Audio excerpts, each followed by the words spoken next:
told. I'm gonna paint a new reality. It doesn't take a lot to turn a person into gold. Yeah, I've been getting good at alchemy. And you can stay inside in the dark, but without it you never let go. And when you're done with hiding and you wanna have control, you and I can find a perfect fantasy. Stepped out looking like a small fire, half glass that filled with desire. Head down but no, I can't deny it. Life is fun when you're a liar.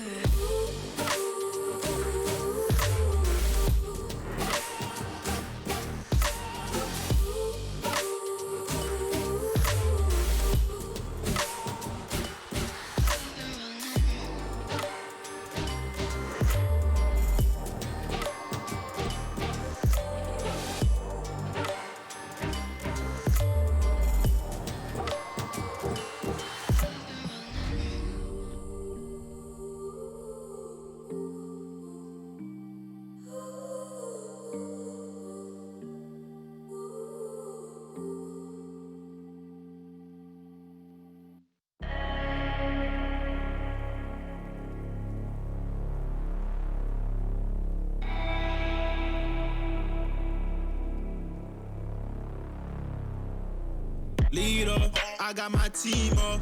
I've been a dreamer. I switched the scene up. I done got that green up.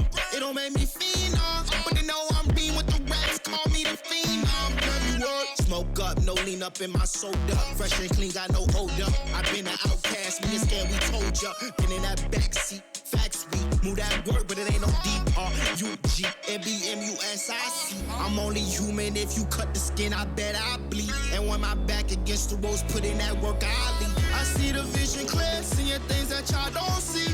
Two dogs on a vision, call it 2020.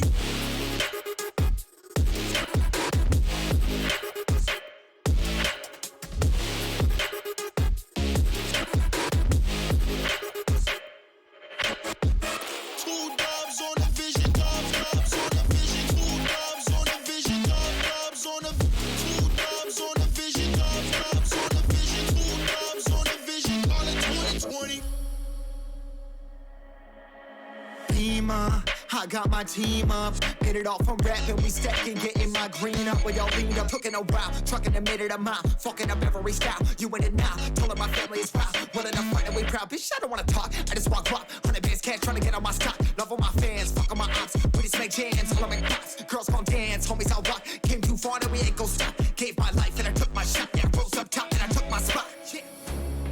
If it's a problem, then we really ready. Yeah, hunted with me and we for the war. My heart is formed and my vision deadly. I've been dialing in my sights, see it 2020.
This is not a drill, hold nothing back.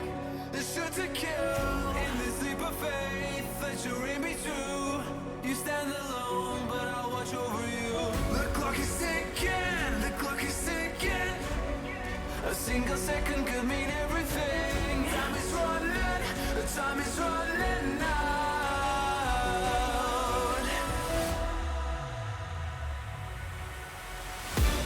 Don't give up, don't give in. Don't let me down. Be the one to wipe their grin when they hear this sound. Don't give up, don't give in before they catch a glimpse. I know you'll find the strength within. This is your last chance. Now's your time to shine. Make it count. Honor our sacrifice. And now this is your last chance.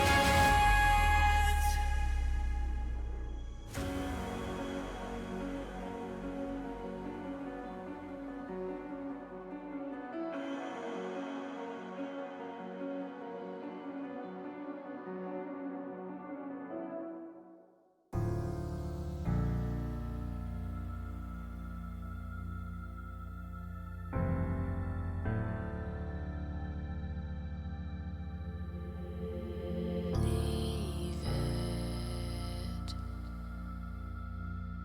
all in the past, 'cause the war isn't over yet. You lost one fight, but it's not the end. So get back up and fight again. Take one step, take another. Find the strength for your brothers. Erase the doubt with your battle cry.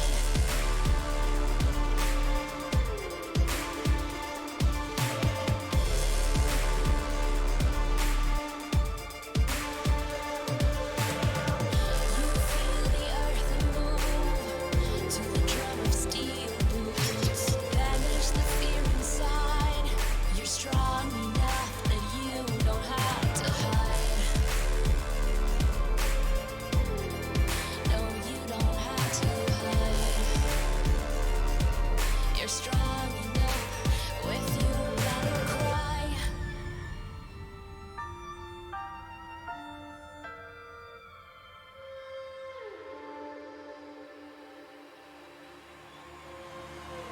Clash of steel spills your blood. A whisper doubt fills your head, but you have to fight again. So take one step, take another.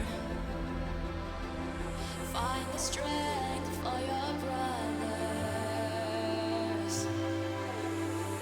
Erase the doubt with your battle cry. With your battle cry. You feel the earth move to the drum of steel boots.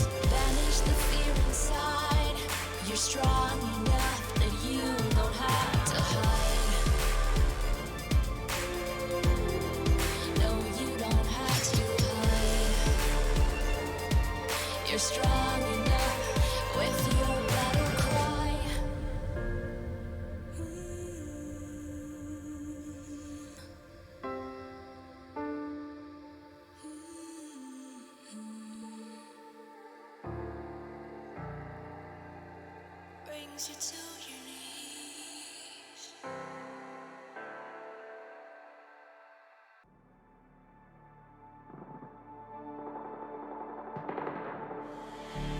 I don't want your empathy, I just want another enemy. I'm not gonna change a thing for you. I'm over middle ground, and I really wanna burn it down. I'm not your friend, and I won't pretend I am.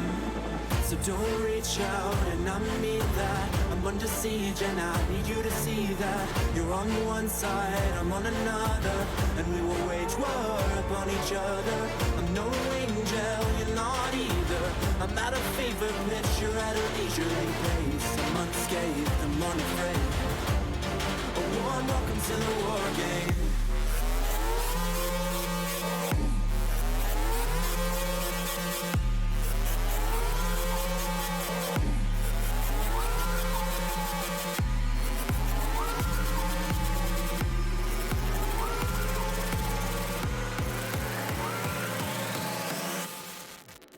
Welcome to the war game.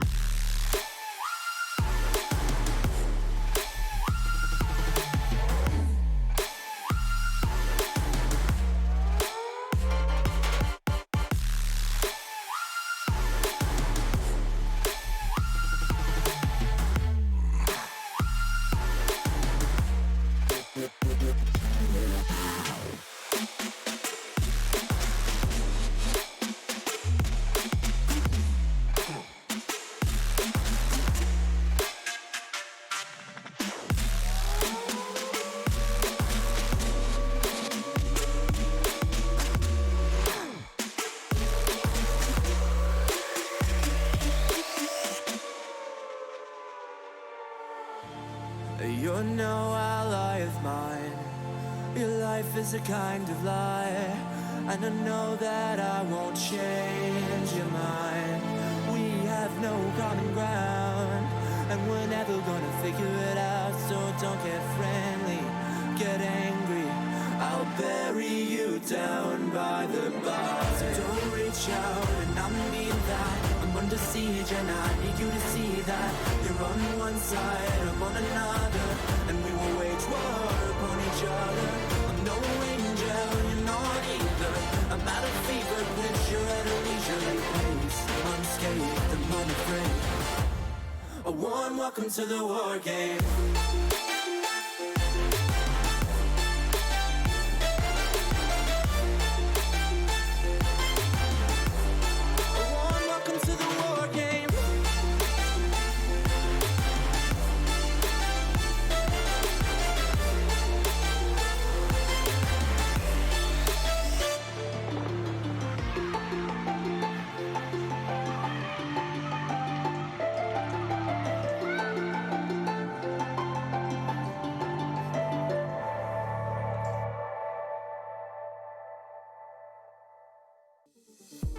They're looking at us in audience, keep telling us what we can do, but here we are, showing them, making them wish they were you.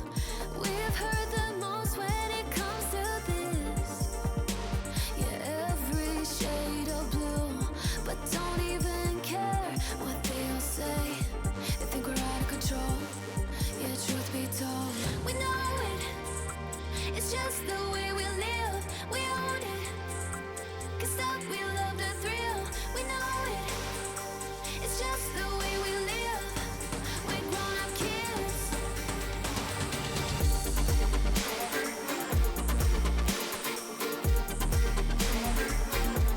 We love the thrill.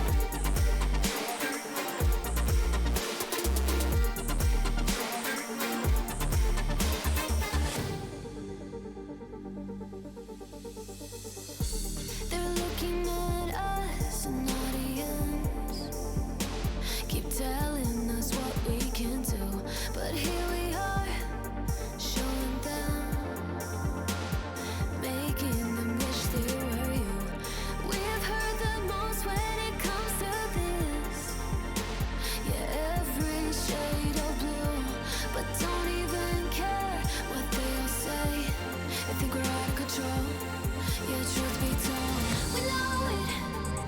It's just the way we live. We own it. 'Cause that we love the thrill. We know it. It's just the way we live. We're grown-up kids.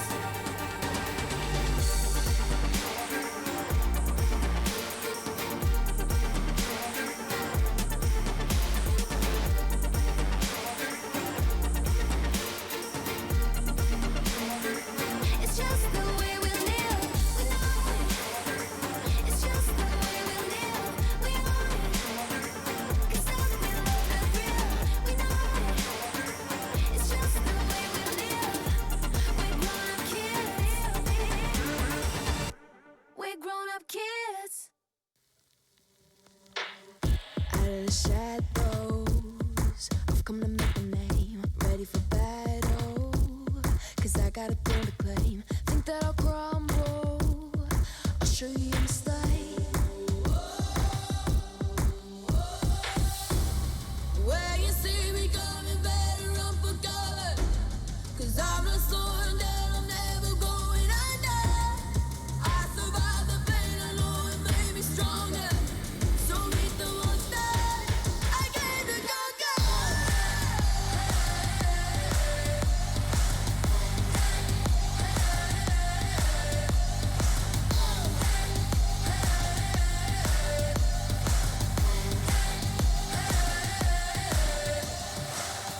When all the smoke clears, I'll still be on my feet. Forget all of my fears, 'cause I know my destiny. I feel a champion waking inside of me. It's set in motion, the legend's spoken. This is my moment. Can't break my focus, know where I'm going. This is my moment. Where you see me coming, better run for cover, 'cause I'm not slowing down, I'm never going under. I survived the pain, I know it made me stronger. So meet the monster I came to conquer.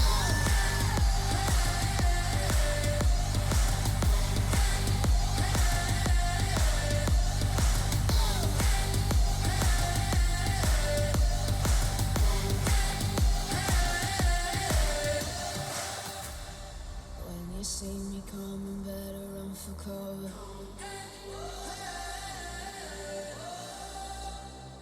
I survived the pain, I know it made me stronger.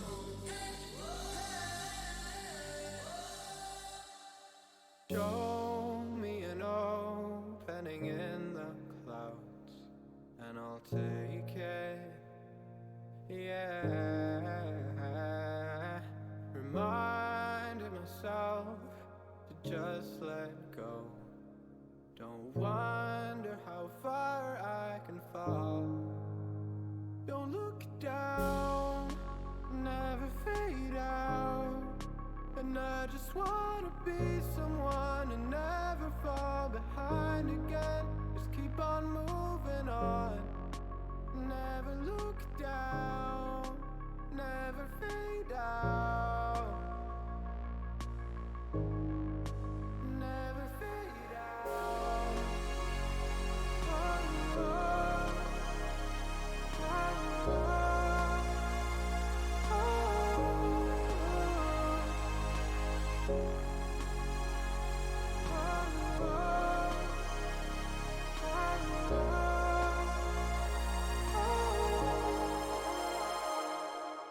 shooting through the clouds, I know it's alright. It's alright. Heavens are the limit now. Let's fly just one more night. One more night.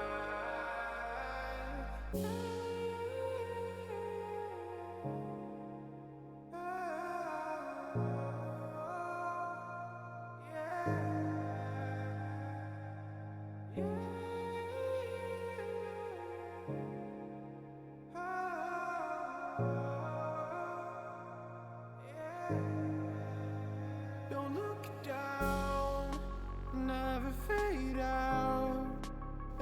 just wanna be someone and never fall behind again. Just keep on moving on.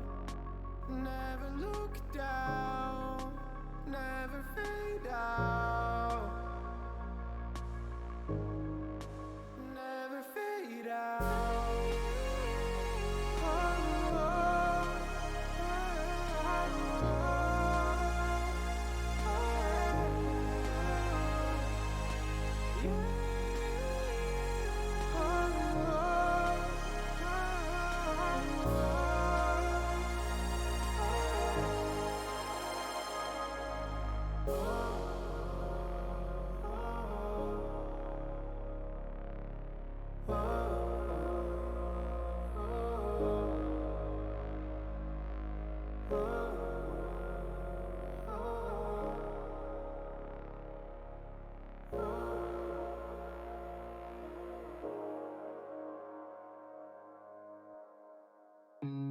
Look into your eyes, I see the colors of your soul, and I recognize every single line, every single roadblock. We are two hearts that beat in time, and the towers looking down all night, blocking out the sun that we need.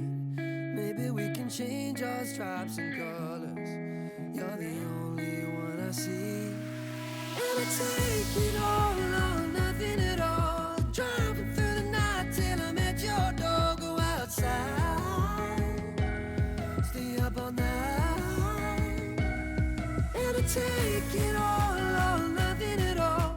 Driving through the night till I'm at your door. Go outside, stay up all night. Sleep through the sunrise.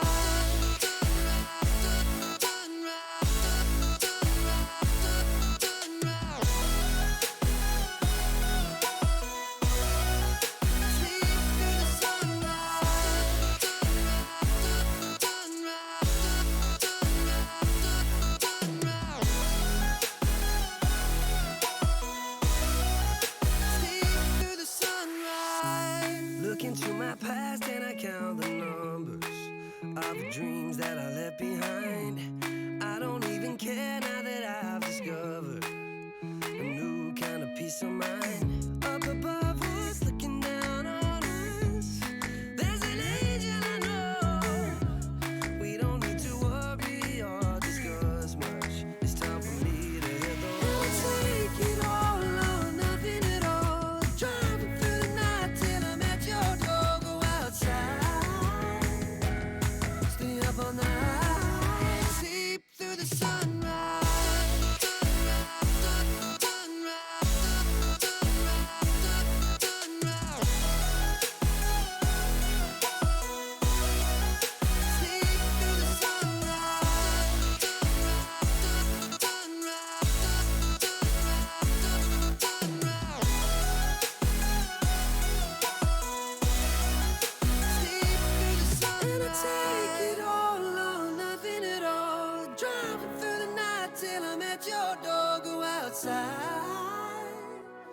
Stay up all night.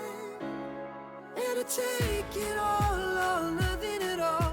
Driving through the night till I'm at your door. Go outside, stay up all night. Sleep through the sunrise.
want you to believe.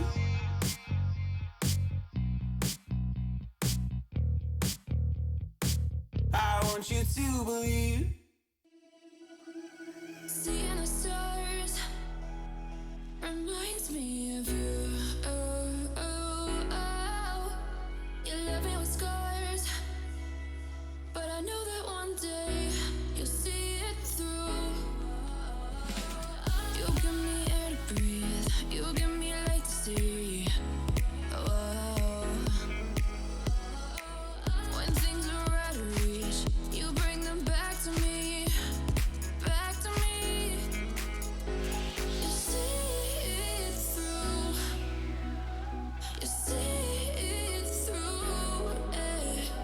You see it through, you see it through.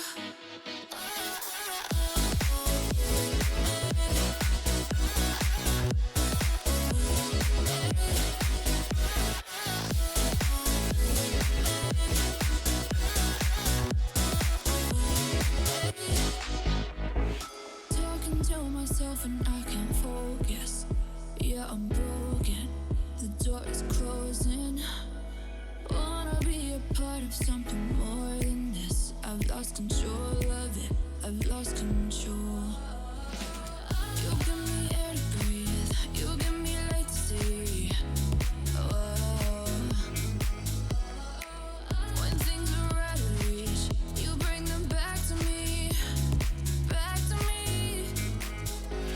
You see it through, you see it through, eh.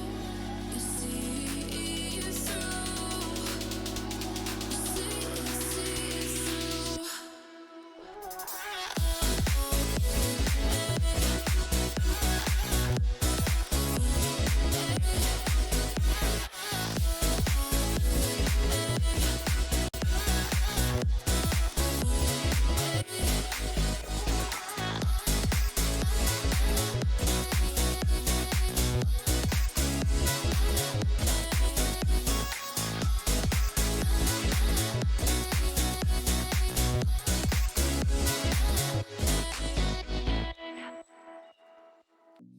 I've been working part-time jobs, chasing all my dreams now lately.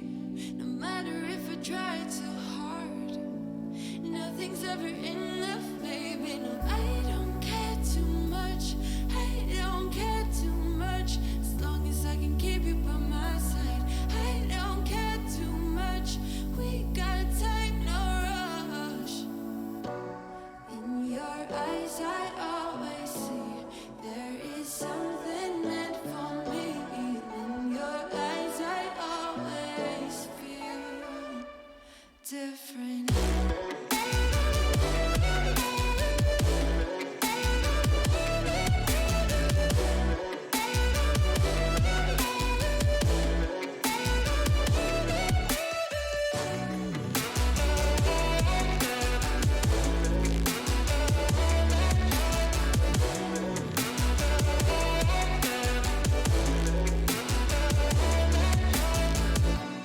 Tell me everything's alright.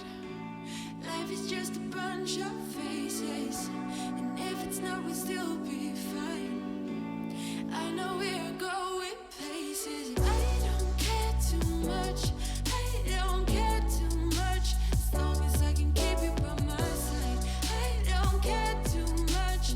We got time, no rush. In your eyes, I always see there is something meant for me. In your eyes, I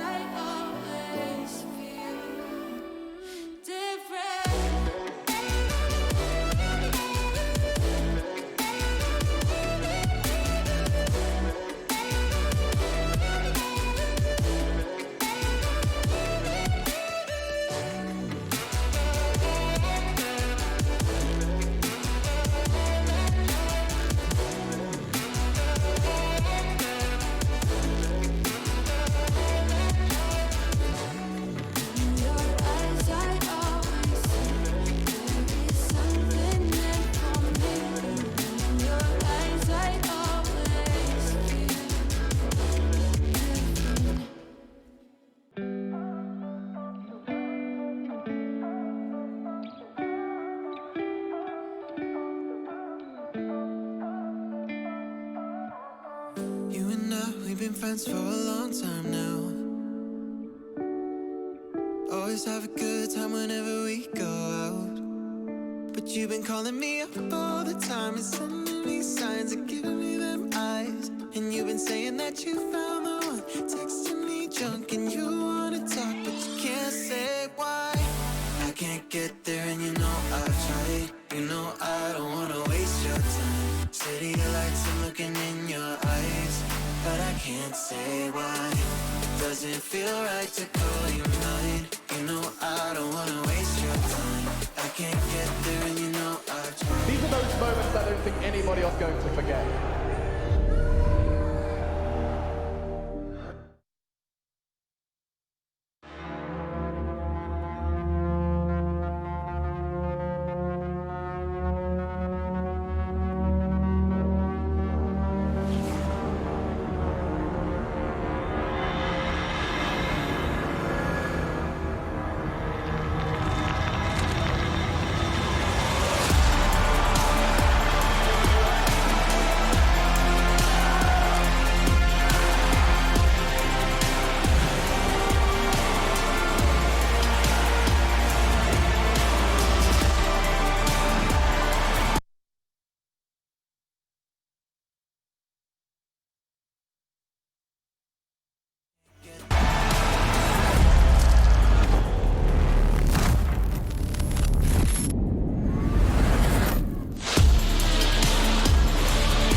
Welcome to IEM New York Online. Hello? Hello? Can you hear me? Okay, fantastic. Welcome to IEM New York Online. Welcome to the show. Another big day in the office. We've got some big ones. It's semi-final time for Europe. And of course, we'll be having some American matches towards the end of things. But we do have another day. It is day 5 of IEM New York Online. We're live from the studio in Cologne, Germany. And I say we. Got my lovely checkered number from Lauren Pansy Scott. And of course, Chad Birchall on the end there in his signature tan. Not the skin. Losing the tan. Yeah, you have lost it. Day after day. Lauren, on a scale of like 1 to 10, how much better did we look when we were browner? I think you look gorgeous right now. No, that wasn't the question. Oh, I mean, she was not going to put a number on it. She's trying to make us feel good. Well, I want the truth, and I want it at all times. You look worse than you did. How about you that's what I want to stop putting hear. so much value in tanning. You look I perfectly put a lot fine. put a lot of value in gifts, Lauren. So we're gonna get the box out of here It's his straight love away language. now. Look, ladies and gentlemen, boys and girls, if you missed this segment, it's a fun one. Now today, this one here is more directed for Rush. You two, you know, I didn't buy for you guys, but Were you hold up. surprised? I did purchase for you, but Rush didn't get a gift the other day. Mine was broken, so... And I really enjoyed my HP sauce and my fiddle cubes. There you go. So in Chad's box, we have a bunch of things. Rush, you there? Yo, what's up? So this one here, these guys got something because I saw this for you and I thought that you'd like it. Now, Okay. I don't know if we have your netherite pickaxe, but I got you a Minecraft Lego set. Lego set. No so that way. because he really likes his netherite pickaxe on. I don't know if you have heard about it. I mean, the new cave patch that's been driving him crazy. It's crazy. So I thought that maybe he could have this at home as a little bit of Hog mascot. It's got a Did you skeleton get it? with Let me have a look. It's here you go. It's a Minecraft Lego set. Oh, that's very cute. That's very cute. Now, Hold it up. because have you guys got the, Yeah. you guys got basically what I could find on my way through. Alex, you have Frankenstein. Yes. And you get to build him. And Lauren, you get, it looks like it's called Monkey Kid. So Monkey that's Kid. what you get. Oh, that is our Lauren. There was a That witch. is our Lauren. There was a Don't- witch, but I opted not to get the witch. I thought that one might not go down very well. It's the Monkey you- King, for starters. Well, it says kid on the side of the box there, but that's what you get. So Rush, you can come collect your gift whenever you want. Lauren doesn't look very happy with hers. Do you ever get it when you're like the least liked child of There's like so the many family? bricks in here. It's an absurd amount for a Frankenstein head. But thank you very much, Chad. I'm very excited. I'll be fiddling with that all day. Lauren, you can re-gift it. Don't do that. Give it away on It's social Monkey media. King. It's from the thingies and the stuff. The other game. All the games that I don't play? Yeah, that's right. Oh, thanks, Dad.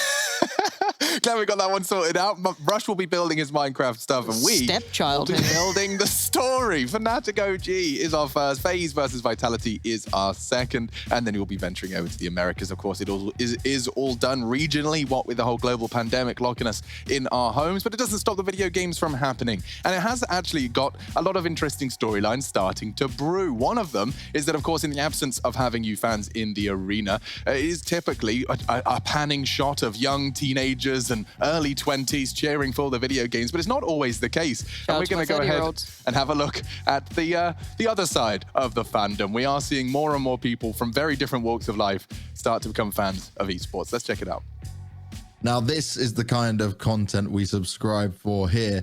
Now, you guys might remember a player manager we have here at ESL called Amy. Well, it just turns out that her granddad here, who is called Tony, on top of just wearing a nip shirt, he's actually a big CSGO fan. So I get the honor of talking to someone who I didn't normally get to talk to. I'm normally used to talking to players. So Tony, thank you very much for joining me. And what at first got you into CSGO? That's got to be my starting point. Yeah, well, obviously the answer to that can only be one person. That's my granddaughter. Being interested in everything my grandkids do, when she told me she was going into a career within esports, being an older man, it frightened the hell out of us, me and my wife. We didn't believe there was no way a career could be made working in esports. Didn't know anything about it. And we thought, to be honest, I thought she was wasting her time. And that's the truth of it. You know, I can't say anything else. I was interested for me granddaughter's sake. You know, my granddaughter was doing something. I wanted to see what it was all about. My parents were much the same as well. I completely understand your concern with that, but it's good that you took an interest. But obviously this interest has now transpired into you being very involved in it. So you're wearing a nip shirt. Is this your favorite team? Yes. I think it was probably the second tournament my granddaughter went to. She phoned me sent me a message on the one evening and said, "You can't watch all this, Grandad, without picking a team. Who are you going to support?" So all I did, I went through the team list, had a look at it, and there was this silly thing called NIP. You know, amongst the team list, there was one called NIP. I hadn't got a clue who they were. Well, I didn't know any of them, obviously. I thought, well, that's good enough for me. Something silly, you know. I was probably doing something silly myself, so NIP seemed the silliest name. Obviously now I know it's Ninjas in Pyjamas and they're Swedish and, you know, a new coach and a couple of new players. Yeah, no, a little bit more about it now than when I did then. But I just picked a team because my granddaughter said, well, you got to pick somebody to support, and that's what I did. I just watched CSGO like I was watching it last night for 3 hours. What a fantastic final that was. The Pro League final, which doesn't come under the banner over there for that tournament, but I just like CSGO. And when it's two of the top, you know, tier one teams, it was a great match. I can't remember seeing a better match than that over the last 2 years. Yeah, it was a crazy final for us to get the reverse sweep coming out from Astralis was something very special in there. Yeah, to be two down and bring it back, it was terrific. What do you fancy on NIP's chances though, right? Are you thinking that they'll be able to take a tournament win real soon? Because like you said, right, they got Threat, the new coach in, they've added a couple of new players over the last year. We're seeing more success out of them. They've got rid of the old players and brought in the new. You feeling like they're due for a big win? Well, no, to be honest, I didn't. I thought they were changing too much too soon. You know, too many new players coming in and changing the whole lineup. When was it Lekro was the last one to go, I believe, the captain. He was the final man to be taken down. And I thought, no, this is too much, you know, it was too many too quick. And I didn't fancy him at all for anything. Then, of course, you had this, I believe it was Cologne, they went through to the Final Four, which gave me hope. But since then again, they've, I don't know what it is. They seem to have slipped down a little bit. But listening to Threat the other night on Spongy's programme, it seemed, well, he was on a couple of weeks ago as a guest. I get the idea now, listening to him, that they're concentrating on particular tournaments. So I do believe that they will come back, if not before Christmas, I think next year they could be winning the major, yeah.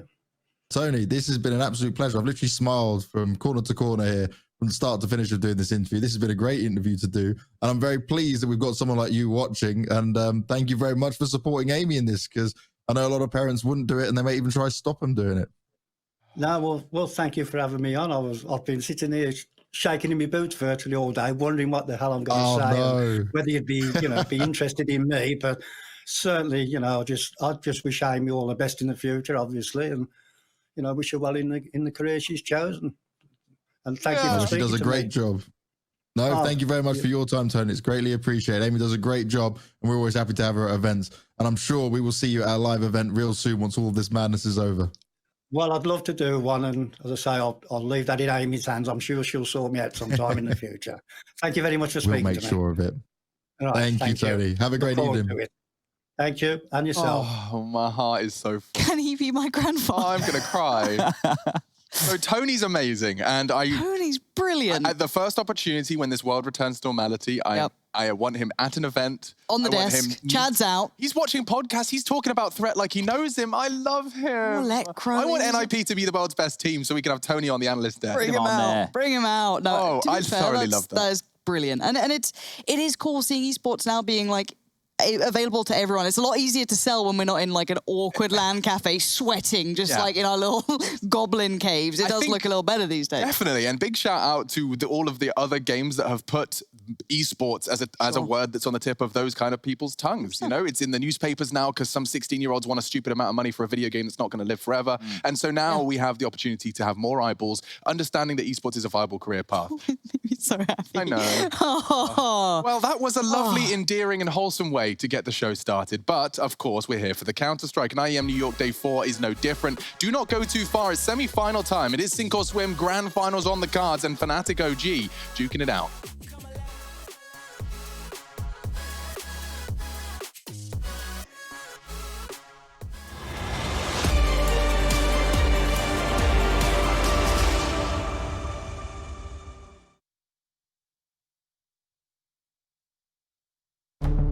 With the right CPU, you can turn any game from familiar to phenomenal. Unleash the potential in all your gaming with Intel 10th Gen processors. With its optimal balance of threads, cores, and frequency to deliver elite real-world performance. Only Intel can bring Marvel's Avengers to life with in-game PC optimizations. Supercharge your Marvel's Avengers experience with Intel Core i5, i7, and i9 processors.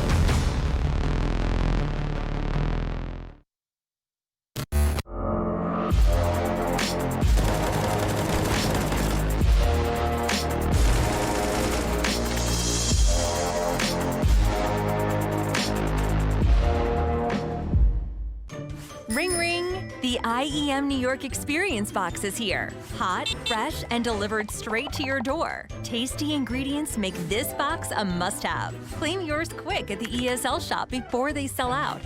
Oh, and there's no real pizza. Get your taste of New York while it's hot.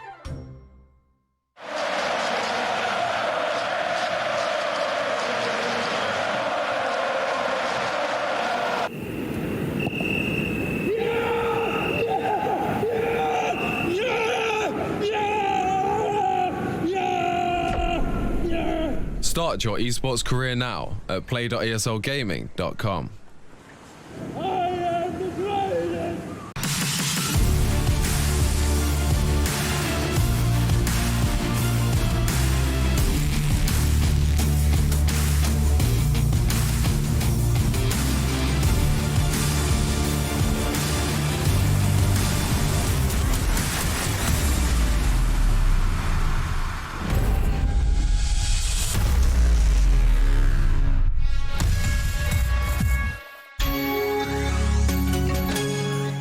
Come on. Millions of gamers rage quit every day. Mountain Dew Game Fuel's got you covered. Game Fuel is specially crafted with ingredients shown to improve accuracy and alertness. Another one saved by Mountain Dew Game Fuel.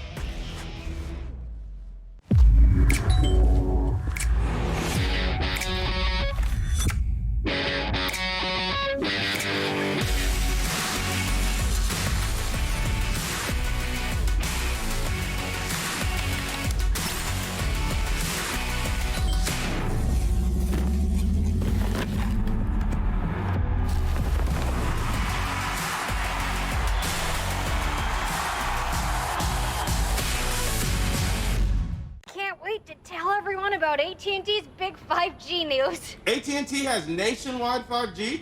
Yep. And that's faster? Faster, yeah. But is it reliable? Uh-huh, and secure. You should consider making a big deal about it. Bigger? I said bigger. Oh, bigger deal, bigger than what I'm doing. It's not complicated. A 5G network needs a 5G device. Get the new Samsung Galaxy S20 FE 5G for free when you trade in.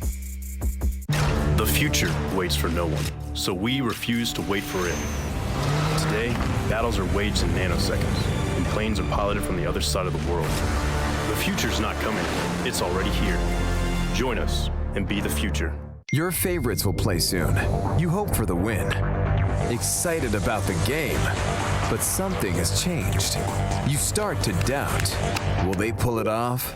Or will they drift away? You pull yourself together because you're sure they're revved up to win. You know they've prepared. They've picked the right course.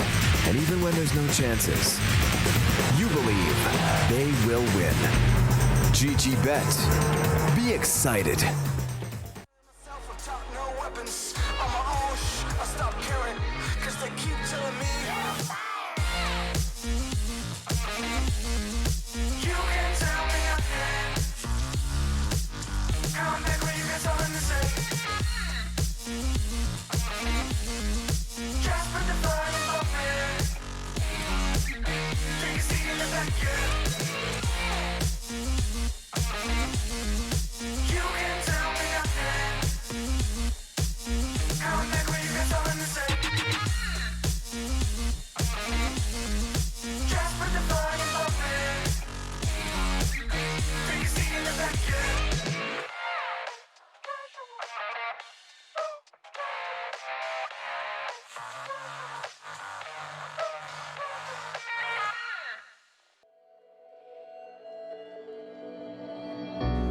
Intel Extreme Masters New York Online is brought to you in part by Intel, Acer Predator, Mountain Dew Game Fuel, DHL, AT&T, U.S. Air Force, and GG Bet.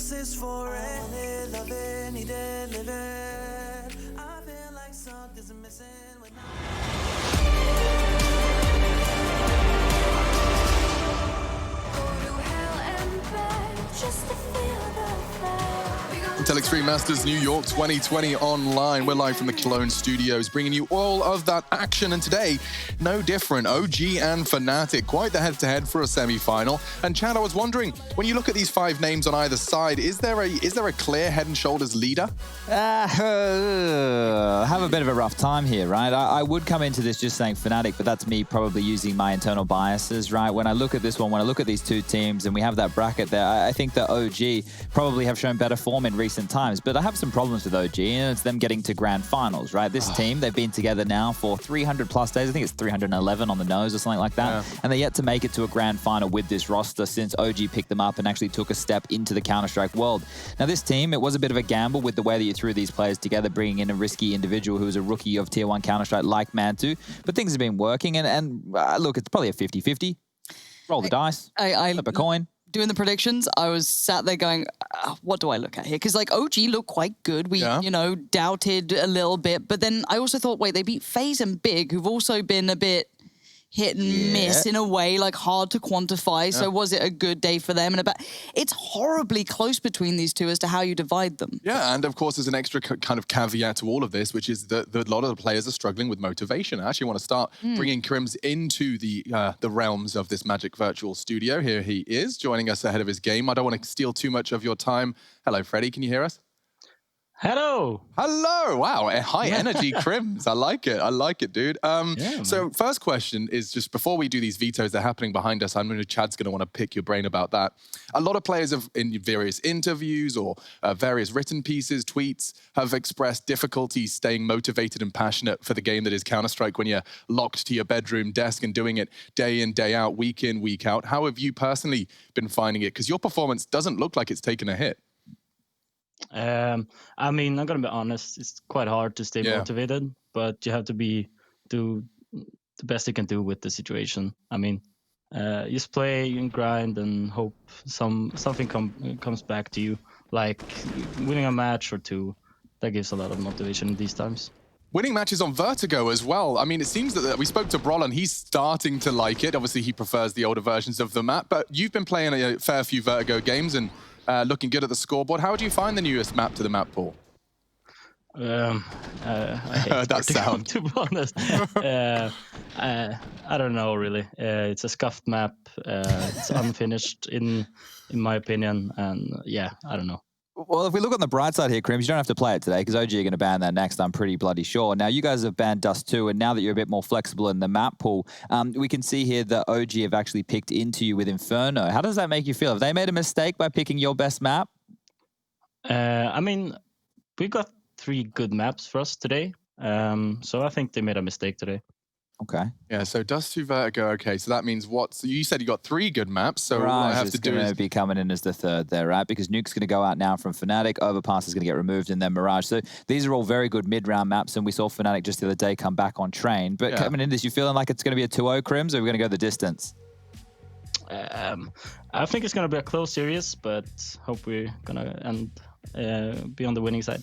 Yeah, I mean, you just asked a Swede to try and do trash talk. Swedes are good at very lots of things. I'm too nice for that. Yeah, exactly. the angel of Counter-Strike, the king of kings, it's Crims. Thank you for calling in, bro. I wish you the best of luck. Thank you. Cheers, man.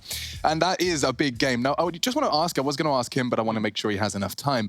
I'm looking at Fnatic's Mirage in the last 3 months. There's 2 maps on record, and one of them is like a thrashing. Like, they got beaten 16-4 by Complexity. So, as a 3rd map, is this just a question of they've been working on other things? Well, we know they've had that 2-week window, right, where they've been able to retool from Pro League, and they've come out of that looking much better. Now, the sample size of teams, it's not the same. It's not the Astralis of the world in the mix right now. You know, we're missing the Na'Vis in here because they're in the CIS region for their RMR event. But all in all, I think that normally a map like Mirage is great for Fnatic because it's so mid-round heavy. I think that's the style of Counter-Strike we get all day. Now, you can see the predictions and the confidence on screen right now. Trace going with another silly little number there. What is that, 68% this time around? It's not the sex one. for Rushley. Yeah, Rush, what have you done here, mate? So I have an algorithm now. I feed in a lot of data, including opening kill statistics, you know, kind of what utility damage and hotspots on the maps, and 67% is what the algorithm spat out to me, so I'll take it. Is that the same algorithm that gave you a 1% confidence in Big Clan yesterday? That was more personal reasons and biases. Personal reasons. Yeah, so now I'm sticking to the hardcore data-driven algorithms. I've gone for OG 50-50. You guys already started whipping out the coin analogy. Looks like me and Lauren, Chad as well, have all kind of flipped that coin and got different results. I think we've been hurt by like FaZe, Big, everyone else who are like, I don't know, and then it goes the other way. So yeah, I just play this. Yeah, it's like that one guy that relentlessly tweets, your apology needs to be as loud as your whatever. I like it though. That's good because I hope today, like we spoke about yesterday, we've all predicted against FaZe. I hope everybody has. I didn't think about that. I don't know. Okay, well look, we do have that series coming up next. If we all predict against FaZe again and then they win, then it is us. Isn't it majority? What do you mean? Surely, right? Like, what if I... all of us. Oh, Lauren's trying to dig herself out of a hole. You haven't predicted against FaZe and they lose. We know what happens when you predict FaZe. It's going to be your fault. So Yanko will blame you. Alex, I can walk around now as well. I have an extension. Trace is like giving me a lot of room. I think they've given me the short one. Oh, I've been like screwed chained over to the desk. Isn't it fun, Chad? It's nice to be dynamic. I like to stand still, but I'm going to try and mix it up a little bit more around here. You've got to keep it interesting. Otherwise, you just stand there for the rest of your life and it passes you by. Well, that's what I'm doing with Counter-Strike, hoping the life passes me by. But just taking a quick look here for everybody playing at home, there's a couple of fun storylines. FaZe, with this roster, they've never made it to a grand final. They haven't been in a grand final in 2020. Vitality, they're always the bridesmaid, never the bride. They have 3 events in a row. Blast Premier Spring, they came second. CS Summit 6, they came second. And ESL1 Cologne, they came second. And in each of those, I would have said they were the favorites to take that event, considering the form. So if they do make it to the final today over FaZe in that second semi-final, are they going to be able to convert? And OG, obviously, coming together for 300-plus days, never making a grand final. Their best is 3rd, 4th, or 3rds. So not ideal for them either. Can they break the curse? But I would also argue that the way in which OG was formed gives them a bit more of a buffer, a bit more leeway until a trophy lift is expected of them. Because these are the teams that are like the new generation of way teams are formed. It's from nothing to something. It's literally, hey, we'll give you the keys to the castle. Here's a ridiculous amount of money. We trust you. Do you want to build a team? Yeah. And now we're seeing those international rosters. You know, this is what Kinguin started so long ago and has now spawned into multiple international rosters that have been formed exclusively. Look at Complexity. Look at what FaZe, Cloud9 are doing. Mouse. FaZe Clan, Mouse, OG. These are all new attempts. And I think it's interesting that, you know, I think we could and should allocate more time until we expect a trophy lift. This could be it, though. Semi-finals in Cologne, heartbreak for OG again. This is an opportunity against a team that haven't looked tickety-boo, haven't looked world-class. This could be the OG chance for a full grand final run. And I think to do it, they need Volder to play towards that star level we were talking about with them just the other day. Mantu needs to continue to have his AWP prowess because within this team, he's actually the highest rated player. I love his attitude. Right? You see his tweets like, I'm never going to let my team down. Yeah, he's hungry. He loves not it. himself. Not going to worry about my stats and my exit frags. He's not James timing it. He's actually actively pursuing victories with the squad. Yeah, and then as you go down the list of the players in this team right here, Issa is actually within the top 5 highest rated players, right? So normally we're not talking about him, but he can be a massive impact. So in this tournament, the remaining players in the top 5 is Zywoo, Volder, Nico, and then Issa. But blame F, he would make that 5th slot, but their Complexity being knocked out of the tournament. So today, for Fnatic, their highest rated player is Crims, but it has been these team multi-frag efforts from Fnatic to get across the line. Whereas OG, this win against FaZe, it was so clean, and none of us predicted them to win. We all predicted FaZe because what FaZe did to Heroic, we thought to ourselves, oh, okay, this FaZe, they're looking good, they're looking hot. Well, we jumped the gun a bit. Whereas you're saying with OG, we weren't jumping the gun. We've been taking our time, and they have been on this slow build. You've got Alexi B. Now, I think this is going to be a battle between Alexi B and Golden in terms of the calling, because it's going to be mid-round calls. There's going to be lots of decisions of how they can outplay each other, because I think that Alexi loves a lot of these pocket calls that he has. Inferno's a good example of that, where he likes to do his 3 players pounce out of apps. He makes a lot of those calls coming on through from the gut. They're not necessarily, we can exploit a rotation. This is one of his go-to safe calls. Which is one of the reasons why sometimes if you're a newer viewer and you tune in, you watch OG, and sometimes those calls can look bad, They run out of balcony and someone in pit gets 4 kills spraying, unloading a mag. That's the other side of what can be a very easy 1 round and 3 CTs are cowering and B saving. It's very, volatile. You'll either get the victory, get that first frag you need to start the snowball into an avalanche, but it's not always there. Just with that on screen for everybody at home, and the Volder versus Crims matchup could be a huge one. They're both going to be rocks for their teams and both been performing very well, but just with the kill distribution, if you're wondering why Crims was so much higher, they've had to play an extra series because they've gone through the lower bracket, whereas OG did it quite easily. And then capping off your point there, Alex, I don't think we're going to get too much percentage Counter-Strike today. Look, the saves will still come through when they know they can't win the rounds. But Fnatic and OG, I think they're going to be a little bit more brawly than what we've been seeing in recent times. So hopefully we get some exciting matches here today. You know what the sound means, folks? It does mean it's game time. Semi-finals, IEM New York 2020, Fnatic going up against OG. Only one will secure the first seat in the grand finals. It's a different perspective from the players as they play from their living rooms, and we take to our seats as well. It starts on Train, a map we've seen an awful lot of. Win percentage, taking a look at it, it's been 10 maps for OG and only 30%, 3 out of 10 victories, and for Fnatic, significantly less. Let's see how this one shapes up. Their pretty faces on your screens, and we are ready to get this one started. That nade! Colossal. Brolin, Issa, both filling the feed, but look at the damage. I still can't quite believe that. Golden and Flusher are working with 23 points of health between them. Yeah, put that in your pipe and smoke it. That's not the way you want to be kicking off the map here. And we know Fnatic had a relatively brawly T side on Train when we casted them just the other day. Then they had to mount a massive comeback on their Who do I give credit to for that nade? Was it Alexi with the kit nade? Was it a Mantu? There's a couple of candidates, but it came from Bomb Train. And now it must have just been Alexi. Yeah. Let's see if he can finish it off the damage he found. We might get answers if he takes down Flusher, or see if he gets an assist or not. And tapping away, holding the cross. No one's there. Oh, hello, JW. Hello, Crims. They start to show. Looks like it could be the commitment. Alexi finds one. Crims, that was a healthy member down. Flusher makes the low HP sing. Jiggle, cost him his life. It was Alexi's nade. And now Valda can wrap this one up. It's JW, a lot of pressure, but a USP. Chance now onto Issa. Doesn't find the head. There is a flank, there is a timer. He has to check it, and he does. Albeit just a second too late. NBK gets the crosshair where it needs to be. And OG take the pistol. Do we have that nade? Yeah, I can show it for everyone playing at home from a skybox perspective to give you the look of where it's thrown from. So you can see here, Alexi B, he's going to be tooling it towards the front of the bomb train, and it goes through these windows here above Pop. So as we play this out, you see Alexi, he's standing, he's lining it up, he's getting it ready, he's waiting for the timer. You've got Mantu in towards Pop for any sound cues or early information. Nade comes on through. dunks on down, and you can see that damage that is done just there. So that was definitely Alexi B kicking things off for the side of OG, and they will win the pistol. They'll convert, and immediately the AUG coming out for MBK, who had that defuse. Yeah, well, he's going to get to pop very quickly. Kraken. The JW. It's Cobble. I'm rolling my mind back. I love it. I like to see it. It would be interesting for them to play in Pop Dog, knowing they were going up against the save. And they're playing a bit more passive. So JW, I think he's out of luck here. Yeah, I think this one ends quickly. Oh. He does get one chance, but Alexi continues to stack up his utility damage. Flusher playing with a ladder, flirting with Issa. God, that really was just like a nostalgic wave, seeing that gun in his hands. It's Sword off JW, iconic mix. But, Hold on, just peeks into that AUG. Exactly. This looks comfortable. You nice to have the SMGs maybe mop up a little here. Lexi B could be on this. Knife. Loser. Could have been 1,500. That's my analysis. I'm just saying if they need $1,500 at some point, Chad, it's Alexi's fault. All right. Yeah. Well, we can point fingers. Yeah, I'm ready to. I'll make note. Now, the bomb did go down, and Fnatic didn't opt to force buy in. They just went with the light upgrade here of pistols. Crims, you can see him. Oh, well, he's been seeing him strong. So Issa will drop Crims. Clean round here for OG, and now the guns will come out on the side of Fnatic. JW could glass cannon if they want off the bat here. And this was dealing with that of JW. So aggressive as you like, JW. We do expect that with him, but not being able to find much damage whatsoever as the buy will come on through. Utility looking decent.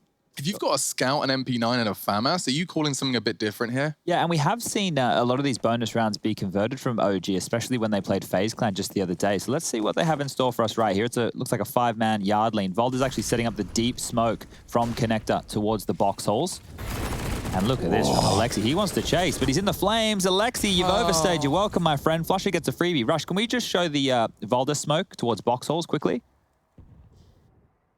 Yeah, this one here, see that deep? Volda throws that from connector. If it is a yard rush, he can help immediately through the connector position, and he actually slows down their attack towards that inner bomb site. But if Fnatic know that Volda's the one throwing it, they might actually just be able to run on down and go straight down low ramp. So keep that in mind as the game progresses. Yeah, okay, so it's a question of whether or not he's behind it or not.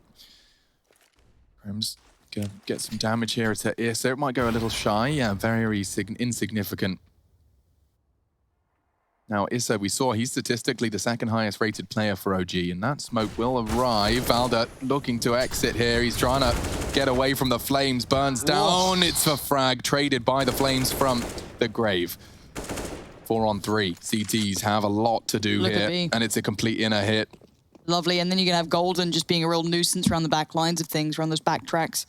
And yes, Mantu can watch for it. They seem aware of it, but it's a problem they have to now clear. Is there any way they could get them Mantu upgrade? There's an AK. There's another kill. No, Fnatic, don't let this one slip away. Crims takes the initiative, takes the shot, takes the fight.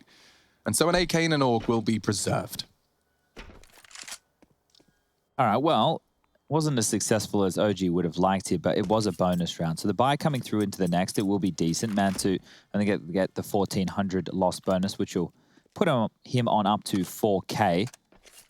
Will anyone be able to him an AWP? No. So going into the next round, it will just be 5 rifles coming on out on the side of things for OG. Everyone should be able to purchase on in. MBK can drop, Mantu can drop. And they'll make this one work. But here was Alexi B overstaying his welcome and just going down towards that Molotov. 2 molly kills. Yeah, that's unusual to see, especially on either sides of the map. There was Crims just dealing with that flank pressure, and once that comes in, that would completely take the round away from OG. First round on the board for Fnatic here. Now, just remember how the game against Complexity went the other day for Fnatic. They had to battle back into it. It was a very, very rough game for them. But in the first half, they lost the 2v1 on the pistol round to Poison. They lost a lot of close mid-round situations in Yard. If they can tidy those up here today, they could be running away with 6 or 7 rounds on the T side. But the battle for Pop, it continues as Flusher. He shows his legs, and so will get mollied on back out of dodge. Does a little bit of damage. NBK very committed to the fight here on Brown Halls. No one's giving it to him just yet. Crims jiggling. Oh, this is getting sketchy. Well handled. NBK wants to drop the incendiary to ensure that AK can't be retrieved. It will eventually fall into the hands of Flusher. Mantu, a duel for him. A molly from J-Dubs, forcing them further back. A flash won't buy too much time. Now it becomes the responsibility of Valda.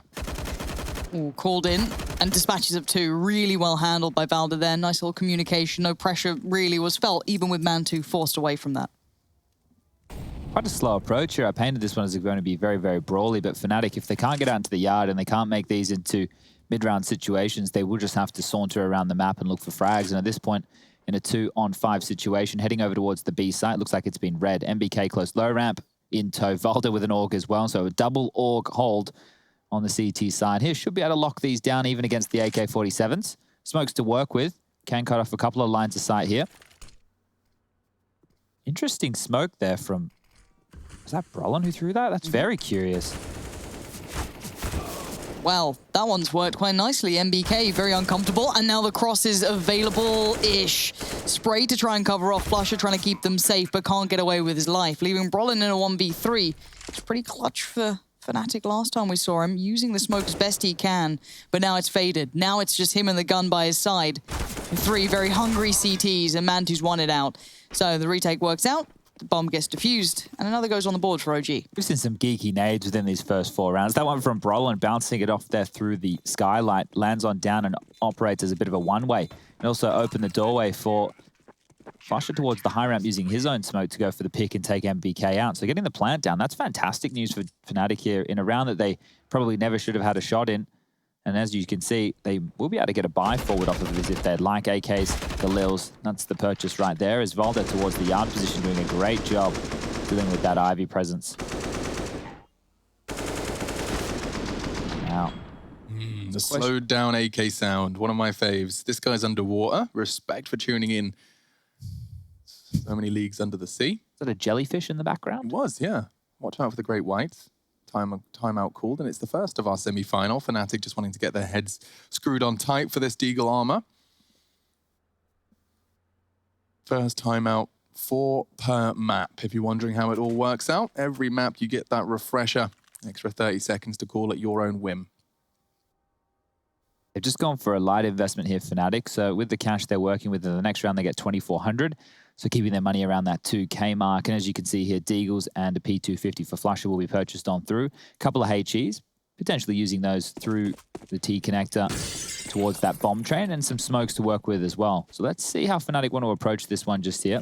They know that they can still be deadly on these Deagles. Just need to find a OG member making a mistake. So they've done the standard smokes towards yard. This is E-box and the 5-lane smokes. This is for conditioning purposes.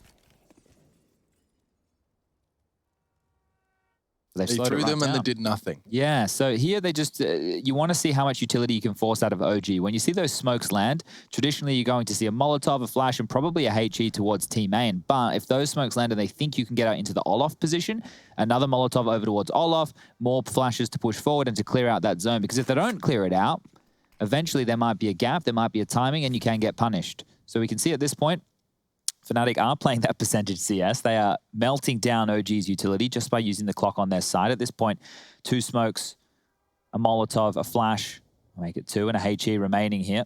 So that's all the OG have for the end of this round. That means they have to reinvest in the following. Now, can they convert? Yeah, nice little flash, does allow them out, but it's once they get here, what do they do with it? You've got rifles against you, and not too much utility remaining, so I guess at least they've succeeded on that front. A plant would have been lovely as an addition. MBK careful now. Has to hit the reload, falls back away, comes back in, isolates Golden. That's a pickup. This is clean so far until Crims gets into the matter. If I'm Alexi, I don't want to go down here. I've got an AK-47, 2 of my teammates, or rather one of them has as well. So he'll just stand still, let his, with that M4 go hunting, and he'll find it. So that's OG4, Fnatic 1. They'll be back into the AKs now. But weathering the storm without losing too many casualties is certainly good signs. Yeah, and they don't want to get an AWP up still, because JW continuing to invest in some of these Deagles and utility means that he won't have enough money to get the AWP out anytime soon, unless he wants to go for a glass cannon. And on the T side, you know you're going to be dealt a lot more nade damage within the early rounds of things. The CTs quelling the pushes with those Molotovs and HEs. So as we get back underway, the AKs come on through, and we'll probably see those same smokes. No, we won't. 4 trucking straight into the white walls here. Could be fast towards that B side of things. Crim's throwing a smoke towards yard. Oh, this is standard from Flusher, but towards box holes they go. Man2, you have to deliver. Oh, yeah, he does. And he has found Golden going round the corner at 1,000,000 miles an hour. Holding the line. Alexi's taken main already. He has, and he's even working on the flank. I think he's called the inner hit. MBK's going through backtracks. All of the CTs are ready for this. They're locking the door behind them. This is some proactive CT play. Mantu's got the call. He realizes he doesn't have to give them anything. Playing around the smoke. It's getting me a bit sketched out. Someone's just taken the gap for him. If you're Alexi, surely you just pause here, right? He should play to contain, but they've also got another on the flank of Issa here, so they can put pressure on. Yeah, they can, and they should, because Flusher's just found 2 of them. A crucial frag, found by Valda, quickly traded. Brolin to plant, 2-on-2, both from behind. Brolin could get caught here, but Crims is there perfectly. I wouldn't expect this. Uh-oh. He's walked past him. Heard him. Timing. He's gonna get one, but he knows where Brolin is. Desperation. That's a fumble. That is a fumble right there in the end zone.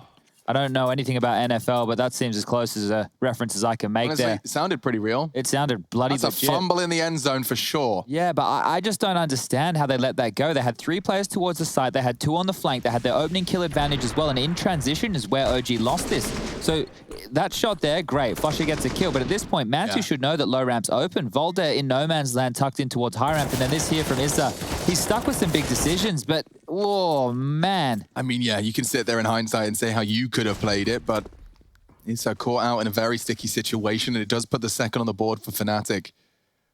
Ivy, part of the map that hasn't seen too much action as of yet. Spot on. And also remember, look at that utility. It's sparse for the CTs now, and a missed shot gives opportunity. Now it swings a little. They can work with this. That timer, yes, it's 120, but when you've already utilized your smokes and everything else, that feels like a lifetime. Yeah, I mean, if you can just say Ivy player, no smoke, you've got a whole lot of time to start trying to manipulate and exploit that.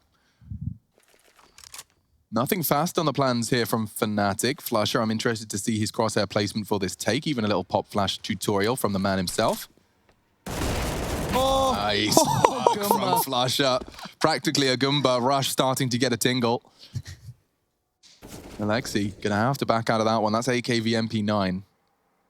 Now the smoke's outside, or at least one. That's actually just gonna block off 5. I see E-Box flying through as well as Ivy. It's gonna be outside smokes, but unless they get info, these CTs are gonna over-rotate. There is nobody on inner here. Nobody. 2 smoke grenades has pulled them all over there. If Crims walks down this ramp, Lauren, this round's over. It feels like it almost is already, but we have to see Fnatic now commit to this. There's that smoke going towards B, and now it looks like Fnatic's intentions are clear. It's late in the day. This is a very poised and reserved Fnatic. I'm not used to this, running the clock quite late, but obviously with the utility and what was there, it makes sense, and they've got a clean round here. Maybe they could cost them something on the way out, but this is surely a round win. Yeah, so just a bit of logic from the OG side of things. Taking the gamble stack towards the yard with the number disadvantage, they were hoping it was going to be that A-side attack, and with it not, they're just going to hold on to their guns. But look who is coming knocking. JW taking one gun away here. The more damage he can do against these save rifles, the better for Fnatic. So he flashes, he peeks, he faces forward as the remainder of the Fnatic members start to comb out across the map. They need to clear towards main and towards old bomb train. That's where the remaining OG members are. They've set up the net and the bomb now with approximately 10 seconds left. Means that the chase will start to come on in. Money isn't fantastic, so you can see they're not rushing this here, Fnatic. They're taking their time. But they're getting rid of that AWP could be huge. See if they can remove it. Golden's taken one. Mantu will retain his for now. Let's see if he can keep it. Oh, big kill from Crims. Oh, Lovely. No way. Oh, that's a souring mood right there for OG. They had 2 scoped weapons. It's enough to win a CT round. This is the pop flash off the pipes and completely blind. Flusher descending onto Issa. That's the loss of the orb. Oh dear, that was so close. That is really You went for the unlucky. wall bang, like you can't. Yeah, at least if you don't laugh, you'll cry. That's the conversation. Timeout called so they can get those tears out of the way. But regardless, it is just how the cookie crumbles. I do fancy a cookie. Oh, a little cookie. Crumbly. Rush said he was going to bake some cookies. Rushley? I do want to make some cookies, yeah. I mean, I just need to get the ingredients and put them in the mixer and get them going. Yeah, man. And I was going to make cookies. All I need to do was go get the ingredients, put them in the mixer, then put them in the oven, then take them out, then eat them. I think a few more steps than I was you might gonna need do, a day but, off for that. Yeah, that'd be nice. Maybe Monday. Maybe we'll we see. take like multiple days off, like almost 2, and call it a weekend. What do you think? You've got another Easy now. 16 days, I think, for this. God, before you don't can tell get me there. the number, Chad. I'm going to go crazy. Brolin has solved the problem. Aldo, the only threat, now dead. So that AUG, the chance of this round being one to remember, starting to dwindle. Can I propose something? And I don't know if ESL's obviously, hopefully they're listening, as this round should be kept clean. I'd love just like a random segment from Tony once in a while. If NIP ever play, we just have, Tony's Corner. Tony's Corner. Tony's Corner. He just comes in, he's chilling out, a little cup of tea on the side, he's in the armchair, relaxing, watching the games, and we just have a little chat about it, I'm totally down. Just for some wholesome. We've got confirmation of potentially we'll see what we can do. I like that. It's very shaky, but I'll take that. Talking of potential, Lauren, I reckon there's potential for a Zeus frag here. Oh, you think? I think so. Crims or Brolin might get a little... How far do they go? Oh, look, he's guarding the AUG, you naughty boy. Oh, he's just staring at the only weapon he could possibly save. And he's even taken it away with him. No, not for you. What sort of crosshair would Brolin be using? What do we think here? Is he a classic thin green? I reckon he's a thin green boy. It's tiny, it's thin, it's impossible to see. Thin green boy. Thin green boy. Ridiculous. Well, we know what Flash is using. Yeah, so the Fnatic guys have got good eyes. We've learned that much. Yeah. I love that dot crosshair. How does he see it? I mean, it's a little different, I'm sure. His res has to be different, surely, yeah. Well, Crims must have a big boy crosshair, I reckon. Golden? Oh, they're all using quite the same similar. crosshair? Anyone have a big boy cross? Here we go. Now we're talking. Now we're getting into my neck of the woods. Oh, Nathan, what is that? Teeny. Okay. Tiny. Everyone rocking a baby crosshair. Where's the dynamic? Now we're talking. There we go. Chad's back in the server. Oh, this is it. Nice and chunky. You should have seen Henry's. I think he pretended. He tried to play it off like he was doing it for a joke. Oh, look how funny I am. It's like, but I've lived with him. I've seen the crosshair. He does just have an absurd, I think it's size 5. Gigantic. Size 5. Falder's on his way for some early CT info, and as he turns the corner, so does Flush up. Dink exchange the AUG. I reckon if he was a step closer, he gets that one-shot headshot. 100%. I think you could be onto something there, and that is, unfortunately, the letdown of the AUG. 1 HP. God, just kill me. Hell. Well, it's all right. He won't actually know the damage. He doesn't get that recorded in console. Yes, that is a good tip to remind those of. He can't go, he's on 1. He can just say, I dinked him. That's all he can say. So retooling right now, Fnatic with Flusher low on HP. They might want to leave him to lurk. Having him invest in anything early might be a bit of trouble. Mantle will be flashed back, but will it hold him brave, at bay? dude. Look at him. Look at him. He could be onto something here. You won't expect this re-aggression, and you'll see the bomb early. It's a game-changing move if he gets it. He gets one, does he get out? Yes. Brilliant. That's kind of equaled the playing field, keeping in mind that Flusher is 1 HP. J-dubs, though. Naughty. Sneaking behind enemy lines on the backtracks. Brolin wants to bring the bomb. Issa can flank, but JW, he can find the opening. Hiccup strike. JW to do the same. I think they should pincer onto Yard here with 25 seconds. He's tucked in on the halls. He won't be visible, but he could come all the way through Z here. NBK's got his knife out, and hello. Gap found, gap exploited. That's the bomb. Mantu wants to win this round, and he's doing a fantastic job at it. Regardless of all of that flanking, Alexi can find Flusher. It doesn't matter, though. He's 1 HP. The SMG is perfect for the job. Time. Yeah, round 1. Pre-fire. JW does get the frag. They just have to survive here. Grim's low. Lower now. And Alexi survives to win the round. Recovering the AK-47, it's a dream. OG finding 5, but Fnatic keeping them on their toes. And look at the money. Oh, no. In victory, Chad. And you're sitting there with 3K. The T's have got a better buy than you. Yeah, that's the problem on the CT side. If you can't establish a bank and you're losing so many members, having to drop guns across becomes, well, the only decision you have. So they were able to get the AWP for Mantu, so that's not going to be too bad for OG going into round number 10. But Crims, he didn't have any options. Like, do I go up the ladder and see if I get lucky, or do I just like let him get away and we lose the round? Well, you're better to give the round a crack, and Fnatic will be able to buy again. Can they punish this? Low utility. Well, they whiffed that molly. Actually, he's helping them. Oh, Issa's going to try and Kate. Oh, what? Everything. The flash was perfect, set into motion by Alexi B, and everything falls to pieces. SMGs, it doesn't matter. Now they're on the AKs. They have the perfect weaponry beside them, and Golden's left scratching his head. They got proactive, even when their money was not favorable. Well, Golden, he needs to live by that magic number, get as many kills as he can here to keep this CT econ low. But I think he might be flashed, mollied, naded, and smoked out of position here for a little while. We have Issa with a smoke as well to drop. They can pick up these AK-47s, 3 of them now, and while he's locked on in by Mantu's aggressive Ivy push with the AWP, Alexi B covering off towards the white walls, and at this point, it's only a matter of time until Golden goes down. It's just how many can he take down with him? Jiggles sees 2, gets nothing. So a clean round from OG, and a very important round for them to get here, because what that means for the money on the Fnatic side is they're working with less than optimal cash for a full buy. but enough to go for a buy. Now, I'm really sitting on the fence here as to what Fnatic will do because we have seen them go for a couple of more conservative rounds than normal. And yeah, again, they're going to go for that conservative play. So Deagle's coming out. Nade again. Loving that from Issa, though. When you haven't got the utility and you just bring the fight to them. Take the space. Take the space. Yeah, it cost Fnatic the round just like that. Blink of an eye, double kill into the third on the Org recovery. I also really want to roll my mind back to how JW got that space from Ivy before. Yeah. Because he managed to get around the whole back of B, so I do wonder if that's something that eventually they like to return to. At this point, however, obviously not really the round to be testing that out in the bigger picture, but, you know, maybe these Deagles could do a little something. Flush up, sent over. They've only fired one Deagle. Golden's trying to make it look like it's one person selling something. I hate those door-to-door salesmen. I guess that's not a career anymore, is it? Not really. Definitely not.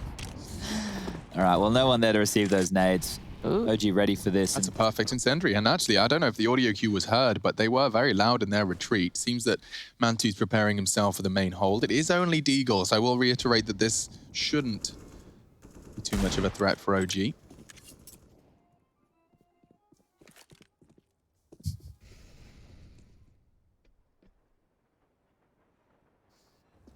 got the utility out if you're, you know, going down the checklist of small victories rather than round wins. Looks like they are drawing them towards the B side, so maybe they could punish anyone if they're not keeping their eyes on the prize. We'll see if any of these Deagle shots do land. It's going to be obviously quite tricky considering the amount of AKs that have now been filtered through. Valdo handling Golden. Now it was taking a fair bit of flack, an uncomfortable fight, but a victory in the end. Yeah, this has been just an open and shut case. OG very much going to be happy with the fact that they've recovered themselves a little bit of Deagle action, as well as, of course, not losing a single man. 7 found. Back to the Fnatic rifles, though. And to take a look at when those rounds were found, it has all been on buys. 3 of the 4 posted by the Swedes with a bomb plant. So getting that bomb down takes setting up that after plant, a big win condition for them. That's stating the obvious, but it's been done. So the gaps that they found so far is towards the inner site and then through Ivy, like Lauren was highlighting with JW slinking into the back lines off the opening kill and rotation. So yeah, they're ready for this towards that B side of things. Same opening smokes coming on through. Oh, it's deeper opening smokes. Crims is out and about. He took a really wild fight. Did eventually trade with MBK, but Mantu. The orb? That's the bomb! He's going to back the hell out, but that's another huge casualty. Golden's going to be putting his fist through his desk if this keeps happening. The bomb lost in limbo. They will have to slow down to recover that. I say slow down. JW's doing it again. That's twice now. He's got behind enemy lines. He's so good at this. Threading the needle. Spots one. Back turn. Taps at the head. And disappears upwards. Heading to heaven. Trying to keep the CTs guessing. He's doing everything he can. The bomb has been retrieved in the meantime. JW's on the hunt for Valda. He's not going to expect this. Oh my god. Nearly had it. 1 on 3.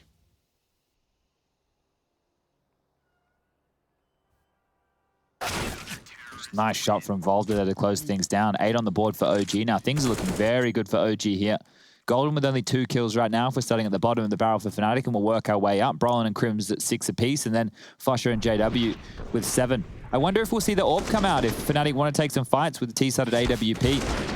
JW's the one making room with the rifle, but also the primary AWP for the squad. So those questions right there are going to be difficult to see when they get answered. Moving into the next round of play, the loss bonus has built on up for Fnatic here, so they should be able to get a buy through comfortably. But it's just, again, these pistols upgraded with utility. It never feels threatening. It never feels like they're able to get started. They need a bit of a miracle, an opening kill from one of their individuals, potentially snowballed into 2. Brolin's the man who seems to pick it up when the chips are down.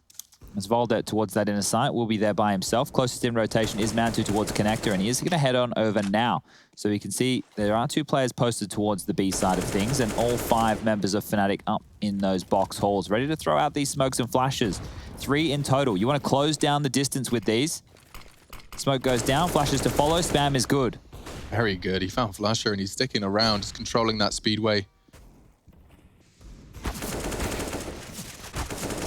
Double. Bomb down, though. And that's pretty much the only reward Fnatic get for this inner take. It looks like 9 is completely and totally set in stone.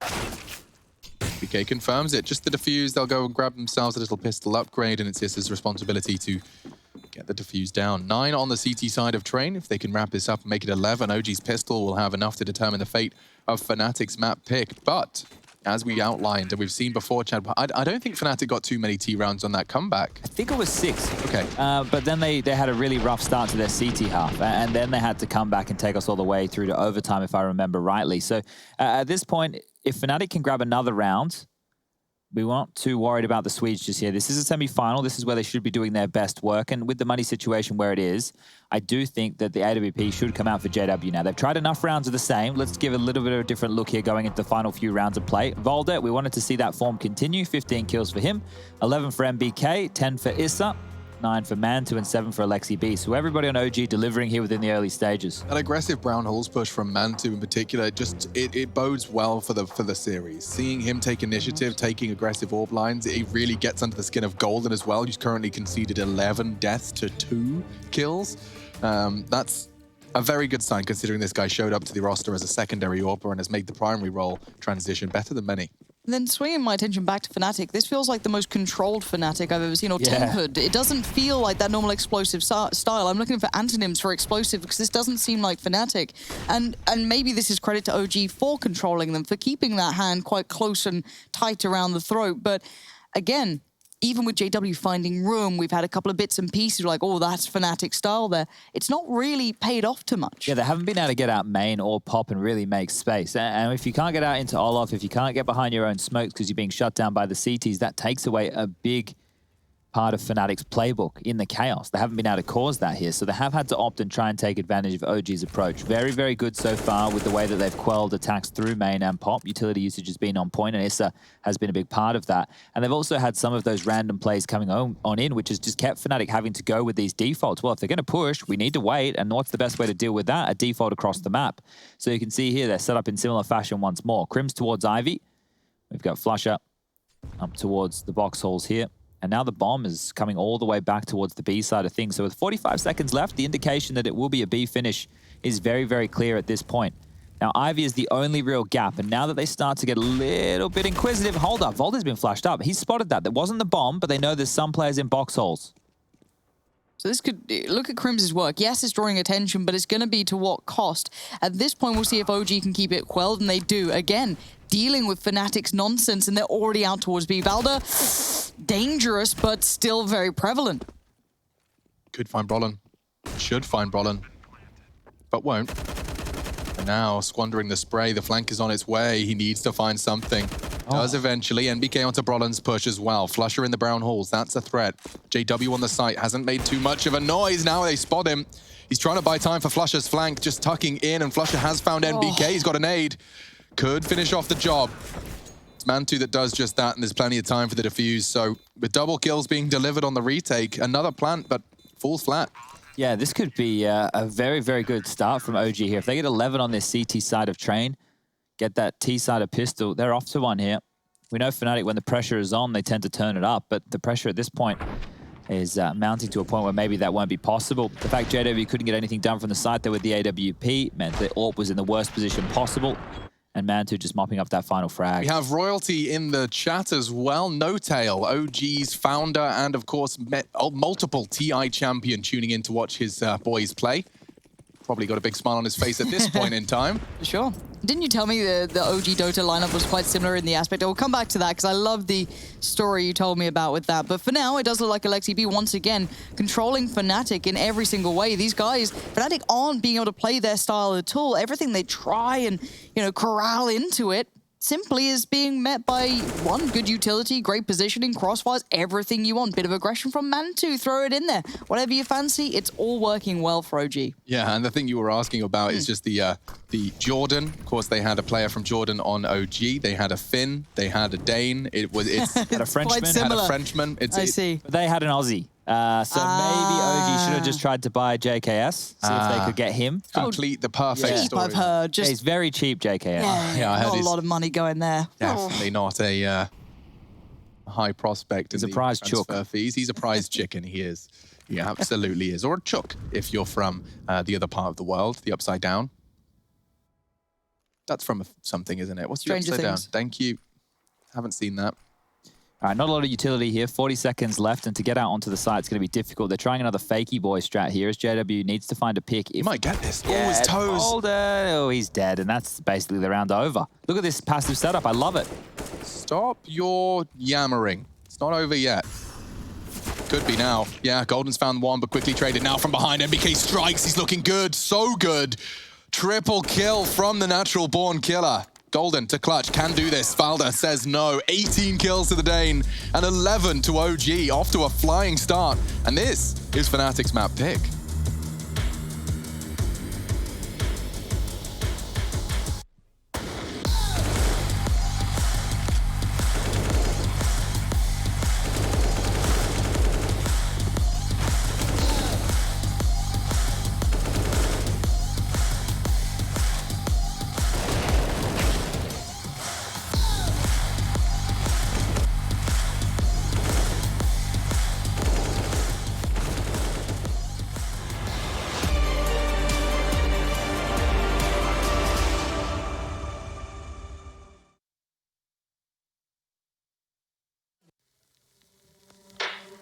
The shadows, I've come to make a name. Ready for battle, cause I got a throne to claim. Think that I'll crumble, I'll show you your mistake.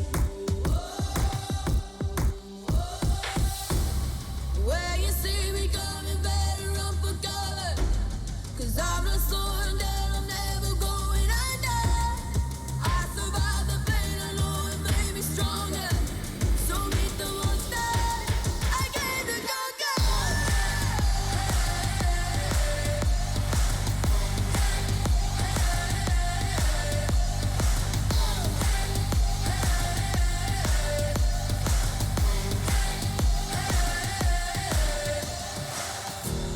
Smoke clears, I'll still be on my feet. Forget all of my fears, cause I know my destiny. I feel a champion waking inside of me. It's emotion, the legend's spoken. This is my moment. Can't break my focus, know where I'm going. This is my moment.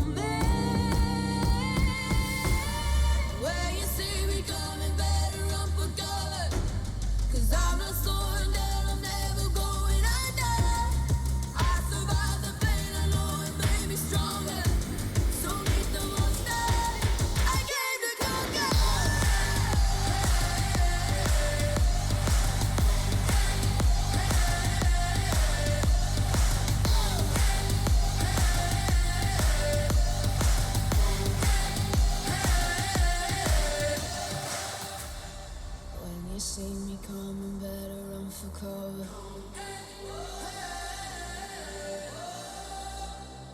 I survived the pain, I know it made me stronger.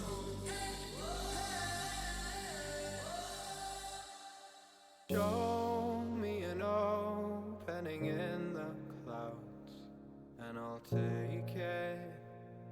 Yeah, reminding myself to just let go.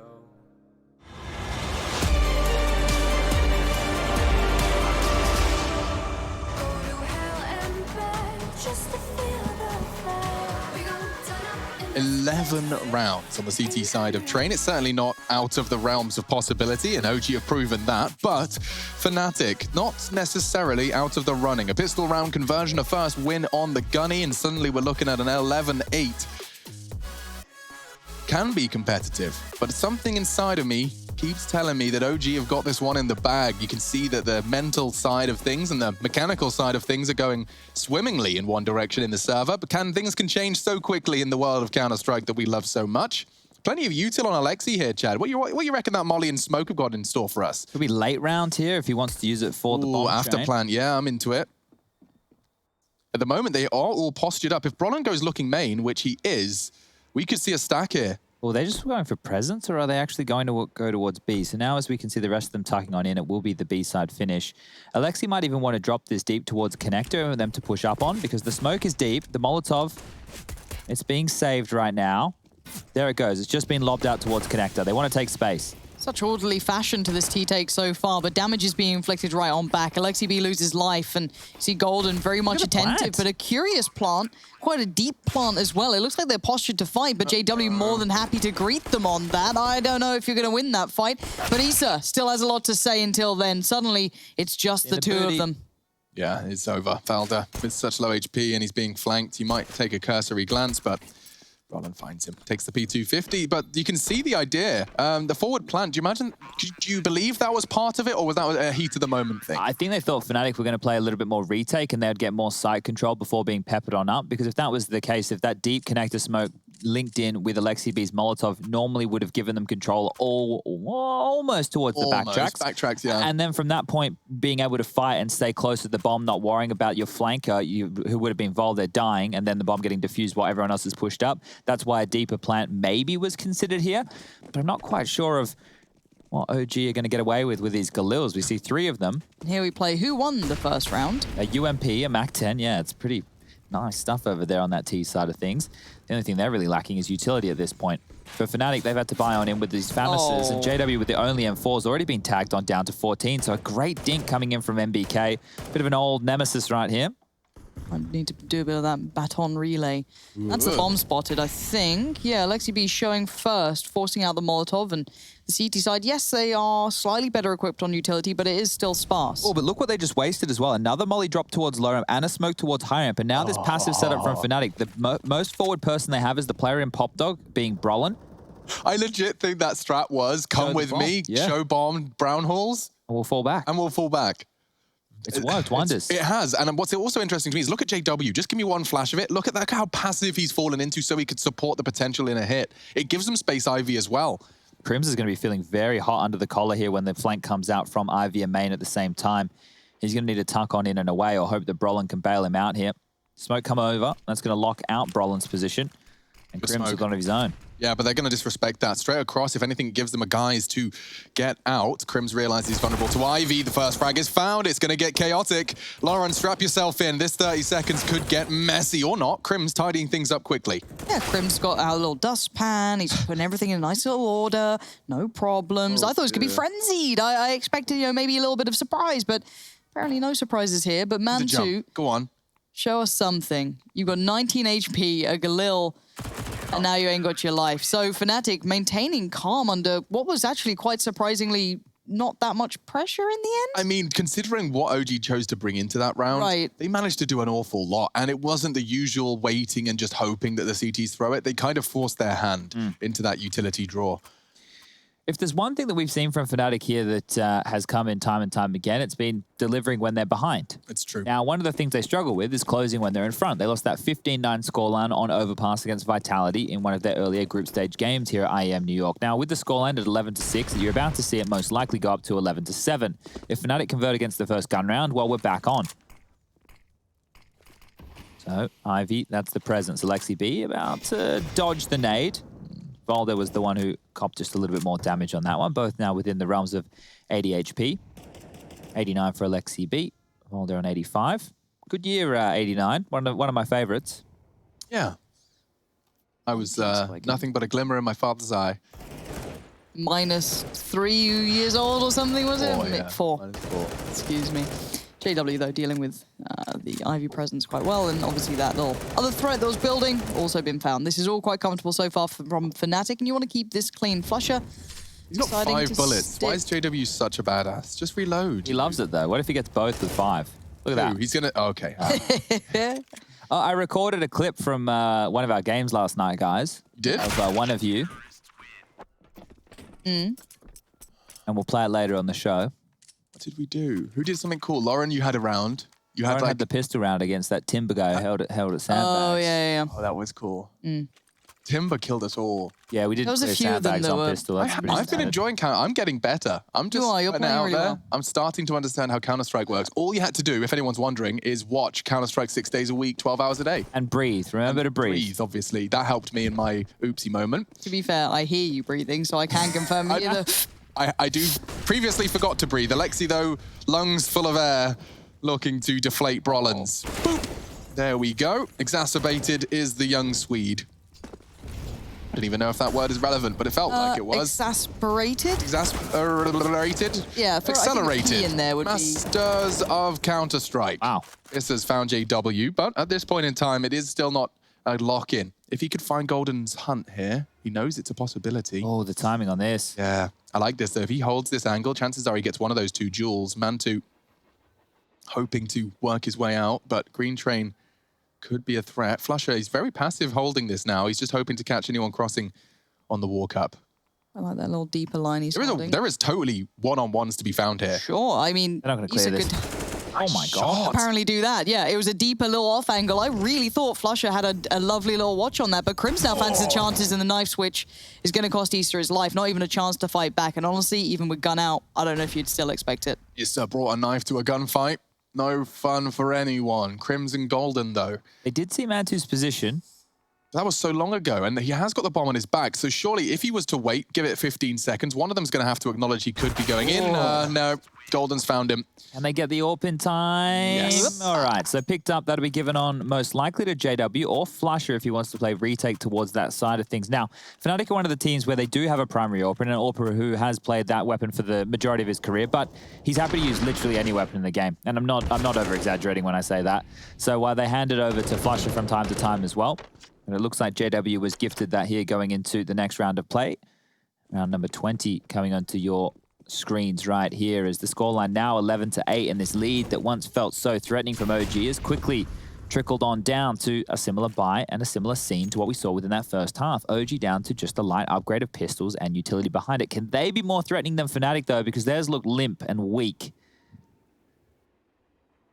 CJW, I see an AWP. I smile. Doesn't get the first, though, and now there's actually a lot of players down there. Only aware of one for now, but cognizant there may be plenty more. Alexi nade. There's actually a lot more nades. It wasn't just Alexi's, but the one I noted does get put in, but it didn't really find much. So again, the early initiative towards Ivy actually paying off not too much. I guess showing presence is about the only thing you can really report from that. And this is similar scenes as to what we saw from Fnatic. So if you missed the first half, you would have heard me explaining on these rounds where they are just down to the pistols. Percentage Counter-Strike at this stage of the game will make you force the CTs to use all of their utility. And why would you want them to do that? Well, they'll have to reinvest. And if they have to reinvest, oh, that molly's gone a little bit skew-if, hasn't it? I'm not sure if that was intentional or if they wanted that to dip in a little bit more above the pop dog, but that would stop them from setting up nades towards yard. So Brolin here, they know that he will be in towards that pop position. Fake towards Ivy right now from Alexi. He's drawn the attention of one. Actually, leaving the inner bomb site right now will be JW. So all eyes on Flusher here. Only has an MP9. Ooh, this is scary times. 25 seconds. They have to commit pretty soon, right? They certainly do, and already losing one man. They're into the site now. Flusher does have his signature MP9, known to ply his trade well with the SMG. Now with two missed shots and a frag. This is hit the crucial. And now the second as well. If there's a third, okay, we're cooking. Valda needs a headshot. He needs a fresh clip. He's still alive for now. One headshot's all he needs, and he finds it. Brolin's a clutch. It looks like OG are doing it with pistols. Valda's not got the health, though. And so Brolin will save the day. But my God, 4 frags in a bomb plant off Deagles? Nobody's complaining. Yeah, we said Fanatics were looking limp. Well, this one here from OG was the opposite of that. Bloody hard stuff coming into round number 20, and they've made it an almost winnable round. Unfortunately for them, it will be 9 posted on the board for Fnatic after those heroics with the Deagle, but the buy can come on through. Mantu can get his AWP, can get the head armor and even utility behind it here. So no woes in the OG camp whatsoever. Everyone will be able to buy in with those AK-47s. And they're going into round 21 fully equipped with the loss bonus at 3,400. So if they lose this round with the residual cash they have on 4 out of the 5 members, they will be able to have a threatening buy going into the next round. Whereas Fnatic, their economy, it's been kept honest. Crims, JW, they're dealing with a bit, but Flusher, Brolin, Golden, they're in a little bit more trouble. Their loss bonus is not sitting as pretty. Looking at those double AWPs as to how we get them into play here. Brolin very close by to several players, but incredibly calm under this. And let's see where they're posted. So Flusher popping himself towards A and JW, towards Ivy. So it is, again, Golden very alone here on B this time. So trying to ensure control. Smoke goes in, and we're getting towards the minute mark. Yeah, so one of my favorite players in the Pop Dog role is Brolin. And one of the things that separates him from others is his ability to read when he's needed. can see already he's just fallen out of that ladder. He is vulnerable to a totem drop, but he has Oh, this is huge info. Yeah, nothing Ivy. Crims can fall out. He's rotating in. Yeah, they can play 2 towards the inner bomb site. Brolin's dropping on back now not to give up his life, because if Brolin goes down in towards Pop, that means the avenue towards Yard is open. Now they can use their utility to stall out. JW has a truckload, but can't use that in his position. Crims has a molly now when this attack comes in. Golden has the same. OG need to fight through the flames. Oh, man. It might even be a fake, actually. It's going to need to be a hero play. Yeah, Alexi and Issa's positioning suggests it could be the fake.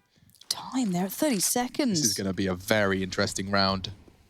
A very interesting 40 seconds or so. Flashes, mollies, smokes, trying to pull the CTs into the fray. 20 seconds. Still not down the ramp. It will have to be the inner hit now. And here goes nothing. First for Crims, unloading the mag. Golden getting another on the cross. Golden need to frag. Seconds. They need to plant. The bomb's loose. Need the frag now, and Golden's done everything. Single-handedly winning the round. Mantu wondering where on earth it all went wrong. He hits the flick to save his rifle. Won't get the same opportunity again. And just like that, Fnatic have done what they did once. They're doing it again. Closing the gap on the CT side. A spotless defense. OG have got no answers. 6 rounds on the trot. Golden loved the third here. That was the extra one, but that was the one that won them the round. Yeah, and this here means that we most likely do see a pace change coming out from OG. The hero of that round was JW's information. He was able to clear that. Brolin heard nothing towards Pop. They slowly trickled on back into a defensive setup and hedged their bets towards that inner bomb site, and that was the right call. The AKs come out, smokes towards Yard, deep towards Connector and the Ivy positions, and down Pop they go. So faster approach here from OG, but this is red. Lots of good nade usage from Fnatic here. Gosh, I thought the molly might have been the end of it, but the guns are more than enough. Yeah, and Mantu frenzy tries to funnel in, and Fnatic seem too aware. What a great transition Fnatic have had. They just seem to be so comfortable on that CT side. We've seen it twice now in 2 days, where Fnatic can overcome the odds. Hello, smoothie moves from Alexi B. This is about to be 7 on the trot right now. Yup. For the Fnatic side of things. So they're back in this one, and OG are struggling for answers. Want to keep it clean if Fnatic can. They've already lost one of the expensive rifles. It's been picked up from Crims, and he'll actually finish off Alexi with exactly that. So now, without the plan, OG's money comes into question. A couple of individuals there sitting around the 3,700 to 4K mark who will be able to buy AKs, and if they want to buy again, well, they can make it happen with Galils as well. But if they want the AWP for Mantu, they feel they need a bit of a crowbar to smash open an opening pick against the likes of JW and Flusher, they should save. They should just take a partial investment here, go for one of these pocket pieces, and see if they can get away with a bomb plant or another threatening round, because the closest round so far from OG has been those deagles towards the B side of things. True. But we've also just watched what happens when Golden knows they're coming. It can be a very one-sided affair. He's only got 10 kills, but I feel like the majority of them come when they hit the site. Ooh, keep your head down. Yeah, that nade could be the one. Ooh. A little bit shy there. It's a hard nade to throw. Yeah, it's not a fun one. That's why Alexi did his from a standing jump position. Rotation's already here, so they've done the same thing as they did previously. Baited out a little bit of early utility, and that was easy. But now, if they want to make a round of this, they have to force forward. They have 3 smokes. They could use one of these towards low ramp, one of these towards... Well, maybe they'll wait out that smoke right there. But as we head over towards the side of things, if you can limp out a smoke high ramp, that'll give you an opportunity to either pick down and clear out the coils position or fight towards the bomb train. There's a timer on this. Brolin's pushing main. Flusher, he's going to drop out his incendiary. It's not quite going to slow them down. It is. Okay, so one of them slips the net, and it is the responsibility of Golden to clean up. Alexi wants the plant. He wants more. Issa pushing in, goes down. Alexi with the fake, trying to find Flusher, and he's hitting every shot he fires. Now Alexi's deagle fills the feed enough to buy time for the plant. Mantu to defend him. Mantu down just to 21. An unarmored deagle goes down. Alexi needs the ace here. Yeah. You don't ask for much, Alexi. Just kill them all. And all of them are looking at you. Yeah, that's how it's supposed to go down. His Fnatic continuing their spotless CT run. We have seen them from the first of this half just pick up a slew of 8 rounds. Can we get the scores on the doors up, please, Rushley, with your little bind? Back it on for everybody at home here so we could just show how dominant... Yeah. Here we go. All right, so you can just see how dominant it has been here in this second half. It's only blue. That means only Fnatic rounds so far, and only 3 rounds they've had to defuse on these. So the first was the pistol, then round 20 and round 23, the one you just saw. And those were the rounds with only the deagles, right? Only those pistols in play. So all in all, Fnatic against the gun rounds have been looking clean as a whistle. I also want to highlight that, yes, Brolin may not be like fragging out, but his information he's finding every single time. He's been able to call, I think, 2 or 3 rounds now that, hey, no one's here. We've either cleared Ivy, main, whatever it is, but a pace change. Alexi B's already out, quickening a little. Not quite as frenzied as maybe you'd want, but it looks like the CT side, in response, getting proactive, and Valdez left this. So this is going to be, once again, information relayed, and Alexi B, he found a way out, but what does he do with this now? He has to wait until this smoke clears or go now, and well, it looks like he's going to be waiting. So, interesting smoke dropped on out there from Volder. I guess that's covering off towards the Olaf position, because that could be under the CT remit right now. MBK clearing it. Now they know nothing's home. They're moving forward. Brolin's been spotted up towards Heaven. Mantu can go for this pick, knowing Brolin's been seen. Oh, they're so ballsy.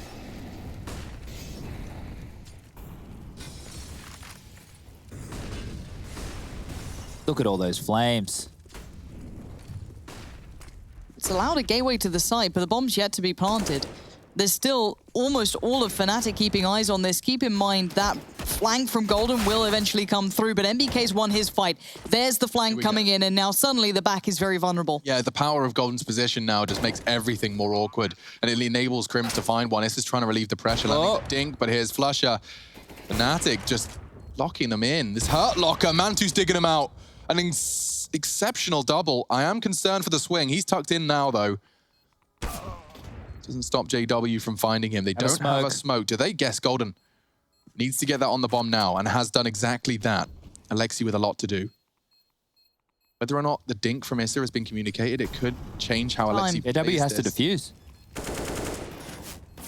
One, needs a second, and oh no, he's adjusted the spray, it's there! OG get their first round, and it's a gift from Alexi B.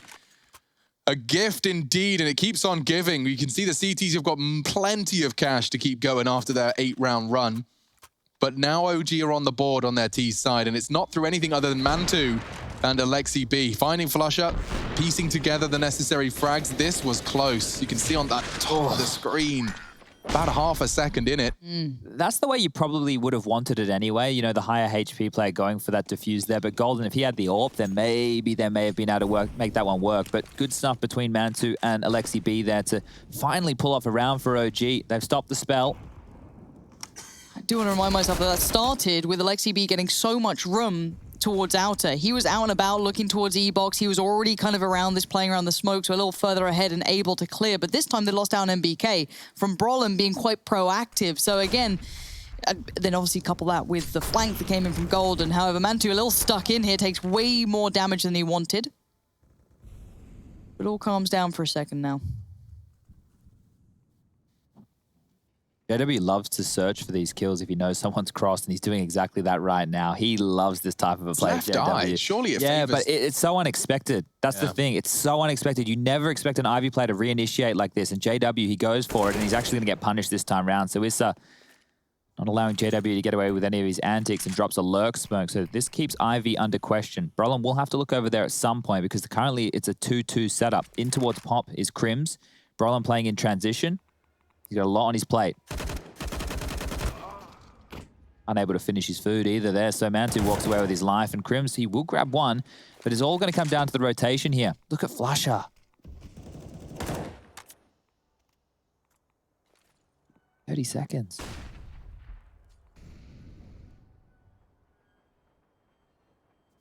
Oh, Alexi B again trying to bail him out here from these tricky spots, but look where these two are.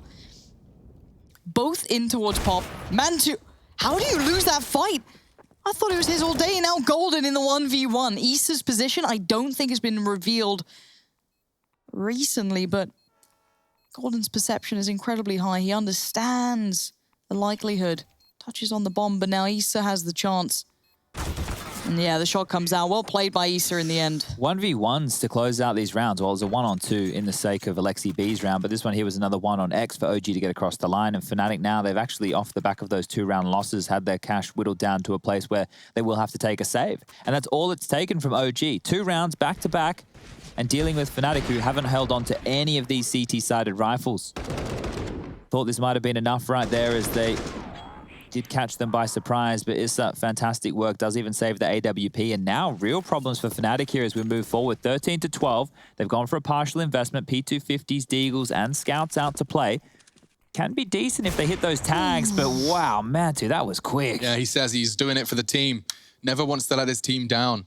His actions speaking volumes as he's tagged up another.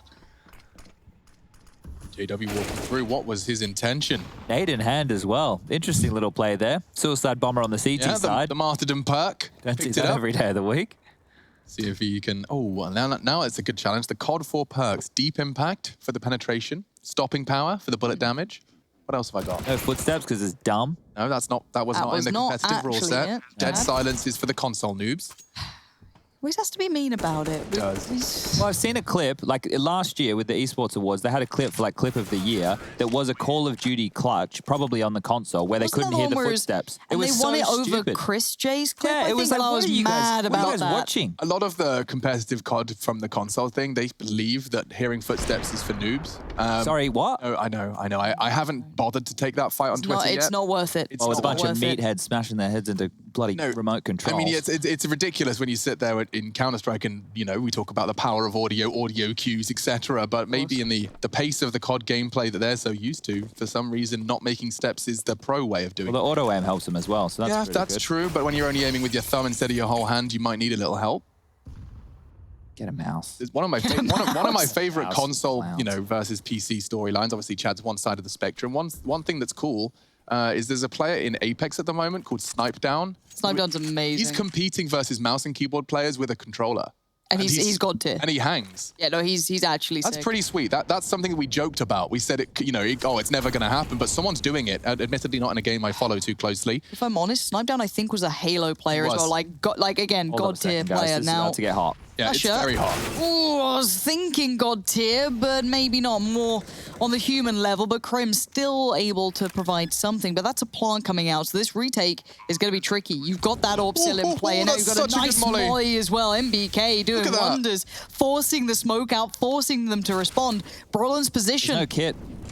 Ooh, does he do anything? Nice frag from Brolin. Maybe they go for it because of it. Mantu relieves the pressure. And still frags coming in. They're going for it. Closing the gap. NBK only an MP7. Multiple targets. He's live. That's a big one. Though. Yeah. If he gets the molly right. Can't screw it up now. They use their smoke because of NBK's molly. They have to save. He's done it. You can't do anything. That is magnificent. Golden gave it a go. The sound cue to try and draw him into the frag, but he's done his job. The power of a Molotov, folks. That's he 15. saves it. That's 15. OG definitely starting to find a grip on this T side, admittedly by the skin of their bloody teeth. That's another 1vx situation. Yep. So out of what, the last 4 rounds, there's 3 of which have been 1vx's, and that one there was a 1-on-3 where all he had to do was throw a Molotov, didn't even need to find the kills. I thought this here was enough from JW, but they weren't able, even if they found the frag, wouldn't have been able to get the defuse. So Mantu has won that just with that Molotov, that $400 investment right there coming in clutch. And Fnatic, well, backs against the wall going into the final round of play here potentially for map number 1, their choice. 15-12 down. Okay, the nades have found the target. The heat-seeking missile finds Golden and pops him down to 17 HP, feeling a little worse for wear now. And yeah, 4 rounds on the trot for OG. Gotta be feeling chuffed with this as Mantu gonna be posted across. JW on the other side now.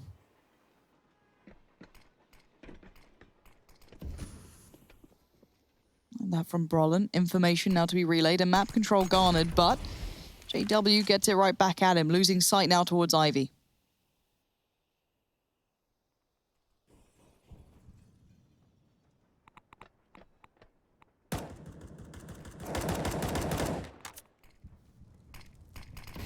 Another smoke, Yard's in trouble here. They've even tucked in more passively.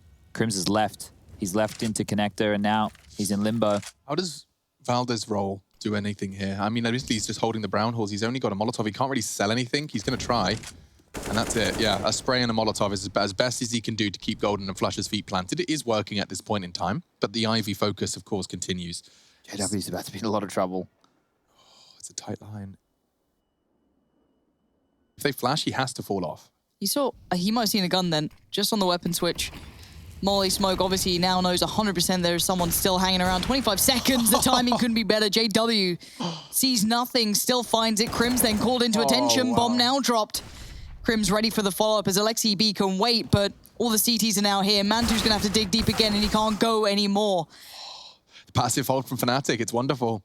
Yeah, but they're only going to get away with that so many rounds in a row here. OG should be able to punish that knowing what's coming on in. If they want to take space and then wait out the utility of Fnatic, then synchronize for a couple of mid to late round duels with some late smokes towards Connector and towards that Ivy position. They should be able to get bomb train control here. So JW, flash, smoke, well, still gets the kill. Easy as you like. And Crims, well, we know that he can be an absolute rock. Picking up a big kill as well. They're over towards the back of the bomb train. 15-13 now. Freeze time ticking on down. Money, oh dear, starting to become a problem for OG as well. Only a $1,900 loss bonus for them in the next round. So going into the final round of play, if they lose this one, they won't have anything. This is important for OG to make something work. Low utility, AWP. Alexi's out to find space. And a miss from JW. Yeah, that's something. Gives Alexi a new lease of life. He is fully developed now, getting the Ivy smoke down. He's taking so much space around green. Here they come. Last time this happened, he got that 1v2 at the end. That early success was great for him, but now he needs more. He needs the rest of the team with him. There's the first. Alexi does manage to make this early presence profit. Don't want to let anything slip away now. They've still got so much time and so much control, but Golden on the bomb train connects. Alexi needs more. Golden continues to be a thorn in their side. Valda does find the necessary. All onto Flusher. OG to take Fnatic's map pick away from them after a very quiet start. 4 in a row towards the closing stages and make it the final 16-13. And this semi-final looking poised for OG. They convert and are 1 away from the grand finals that have eluded them.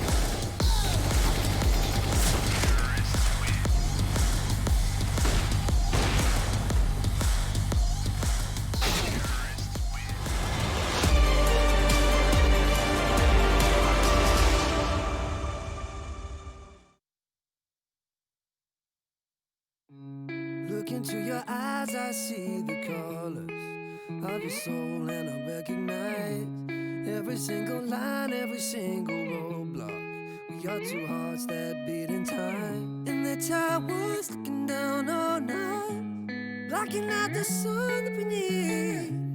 Maybe we can change our stripes and colors. You're the only one I see, and I take it all or nothing at all.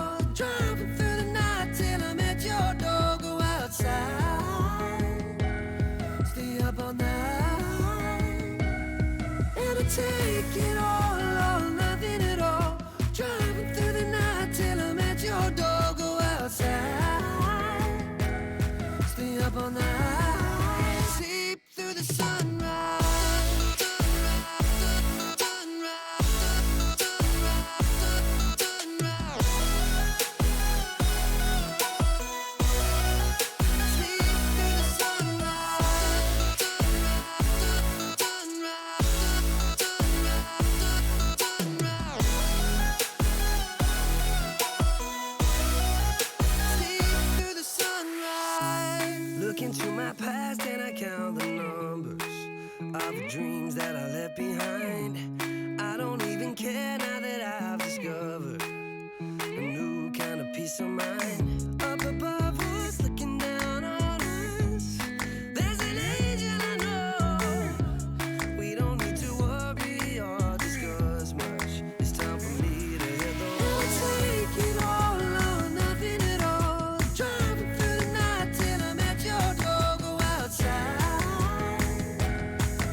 outside, stay up all night.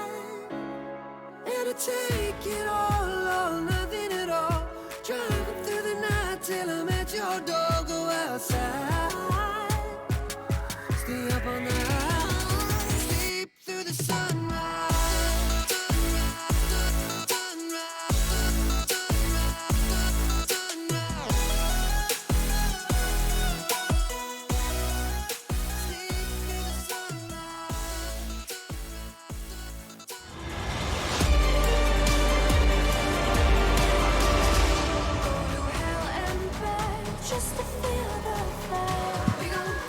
Lot to review here in our first map of our semi-finals. The lights just got turned on. That's why I'm like squinting. this cable. Whoa, it's like a flashbang. Is it too long now, too Chad? long. Oh, you could do the wandering This is around thing. my technique. I don't like Chad. the wandering around. Can I walk you feel through like it? a dog. I know, I understand that. Not the walking part, but when you've got long cable. Yeah. I thoroughly enjoy kind of tossing it over my shoulder like a regimented soldier. Okay. Very cute. Is it that song? I might tuck it into my back pocket. You could do that That might too. be one of my That's cool. go-tos. Yeah, I do Get a like back get pocket like a normally. holster. Ooh, I don't know. very like nice. a cable holster. I like the Counter-Strike though, because that's on the screen. Yeah. Well, we can catch everybody up because it was a relatively cut and dry game. It was an 11-4 first half in favor of OG. You're going to see these rounds mount round after round after round. Fnatic were trying some of their cheeky business. JW sneaking through Ivy smokes, trying to get some flanks on, but they were shut down basically at every turn. There was good aggression coming in from OG on the CT side, some pushes towards that inner bomb site, some late round finishes here that you've just seen. And the scoreline, it was 5-4. It did seem threatening, but then OG ran away with this. Once we made it over towards that second half, well, Fnatic was starting one of those Fnatic-esque comebacks, but they lost to clutches. They lost to 1vx situations, and that's where the game really fell apart. I don't know who I want to look to as highlight players. I guess Volda had some good impact frags, and maybe Issa as well. I want to continue saying his name because he Can I not continued be to a have good Mantu performance. fanboy? Mantu was Well, you great can. as well. I love that work with the AWP. So powerful in opening Oh, up. yes, Lauren, that's it. Big him up. Big up that Union Jack.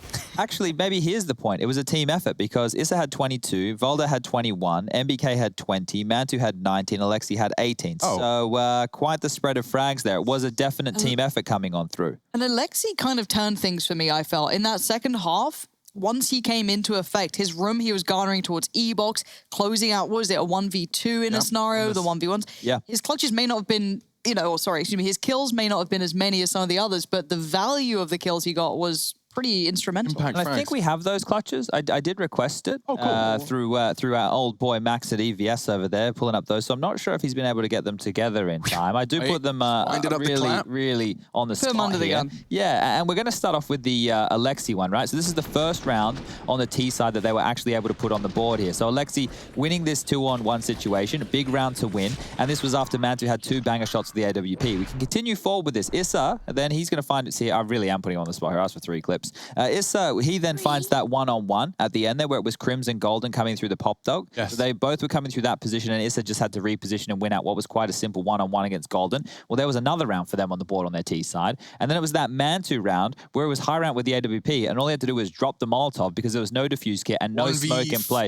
So, And also, sorry, there was a really cool extra element on that round in particular because NBK threw that molly towards, the, what would you call that part of the map? To the back of Z, there's where they're coming from backtracks.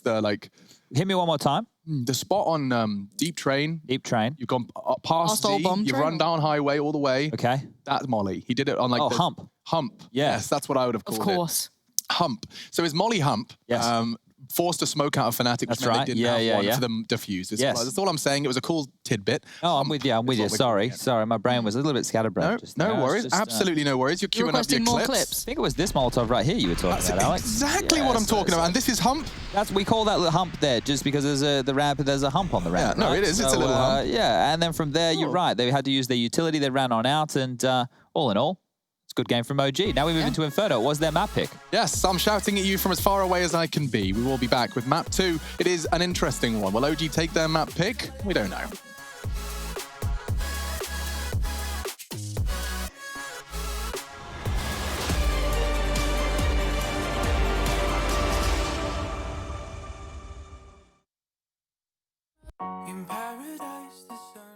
My name is Trace Saranthus. I am building a PC for Jordan Gilbert. My goal was really to get something that was no compromise, super powerful, and ideally not built by Trace. Yes, thank you so much, Jordan Gilbert. You know, we don't make mistakes around here. We made happy accidents. I get a booster seat here. Enter now for a chance to win one of 3 PCs built by me, Jason, or Trace.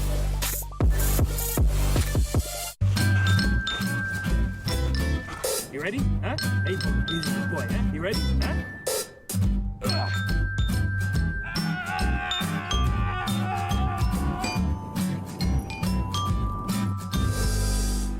Start your esports career now at play.eslgaming.com.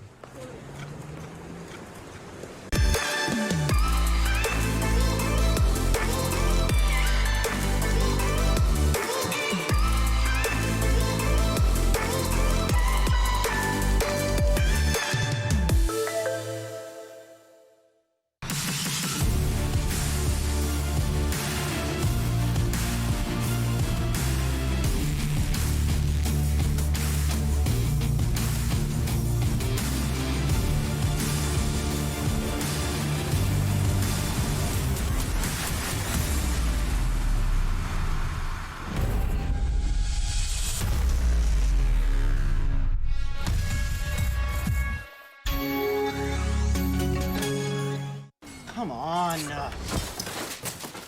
Millions of gamers rage quit every day. Mountain Dew Game Fuel's got you covered. Game Fuel is specially crafted with ingredients shown to improve accuracy and alertness. Another one saved by Mountain Dew Game Fuel.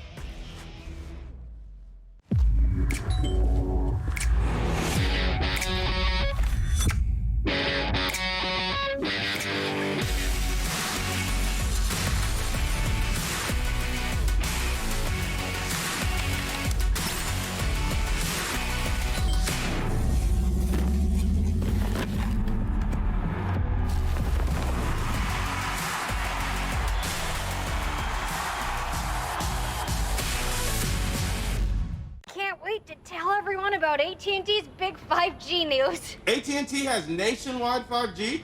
Yep. And that's faster? Faster, yeah. But is it reliable? Uh-huh, and secure. You should consider making a big deal about it. Bigger? I said bigger. Oh, bigger deal, bigger than what I'm doing. It's not complicated. A 5G network needs a 5G device. Get the new Samsung Galaxy S20 FE 5G for free when you trade in. The future waits for no one, so we refuse to wait for it. Today, battles are waged in nanoseconds, and planes are piloted from the other side of the world. The future's not coming, it's already here. Join us and be the future. Your favorites will play soon. You hope for the win. Excited about the game, but something has changed. You start to doubt. Will they pull it off, or will they drift away? You pull yourself together because you're sure they're revved up to win. You know they've prepared. They've picked the right course. And even when there's no chances, you believe they will win. GG Bet. Be excited.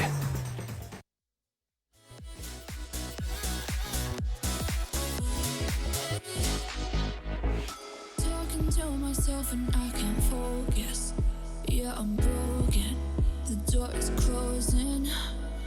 Wanna be a part of something more than this. I've lost control of it.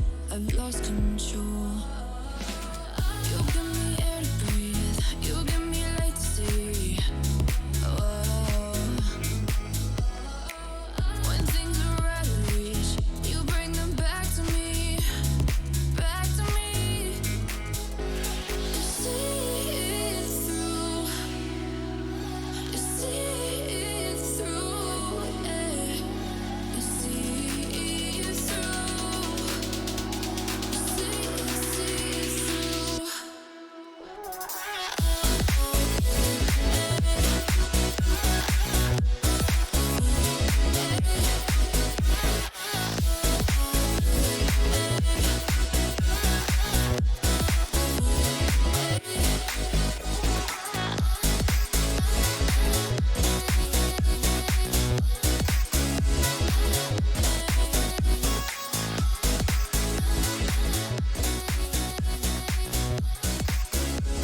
Intel Extreme Masters New York Online is brought to you in part by Intel, Acer Predator, Mountain Dew Game Fuel, DHL, AT&T, U.S. Air Force, and GGBet.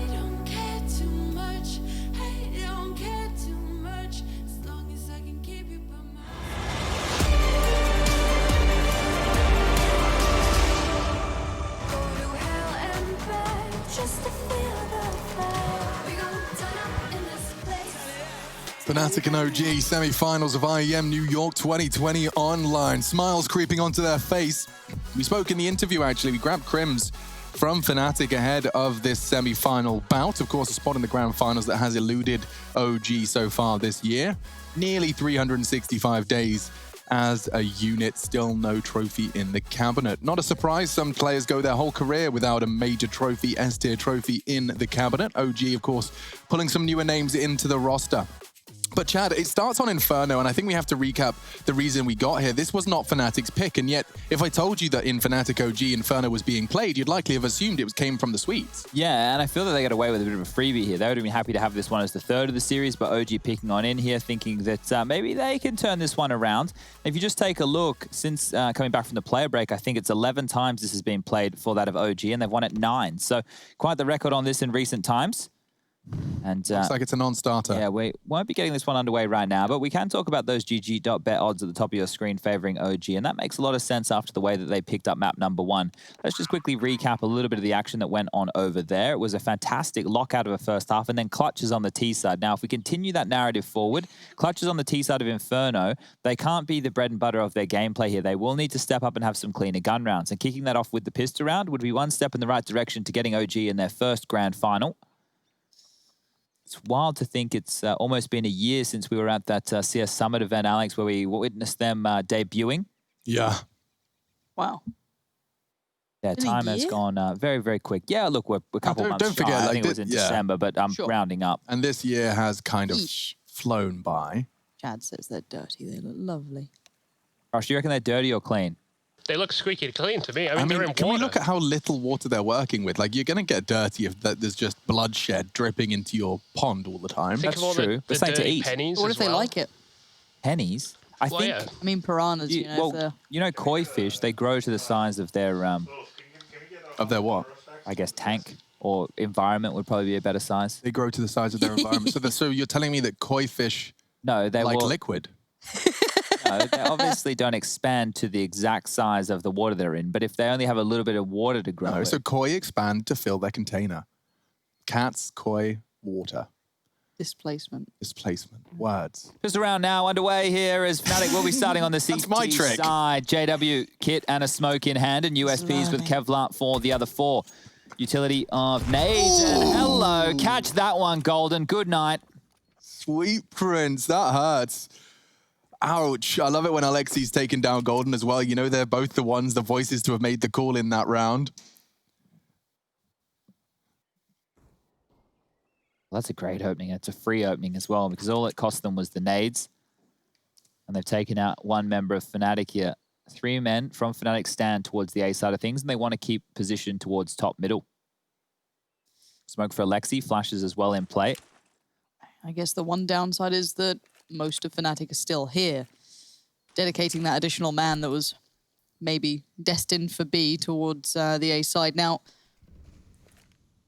no, we like this. Yeah, we've seen this before. Brollan's probably very cognizant of it too, but now he's caught in between a rock and a hard place, and he chooses the rock. Around we go, Alexi B buying some time, being a nuisance. Brollan forced into the fight. Doesn't win it either. Alexi B, nicely done. Yeah, but this is where they could throw it away. And in order to not squander it, they need to make sure that Alexi plays passive, because they'll waste so much time looking for him. Look at this. They're desperately hunting him, and every second on the clock is another second gained. He can spot him and will execute him, but that's a lot of time rotted. NBK needs one clean headshot, and he's not got it yet. Crims has got a chance. The Glock favored in this duel. JW giving it a go as well. There's the headshot. And that's the round. Nice work from OG. Started with a nade kill, ends with a double from NBK. That's great work there, knowing that Fnatic love to go for that little bit of a second mid info play at the start of the rounds, jumping through the window to see if there's anybody home towards second mid. Well, yes, they were, and they had grenades, and you can see exactly what that does as Golden's body hits the roof, hits the deck, and well, that was the key for OG to continue their fight towards that A side of things. So you love it when a plan comes together, and I'm sure Alexi would have had a massive smile on his face after pulling that one off. as OG now will buy on in. They have a MAC-10 and MP7. And you have 2 AK-47s and a Galil. On the other side of things, it will be the Fnatic Force Bite. No Scout, just the pistol. CZ75 for Crims, P250 in play for Flusher, and the rest with Deagles. But note the smokes. That's what's the most potent into a round like this.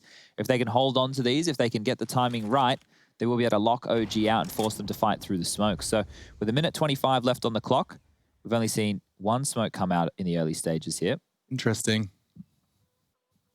Always interesting to see how Fnatic approach their CT side here on Inferno. It's very information-driven, very by the book. Just 2 smokes towards halls early. That's the Alexi B special, how we'd normally send 3 players over towards halls and have them pounce out of apps on a couple of flashes. So the fact that they've already dedicated 2 smokes towards that side of things tells me that Fnatic have done their homework, they have watched the demos, and they will be ready for that style of play. That's one way to deny mid-control.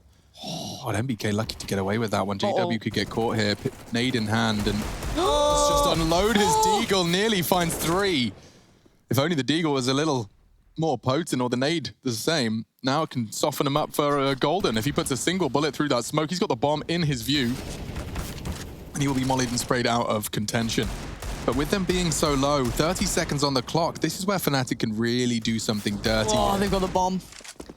They still have time to go B if they go now, but it looks like it has to be A. The CTs are there. Flusher's tucking back into B, and Brolin's found the head. That was one of the only healthy members. Now they've got nothing. Less than 100 between them all. 9 bullets. Crim's got to make use of them. Nice. NBK just cratered. That's embarrassing. 7 seconds. Issa needs a plant. He gets the headshot.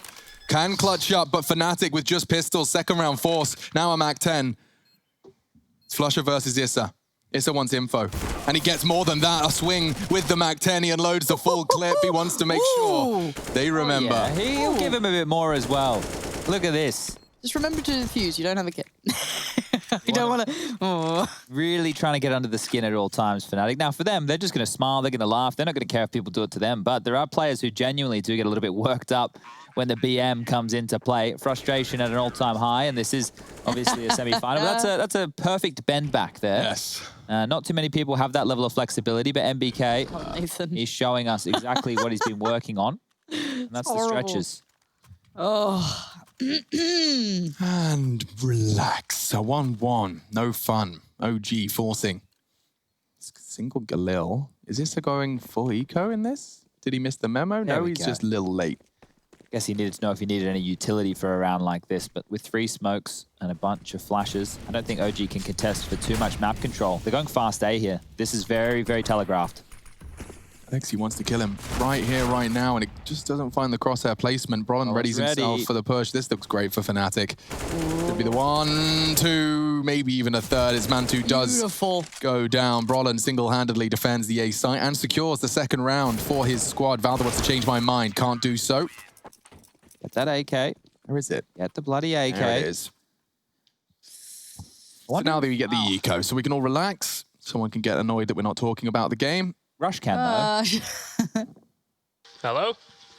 Do you want to do one of those things that you're good at? You talk, game, go now. I usually MC talk do solo. the observing? Yeah, MC, you want to take over for this round? He said, sure, he's going to do his very best. You guys here, are on comms all the time? Yeah, pretty much. We're open comms, so he can let me know. 2's pushing, 1's pushing, and all this kind of stuff. So it's a really nice system, honestly. I like it a lot. So we're definitely giving you way too much credit. You know, I deserve like half the credit at least, I would say. That's fine. That sounds like a fair distribution. Yeah, that's fair enough. But I really don't think OG are going to do anything this round. It seems like the rounds I get, the teams do nothing. So I don't know if you guys have kind of planned it that way, or... I don't think so. I think that must just be a strange Big coincidence. smoke from Brolin coming down here. That's locking him out for at least 15 seconds. I'm pretty sure that's the exact amount of time on that smoke grenade. But JW, he could farm a lot of cash here. He's an AWPer. He does like to bring it out. I'm curious to see if Flush is going to be picking up on the B side as well. I'm pretty sure he is. Oh, the nade onto Alexia. Oh, no. A bit of payback, you could say, but...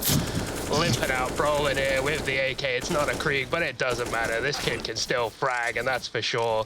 Quick reload here. I don't think Mantu could do it, you know? I mean, it is a Glock. It's a powerful weapon. Crims could get caught out, but no. The round is done. Rush, easy peasy. Yo. how do you feel about like BM? If someone kills you, shoots the body, they do the little tactical crouch, how does it make you feel? If they do it to me, I'm furious. If the players do it to each other, I think it's hilarious. I think it's brilliant. I think we should support it. Rush knifed a guy last night in our games. You did. Yeah. I did. I went, guys, I've got a knife here. And then you got it. Yep. That's exactly how it went, Shifting actually. up with the blade in my hand. Oh, we did play CS as well. Yeah, I forgot about that. Yeah. Okay. It's funny. Do you see how he did a joke then? Yeah, I did. He's I getting think confident. He was insinuating knifing a person in real Yeah, life. I don't know if that's a great joke. We don't like violence around these But- parts. Oh, and I don't think Alexi B does either. The bottom banana are a little bit too hot for him right now, living in between the smokes and the flames. But Mantu's there to try and help him out. But if anything, just cops a whole load of damage with Valda as well. Initial damage definitely pendulum swinging towards Fnatic's favor. Molly goes on back, but Golden's done his work. There's a reason OG picked this. And it's time to start seeing if any of that can materialize in the weapon round. This is Fnatic's turf. Alexi's definitely more aware of that than we are. And so making this choice, actively picking it up. Of course, OG not working with a coach at the moment due to recent news. Now, Crim's rotating to B. That's purely a feeling call from Golden. And now he's going to have to pivot back because MBK opens up space and a lot of it. There's only one man on the site. Brolin, typically very good, but his head's just been knocked off his shoulders. NBK is having a round, and immediately it's time to remind you of playing the percentages and what that means. Over to you. Chad Burchill has more. Well, guys, we are going to see a save. Right. Now, when we talk about percentages, it is all in the name of pursuing the victory and primarily driven by the economy. Yeah, okay. So just take a look here on the left-hand side of your screen, ladies, gentlemen, boys, girls, everybody. So they've got cash for the next round, someone might say. Precisely, but they're playing the long game here. So nice demonstration. They are not going to try and kill each other. That's Rush. I'm showing the economy here. They're arrows towards the economy. Oh. I can't draw outside this Can box, you do sadly. a house with a cross in it without taking your mouse off of the... oh, lordy. Yeah. Remember? No. Okay. Yeah, up, down. Oh, close. Dear. I'll give you one more try. You got 20 seconds. I used to know how to do it. Go up. Maybe like No, this. start with the straight Oh, line this looks and then good. do This the... looks good. Oh, it does. No, it doesn't. Oh, no. Last try. Up. No, you need to go up. Yeah, that's up. That's where you're missing it. That's where you're missing it. And then I got here 'cause I didn't do that. Yay! All right. Well, the guns were saved from Fnatic here, which means they're going into this round with Galil, MP9, and UMP. But Crims and Golden have extra cash, Flusher as well, to use in the future rounds right now. So they're giving themselves an opportunity to have more gun rounds. Now, they will be wielding this MP9 over towards Banana and the UMP as well. So weapons, fantastic for the job if an execute comes in towards the site and they're tucked in behind the smokes. But Golden, sitting on the barrel, will be licked on down by some flames. He's been hurt. He's been killed. Valdo with a big opening right now as OG look for more. Hello, OG. Not going to bend the knee. I've had trouble doing that recently. Yeah, you just groan now every time you stand up. Cold, the joints. It's no fun for anyone when you're AWPing on this tight line. It's often flashed, smoked, jiggled. It's very much a hard fight to win. JW demonstrating exactly that, trying to take the finest of margins. And as he gets smoked off, 2 CT smokes. he's already there. rotating A. Golden knows what's going on. They dumped 2 CT smokes on that, so a little bit of wasted utility right here, and they are down a man, so they do need to hedge their bet. JW needs to get in position. He's about to be smoked on off towards the Moto. This all seems red. But I guess they still have to hit the shots. Flash isolates and separates, but the Molotov buys the time. And now once again, stuck at top mid. Did JW see the barrel? He sees more. Finds Valda, prepares for the short play. He gets it too. JW, the stopping power here, but finally his fall. It's on Brolin again. It's always on Brolin. He's still alive. You know where he is. He is the pit pillar. And that's a fantastic multi-kill. Timing's perfect. Brolin saving Fnatic again. Not for the first time. Don't be the last either. He loves that AUG. It's such a valuable weapon on that CT side, especially for positions just like that. Scoped on in, making his life a little bit easier against those AK-47s. Bada bing, bada bang. 2 huge frags. And then Crims, well, he's in there to help and save the AWP for JW, who also found impact in that round right there. And all that residual cash that was saved across means that Fnatic will have no qualms with their buy whatsoever. Rifles, utility, diffuse kits, AWP sitting pretty. Alexi's opted for a MAC-10. We could see something a little bit faster here towards Banana. Might want to lead the way here as we get past this initial set of utility. The stop Molotovs to slow on down. The smoke towards top Banana in play as well. And nades, well, back and forth they go. Alexi B down to 48 points of health. Valda taking some damage too. But Golden, he's going to be tagged on up alongside of Flusher. I think we might just see a set B piece here. Haven't seen one yet. Flush is ready for it. Posturing with the incendiary, hoping the flash baits it out. He does drop it now. Pop flash as well. That's pulled all of the utility out at the 75-second mark, and now they throw all out some three more. rotators. Yeah, here we go. High-octane game of Counter-Strike. Alexi baits the shots, knows that Golden's dropped that smoke to play behind it, and does reposition. I don't like the look of They this. have nothing to play with now, utility-wise. They're all stuck in the pit. It's a murder pit. Just bodies piling up. My. See how quick that rotation was from Fnatic? They knew 100% that was the B piece right there, and they didn't waste any time getting on over to help out Flusher and Golden on the B side of things, and now Fnatic are up to 5 rounds. Nice. Now, coming into this, we were obviously painting the picture that this is a good Fnatic map. This, over the history of Fnatic, you know, you go all those years back, talk about the mid-rounds with Pronax in-game leading, it's always been a fan favorite. And I'm not sure if that comes through the Crims, JW, and obviously Flusher combo, or if it's just the Fnatic name and Inferno seem to work well together. But when you get to the T sides, look out for some cheeky beaky mid-rounds. As towards B we go again. Up banana nades, they're good, but the spam is better. Golden deals with the two who made it through the Molotov. Alexi and Issa go down, and now no utility, just the pistols in hand. How much more can he find? Little chicken noise makes me sad every time. They do recover a rifle. MBK does have the armor, but the HP is pretty low as well. JW waiting on the other side, so if they aren't careful as they crest this corner, they will pay the price. And speaking of caution, well, they run boost it. JW's seen that, but he certainly doesn't get a shot towards it, so can at least announce that they have peeled away from Banana, or at least two have. Brolin still in towards Boiler. If he waits patiently, he might be able to do something with this, as they do decide that apartments will actually be the port of call. And Brolin reading this quite well so far. A little indecisive, unsure of if there was that mid-pinch coming through, but there isn't. It's all in apartments. And the chicken soaks the bullet. It doesn't really. It did, but not like to an extent. So. Oh, Kevlar chicken. No, sadly not. A 3v2 though is what it's left with. And honestly, Mantu and MBK are making this at least competitive. If they kept on Banana, it felt like that was all but over. Yeah, there is a way back in. Mantu using this smoke. JW should see him. It's a one-way. Oh, he's tucked in, that's why.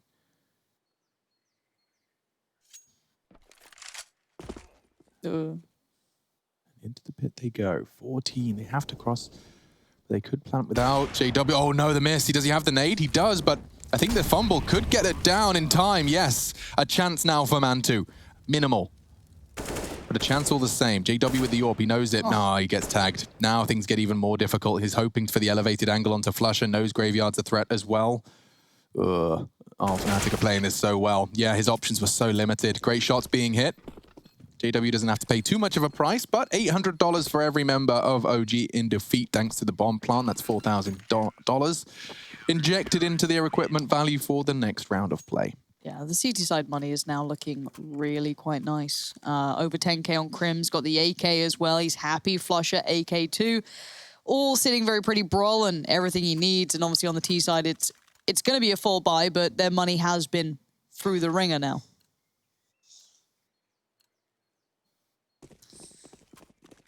T side AWP late. Okay. Does it indicate? Second decision, maybe? Well, it does indicate that we're going to be seeing a slower pace.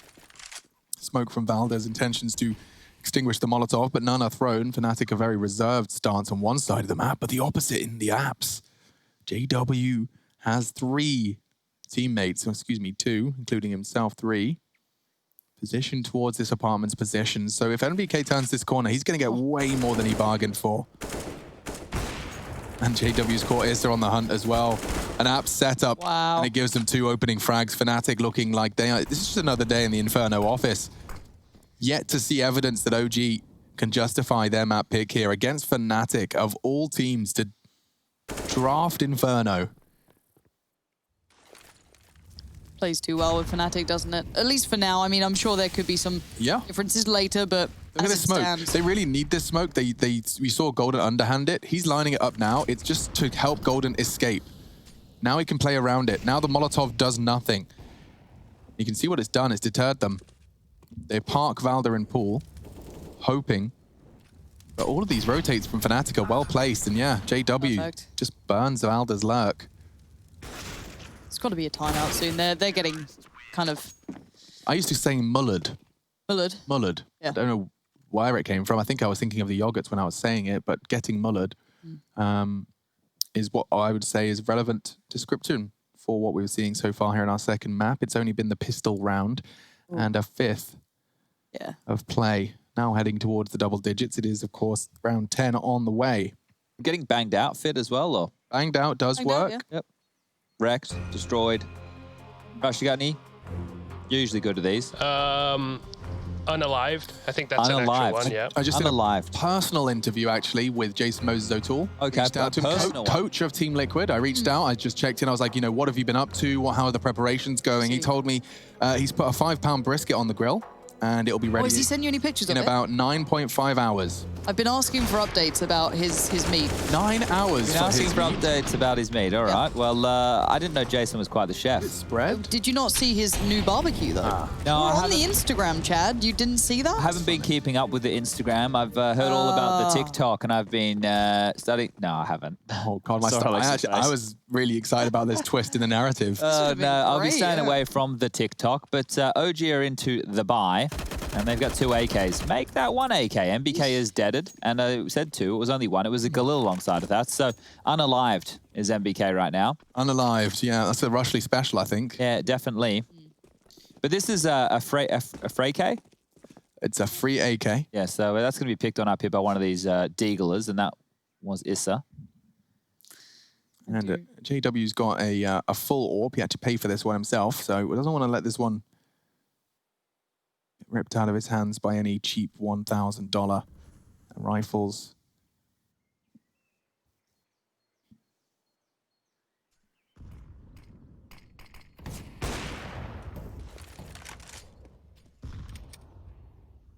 Mid-info.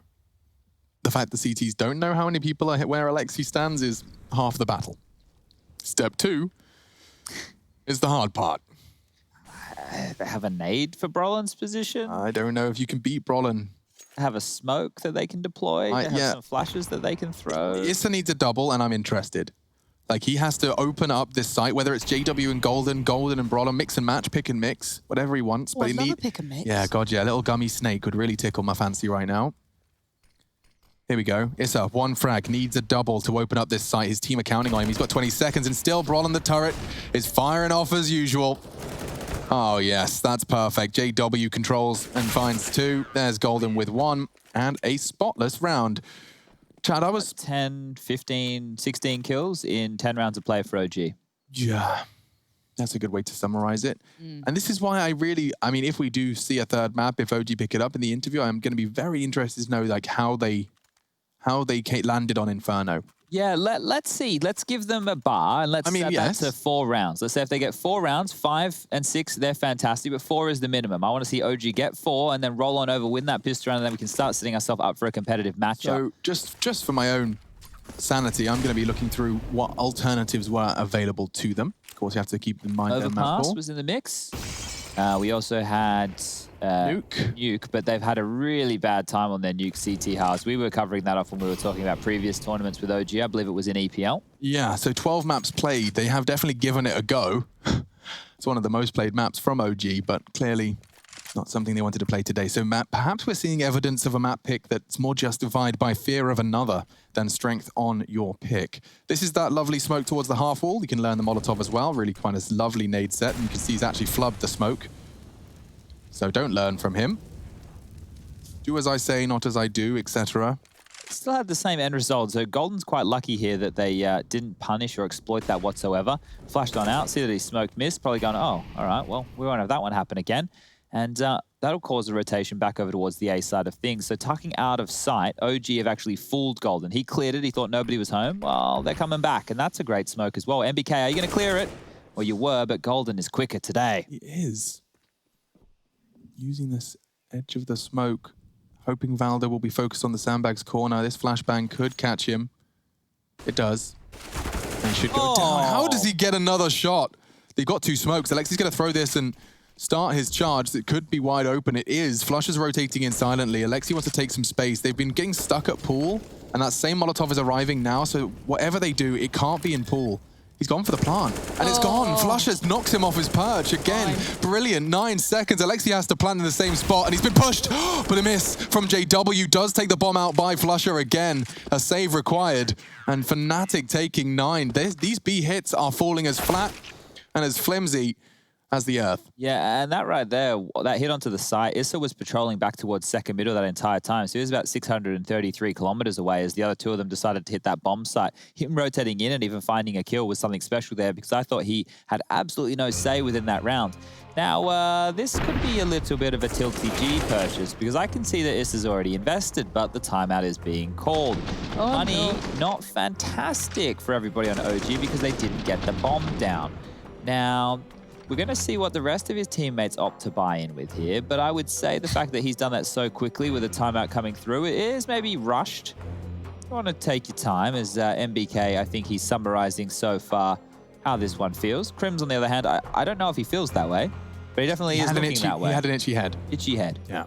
Okay, so you can see here, Issa is the only one to invest in an AK-47. He does have 650 in the bank, so that means he will be able to afford the AK with light utility behind it in the next round. So maybe not the end of the world, but I'm just not certain if that was the purchase they were looking for here.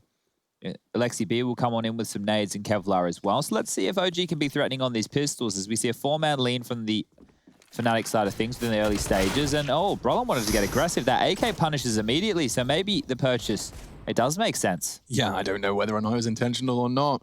A 9-2 scoreline, it's easy to add extra sprinklings of seasoning, of rage buys and blah, blah, blah. We don't know. Maybe Issa's hero AK is the way back in. That reload's going to be heard here by the close-up position and quad, but I think they'll be tucking on back. They don't want to hang around for any of this nonsense. Smoke's being set up now. The 3 players through apps. Well, we've seen it before, but Brolin's not here to defend. He's not. Flash follows as well. That does catch Golden. Really nice. But the molly completely keeps them at bay. This feels like the same round again and again.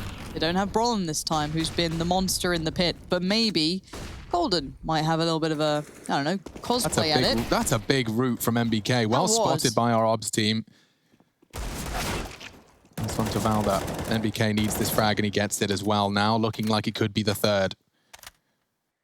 Not a guarantee. Valda with that smoke as well does fill me with confidence. If he drops that after a couple of seconds of patrolling, he will buy time. Crim's hoping that frag is gifted to him. Does have a kit. Got more cash than he could possibly desire, so there's no reason not to go for this. The only jewel that matters is NBK. Both looking in the right direction. He's running out of time now, needs the frag, and as he walks into the crosshairs, NBK connects. Third found, and third for OG as well. Triple kill.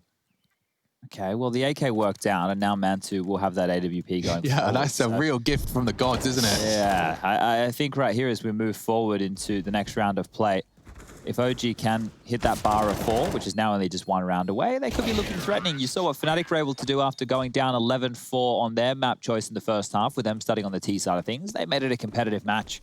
And Alexi B opting for this MAC-10. So once again, wanting the mobility coming on through. But yeah, JW and Flusher wielding the AWPs. Flusher with a lot of information, and JW the timing. It's awkward, it's uncomfortable, but he is still standing. Alexi B, though, now notes this, speeds up the pace, but Crim's watching so well. And it's going to be between JW and Brolin to deal with MBK. No fancy footing this time, and Brolin again, still a nuisance. 11 HP, it's all he's got. Finally Relinquishes control. Yeah, and the molly. Crims has just mollied himself out.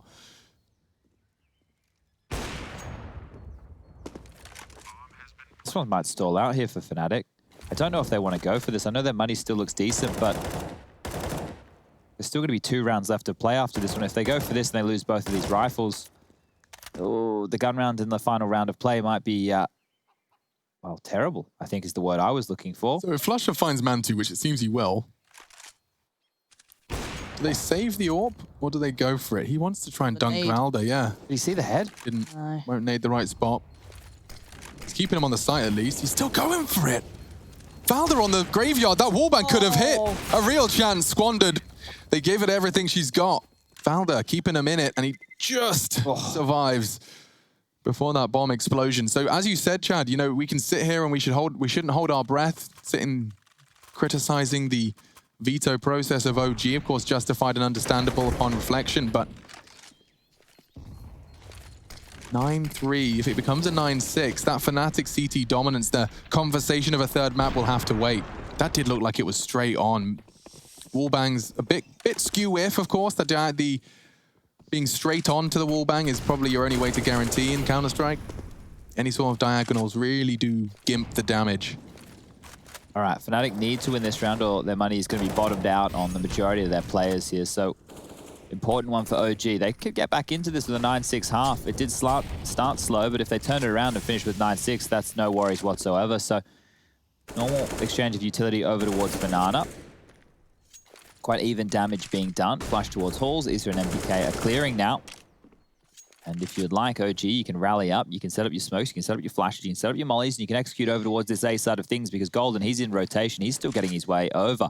You got Brolin towards Pit, and they've been able to deal with him in the last couple of rounds. And Crim's in tow towards that quad position. Mollies are looking good. Over towards the quad side of things. Help them grab control of the mid wall. And Brackets is now in the favor of OG. 54 seconds remain. Boldo wants to fight. He might just get it if he keeps this up. Golden does get taken down to 65. The smoke comes in, but Golden can probably play around this a little bit, but it's obviously tentative. Doesn't want to give away that pick towards CT Archer. It would open up way too many opportunities. Just note what OG are doing. They take Brackets, then they fall out. They hide in plain sight. They allow Fnatic to play forward for information, like they love doing on their CT side. And that's forced the rotation. Golden, once they cleared top mid, once they saw Brackets was clear, rotated over towards B, and it's the wrong call. Guess what? We're coming back to A, and Crims, you better be ready. Crims. 19 seconds, he isolates one, he gets two. I thought the third may have even come through there, but the flank's so well-timed. Flusher, Brolin, shut this down. And with only 9 seconds, it's going to be Fnatic closing out. And that's going to be, honestly, Crims and Brolin nicely held. Crims being able to get two from there was very imperative. Yeah, really, really important. Really important stuff. If that double didn't come through from Crims here, they would have had all of their chips put in on Brolin there to defend from that pit position. And that clear, you've seen OG do this a couple of times. They do it either over towards Banana or towards top mid because they know Fnatic like to take back that information, and they almost punish them with that right here. Normal mollies coming on through. The attack 9 for Alexi B. Still can be threatening in this one. They're doing their standard default over towards the holes position.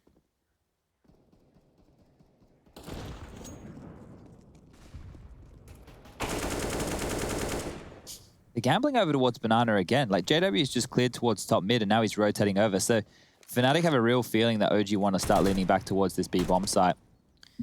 I'd love to know the kind of box that gets ticked in, you know, JW's head, or whoever makes the call to hit the little bit of a stack. Maybe just the timing, maybe just the Tech 9 being heard, whatever it may be, the AKs towards apartments. For now, the intention doesn't look like B at all. And now you've even got Flusher falling back a little towards Speedway. Not massively slow, maybe just considering the opportunity of it, the chance of it. 50 seconds. Again, utility being shown. JW, however, is in the right place this time. Sound being toyed with. Alexi B on the other side. Literally bonks the molly on his head, but it's MBK on the swing. Completely cracks open the side. It's all his, and through the smoke emerges JW to merely be sent to his grave. It's good for 5 here. Yeah, locked out. Practically flawless.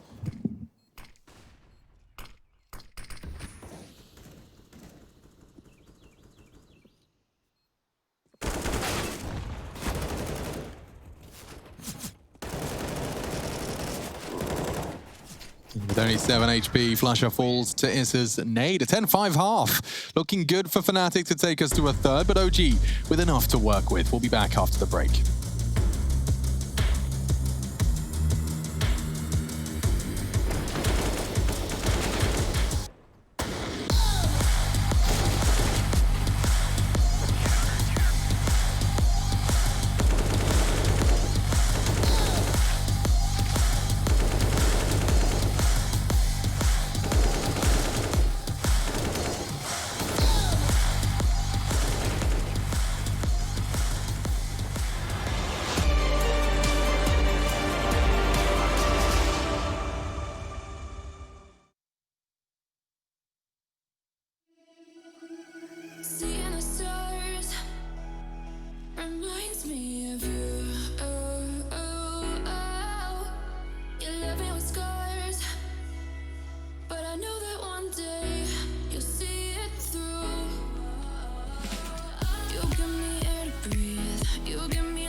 and I can't focus.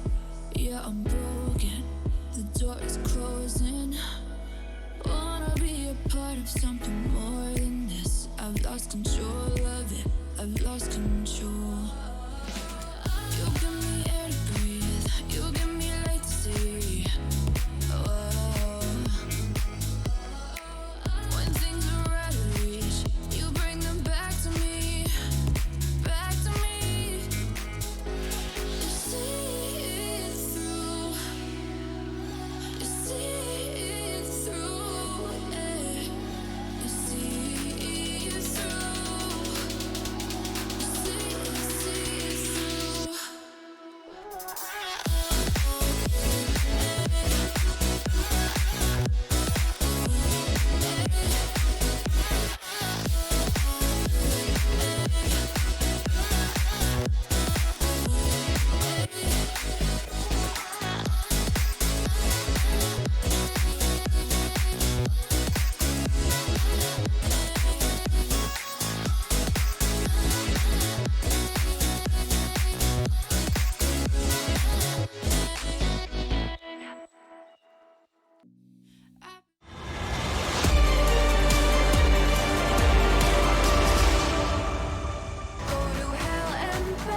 Just to feel the flow. We gon' turn up in this place. 10 rounds to Fnatic, double digits found, and now heading into the harder of the halves. It is the T side. It should be OG looking to start with a bang. They are down a 5-round deficit. We've got Sponge and Pansy, myself, Machine. I think I'm going to go get caffeinated as this pistol round kicks off. Lauren, why don't you grab hold of these reins and steer this Counter-Strike pony in the right direction? Whoa, Nelly! Chad, is your name Pansy? No, but I was trying to... How dare you? Get away I was from trying play-by-play. to- You want to be a desk coach. No, I was trying to play along with the No, joke. I heard that- it. Yeah, imagine if I also had the chance to do that. I don't know, man. It Yeah, would but I be kinda grabbed cool. it. Yeah, I know you did. By the reins. I get it. 3 towards B for the CT side. OG in the right place right now, but we'll see if maybe GW wants to just rip Alexi B's head off. Ooh, these 2 nades they have right now being thrown out towards Coffin. Nobody's home. Wrong They've gotta place, commit. wrong time. They've got to just kind of press the issue, and they are already going through 4 players here for the CT side. Valda sitting back, but the flash is good. JW goes down. Alexi B can be given a little gold star for that one. Another flash, and the T's again. Blind as ever. They've seen barely anything once they step forward. And it is just Crims. Eyesight removed from the rest. It's Crims. The 1v3 beckons, and it feels very unlikely.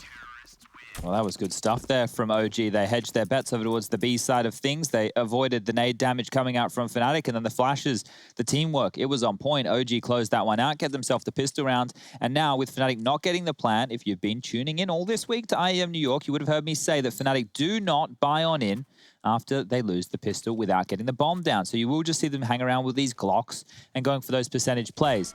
Do you guys, should we go for a hike? I won't, like in the woods around here somewhere? Not right now. It's not like but you're proposing a walk. Yeah. I don't know. It's nice to get outside, don't you guys think? Like in the wilderness. I mean, with no other people around. I agree, and I do like it. Except it's more of like a kind of like not a day planned thing. Like if you showed up, we go right now. I know, but I'm just saying if you're sitting there with a backpack and bottles of water and you're like planning He it. wants to do dad Chad things basically, and we're being He wants us in the car. weirdly changed into Oh. children, which feels a bit. We are being morphed into don't what like he it. wants us to be. It's a little uncomfortable at times. But the Chad's box is fun. Look, you can go on a day trip with Rush, pack a little lunch there's for a him. good place for hiking around here. Where is it? from the Is it a sandwich. mountain? There's not many mountains around Germany. The producer's telling me right now. I think it's not far away. Can we rent a dog? Can we rent a dog? I'm sure we could borrow a dog. Is there a dog rental process? I don't know if we need to rent one, do we? I mean, I just feel like walking's more fun when you've got the justification of an animal. Well, we know a lot of people here. We can borrow a dog. I wonder if Milo's still know he's in No, Sweden. Sweden. Yeah, he's The links are going to get sent through to me for the hike. I know you guys aren't going to come. I just thought I'd ask. No, like I actually walk a lot. I've been spending a lot of time walking, but usually it's with the excuse of the dog. You know? Also, I normally quite like doing it for peace and quiet. I normally like to We go don't on have these to talk things. to each That's other. far from a guarantee with Chad on We the can go out there and do it like a Lord of Flies type situation, see who doesn't come back. Chad, we all know it would be you. Me not coming back. Yeah, you'd go on some sort of weird bravado trip, like, I'll get us food. You just end up like perforated by some sharp twigs. Eating some weird berries. Yeah. We'd be like, Chad, Dad, we're doing your role play. We're literally 20 minutes away from a cafe. It will be fine. No. No, we need berries. I must gather the resources. I like to look after people. Yes, and that's an okay trait. That's okay. Just don't force it upon others. Now, round 18. At the moment, a 3-man lean, but it's just Valda throwing his nades now, returning to normality. We'll see the 3-2 split of your CTs to start us off in round 18. A boost. Very powerful. When they look to deny that mid-control, you'll be able to cast your eyes over that smoke grenade that JW could choose to deploy. Roland's got apps for now, but this is where our conversation earlier will start to show its face. They've used 2 mollies for banana control. They're hoping that that will force Alexi B to rotate, but he's actually doing quite the opposite. A read of sorts that this is the A finish. Okay, honestly, the place we just got recommended is called Dragon's Rock. It sounds so cool. Oh, it does. Dragon's Rock. I bet the elves of Rivendell have been there. It is known the woodland elves wait, but what we know right now is the absolute warriors of Fnatic are battling through middle. However, NBK survived. Surprising. Hang on. Because now this is actually legit. If they rotate, yes. Chad knows what I'm saying. Why don't you lay it down? They only have 1 flash, so if this flash is good, they can keep Mantu off the line, but they need to take space. If he gets presented with 1v1s, there's his chance. And no. One more chance, and it's this shot.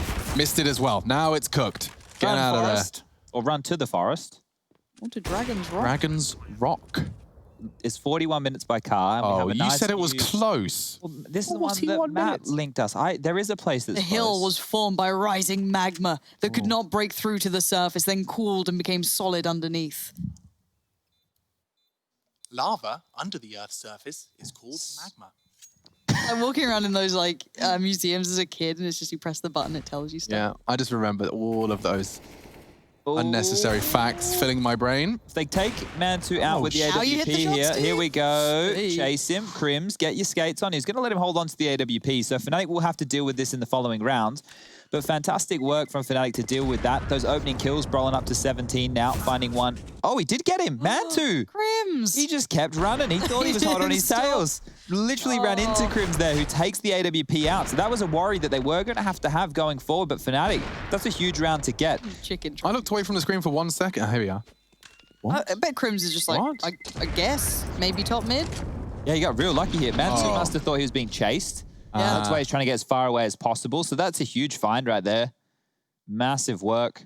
And a bit of an oopsie from Mantu, all things considered. But they will get the buy back out.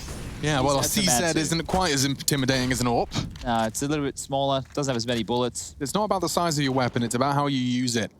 See what he can do with the $500 pistol now. Talk the big talk with the AWP, but unless you're laying down the law, just looks pretty. Smoke, the Fnatic smoke, if you will, onto that fountain position. That Molotov was gnarly. He did that running throw from the logs position all the way to Coffins, Flusher. Off the skybox at a very odd junction. That was an odd one right there. I'd like to see it. I'd love to see it. We can skybox it, if you're really in love with it. Nah, not that much. I didn't think so. Looks like they're going back for the B execute right now. So we can see here, retooling. They weren't able to bait out too much utility from the B side of things. It's Alexi still holding onto a smoke and Mantu with a flash as well. So, sorry, Valda with a flash as well. So they will be able to work with this on the B side of things. Execute coming on in. Another Molotov over towards Coffins.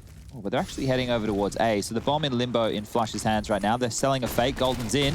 He is, and he's working wonders because Valda and Alexi are looking for him, but this A hit rests on Issa and even the B frags. Oh, God. Melted. Yeah. Absolutely melted. Brolin's on one today. Really nice. So this means OG will have to save in the next round, and Fnatic should get themselves up to 13. If Valda can use this and pick himself up the AUG from Golden, it's going to be better to carry through than the MP9, and he's hunting now. He's taking a little bit of a look. He may as well, and he's going to get caught. So a flawless round there from Fnatic. They're going to build up to 12-7 on the scoreboard right now. And just taking a look at OG's cash, their bank balance, it's rough. $1,900 loss bonus coming on through, and this was Brolin's opening. So as the fake came in towards the B side again, OG looked for information, and MBK was punished for exactly that. Now their map choice is quickly running away from them, and it has been a bit of a joke, a running gag with OG that they do tend to lose their map picks. It's true. But it's not over just yet. So they will take the save. 13 should come in from Fnatic. And then after that, if we see them mount a little bit of a comeback, we can start getting excited. I don't want to write them out just yet. Rush? But, oh, yes? Hello? It's one of his rounds, Chad. Did you build your Lego? I haven't built my... I built Steve. Steve's chilling out right now. He's watching me. Is that the protagonist of Minecraft? Yeah, that's Minecraft Steve. Is that the skeleton? I can't remember what that's the Miney Man. Is it Anne? Is the lady in Minecraft? I can't remember. I believe Lauren, it's do you Anne know? and Steve, yeah. Anne and Steve, yeah. A story Like as Adam and old as Eve, it's Anne and Steve. But yeah, USP's out. I like this triple pit setup, though. This is actually quite interesting. And look at this. What do you like about it? Well, I think there's a lot of angles to clear here. You got MBK up high, Mantu just chilling out, and then Issa, just patrolling. Could be potent. What do you think about his pistol of choice? I don't like this skin, actually. Is Why there not? a skin that... Oh, the Overgrowth. That's a classic. So is from the other one. The Bravo. That's Blood Tiger or whatever it was. Yeah. I can't remember. That's not Road Rash. That's something else. That isn't. What is this one? Oh, this is Alex. This is your pistol. Yeah, man. I actually swapped my more expensive USP for this one. It's prettier That's a than nice one. the What's- Neo Noir. Yeah, I swapped Ooh, my this Neo is a Noir nice one. for the Cyret. Hang on, how did MBK get that? Well, we'll catch that on the replay. Not sure quite where that came in. We will figure that out very shortly. But Mantu now, this was the position we were waiting for. This is falling apart. You guys might have to take this over. Lexi, a 1v2 of an AK. But just gets... That got really close, No, we were actually. confident in your ability there, Rush. To be Rush, able to I think convert from now on, I'm just going to warn you, when you're casting an eco round and things are actually happening, you are involved in that whole round. All we right, might get roger involved, but you are a part of it now. I might make a sound effect if there's a big shot. I might go, oh!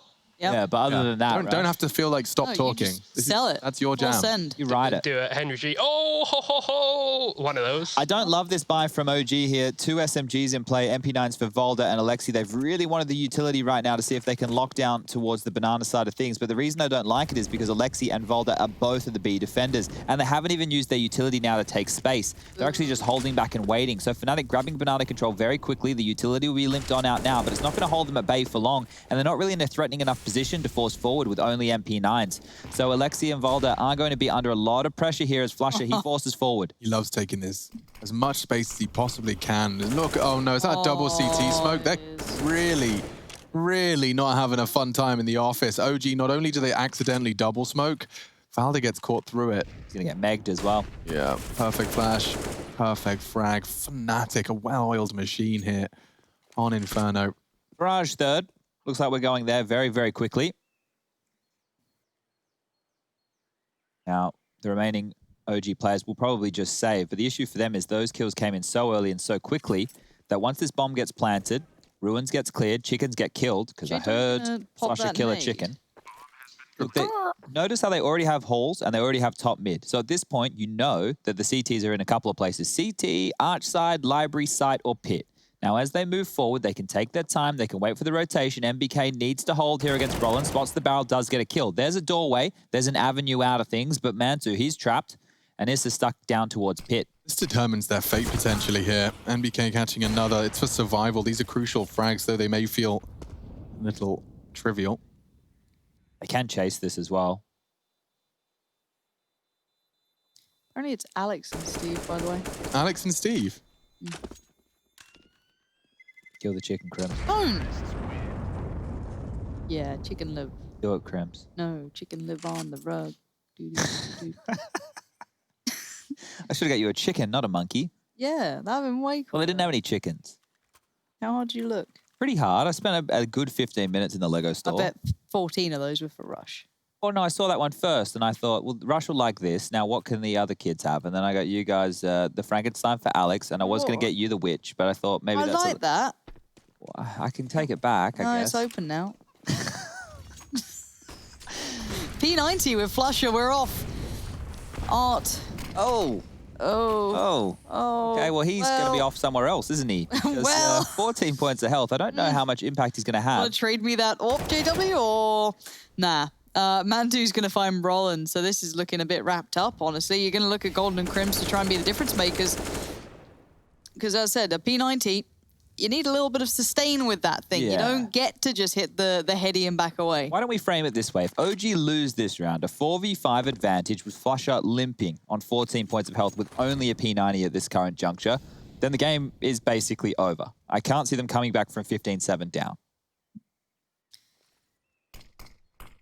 But if they convert, and they convert cleanly, and Alexi B upgrades from the FAMAS into an AK-47, now we can start having a conversation about a longer game. So Golden's trying to punish this little gap that's remaining in the smoke just here. We have more members coming over towards Banana to help him out, trying to nutmeg through, and he does take down Alexi. Oh, God. Great stuff from Fnatic. It's a pleasure to watch. Oh, and they even found NBK searching for info again. It's just Issa. Yeah. They should never have lost this round. No, and I'm sure that's a conversation that they all have to put a pin in, because this one's just flown away from them so damn fast. Does set the stage for our third map. Miragi.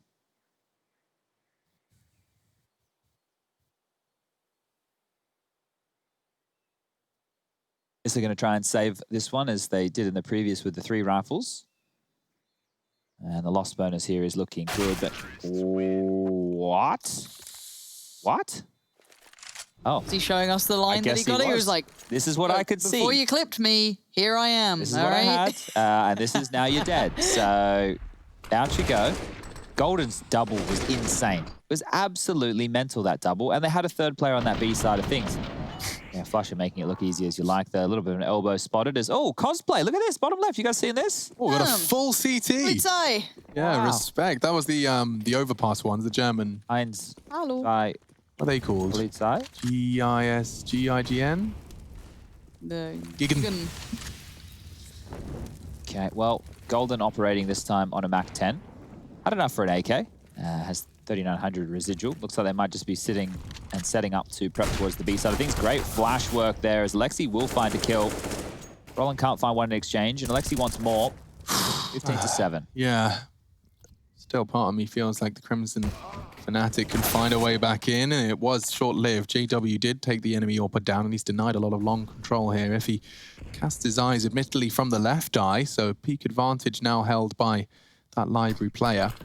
Smoked off. Flusher advancing. Spice catches a glimpse of MBK as well. Brolin so low, doesn't want to go. Now JW's opened up even more. More and more space. Pit, likely sight. Don't have to commit. So much time to work with here, but Brolin's smoke's going to start to fade, and when it does, he'll be exposed. So watch his decision-making. A lot of pressure on his shoulders for this next duel. Flusher can win the round if he gets it, and he has. Now be open. Brolin to clutch, or at least fend off the rotate. Looking good so far. MBK will have heard that. So the banana flank likely going to be Brolin's frag. And oh, nice. MBK's removed him. Flusher to clutch. And he loses out onto the duel. So Fnatic, despite winning out, it's going to be recovered AKs and an 8 for OG. Yeah, they even get that AWP for Mantu here. So good stuff from OG. We'll need 7 more on the trot to tie things up at 15-15 and take us to overtime in map number 2 of semi-final number 1 on day number 5. This one is going to feel like it has a matter of time written all over it before we do get to Mirage. It's difficult to see OG being able to defend against how easy some of these rounds have been for Fnatic. This one here, the low HP and just the good positioning there was enough to close it on out. Someone's eating some cereal there in the bottom left. And the buys will come back on through. So Alexi down there on the SMG once more, but everyone having the rifles of choice. Kits are in play, utility as well. And over towards B, they'll lean with 4 players. They really want this banana control here. So that'll be the first wave of utility. Normally that first wave of nades gets thrown out by the rotators, and that was it. Double HE's down, and now Molotov's coming on out. The rotation from the likes of Issa and MBK will be heading back over towards the A side of things. Now Alexi forces forward and does a lot of damage there. Chunks down through the smoke, gets traded out, so back and forth we go, but Volde comes out on top. I'm really surprised Mantu, the timing was perfect on the flash, takes the time to consider when the player might push, hits the shot and hits a second shot. They're holding on to another one. JW, great, but this is an incredibly tall task, and I think he knows that.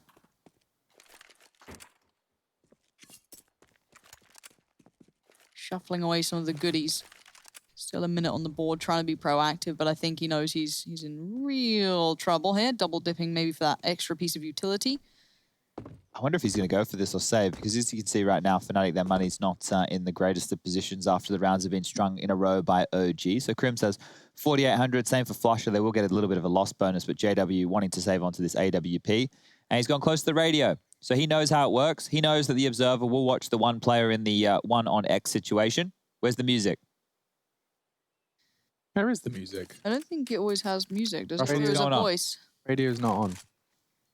Thanks, Oh, guys. thank you guys.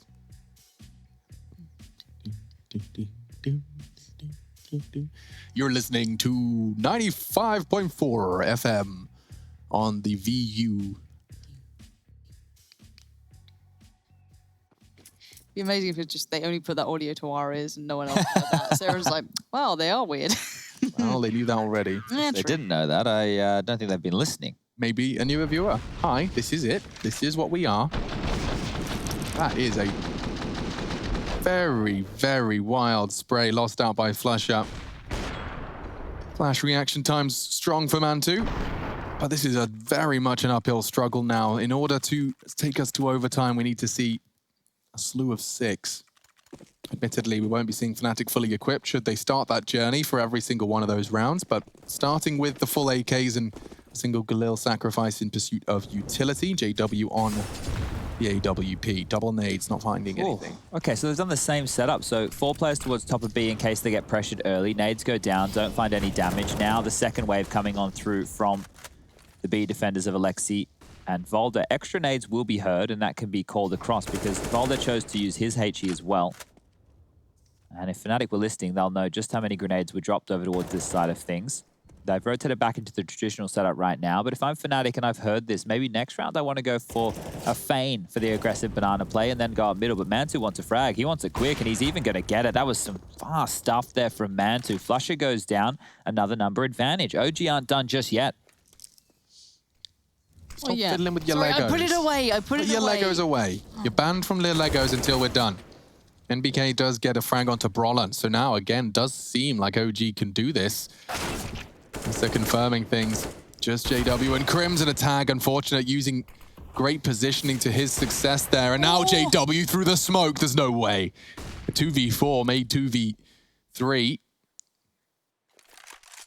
Crimson JW on for a clutch of the century here. It was just the two of them up against the 5 CTs. JW onto Mantu, Issa caught.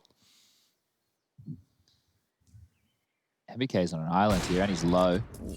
Krim spotted out. He's still very present, so he knows there's an isolated player, but you can see Valder coming around to try and ensure a bit of help here. And Valder misses the shot. It's opened up a chance here, but time's dwindling. Big chance. He can get one more. Needs it now. 5, 4, needs to plant. And he does get it down. Alexi B from Banana. It was too late. What? It was too late. It was a second too late. It went down on 3. So unlucky. I saw the 4. I thought he started the plant. What's the magic number? It's 4.5? Like it has to be like, you still have to be seeing the 4 on the clock to click And it. just a touch too forward. I think he was maybe a little wary of 4, 3. You're right. You're right. Oh, wow. Just a smidge right there as JW is going to be kicking himself, but obviously didn't want to die to that quad position right there. So staying in it, ROG, it was close, it was intense. They lost a lot of numbers, but their money, the residual cash is good enough to buy once again. Fnatic taking this time out, and as they had the 2,400 loss bonus come through in that previous round, they should be able to get themselves some pistols to help out JW with this saved AWP.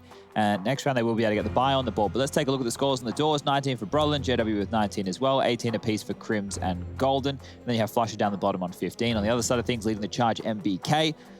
18 kills for him, 17 for Mantu, 12 for Volder, 12 for Issa, and 10 for Alexi B. We can get this one back underway as freeze time and the timeout have concluded. Pistols have been purchased on through. It's some Deagles, P250, Tech 9, Smokes, Flashes, and this AWP. So JW, he will be leading the charge here. Can he find any picks? That's the question. You can find Valder's double in the feed. There was some more. Golden known for taking a couple of risks. This time not going to pay off. 20 minutes past 4, for those of you wondering. Quick round. This one should be done and dusted. I don't see how Flusher and Brolin get back into this with just this AWP and 4. Now, if they get gifted a couple of kills, then sure. But with 1:20 left on the clock, with only Kevlar for Brolin, Flusher's only rocking the glass cannon with the HE behind it. Brolin's actually picking up a couple more nades now, so he's got himself a flash and a smoke. They might be able to try and isolate a duel, but what I really like about the setup from OG right now is they're playing in the site and they're playing together. So over towards the B side of things, over towards the new box, we've got one player boosted on up, one player down below, and they're able to play off of each other and trade out efficiently. So Issa will swing when Alexi takes the aggro. And over towards the A side of things, they're also giving up the avenue for the mid to B because of this B side setup and how tucked in it is. Brolin limps out of smoke. They're going to opt for a boost over towards that coffin position. We can see nobody home. The rotation will probably come in for the flank if they do get into the B bomb site, but they need to find some kills. And now that we have 35 seconds left, do they just want to save these or do they want to go for it? That's the question. They're trying anything to get that one frag. But this is the duel. And Brolin, he's no slouch. He could get it. Jiggle takes the head off. Now just need one more. And the wallbang not quite going to connect. With 20 seconds, Flusha has time. But using that smoke to great success, Issa repositions. He's used it to move and maneuver. Calling it clear now, though. And that's a little bit of an answer for Flusha.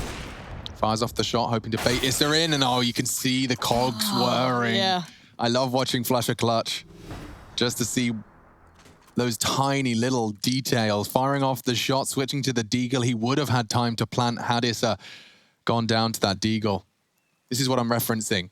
Knows there's a potential from the flash. Fires off the shot. Issa starts to move. He gets his sidearm. Had he hit the headshot? 5, 4. Bomb goes down 1v1. A chance found by Brolin and Flusha in a 2v4, but it's not enough. OG, 4 more in a row required. And it is the second time outcalled by the Fnatic roster. Yeah, now they have money to work with. So whatever round they want to opt for here, we need to keep our eyes on that because they've been getting denied banana. Now we have the European Grand Final going down tomorrow. For those of you who want to pencil that one into the calendar, maybe write it in pen. It's going to be a big one. I think the start time may actually be 4 p.m., not 2 p.m. So I'll double check that.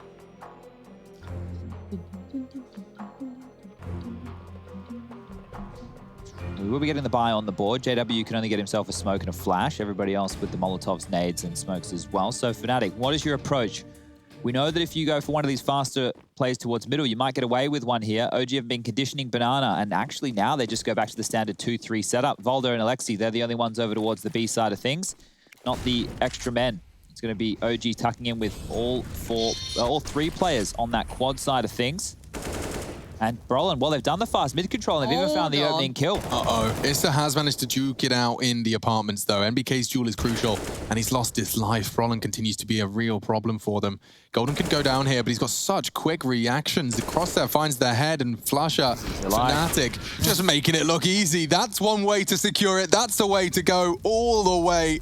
Our semi-final, the first of IEM New York, is off to 3.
Friends for a long time now. Always have a good time whenever we go out. But you've been calling me up all the time and sending me signs and giving me them eyes. And you've been saying that you found the one, texting me junk and you wanna talk, but you can't say why. I can't get there and you know I've tried. You know I don't wanna waste your time. City lights, I'm looking in your eyes, but I can't say why. Doesn't feel right to call you mine. You know I don't wanna waste your time. I can't get there and you know I've tried, but I can't say why.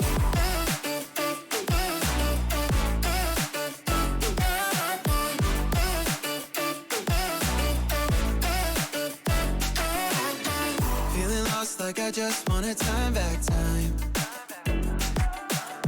Choked up, tell me how do I say this right?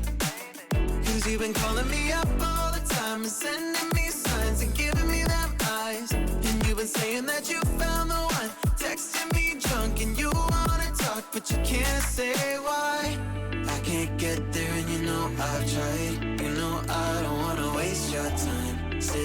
lights, I'm looking in your eyes, but I can't say why. Doesn't feel right to call you mine. You know I don't wanna waste your time. I can't get there and you know I've tried, but I can't say why.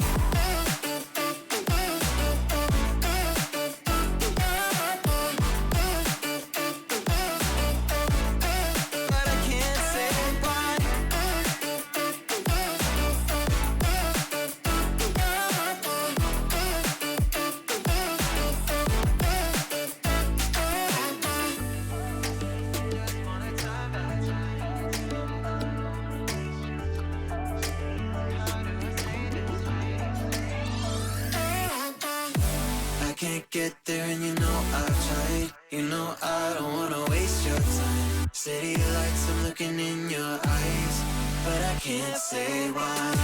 Doesn't feel right to call you mine. You know I don't wanna waste your time. I can't get there and you know I've tried, but I can't say why.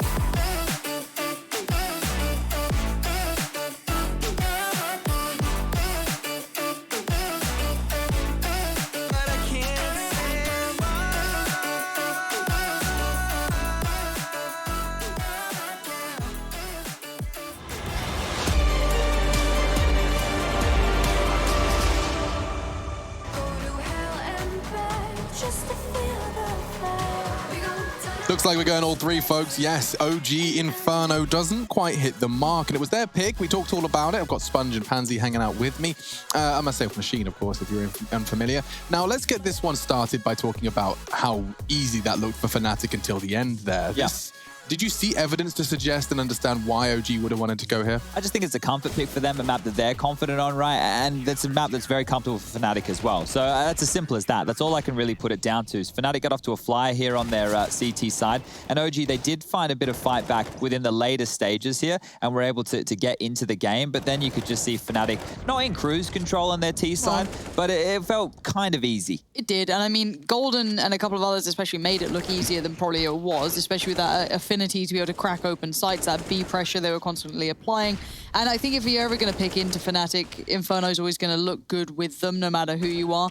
And I just, as said, OG just didn't seem to be able to fight back particularly at this point. I'm glad they didn't give up and just roll over, though. That showed that at least they were trying to keep themselves in this game. So stringing a couple together, we obviously had JW close on that clutch round there. But all in all, this was one of those matter of time games. And those type of matches, this is the JW round I was talking about right here. He gets so close, but just misses the timer on that plant there. Obviously, in the flurry of a clutch, a little bit hard to focus, but the faster approach towards A, they get the kills, simple as that, a clean sweep right there. I actually want to move us forward, guys, because we obviously have a lot going on in the Counter-Strike world and in the ESL world of things as well, as you get the scores from the matchup right there on your screen. Alexi B with only 10 kills. He's going to need to turn that around for Mirage. I want to talk about the EPT, the ESL Pro Tour, because coming into next year, we've got our Masters Championships on the line, and it's Katowice is the one that we're in the race for. And the reason that I want to focus on it right now is because 3 teams we have playing today are all near that cutoff line. So I think we have the graphic to show everybody at home. And you can see this here. Now, that line right there says Master Championship Final 8 cutoff. And you're going, Chad, but that only goes to 6. Well, the reason that only goes to 6 is because 2 teams get in from North America as well. So this is regionally based. Astralis, well, they're leaps and bounds ahead of everybody. Heroic close there. Vitality in the top as well. Vitality will be playing today as well. They can get some more points. Now, this is the live standings. This is how their points look at the moment. So coming into today, Fnatic, FaZe Clan, and OG, those 3 names who are all hovering around that green line, whoever wins their matches today, especially between the likes of OG and Fnatic, can actually earn themselves an extra 135 points. So if Fnatic do it, they're going to guarantee themselves 1 step higher in the... Well, actually, they won't go higher than Na'Vi right now, but they'll put themselves in the grand final where they could pick up more points, and that means OG won't be getting any more for the tournament. So keep that in mind. There's more than just a trophy for IEM New York on the line. There's points for the EPT. And I have one last thing. Please. If we have time, I want to jump into the Telestrator quickly because I told everybody at home we'd do something fun. Oh, yes. And, I want to go through this play. I selected a play from last night's matchmaking games. I want to highlight this for everybody at home. So we'll be starting with this boy. It's Nuke. He's got an AWP on his back. Who could it be? Is it me? Alexander Machine Richardson with the AWP. Mounting up on the box here, jumping with the AWP. Looks up towards Silo. Rush is calling. I hear one Silo. Little Alphonse gets the opening. Who is he? The AWP. He grabs himself a second. It's the third, but he's not done yet. Hungry for more. Machine, he's pushing. He wants to take them all down. And he's continuing the hunt here. He knows there's only 2 two remaining AKs are out, and Pansy, she's made a call. Damage has been done, and Machine grabs himself a fourth frag. Look at that crosshair, by the way. RPK, blue dot. And that's the end of the clip, everybody. I got a bit bloodlusty, pushed into lobby, tagged him for 50, but I did have a bit of a round. Keep your eyes on not only the desk, but also my incredibly impressive gameplay. We'll be back, though, with your third map of our second game in a mo.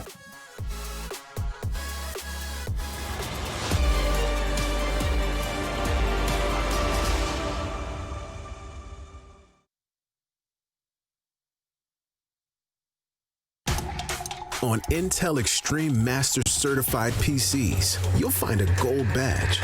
It means you'll find brilliance inside, that you'll get high-grade components like Intel Core i7 and i9 processors that'll deliver the uncompromised performance you need to game like a pro. Not to mention, every purchase supports the prize pool of Intel Extreme Masters. Intel, unleash your brilliance. If you want to know what you're good at and, well, also what you suck at, check out csgohub.com. Coming!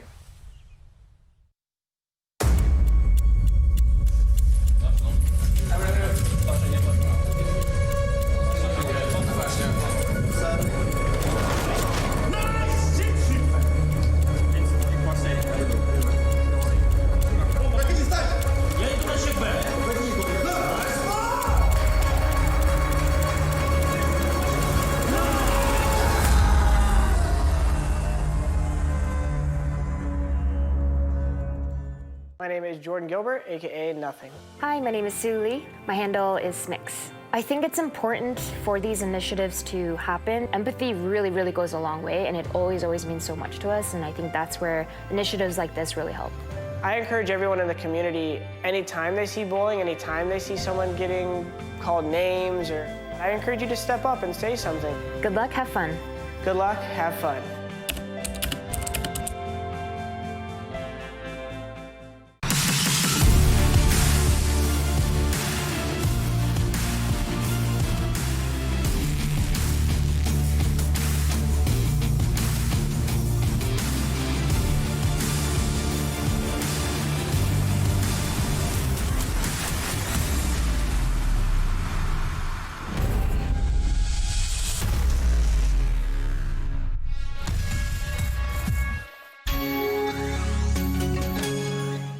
Come on. Millions of gamers rage quit every day.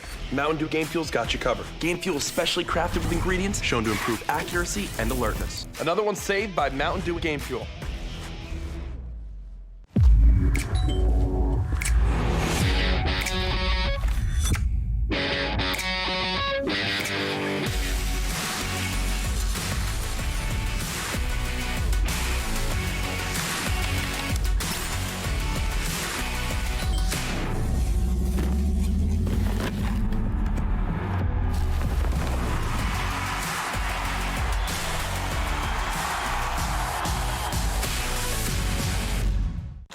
To tell everyone about AT&T's big 5G news. AT&T has nationwide 5G?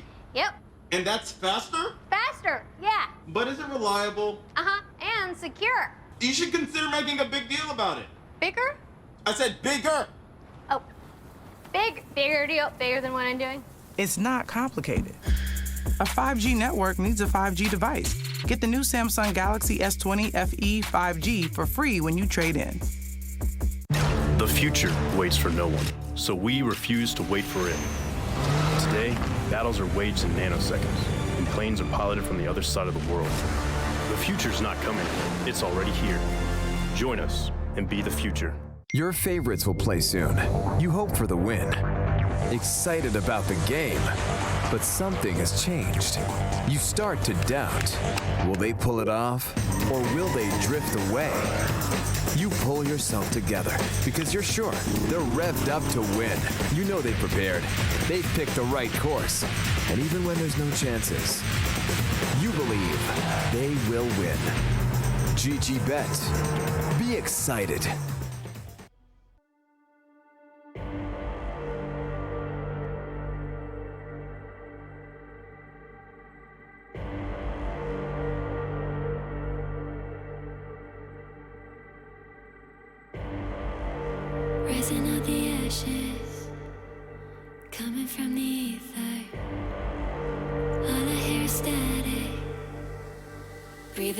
deeper. Fallen, broken, a million light years away from home. My eyes opened, and now I've come to claim life. Never let it go. These wings carry. Intel Extreme Masters New York Online is brought to you in part by Intel, Acer Predator, Mountain Dew Game Fuel, DHL, AT&T, U.S. Air Force, and GG Bet. Running through the fire, gonna let it burn.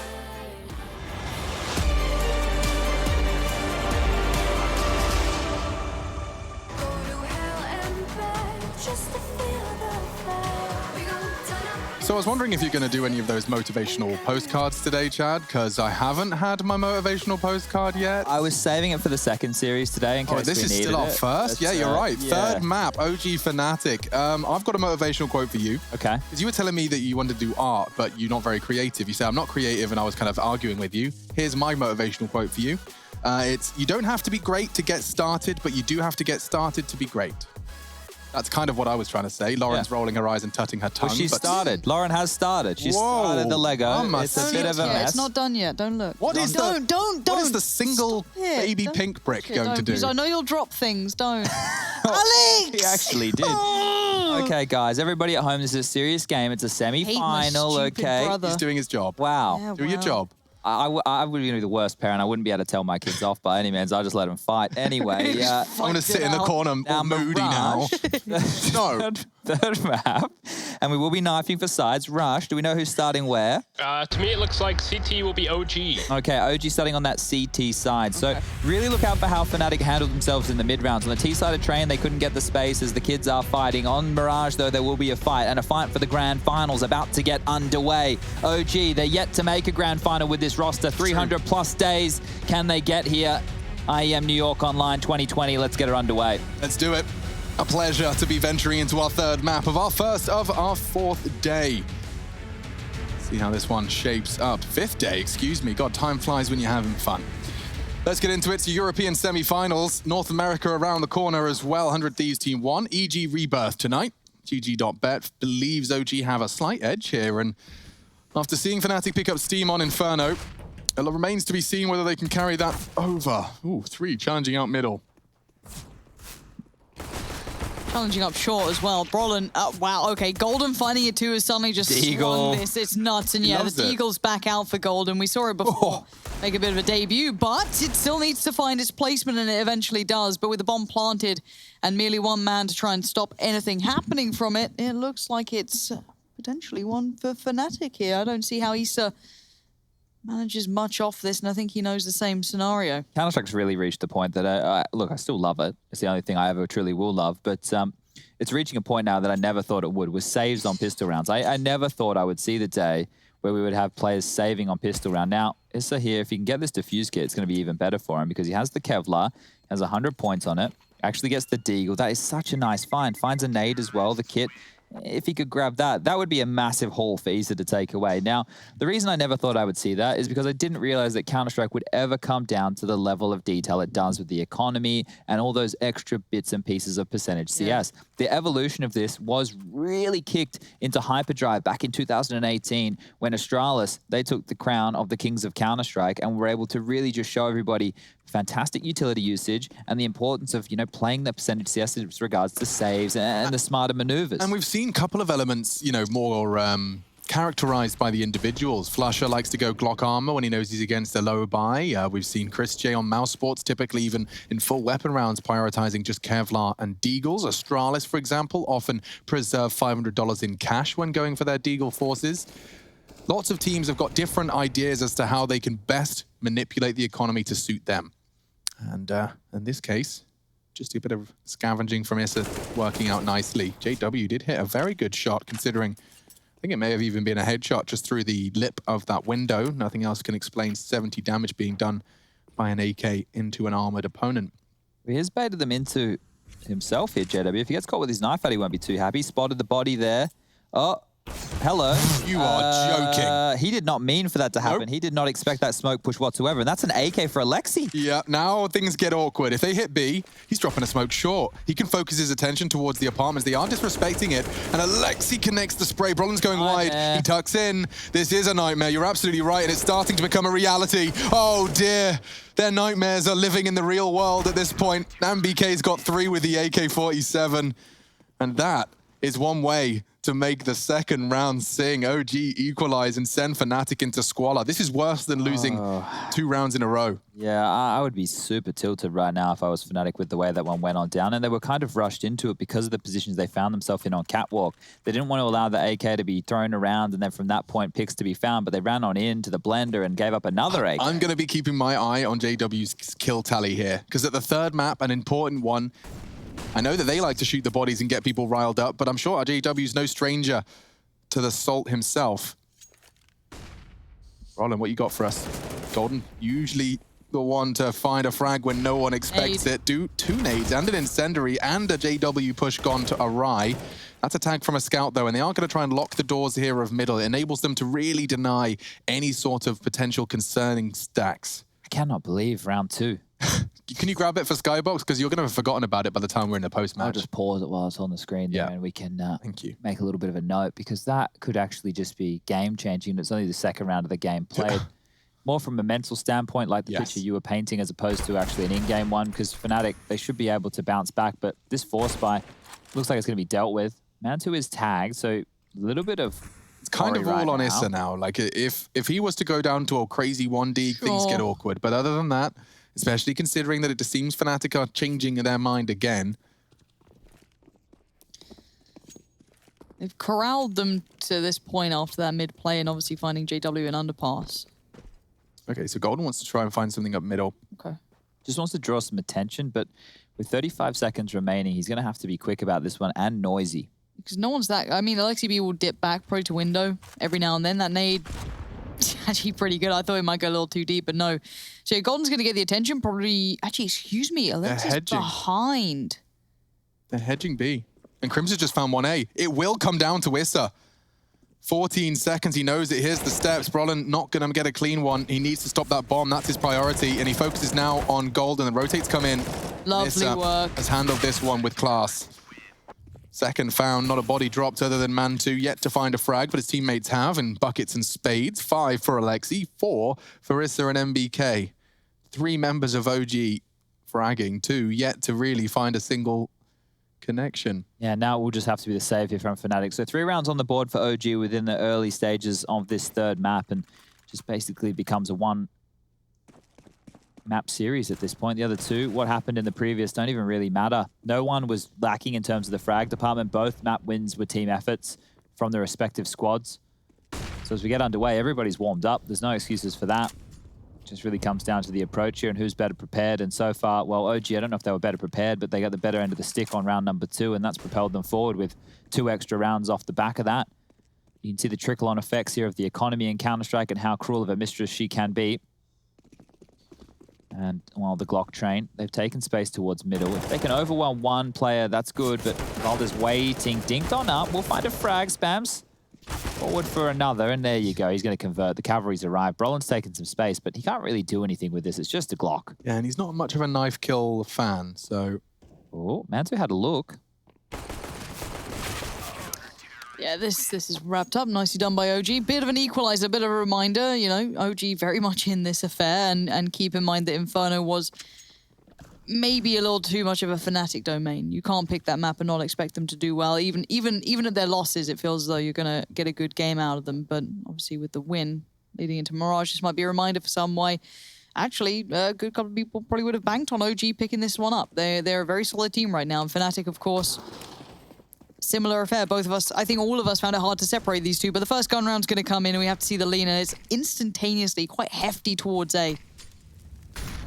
Deep smoke there will garner some control over towards the B side of things. But as you mentioned, Lauren, it will be this A hit. So JW patrolling in middle, lots of work. It can be a lurk because the A hit, once this smoke clears, is coming on through. JW now signaling his presence towards the middle side of things. Valder on the jump peak. It's all going to come down to timing here. And the crossfire with Issa. Flashes come over and away we go. Issa spots out one. He did well before, but not this time. Too aware the dark was a problem. Look at that damage, though. It's there, but they still need to bring everything across Galil's MP9s. They're still not great even at range. Mantu's in middle. Alexi B through the smoke. Apparently, it doesn't seem to matter. Alexi B hasn't seen them. He hasn't seen any of these players.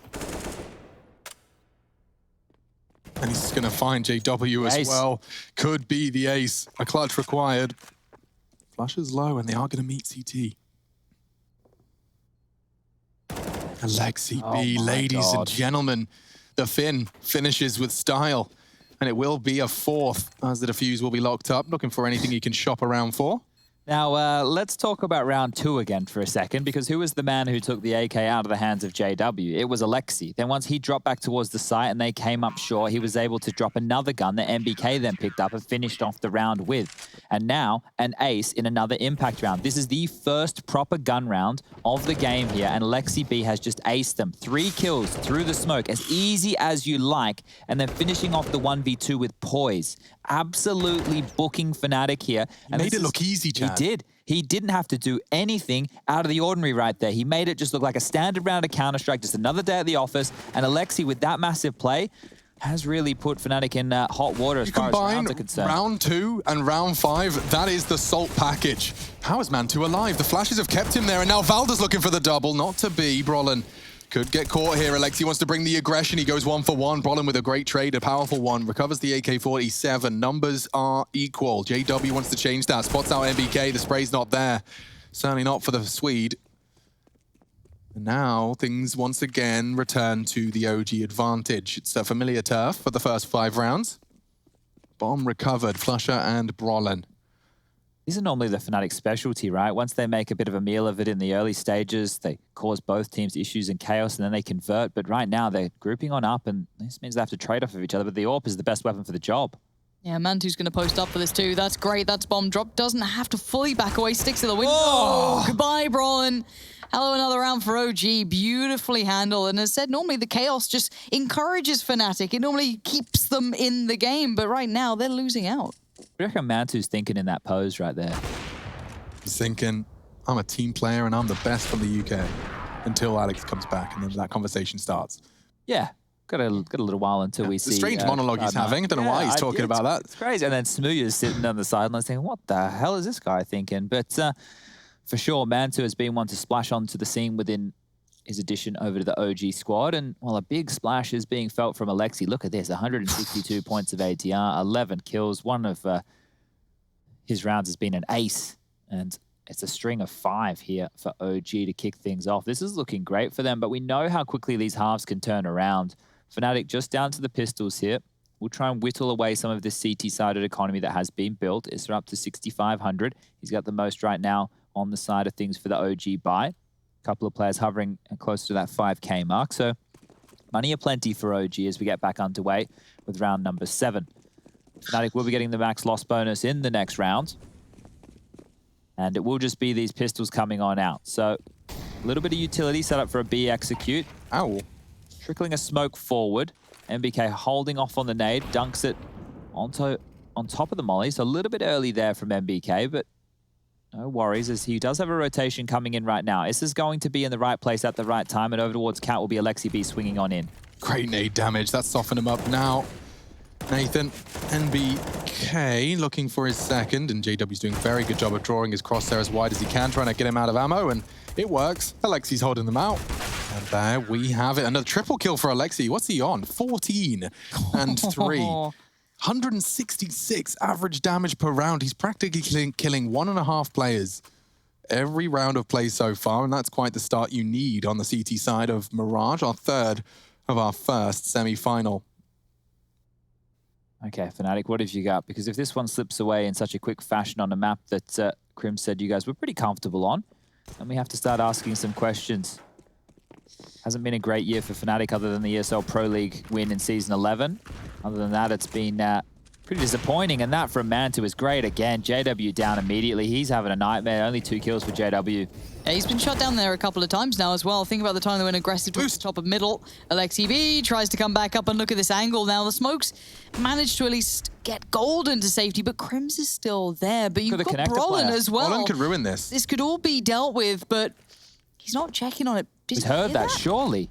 Maybe someone calling something at the same time may not have heard it, but now curious. Alexi B's surely dead. They're both dead. Brolin, so happy with that after how that could have gone. That is the best result he could have hoped for. Yeah, MBK confirms he's still connector though. Smoke does block him out. Oh, Isn't needs at least one, and he needs to slow them down.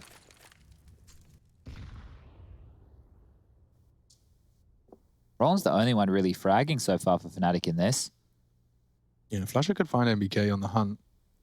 Oh, timing. Oh my God. Oh, the worst timing. It's not his friend, it's his nemesis. Looking at the floor as MBK takes the peek. 38. Another chance for MBK. Oh, distracted. And MBK not going to get the double. Crims living on. And Valda's so low. This looks suddenly viable. He's found the necessary frags to get that bomb down. Valda's got 10 HP. Oh. Crims, nearly went for the one tap.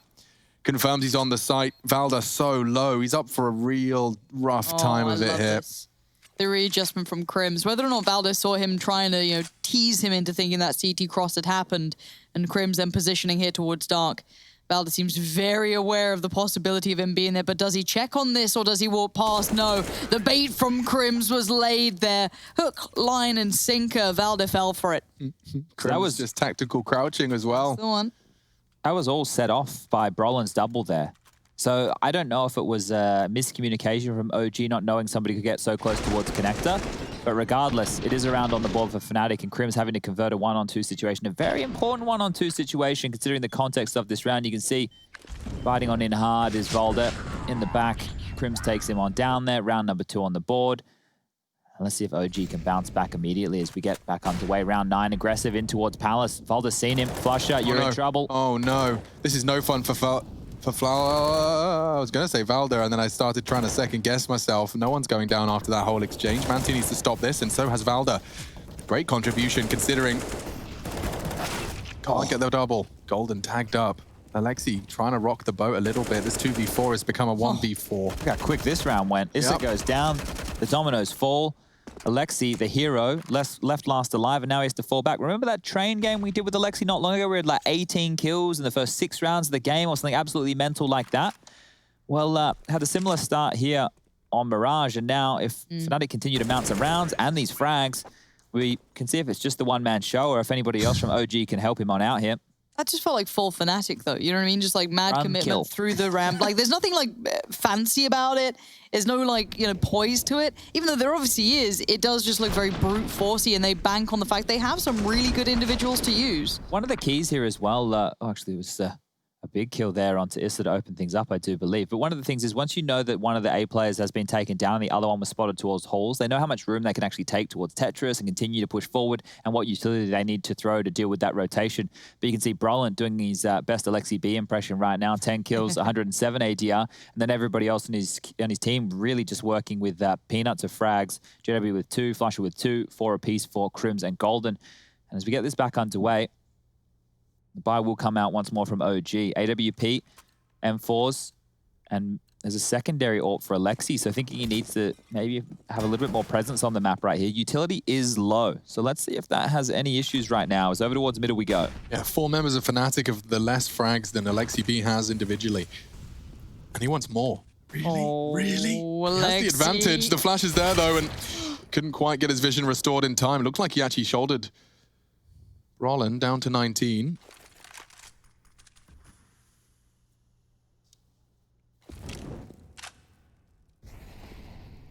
Conversation changes now. It did start with Alexi being the hero with an ace and the impact on round number 2. But if Fnatic come back and tie this up at 6-6, the discussion goes, where is everybody else? Alexi had impact rounds. We need a couple more from OG players here. And now that they have no utility left other than one single HE, not a single diffuse kit in play, and there's a minute and 5 seconds left on the clock, at this point for Fnatic, group up. Look at the truckload of utility they have. Smokes galore, mollies, flashes, all the goodies. Sure, mid's being cleared, information's given, but they've given up the bomb sites. No one playing towards B, only in limbo towards A will be Volda, but he can get isolated and smoked off very quick towards that connected position. OG need to get a move on back towards one of these sites, and they're actually gamble stacking towards A. They're biting on this fake. Yeah, they threw the connector smoke from B, and they bought it. Look at this. I love 2 that. CTs make it 3 rotating in. MBK's going round from T spawn. This is a free round. This is 4. GW might even kill them all. How's he gone here so silently while Valda's sat there like, something feels weird, but... He's actually going to join them at B. Look at the way they've pulled this off. This is a great round of Counter-Strike. Oh, get screwed. Okay, well now, do Fnatic want to hunt? Apparently, Crim signals yes. Mantu gets a freebie. There is 0 chance they're expecting JW here, though. Well, the problem is now they know that they can have come through short and thus through the window. At that point, they've cleared a round together. That was interesting to see, but JW getting inquisitive now. Mantu is isolated towards CT, but the rest of them all over towards Tetris and the A ramp, and they're just staying together. Fnatic knowing they need to start building a little bit of a bank of their own by allowing these 4 weapons to come on through. OG will have another dip with these same 4 guns, and they can even drop across a FAMAS here to equip Alexi B. So at this point, OG are happy with that. Obviously not happy they lost the round, but the way this one started and the gamble that they made, they didn't lose anything for it. Definitely not happy about it. Every time Fnatic went around, we cut to Crim's mad as hell. Yeah, just something's strange. wrong. It is strange. Oh, if we're around ahead. Yeah, I got frustrated at that before. I don't want to have to get frustrated at it again. So let's hope. Let's really hope. Let's see if Crims dies in a way that would piss him off. Where is he right now? JW's tucked in here. Mantu's been known for a little bit of a walk up. He will check his corners. J-Dubs sent to the Shadow Realm. Nice shots. Flasher wants to try and equal things up. He's parked his teammate NBK in the corner and rotating all the way around. Seems that the comms from his teammate suggesting that may not be the best of plays. He's returned now to apartments, and rightfully so.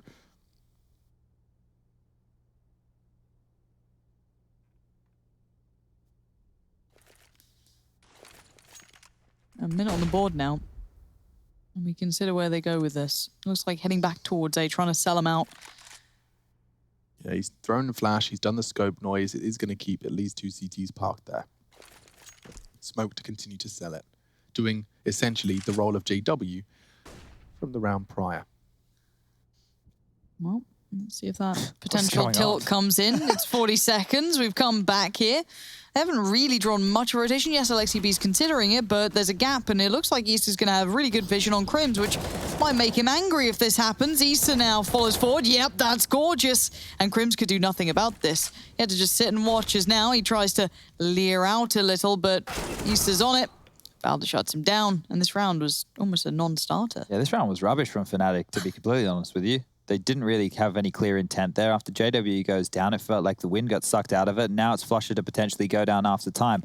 We'll have to hide in plain sight behind these mid boxes, but just as he gets away, Volda didn't see him, so he will get an opportunity to save the AWP, and money will be decent enough for a buy in the next round. Now, all in all, we've sent the messages to the higher-ups, and we're going to see if we can avoid having those incorrect player reactions. Yeah, definitely. It's not fun for us, and I'm sure it's not fun for you. Rather, we just didn't have them. You don't like spoiler question mark? Not in the third map of a semi-final. That's right. I can see JW getting mad about that round That one right makes there, sense. so we'll give you that one. As we get timeout coming through from Fnatic. They're second here in the first half of play. 7-4. Scoreline hasn't really gotten out of control considering the way this map started. Fnatic have done a decent job of battling back on in. They will be able to buy once more. That saved AWP thrown across to JW. AKs, look at that. 3 of which OG have on that CT side of things now. 1 M4 for Volda and the AWP for Mantu in play. They've been able to lock this out. So some solid fragging across the board now as OG, their kill tally starts to mount. And freeze time comes to its conclusion. I think something quicker out of Fnatic here might be in the cards. I mean, it makes it look good when they do that. Just simple. The steamroll. Just get it going. Get in their face. And maybe that's exactly it. They're all looking like A's, very likely. Sometimes you just need to tell the same 5 players the same letter. Good mollies, this is quick. Forced him back. Issa's got a lot to do, and Broland wins the first duel. A miss from Mantu as well. This feels all too familiar. Fnatic just saying A. And again, the gap is exploited. A triple kill. Broland with the double. Locked out. Yep. It's the famous keep it simple, stupid, right? Yeah. But you see that Molotov, the molly lands, that immediately moves them out of position, but Fnatic are playing ahead of their smokes. So the smokes are still in the air as they're making that attack onto the site. So if OG players are sitting there thinking, oh, if we wait till the smokes go off and then we'll take the fights after that, and they get caught a little bit lackadaisical, seeing if they can find a frag, well, they're the ones getting caught off guard. And Fnatic now, as simple as you like, a very quick approach, in very Fnatic-esque style, get themselves a 5th round on the board. OG, well, they will be able to buy. Money for both teams is in a very good position right now. Bomb is going to go on off. 5 will be posted on the board. Stalemate as MBK and Voldet will get to keep their goodies. Mantu has enough for that AWP, so there's no dramas there. This time round, I assume we'll go AWP with Kevlar and light utility behind it. Won't or shouldn't really need to buy into that head armor. Not a necessary option against AK-47s on the other side of things. But AK-47s is what's been lost on that OG side. So they did have a bucket load of them, and now they're only down to what I believe will just be 1. And good stuff there from Fnatic to get around back on the board. Here we go, round 13. Similar approach again, direct towards the A side of things. Just one individual selling a fake towards middle, and Crims has gone down through the smoke. Well, I guess they've lost that mid-punch. They'd really like to maybe add to this quite dry hit. And Brolin may be thinking twice about this now.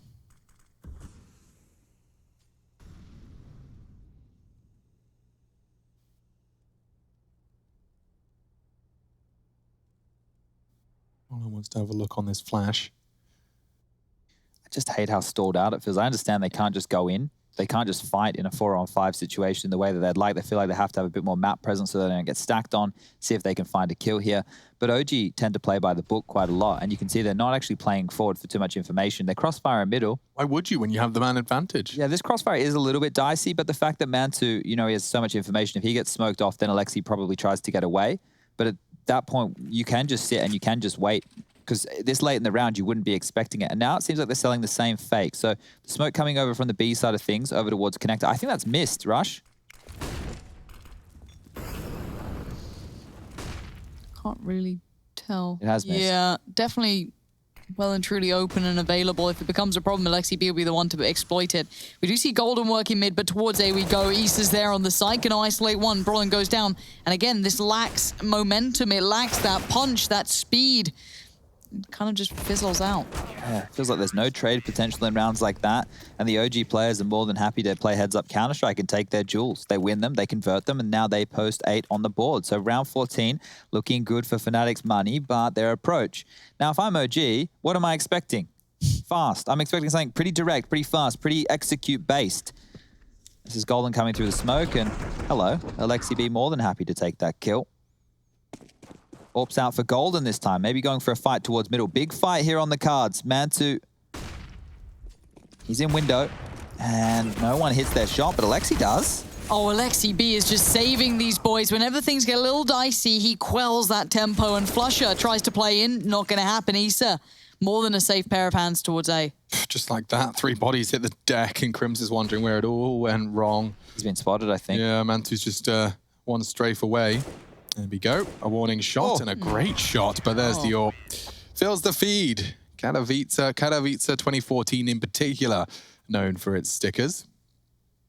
Fnatic, one of those prized possessions, but at the moment, looks like victory is starting to elude them. Admittedly, we've seen Fnatic do this on multiple maps across the series. Okay. The 10 is on, and certainly looking like it favors OG, with only Teagles for JW and Golden. Turns to Flusher, Crims, Brolin, 2 of which have not been fragging too well. two of which just caught a big fat nade. This is risky stuff from Mantu. Valda's the one to pick up the pieces. That AWP can be retrieved though, and they charge fast. It's so very much the momentum that was missing in the round prior. Alexi tends to pick up the pieces, but the scavenged AWP is hitting shots. It's hitting double.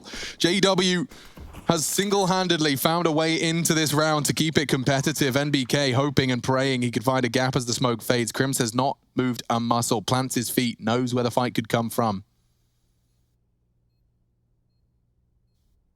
Mantu's positioning is going to come back to horn him here. A fast mid-play. JW's going around the world. Crims just needs to stay alive, and they've won it. So all they've got to do is live. Sounds simple enough. Oh, a good wall bang, but yeah, he's going around the world. He'd have to drop a smoke, which he just simply doesn't have, and JW's never going to miss that. 3 kills from him, turning it around, a 6-9 half. Fnatic heading over to the other side of things. We'll take a quick one.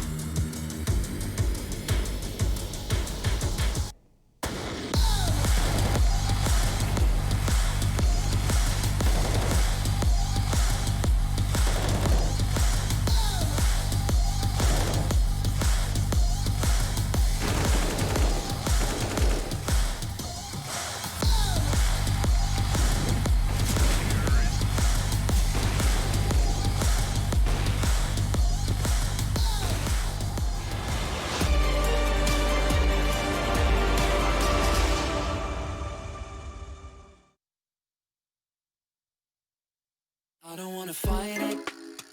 It's time to let it go. It's time to lose your inhibition. Developing a blind ambition. If you got a match, just go ahead and light it. I wanna see where this is going. We're done with playing games, not knowing, yeah. We've nothing to lose. We lost it that night. We're feeling alright. No need to choose, don't make up your mind. We're feeling alright. 1, 2, 3, 4, Gonna do it like this, gonna do it like that. Everybody's on that, gonna do it like this. Yeah, we never look back. Oh, got the bodies on tap, getting rowdy on it, getting cloudy on it. Got me on the right track, yeah, you got me on it. Gonna do it like this, cause that's the way we want it. Do it like this, gonna do it like that. Gonna do it like this, yeah, we never look back. The shots on my tab, everybody's on that, getting cloudy on it. Yeah, we do it like this, cause I like it like that, yeah.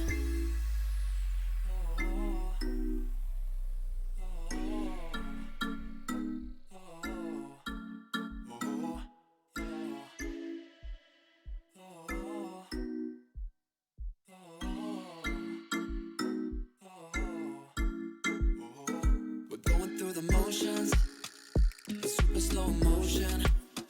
It's time to lose your inhibition. Developing a blind ambition. Fire it up, ignite it.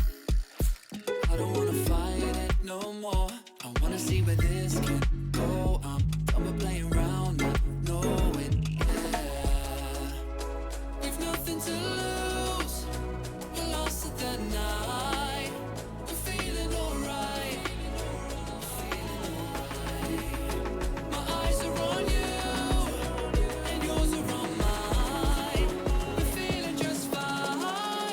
Just let it go. Gonna do it like this, gonna do it like that. Everybody's on that, gonna do it.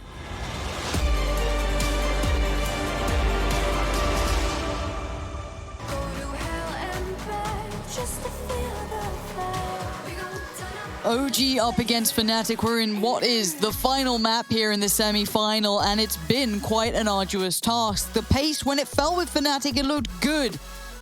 However, OG kept things so well put together. I can't help but think this might be a bit of a tougher challenge for Fnatic than I expected. They closed on a high, though. That was a nice round to round things out with. And going into the second half, 9-6, well, it's not too shabby. It's definitely not the end of the world. It's probably par for the course on a map like Mirage, but we get back underway and the GG.bet odds are favoring that of OG. Okay. We can see the purchase coming on through. They got a P250 in the mix. They've got a Molotov that's been plied very, very nicely. They get mid-control for free, and here they push forward. Flash comes out. Brolin can't connect. He's done a little bit of peppering of damage, but nothing to write home about. Look at the firing Oh, squad waiting. what? Golden! Incredible shooting. And he's got support. He had JW there. They saw the bomb. They saw it all, and they prepared themselves. That was fantastic shots there from Golden. Holy moly, red beans and ravioli. The quick flick over towards the Palace position, and that's all she wrote from OG in the pistol rounds. Curious to see if they go for the force buy or the save here. No plant, meaning the money is just that $1,900 loss bonus. And this is the first one from Golden. Are you ready? Are you ready? Oof, holy moly, mashed avocado guacamole. Crazy stuff. Absolutely crazy. And that's just the first round of play of our third map. Force buy. Second half. Okay, they have 4 smokes for OG. So let's see what they do with this. I would say they search early for info. See if they can find a frag, draw out some CT utility, and then go for a set piece to get that bomb down. They have the scout with Mantu, so he can go for a couple of little picks. They've been able to already get under window control, and Crims needs to be careful here. Look at this connector control already. Problems now towards A. J-Dub's about to catch a bullet. Ooh, Alexi B, the one to hand it out, and he's made that Deagle sing. That's A open. That's 3 frags. OG looking to take the second round by storm again, Chad. This is twice we've talked about it, and twice it's occurred. Golden Brolin, there's nothing you can do. Again, winning the pistol cleanly, convincingly, and conceding the second is going to cost Fnatic a great deal of momentum coming into this. And this is the CT economy, which is even more punishing. And the hero again is Alexi. Yeah, he is able to do in the early stages of the T-half what he did on that CT side. He might put OG on the precipice of closing this one out and pushing OG through to their first grand final since the inception of this roster. One Valda, he will check it. Good shot. Getting awkward now. Fnatic are going to lose everything. Every penny, every schmeckle they spent. Now lying idle on the floor, if not in the hands of an OG member. Look at that. They've all got upgrades. None of them, no, like, Wow, so they got obviously they everything. took a scout through, right? But they got the M4, they get both FAMASs and the MP9. So they get a free buy going into the next round of play. That's how clean it was. Can you guys just remind me, who was the team? There was heartbreak for OG recently. It was potentially semi-finals. It might have been, and I can't remember, was it Nuke, I'm feeling? Something ridiculous where they dropped the ball. Or something like that like coming in from something Amanek. happened, and it was ridiculous. Yeah. And Alexi was doing great as well. We were so ready to see OG just take it that step further, and they have upgraded away from the old scoot. And in one parallel universe, the fast push up middle from the CT puts the scout in his hands and he flanks them all and shoots him in the back of the head. It's not happening. Man can dream. Oof, made a little bit early there, not doing as much damage over towards the A-ramp as it could have, and now Flush is in danger. Or is it them? 2 dinks. Damage. Yeah, gosh, that hurts. But Issa needs to take some space here. And CT's a bit too much, asking too much of him. The wall bangs and spray. 3 of them are low. Oh, they are so low. Maybe Fnatic can do something about this. He just pulls the trigger. Golden's in trouble as well. Spotted out on CT. Nades coming his way and flashes too. That was his chance. Valda had the M4 and the most health. But now, unfortunately, things will wind down. I got a feeling about this one for Crims. Got a tingle? Okay, well, let's follow through with Chad's tingle. Let's cast it like he's got a shot. All right, a 1v4. Now, the bomb is towards Palace, and they're trying to clear. They're being quite procedural about it, and MBK's got an inkling himself. He's got an idea. He's got a consideration. And it was a quick shot that put down Crim, so no chances to be had. And NBK. Meet him with the spiciness. Give him some of that back. Give it back. Yeah. Okay, Rashley. Yo, what up? You know what time it is? The USPs are out. Yeah, well, we save you for the special rounds, mate. I you don't know know. that. Golden has a Deagle and he's pretty good with it. Yeah, but he that's could get all 5. We're testing you here. This is like we told you. It's like American Idol, but for casting. All right, MC, you want to take it away? MC in terms of the observing. A stat coming in here. Nice little boost on the triple box. As always, these rounds feel impossible to win, but it only takes a little 1 dig from Golden sneaking into the apartment position, but I don't think it's going to be a tough one here. Issa, I think he's going to mop them all up with this little MP9, which was stolen. There's still a lot of stolen weapons, pretty much all of them, but Issa clearing them off here. Golden just taking a quick shot in. I think using your MP9 at that range is illegal, actually. It might actually be, to be honest, but this is a weapon with a bit more range, and MBK showing us why. The burst fire not out, but JW with the USP. You don't like to see that if you're the T side or an OG fan. If anyone's out there, Pog is in the chat. But it looks like they will be moving towards the A site, and that's where the danger mat is. Golden with this Deagle. I actually don't know what skin it is, but they are coming his way. If he's gonna do anything, it needs to be somewhat now. Missing the shot there. Looking for someone coming out apps. No one's coming though. They're taking their time with this. Really don't want to lose this one. It would be embarrassing, so I doubt they are, but another missed shot coming in. Some pre-fires going all over the shop. Valdi is peeking him now. Could get caught out. Looks like it's a good off angle though, but Bomb going down in a safe position. The jump over the box is going to be very hard to deal with. It's a potent spot. And now Flesher with the USP gets a dink off, but not much they can do regardless. I'm really liking the new layer of like opinion and sass that's coming out of Rush's cast. I think we've not broken him. Let me broken his mold. We've broken his mold. He's no longer putting himself in a weird box. Yeah.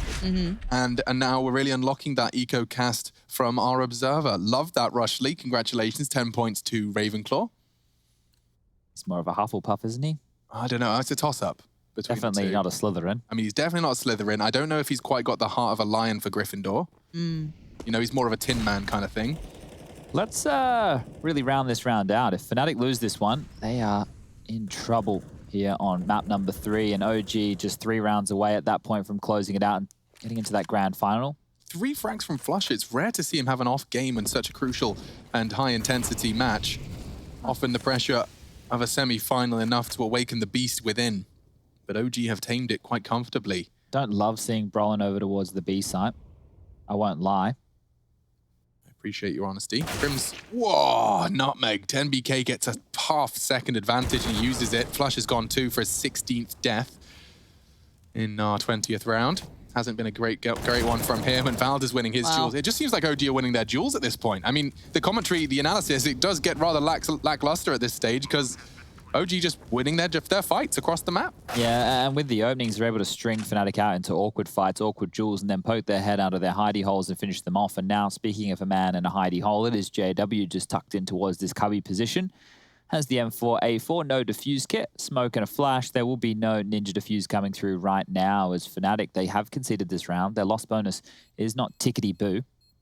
And if Issa clears his corners here, which he very much will, or he won't. Okay, JW wants to hold on to this. He won't go for a knife right now. He just wants to hold on to the rifle. Very, very important stuff. And that might even be a little bit early because they're on the case right now. He's staying alive. The bomb's going to go off. And, oh, he's got to tuck in. And MBK takes him down. So, money's rubbish. 2,900 coming into the next round for Fnatic. They'll have to take a partial investment. OG will get up to 14. Then from 14-7, Fnatic will be able to get their buy on the board. And they need to start getting some kills, and they need to start getting some rounds. Now, I want to see another gun round to see if Flusher is still playing over towards that A side of things. And if he is, I know where I'm going if I'm OG. Hitting that site, seeing if they can bully it with some mid splits coming out with A executes across the board. When Brolin was over that side of the map, it's a scary place to be. But when you put Brolin over towards B apps, you start to make Chad sad. Don't cage an animal. And that's what he is. Set him free. Allow him to get some jewels, some room, some places to fight. If he's stuck into towards that B side, nothing more boring for a player of his caliber to be stuck with that area of the map. In his cage. OG with their tickets to the zoo. Despite all his rage, still just a... Swede in a cage. Yeah, that's how it goes. Despite all the rage, I'm still just a Swede in a cage. It's good.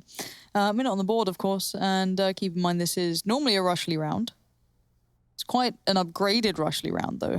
Rush, do you feel like you're up to this? Hello? Or is it too much? Sure thing. MC, take it away. Okay, he's ready to go. Drum roll, please, ladies and gentlemen. As Rushly 1, 2, 3, 4, 5, 6 steps into the arena. Yeah, it's looking like a beer. This fight we've been looking at forever, so hopefully one of them kills each other. Finally, I was waiting for that one to come in, but running into a triple stack on B. There are some better weapons than before, so this could get very, very dicey here. Lots of good util coming out, though. Lots of mollies denying the space and walking onto the side now. Brolin. They did come towards B, but yeah, like I said, a Swede in a cage, put him on the A site, give him the Krieg. Oh, wait. Yeah, no, the Krieg. Get in the Krieg. Get him the Krieg. somehow. He has got the poor man's Krieg, though. It is the AUG. Double AWPs out. The AUG, as Chad calls it, to confuse everyone when he says, drop me an... No, I was saying drop me the AUG, but it just sounds so Sounds like AWP. AWP. I'm sorry that that's... He doesn't enunciate, and I'm sat there going... Okay, let's call it the AUG from now on. Nothing sounds like I'm that. just going to type. All right. Can't take Fnatic, double criticism AWPs, now. no defuse kit. They need to get this one on the Oh, board. God. That's not bad. That's really it's a good. team That's kill. practically a double kill. He'll take it. Issa putting bullets into NBK. Oh, here we go. A Fnatic round just like that. Impossible to comprehend and quantify. They just charged in and died. Yeah, don't take just a straight up fight against Fnatic. That's all that they were managing to convert in the previous half. Let's, I mean, the double AWPs haven't even revealed themselves yet. Like, this round has been so fast that the secret ingredient hasn't even needed to rear its head. Flusher, you know who Flusher. He's going to sit here for 10 seconds, get impatient, and want to look towards Alexi's Tetris position. Speaking of Alexi, by the way. Great molly. Great molly. I'm still giving it some. Right now, it's just damage on the cards here for OG. If they can win the round, that's a bonus. But they are locked on in towards T-spawn. So if Golden searches too far, he might actually get taken out of the rounds here because Alexi and Mantu, they're coming. And they have 50 seconds left. So Golden, luckily for him, he hasn't pushed too far forward, can actually use this staircase to shroud his position, and he'll get the tips of their heads as they come on up if they want to go towards B apartments. Has he been spotted on that jiggle? Alexi's seen something. Alexi has an idea. Very aware otherwise. Mantu. That's good. This is great. Keeping this in check. 35 seconds. There's going to be a couple of players out of place. Maybe they get a 2v2 rather than a 2v4. Let's see, though. JW watching the cross. This is where a classic AWP like JW will always find shots, and he does. Alexi B loses life, and Mantu goes down as well. Fnatic maintain. Still want to make sure I highlight that the double AWP has not been spotted out. So, Flusher not finding a shot, not firing a shot, will remain an unknown entity. It's 14-8. This is very reminiscent of how our train win went down. This was Fnatic's map pick, and of course we saw OG with a lead that eventually was pulled across the line, but it's been always framed as a possibility Fnatic to forge a comeback. Brolin back to B, Chad frowning. Maybe he'll win some monumental round over there and we can all get excited. But what's most likely going to happen is OG will win their rounds over towards A, and the game will finish in the favor of the Sunflowers. But more than one. Away we go. Smokes towards A, just to draw out the CT attention. They've done exactly that. Alexi continuing to sell this. 25 kills to his name, and Flusher on the other side of things. Flush will come on through. Now he's blind and hits a big shot there, but the window boost is coming on through, and Golden, you have overstayed. You're welcome, my friend. Oh, and a miss from JW. Issa gets a new lease of life. He's supposed to be dead, and now he's going for the ballsy maneuver. Up short, fast. That could catch them off guard, perhaps. JW rotating into B. It will be the A finish. Issa to sell this. Okay. Okay, so JW posting up on short. That's going to give him some avenue to contribute on the A take. No fun for Valda here, but Issa can totally hear the scope. He's trying to bait it, and he does. Now on the bolt, he can push. This is teamwork, and it's manifesting so well for OG. Could be the 15th here, but immediately Krim says no. Mantu did find Flusher's AWP, though. Crucial duel. Controls the spray. Down to 73. That's just trivial at this point. A 2v2, very winnable. NBK could be falling foul. They line up, but Mantu's AWP is hitting the shots, and so's Krims. Known for saving Fnatic and digging them out of holes. He's already got 3 in the round. 20 seconds. Is Mantu disconnected, or is he just pausing? Sitting around the site now. Trying to hide his barrel. Shadow, and a peek and a frag. Krims, 4 kills. He pulls Fnatic, kicking and screaming into a 9th on the board. I think Mantu wanted to pick up the AK there. You saw him drop his AWP and then just hoping that the AK would magically appear in his hands, but not to be the case. As, yeah, Krims, absolutely gargantuan stuff here. It's a punishing JW, but Krims, the king of connector, we know how good he can be around this position, and we've been saying this for 5 years. So it's one of the positions and players who we can actually continue to push with the same storyline. Now back underway we go. Double AWPs are out again. Golden spotted that, and Golden's been flashed on up, so he's been hurt. His position's been noted, and he's going to get taken down. Alexi continuing to lead by example, finds an opening. Big nades, though, having to commit so much just to deny that presence. This quick B lean. We'll see what Brolin can do now. Molly's flashes quick, play up short from Issa's going to crack it open. JW tries to get over quick. No, smoke's in the way. He can't do it. They're locked in here. Oh, great utility usage from OG. They've just flubbed their molly. And it does give Flusher a little bit of an avenue. He actually hits that shot, costs him his life. Could have been the way back in. Suppressing shots, tagging up, but Valda wants to end it right here. And he does find it right now. 15 for OG. 1 round away from the elusive grand finals. Chad's made it very clear. OG have not, since this roster's inception, found themselves in a grand final. Always stopped at that semi-final pillar. 1 round now separates them from doing what they haven't so far this year. And the money is terrible for Fnatic going into this final round of play here. FAMAS is the best weapon they have to tout about. It's just Deagles, utility, not even a defuse kit. OG, it's looking likely. It's also looking like Fnatic with Deagles is always one not to be ruled out. Maybe it should be. Mantu deletes J-Dubs. Flusher wants to make a play, and MBK knows it's coming. He's up against Fnatic. They got a man advantage. Of course they're pushing through the smoke. Everything's going OG's way, and Mirage very well seems to be going in a similar direction. 2 frags separating OG from being the first team locked into the IEM New York 2020 online grand finals for the European division. Golden, Brolin. No rush whatsoever for OG. 5 fully healthed members of the squad. The bomb's still loose, like no one's in any sort of rush, hoping that these CTs step a toe out of line. The only way back in is a mistake from OG, and that is a justification alone for their passive stance. Here's MBK. He is going to be the lurk, but an active one. He wants to confirm there's no one obviously lurking around the A department. Firing off some shots, hoping to draw a peek. They're going back. Okay, there you go. Shot like they that. saw Golden, and they were leaning towards B for a fair amount of that. They were slowly building, but no. It's 16, and it's OG making it work when it counts. Beating down Fnatic and putting themselves further than they've ever been before.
coming from the ether.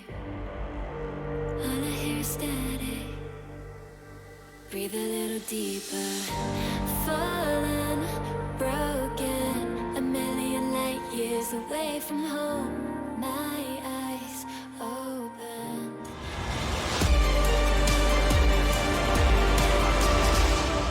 Go to hell and back just to feel the fire. We gon' turn up in this place. OG. Definitely a lot of love for OG. They've picked it up, a full 3-map affair with Fnatic, our first semi-final here of IEM New York 2020 online. It's Europe, and it's OG doing what they haven't before, Chad, a grand final. Yeah, and this team, they've been together today for over 300 days in total. I think it's 311 or something like that, and they finally made a grand final. So obviously there's a new project coming together, assembling the players that were available at this time last year, actually taking a risk on Mantu. They've made it into the 3rd/4th positions in tournaments before. They've been in the final of qualifiers, where you just need to make it to the final to get on through. But this is the first time they've actually made it to an actual grand final, and they're set up here to face off against either the winner of Vitality versus or FaZe, which we have coming up as our next game for later in the day. But OG, they played a great game today, and obviously they're not going to be happy with how Inferno went down, but Mirage was fantastic. It was really It really was. I was a little worried. Well, I don't want to say worried about it, because I was a bit worried as, can they actually handle Fnatic here? Because we saw, Fnatic, when they get into the swing of it, that Inferno style, that very brawly style, it felt like Fnatic remembered that for a little bit on the T side when it worked, but then OG just ground them down. I mean, it was meticulous. Uninspired in the second half. It looked like they kind of... Pistol? Yes. Then they lost again. And it was Alexi again. Second round, we started planting seeds like that's going to make them salty, but they did start to fall off after that second round force. So Alexi, in both second rounds of the game, was the key, right? Yep. He picks up the AK from JW, with JW trying to get close up towards the smoke B apartments first time round. And then on the second half, he gets in the window room and gets 2 big kills there as well. So when you think about that, when you think about Alexi's impact as well as the ace, he's the key. He is the key to the victory on this map, because this is, as a caller, if you're making those kind of calls, especially on that T-side one, and you're getting that space, you're getting those kills, you're like, he's behind you! Oh, hey, Alexi. It's better when they do that. It's like I'm talking all this nice stuff about you and you appear in the room. It's a good time to be eavesdropping, I suppose. Yeah, definitely. Yeah, I'm just smiling here. Yeah, you should be. I want to start with a genuine question I had. The Inferno you picked against Fnatic, obviously you're aware of their abilities on it. Were you expecting a easier game on that one, or did you just know that this was picking your poison and it was going to be tough no matter what? To be honest, we reached semi-finals, and I just didn't want to pick a map. We have been picking Inferno, insta-picking against any team. Doesn't matter if we play our own game, we usually win. And I just didn't want to reach semifinals and not pick Inferno for some reason. Yeah. So I knew, that, to be honest, I think they are the best Inferno team, who I'm aware of. Thinking of a really good Inferno team, instead of any other team there is right now. But we knew it, and to be honest, when you think about the game, usually me and Balde on B were really comfortable on the CT side, and on the T side we got really fucked by Prolan saving his smoke bike every round, even though I prepared for that, but for some reason, maybe I guess it's just how the rounds go before that and stuff. It's just we didn't capitalize on that at all, and we just play overall a rough game, but still I'd be happy to play Inferno anytime against any team regardless. So next time it's most likely gonna be much better. I think we'll definitely see it come in tomorrow against either of the opponents, FaZe or Vitality. But looking at this overall series here for you guys, you've now finally closed things out. You've finally made it to a grand final. Does that feel like there's a lot of release of pressure, or is the pressure still on because you want to get the win tomorrow? I mean, for some time ago, I didn't even realize we didn't reach a final yet with this team. So then I was like, oh yeah, sure. But to be honest, I'm just going game by game. I think every opponent is someone I want to crush, because we have not been in the top 10 yet with this team. In the HLTV rankings, maybe on the ESL one we are. But I just want to go game by game, and now it just feels really good to win in this best of 3. Just show our map pool is a bit stronger than it was 2 or 3 months ago, where we really struggled unless we didn't play Inferno. So it feels really good right now, and I'm just super confident going into the final. So speaking of confidence, do you think if you're able to pick up the win tomorrow or even the win today to get you into the grand final, do you think that can unlock a next level for OG? Because now Valde looking a bit more consistent, Mantu's still looking like an animal on the AWP. You, when you are feeling the game, you can absolutely tear things apart. MBK even finding better form. Things are looking better and better. Do you think it's just a confidence factor as why you're elevating your level across the board? I think it's both, and I think we still have the confidence because, for example, we play a lot of tight best-of-3 games past in the ESL. Even though we dropped out of groups, every game was really close, and it's we just needed that extra step. But I don't know. Sometimes it's us playing a bit more hours, putting more hours into the game. Sometimes it's just having better mood. For example, on Inferno, things got a little for me. Example, I was a little too rough for the team, I'd say. And then on Mirage, we just, Nathan gave us a good speech at the start, and we just played our brains out, and we just had fun, We didn't talk to each other at all, even though we did mistakes, and it's what it is. Nice. Interesting insight into just the power of that mental state. We always talk about it, allude to it. It's good to have it affirmed by people in the server. And I guess we can cap it off with talking about Issa as well, because his form in this tournament has been better than it's looked in some time. Is his mood a lot better now? Because normally I remember him and Hellraisers as a team with Woxic. They were always the guys getting the team fired up. Is he back to that level of Woxic, being the happy hype guy for the squad? Yeah, he is definitely. I mean, that's something without Issa, it would be really hard sometimes for me. Because let's say we're losing 10-5, or let's say for example this Mirage game, we lost the pistol, right? And then I got the 2 D kills on jungle to win the second round on T side, and Issa is just gassing me up 24/7 on TeamSpeak, and it's after that I just know we're gonna win this match so easy. I love it. It's a really good insight, a good look under the hood of OG. I appreciate that interview there, Alexi. We're going to go ahead and get ready for that last game. Do you want to give us a little tidbit? Who would you rather face? FaZe and Vitality that's about to go down. A better question, who do you think's taking it? I think Vitality is taking it, but to be honest, FaZe is playing really solid at the moment with Careby. And I see them changing positions on the CT side, which I really think made a difference for them. But I still want to face Vitality just because we won FaZe already. And I just need to win Vitality for Nathan, to be honest. Oh, baby. Yes, a bit of a grudge match, and revenge is a dish best served cold. I'll let you go. And thank you for your time, Alexi. Thank you, guys. Always a pleasure. Always a pleasure. Good interview. Yeah, I know, right? Oh. Social skills, charisma. And ego, those are the ingredients for someone that's capable of communicating. It's great. I love getting Alexi on the mic. They're always giving us that insight. So lock themselves in for their first grand final and a best of 5. It's going to be a tough one tomorrow, though. It really is. Yeah, the Europe Grand Final is set in stone. Sunday, don't forget, tomorrow we will be having our Championship Sunday for Europe, and OG will be playing the winner of our next game. We take a break. When we do come back, Vitality and FaZe is going down. FaZe have turned it around. Alexi did our whole pre-match segment for us. We'll be back, though, to do it all over again after the break.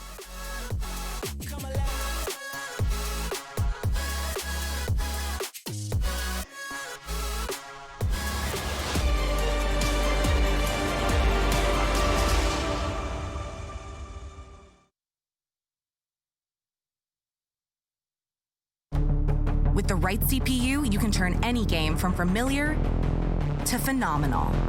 Unleash the potential in all your gaming with Intel 10th Gen processors. With its optimal balance of threads, cores, and frequency to deliver elite real-world performance. Only Intel can bring Marvel's Avengers to life with in-game PC optimizations. Supercharge your Marvel's Avengers experience with Intel Core i5, i7, and i9 processors.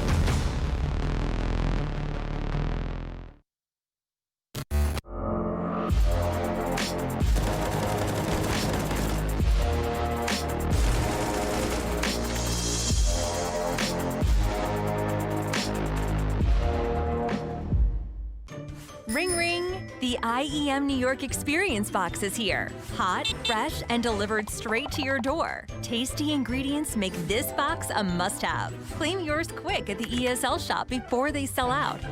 Oh, and there's no real pizza. Get your taste of New York while it's hot.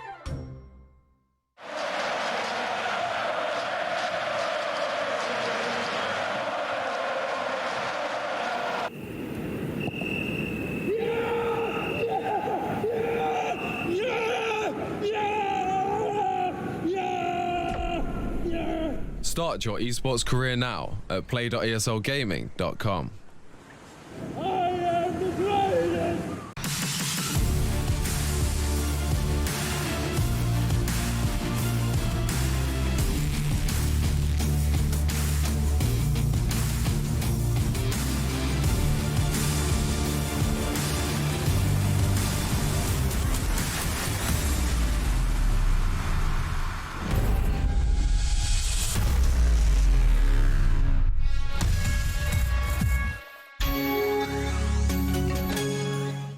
Come on. Millions of gamers rage quit every day. Mountain Dew Game Fuel's got you covered. Game Fuel is specially crafted with ingredients shown to improve accuracy and alertness. Another one saved by Mountain Dew Game Fuel.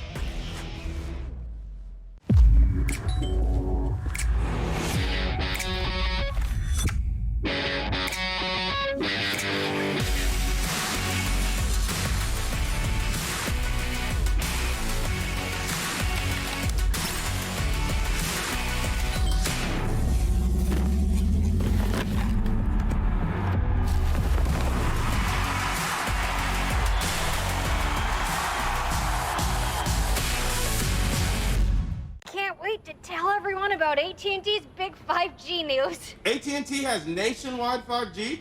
Yep. And that's faster? Faster, yeah. But is it reliable? Uh-huh, and secure. You should consider making a big deal about it. Bigger? I said bigger. Oh, bigger deal, bigger than what I'm doing. It's not complicated. A 5G network needs a 5G device. Get the new Samsung Galaxy S20 FE 5G for free when you trade in. The future waits for no one, so we refuse to wait for it. Today, battles are waged in nanoseconds, and planes are piloted from the other side of the world. The future's not coming, it's already here. Join us and be the future. Your favorites will play soon. You hope for the win. Excited about the game, but something has changed. You start to doubt. Will they pull it off, or will they drift away? You pull yourself together because you're sure they're revved up to win. You know they've prepared. They've picked the right course. And even when there's no chances, you believe they will win. GG Bet. Be excited. Will you follow me under when I'm crumbling? Every night I wonder, will it ever end? Sometimes I can barely breathe, dear. Sometimes I don't wanna be here. Sometimes I don't wanna be here.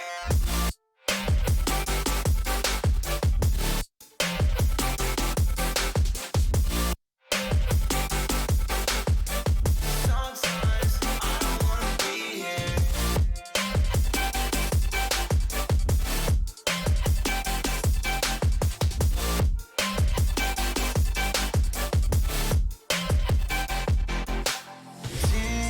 Demons always bother me. Intel Extreme Masters New York Online is brought to you in part by Intel, Acer Predator, Mountain Dew Game Fuel, DHL, AT&T, U.S. Air Force, and GG Bet. Will you follow me under when I'm crumbling?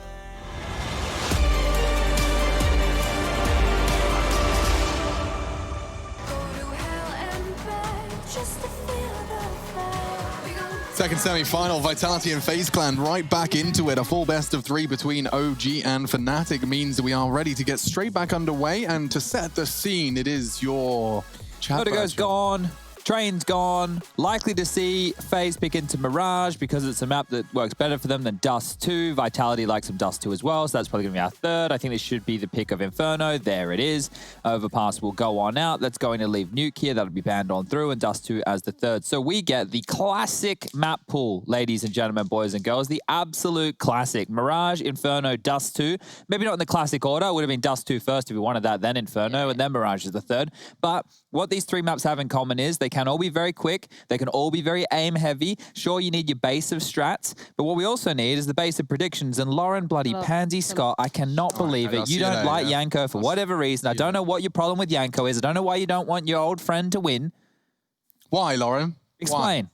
I forgot what we were doing. You forgot what we were doing? 100% of the time. Did it in the interview. 100% of the time when we predict FaZe Clan to win, they lose. 100% of the time when we predict FaZe Clan to lose, they win. Okay, but by that logic, we haven't tried what happens when some of us vote for it and some of us don't. Yeah, but we didn't want to try that. We wanted to test and see if the theory was real. Well, you can find out now. We certainly can. We are. Rush's confidence. Use your logic, Chad. Wait, God, wait. We're picking on Lauren. We should be picking on Rush. Rush, what the hell have you done? That's actually a decimal place. It doesn't look like it, though, but the algorithms have been crunched. The data's all in there. So 73.148. Yep, that's bang on. 73.1. I did this during the break. You did kind of do it. How did you do brain. that? Oh, that's the monkey brain. Yeah. The pink. We're working with those, so ours are a little bit bigger. You couldn't even get me like a Baby Yoda or something I'd actually like, could you, Chad? Don't do that.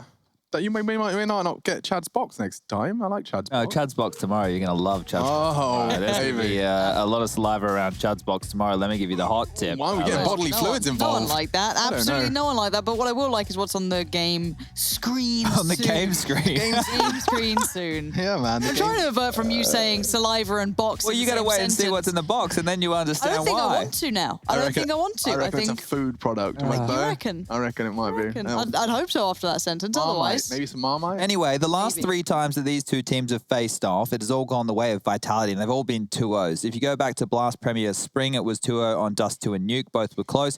If you go to ESL1 Cologne, it was 2-0 to Vitality, Nuke and Dust 2 coming in the mix. And as we move forward into the most recent time of ESL Pro League Season 12, it was a 2-0, 16-10, 16-11 on Dust 2 and Overpass. CG have selected 2 members of the squad, RPK and Cold Zera. Crucial roles to be played by both of them as we step into the arena. It is our second semi-final, IEM New York 2020.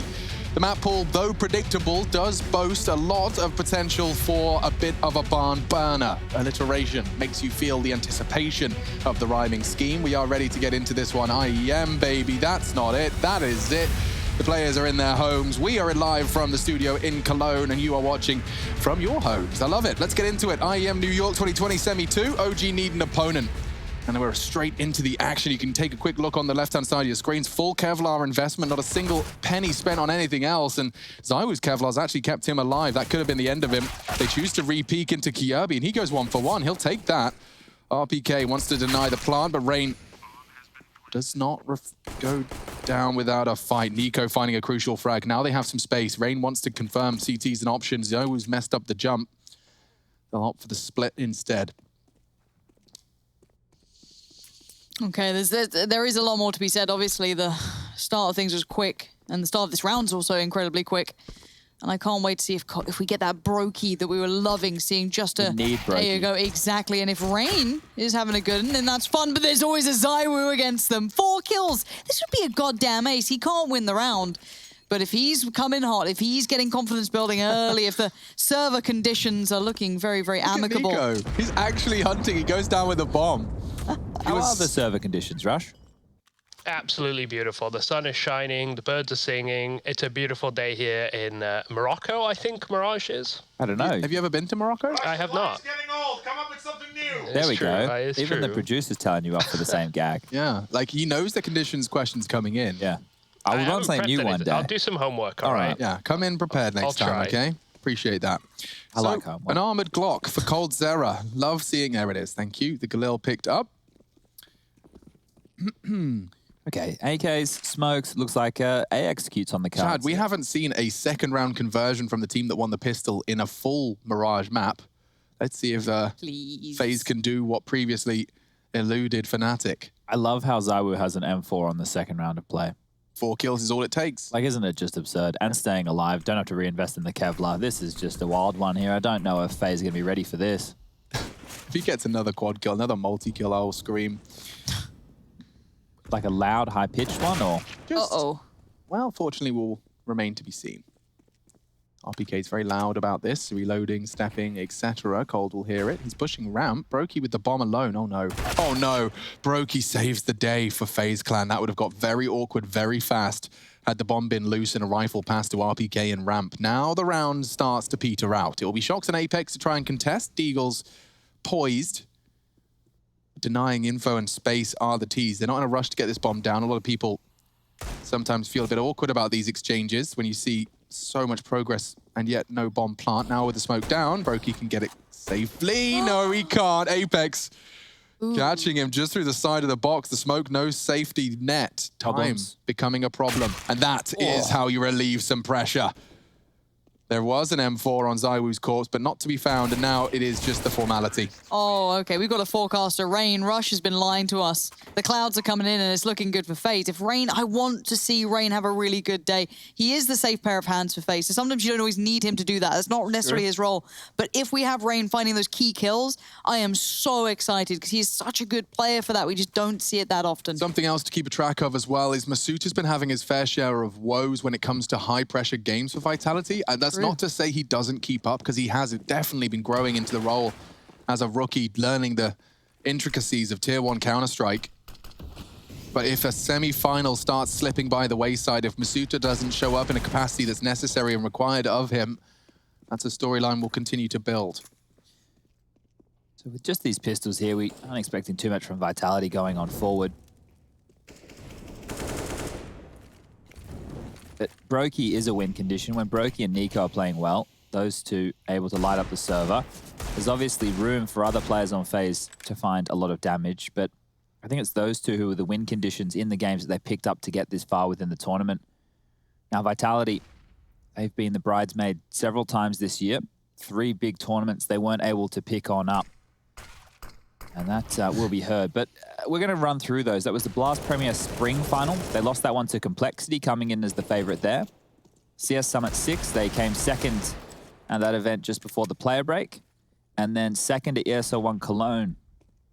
They lost to Heroic not that long ago. So Vitality would be wanting a trophy as well. Another grand final will look good on the resume, but eventually they're going to need to convert one of these and actually be able to say that they were the best team in the tournament.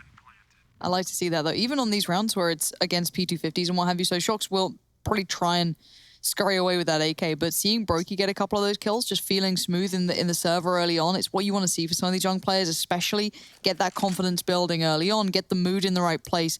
And again, if Brokey, you know, I think Yanko is kind of alluding to it, you know, he's got not necessarily a lot of freedom, but he can play how he feels it. If he's feeling like he can go for something, you let him off that leash, you let him make that play. Yeah, and I think not keeping the reins too tight on a player like Brokey is only going to help with his development and accelerate it. If he's given the space to take initiative and that initiative pays off, A, gains the respect of his very experienced peers, and B, also gets the opportunity to demonstrate his worth to the FaZe Clan name, which has recently, of course, been a little bit besmirched by the recent results. Now we get the M4s, the full buy, if you will. ZywOo's already had an M4 in his hands, believe it or not, so now he'll opt for the AWP. He kind of likes to keep it mixed up, keep it spicy. And from Spice, we'll see if Vitality can find their first. That would be nice. 4 leaning A. Nico top middle, wanting to fight and try and draw some utility out of Apex and co. It's going to be the A-set piece here. They've flashed off towards the ramp. The nades are ready to come on over now, and away they go. ZywOo unable to hit the first. He's under pressure. Yeah, RPK is going to have to be the difference maker. ZywOo's going to get smoked and naded and flashed, and well, there goes RPK. Now Apex steps up to the plate, caught in the smoke. He's dead. FaZe's D-side looking fierce here. Great reaction shot from Shox. Maybe they can save all 3. Wow, okay. Quick one from FaZe. And away they go, so... Work for Fnatic, keep it simple. Yeah, and look, I think, you know, a lot of the strengths of FaZe come down to getting the space to hit the shots. We always talk about this team as a bit of the rock stars. They have just jam-packed of superstars and individuals who once upon a time were some of the best Counter-Strike players in the world. In recent times, that's not been the case, at least functioning as a team. coldzera and Nico, well, if you don't know their names, then you probably haven't been watching for very long, have been famed throughout their careers. coldzera, back-to-back major winner with the SK/Luminosity banner. Even an MVP in those. Whereas Nico, just in terms of his mechanical ability and how good he has been consistently over the years, placing within HLTV the Dogs top 20. I mean, Cold Zero's got his goddamn work painted on the walls of this map. Yeah, look, like a that's literal pretty good. living legend. You know, the same can be said for Vitality. We just haven't seen that come through, especially with the classics on that roster. Where have you put Zywoo? Somewhere maybe in the middle. Obviously, Masuta far newer. Zywoo, a newer generation, but nowhere near to that same green amount as Masuta would be. And then you get the classics of Apex, RPK, and Shocks. But for now, it's FaZe operating at a nice quick level, but a big chunky nade thrown towards Rain and Nico. Good damage. So they don't really want to contest for mid by brawling. They're more than happy to allow Connector and Window to be limped on into, and that's where they might strike Vitality. Lots of pressure on Zywoo soloing the B side of things. They've gone more for a 4-man A lane. Shock's dealing with Window. He'll be the first rotation point. Apex towards Connector, and RPK tucked on in with the youngster under the balcony. Molotov's good, forces Rain back. Even more damage done as this smoke clears. Shocks is in trouble. Oh, oof. Gets it. Deep incendiary to hopefully buy room. The sound cue's going to force him forward. Kirby spots him, trying to find the shots, swapping to the AK. Could get hunted here. The Molly's locked him in. He wants to contest this. They are opting for the boost. I can't help but feel this is Apex's frag every day of the week, unless Nico waits. 40 seconds, a 5v4 phase. Are heading towards the stack under Balk, and there's Nico caught. The rest likely Connector. Apex communicates. RPK readies himself, unloading the mag, not finding a frag, but they turn. Nice frag. Apex gone. Now things getting a little easier as they trade into the site. That fight is so favorable to players in jungle, but would they expect another? Masuta's there. No way are they checking Brokey just as he thought he punched in the digits well enough. Cold Zero wants to trade, and he does. There was a bit of timing to that one, but it does favor FaZe in the end. Yeah. The frag from Rain really saved them there. You know, I could hear it in your voice when you saw them both turn to the balcony and you saw Apex pushing, but they were aware of the two different threats at the same time. Good shots from Rain, continues where he left off in the pistol. Made that P250 work, and now same with the AK. 5-0, Vitality yet to get off the starting mark. This is a T-side start on FaZe's map pick, so already seeing pretty solid case to be made for FaZe Clan to take theirs. Very early doors, though. Ooh, do we have a proactive Zywoo? You might need one. Got another good nade, but here he comes. This is the Zywoo you want to be seeing for all the French fans. Already Rain and Brokey going to fall to that. And this is going to be a different looking phase. They've had their way early game for the last couple of rounds. Now, they've got a little bit of a hill to climb. Yeah, but if they were to group up B on this smoke and walk up that short position, there would have been a real valid... Hang on, with the smoke down, they could do it. That is enough for Apex to get a little nervy. Nico's actually looking to push towards it, and he confirms RPK's location. He's going to be ahead of this smoke. Oh. You want any info, Tanky Boy? You want any? Doesn't seem to be the case. Kirby's up in apps as well. If Cold finds Apex, he should. Oh, he gets the frag necessary. Suddenly a 3v3. Everyone starts to move. The previous game of statues is now quite the opposite. Nico's going to try and cut off the rotate. Shocks through T-spawn. This is a mid-round and a half, Lauren. It really is, but does RPK sense that? It doesn't seem to matter. Nico's now sliced them in half. It's awkward for the two remain. Now 30 seconds, FaZe need to decide where do we go. Now Shock's pushed into ramp. So this cross becomes everything. They've taken the bomb towards A. Masuta is way off towards B. So Shocks needs to somehow hinder 3 players from getting that bomb into position. However, it's there. Open. He is. If he gets this frag, he will. There it is. Feels his position, and with 15 seconds left, the plant is a priority, not the frag. Kirby working on it, opting for the default box. Nico hunting him down, but now the teammate's gone. It will have to be the clutch. Kirby trying to save what was supposed to be a guarantee. Spots one jungle. No Shocks was around the ramp room. Not easy shots to hit here. That's a clean one. Wow, Masuta loses his head. And now another Kirby in the server tonight, ladies and gentlemen. That is quite the sterling stuff. And look what it's done, breaking the back of Vitality. They have to take a timeout, piece themselves back together again. What a shot. Masuta just gets his hair cut. Holy, that was a big round from Kirby to pull on off there. And the impact player, of course, he clutched a 2-on-1 situation when the chips were down. Fantastic work from the most recent edition of FaZe here. And ever since they've retooled, they've changed some CT-sided positions. We've even gotten the nod from Alexi B that was the right call for FaZe to make. Things have been looking Well, better. Better? Guys. Yeah, that's my- Inconsistent, but better. Better. Better. It's better. I got some news, everybody. Okay. What's the news? Good news, bad news? So, since the RMR event in China earlier in the year, where Tyloo and Vici played against each other, Tyloo went on to win 13 series straight against Vici in either best of threes or best of fives.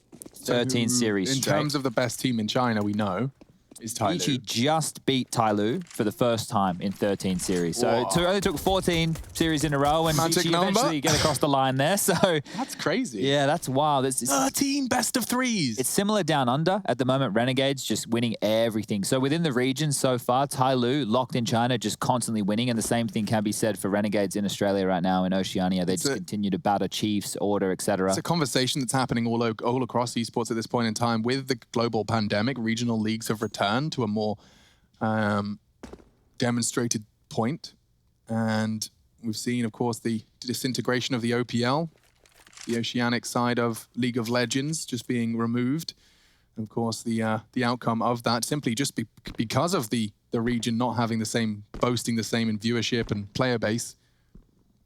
Priorities are changing. And it's hard when your practice partners just can't push you to remain competitive on an international scale. Good nade. Bonk. They really love the nade towards top mid, haven't they? That's been a consistent showing from Vitality here, and this is just the upgraded pistols. So while we talk a bit of nonsense, we aren't expecting too much, but with 40 seconds left on the clock, now this one does actually get dangerous. Yeah, we don't like the clock looking like this. Late round is scary, even against pistols. Big spooker, because things can go wrong. Bombs can't be picked up. You don't get any step to the site. You're lost in middle, and are they going B? What's going on smokes here? are up, and oh, this is weird and nasty, and no one likes this. There's a stack on short, and this is the problem that we discuss. That threats can become bigger problems, and suddenly USBs are there, and oh, it's all fallen to pieces. FaZe with a fumble that's gonna really ripple through their mentality, I'm sure. Yikes. I would not love to be on TeamSpeak or Discord with these boys right now, because that's going to be an awkward silence of what the hell just happened. Yeah, that's phased. That's a round that should never happen, and never happen in that fashion, because FaZe actually smoked themselves out of choke points there and slowed themselves down in that approach. So they were going through the motions, but you have to finish somewhere. And if you don't get greeted with kills when you're doing more of a default spread like this, some form of a decision has to be made. Now, Cold Zero lucky to go down before the time is completely expired, but look how many guns get carried across here. Vitality coming forward with some AK-47s, AWP back out for ZywOo now. Things are looking good for Vitality to kick this off. It was a horrible start. It was, but if they can get that blue on brown in the feed again, things will start to get very dangerous. Smoking into the molly, not ideal. Kiabi loudly aggressing. We're deciding on the sound cue that it's better. Oh, bad smoke. Terrible. Kiabi may be expecting that vision to be obscured, and if he does, he may design with the opening. It's called Zara to open things up, though. What a shot. Okay, things are getting intense here. This is a crucial round for FaZe as well. If they want to return to control, that is a shot you have to hit. Cold. Solid work. They find out Apex is on the side of CT, and now the shots are going back Vitality's way. Equalizers are found. Bomb spotted. Eco gone too. Great shooting. Apex finding the double. We got some spicy boys in the server tonight, don't we? Bloomin' hell, the shots coming out from this lot.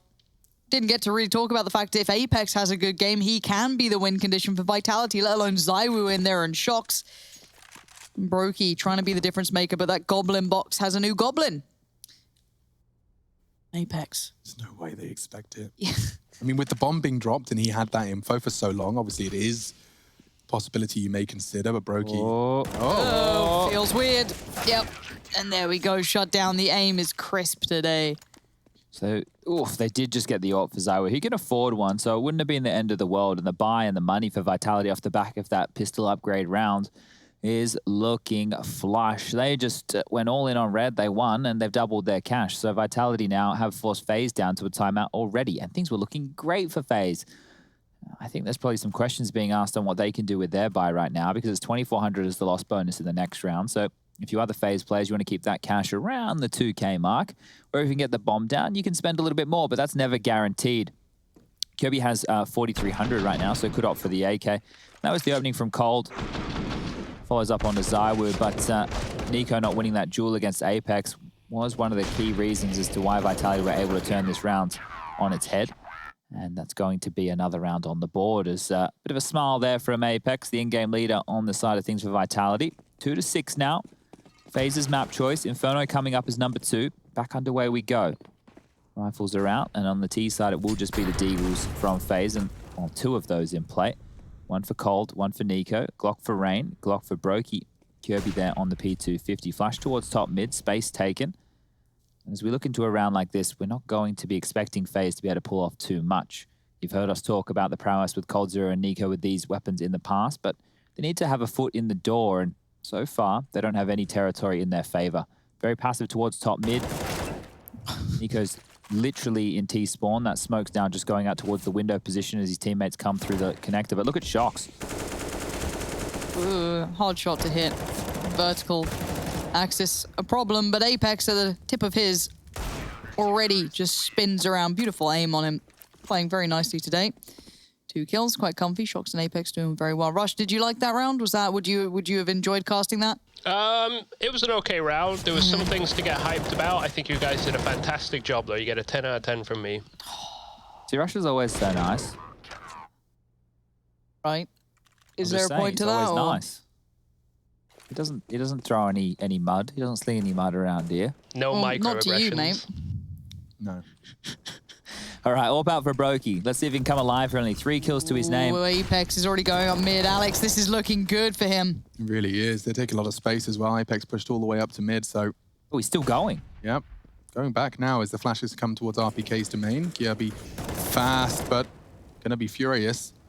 RPK's caught him in the back, dropping his own smoke for survival now.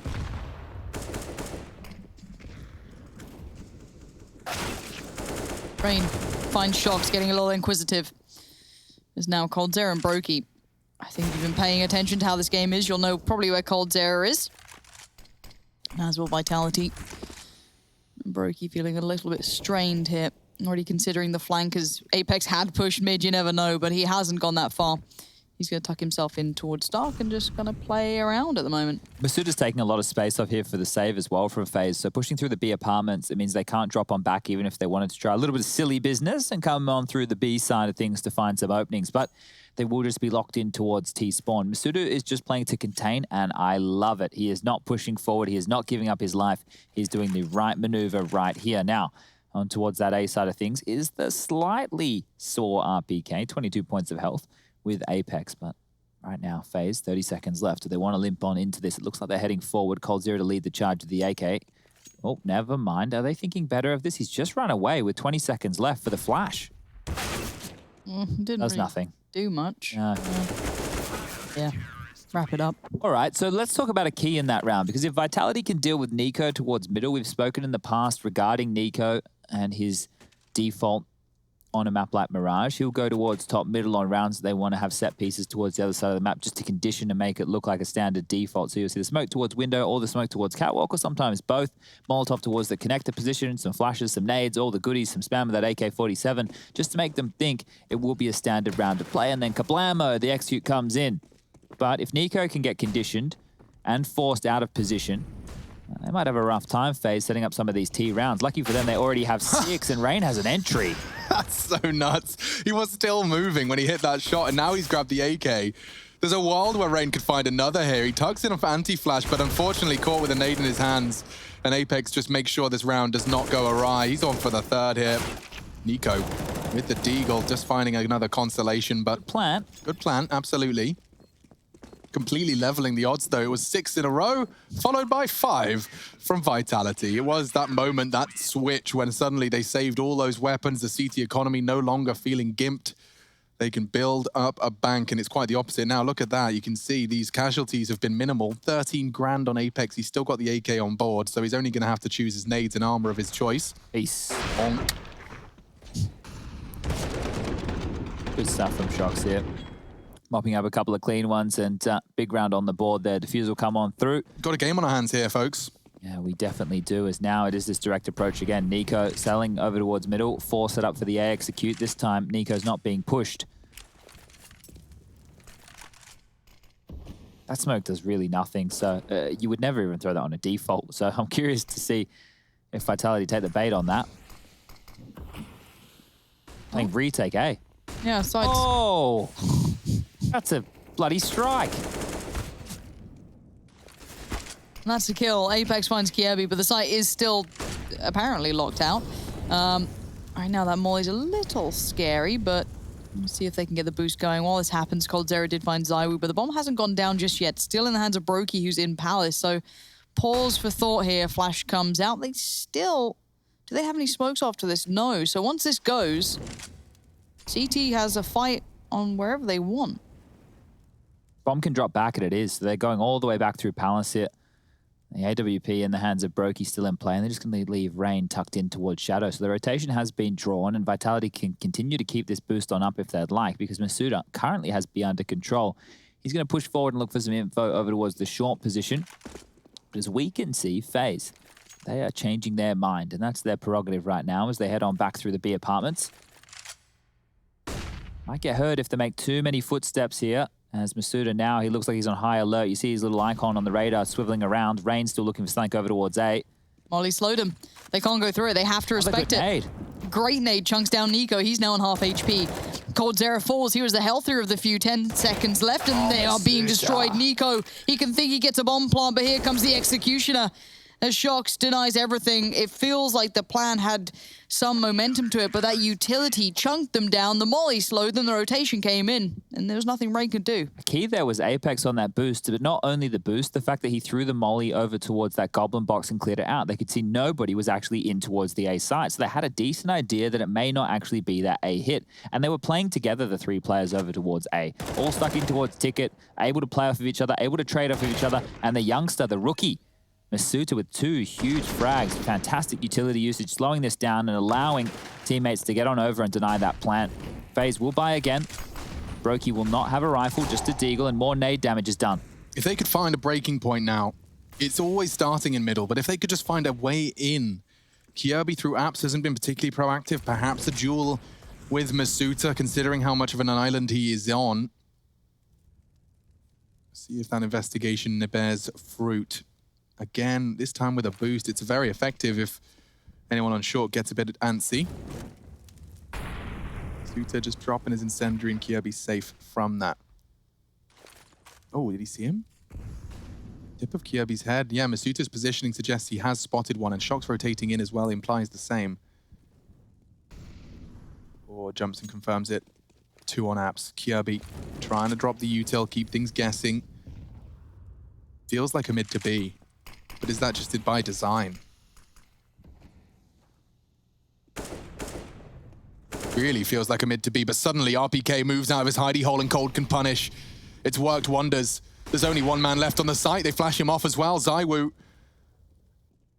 And Shox. Not much you can do about this one, I'm afraid, folks. You know what's so wild? They get the kills without even getting into the bomb site. Like the frags weren't to get the site, really, were they? They were just while posturing. So RPK went down relatively aggressively over towards Palace. The kill from Kirby went down towards B-Apps through the smoke, and Kirby's going to get another one here onto Shox. So fantastic work from Kirby here. It felt like Kirby's posturing caused RPK to move because, you know, Shox has rotated in here. He steps Molly. RPK just has a little look. Cold gets that kill, and in Cold's finding that frag, it was then back to Kirby to finish off what he started on B. Back and forth, but you're right, Chad. The fact that those frags are happening, you can look at the X's. They were distributed all across the map, anywhere but the sites. We'll get into round 14. FaZe Clan do break the back of the 6-round run from Vitality, and it's not quite going to break the money, though. Double AWPs, all of the trimmings, everything they could possibly desire. And that nade is why they like throwing it every single round. Doesn't deter Rain, though, straight through the smoke. It is not a wall, though it does obscure your view. Bullets connecting onto the in-game leader of Vitality. And that's a storyline that some can easily let slip their mind. Apex taking in-game leadership responsibilities. How many years did we watch Shox's teams have a particular taste to them? And now, well, Shox can focus on his crosshair, and it's certainly working wonders for him tonight.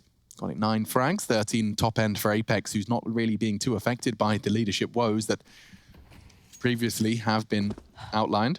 FaZe mid takes scare me, Alex. I don't like They do them every round. I mean, it's just getting crazy. Here we go. There's a freebie. Masuta's in trouble, though. a trade. Now we're talking. It's just hard to trade. I just get scared when I see the bomb kind of left around Cold, and then the extremities aren't being kept yet, but Zywoo's making noise. Go on. He knows he's got to punish here. He's playing like a player who has an imminent kill. And there it is. ZywOo down, B open, Rain charging with the bomb. Kyobi trying to flank. Caught by Shox. Dropping the incendiary, stops the rotate. At least enough time to get through the window side, I think. No. Rain will go jump across. Shox has opted for the door instead. Now with the bomb planted, Shox is hoping for the jiggle. Hoping for someone to confirm where the CTs are coming from. With coldzera's positioning, he's not even worried about short. Uh-oh. Oh, he takes the fight. One-on-one. Panic sets in. Doesn't want to get walked on by the AWP. He doesn't want the AWP just to walk onto his position. He wants to catch him with a degree of surprise. Now Shox jumping out of the window. Cold using the time. Shox, no kit. Doesn't have to take these fights, and there it is. coldzera with the impact. 8 for FaZe Clan, making this T-side finish almost as strong as the T-side start. That's broken the Vitality bank as well. This is a fantastic T-half, admittedly swallowing the bitter pill of 6 in a row, but 3 consecutively to finish, and coldzera to thank. And honestly, I was a little worried because I look at Brokey, he is not having the game. You're right. He's always been the win condition. He's always been the surprising to top performer from FaZe Clan. It seems perhaps his first half hasn't been his. Sure. Second half still obviously beckoning, so he can definitely still do some... Oh, ZywOo, the timing's weird. It feels weird and uncomfortable and no one's happy, but he's still managed to stay alive. Molly's going to be right on him too. Yeah, Burning has to slip back into the smoke. Nico's playing the game, but Apex is keeping them safe. Yeah, I can't believe ZywOo's gotten away with that one. Forced his smoke out of his hands at least, and... Nico, what are you up to? This is a heavy A-lean. Someone's going to look. Oh, 3 of them do. Great flash, Rain low as well. Looks like the 7th, despite the money sacrifice that they had to make into this fight. He's working out for them, holding the angle. Famas connecting. Rain did connect as well onto Apex, but I'm afraid it may be a case of too little, too late. Unless ZywOo wants to have a look, does he? No.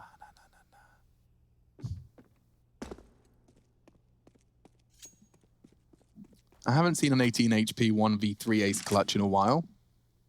It's been a minute. Yeah. I think we might have to wait a little longer, though. ZywOo confirms Rain hasn't left middle. CT start to take space. Masuta's pushing apps. RPK's down to connector now. Rain's trying to fake steps as if he doesn't know where he wants to go just yet.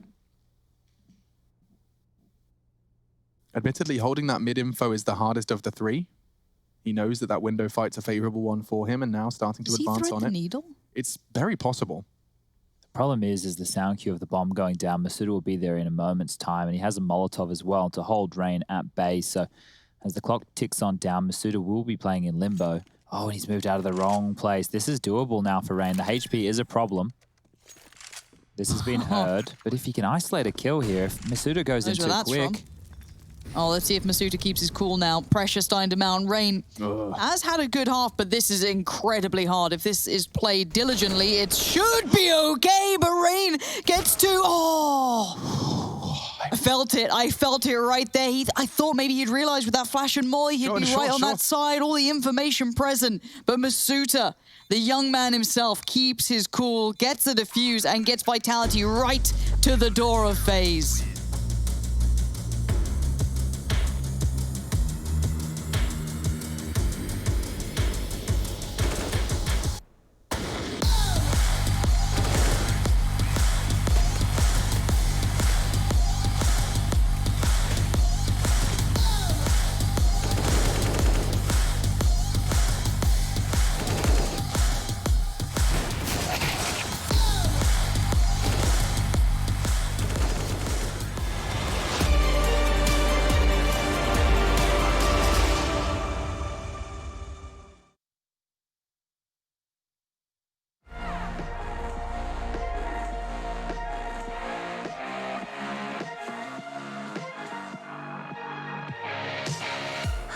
on, my hoodie's right.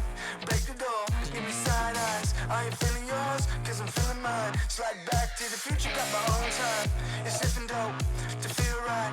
Got my own high, don't need no lies. Sneaky bitches never ever act with zone eyes. Alright. You can tell me nothing. Come back when you got something to say. Just put the volume up, man.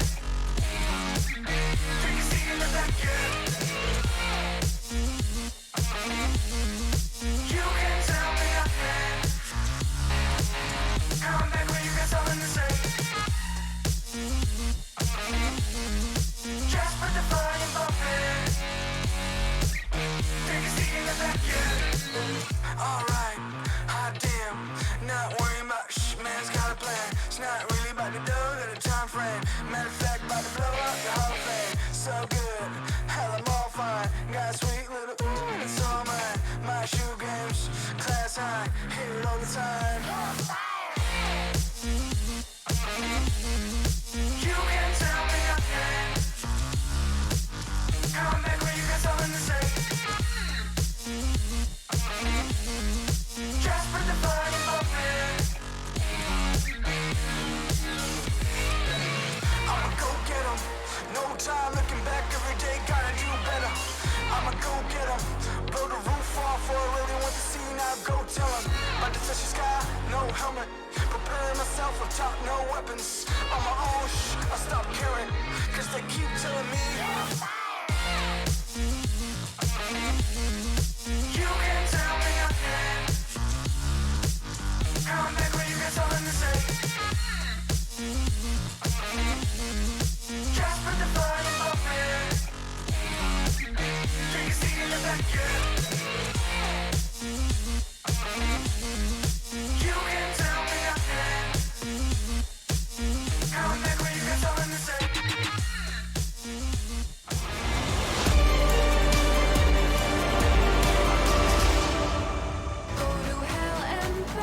Just to feel the fire. 7 to 8 on the half. It was a spectacular display from both squads in order to find consecutive rounds. It was 6 in a row for Vitality, finding just that one final round at the half, but now they head over to the attack. Chad, what have you learned from that first half? Well, I've learned we're back from the break, but a phase back because it's difficult to tell. It's difficult to put our finger on which version of the team that we're getting here. Signs are looking better overall for phase, but as they get underway on the CT side, the GG.bet odds still do not favor the FaZe clan. Vitality coming into this is one of the hottest prospects in World Counter-Strike right now. Can they continue that form? As it will be a 4-man B lane coming out from FaZe, 2 towards short, 2 towards the B apps. Just soloing over towards A will be that of Rain. And look at this, quickly jumping, hopping, skipping as you like, over towards the A side of things. And it feels like not too much sound has been made until Zywoo takes Nico out of the equation, upgrades to a USP, and he wants more. Yeah, he got 4 kills in the previous pistol. Maybe he's going to try and do one better. Double this time. Kirby cancels the plans and catching a glimpse of them as they've already got the bomb down. This feels all Vitality's. Yeah, look at the HP. Choo-choo, Glock train. Rain low, Brokey lower. Kirby has a kit, has a smoke. Maybe there's a miracle in play right now. Don't think so. I do like the angle Shox has got there to peak the slope. It's kind of nice. Yeah, it's not looking likely by any means, is it? Kirby now just held at bay by this. The rotations are cut off. The bomb now almost all the way ticked. Kirby will do his best to hold on to this kit and the smoke. He's being hunted. He's being chased. The Glocks, they want him. They're thirsty for this, and Shox will go down. Bomb will go off. Rain will die with it, and Kirby will actually be living right now. So good for Kirby to carry through that diffuse kit and the smoke. It might play a factor in round 17, but let's take a look at what the rest of the buy looks like for FaZe going on forward. Head armor for Rain, Deagle, same for Nico. Brokey onto the Scout, not buying any armor, not buying any head armor even. Managed to carry his armor across, and well, if you take a look right now for Brokey, he only has 3 kills, and if he was going to come alive, the CT side would be exactly where you'd do it. The AWP, very potent on the CT side to find picks, and if Vitality are loosey-goosey with their default or the smokes that they're playing towards window or connector with the Molotovs in play, then Brokey might be able to find some impact. But let's take a look at this one here, because it is Galil's, it is AK, it is a MAC-10 in play. Yeah. Smokes deployed middle. See what that leads to. Ooh, Cold getting info and forcing his smoke out. They might try and disrespect it. Zywoo does find his crosshair placement in time. Kirby gonna be lucky to avoid the Molotov, and that enables him to hit some good shots, at least the first. Problems. Yeah, Brokey Scout's working too. Shox needs to find Kirby here. He's got the kit. Hiding in plain sight. Apex is gonna solve some problems, only temporarily. Nico's Deagle does the rest. And FaZe Clan and the Desert Eagle win. They even recover an AK-47. That ain't too shabby. Yeah, it's a big round to be picking on up, all things considered. Oh, God. Yeah, Vitality with a little bit of a flub right there, and Kirby finding even more So let's recap that, because it was all, you know, it was hard to follow with the perspective. So this is Nico 3 body shots. Kyobi did find another in the end, and then just a quick reaction. So Kyobi gets the credit. I do think his the fact that Molly was extinguished by the smoke enabled him to find any sort of success, never mind win a round.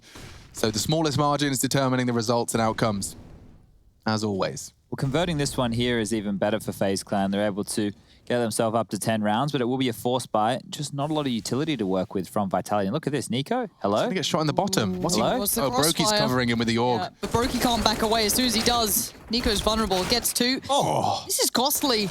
And this is scary. Oh, Masuta! He's got an AK now. Yeah, He's got 3 kills. This is legit. AK. And he's away with the on, bomb in Masuta. middle. I don't think he's ever had a 1v5. Come on, Some mate. magic. A Let's see what you got. 1v5, bro, from Masuta. That's a story I'm willing to tell. Semi-final. Yeah. 8-way to grand final. Whoa. Masuta, the young gun. He just caught Nico with his pants down. You don't get that often. Half health. Oh, that smoke. He should disrespect that. He has. Look at this. He's going to get the bomb down for free. Where do you go? He has a smoke What's as the well. after plan dream here? I think if he smokes towards... Okay, so he's going to play around the smoke. He doesn't know how close they are, so this is not too bad. He can find a kill, but Rain punishes. We were getting hyped, Masuta. You gave it a crack. You did a lot of damage. You planted the bomb. You gave your team another avenue going forward. So all in all, you can be happy with that one. I reckon they're going to at least show us those 3 kills again. Well, Alex, it comes down to the bot that we have. The bot doesn't always capture all of them. His name's Rush. Let's see. Uno Yep. is a game. Oh, this is actually filth, isn't it? Yeah, this third one. Look at that. Oh. Weirdly, it was Cold Zera, not Nico, excuse me. Yeah. Yeah, a bit frustrated. You don't love to die like that. Certainly not. But okay. That's Masuta dropped the AK for Zaiwu. Yeah, and they'll actually just go for the economical. This is reminding me of Na'Vi. Is that a good or a bad? That's a Na'Vi thing. If it works, Lauren, it's fantastic. You can't use words like good and bad because it just depends on what happens. It's like a sometimes kind of thing. It's like, you know... Yeah, the Russian rifle buy, the old classic. You know how we say, like, you wake up on the wrong side of the bed, which when you actually think about that saying, you'll probably get up on the same side of the bed every day. No, I choose. Do you really? Yeah, it depends on which... No, actually... Yeah. I think there's a... By the way, the nice coffee machine's here today. Well, the Coffee man. stand-up. Yeah, he's outside. I literally just made a bad coffee, and then someone's like, oh, by the way, the nice guy's out there. I'm like, great. Nice guy? Yeah, he makes a nice latte. Or late, if you're weird. No one, surely. I'm sure it's happened. It probably has. Nico, careful now.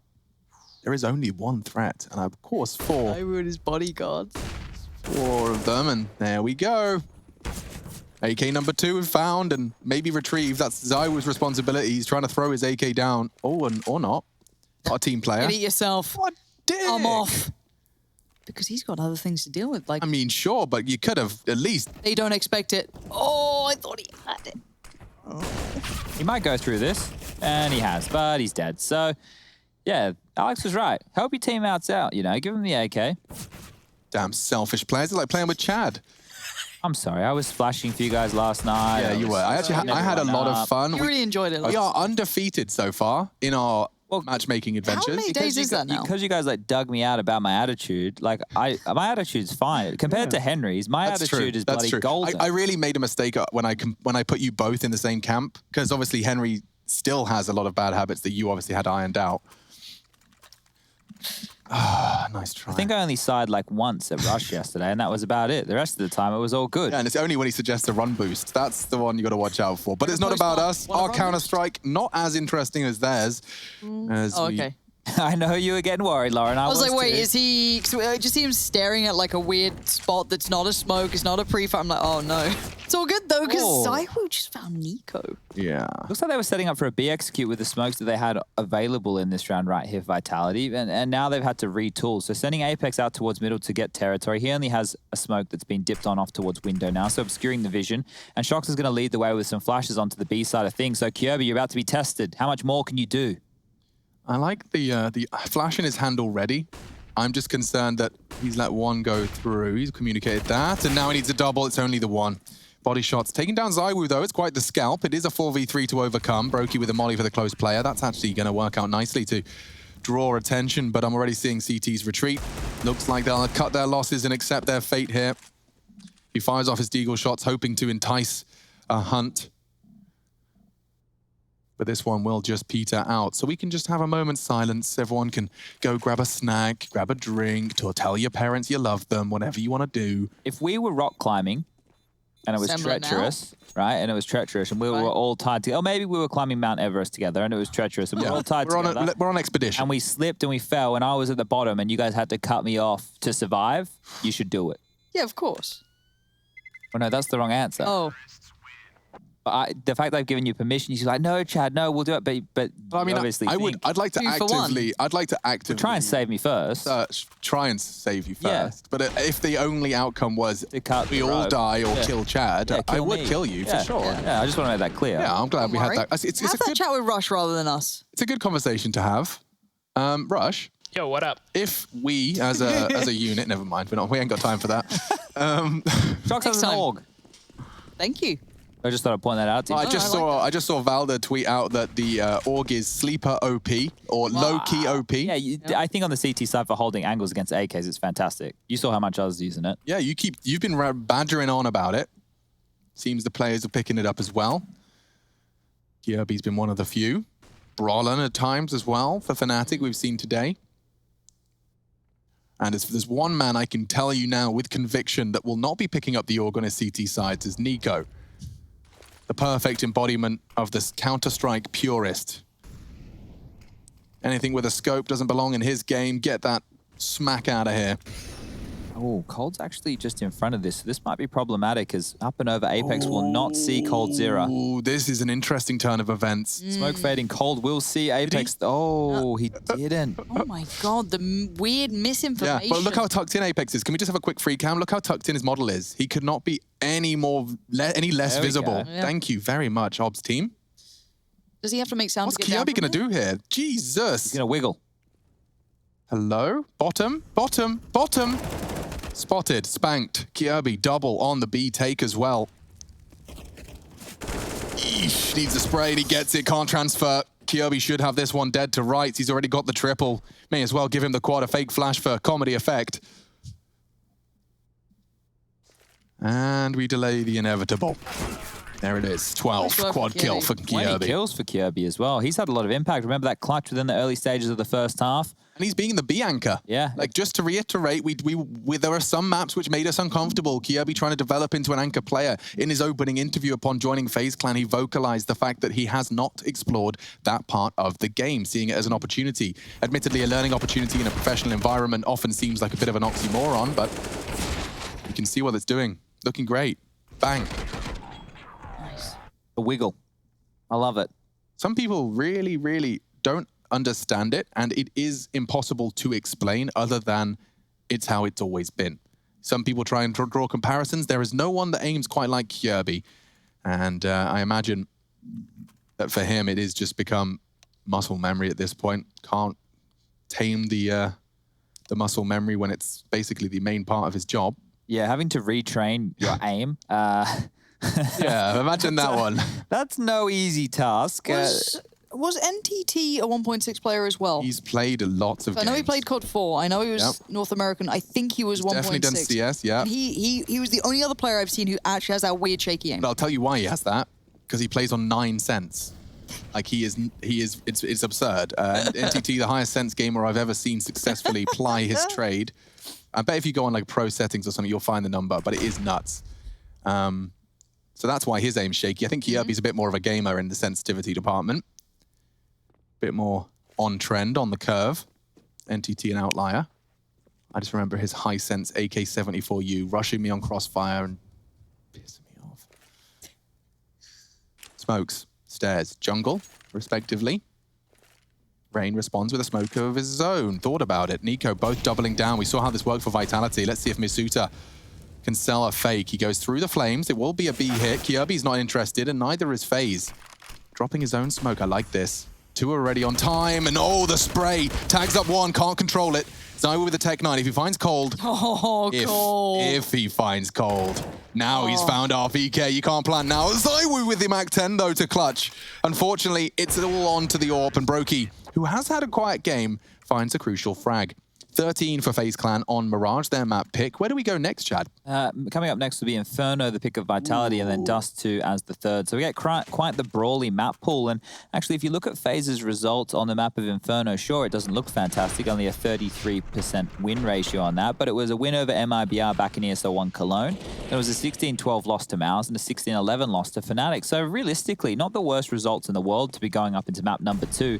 And just building on this Brokey point while we have these pistols out again here, and the man on your screen, he will miss a shot. But if he is not playing fantastic and the team is still winning, that is actually a better sign than him needing to play well and the team to win. Because that's what we saw in their 2 previous victories to get them to this point, was Brokey and Nico playing fantastic.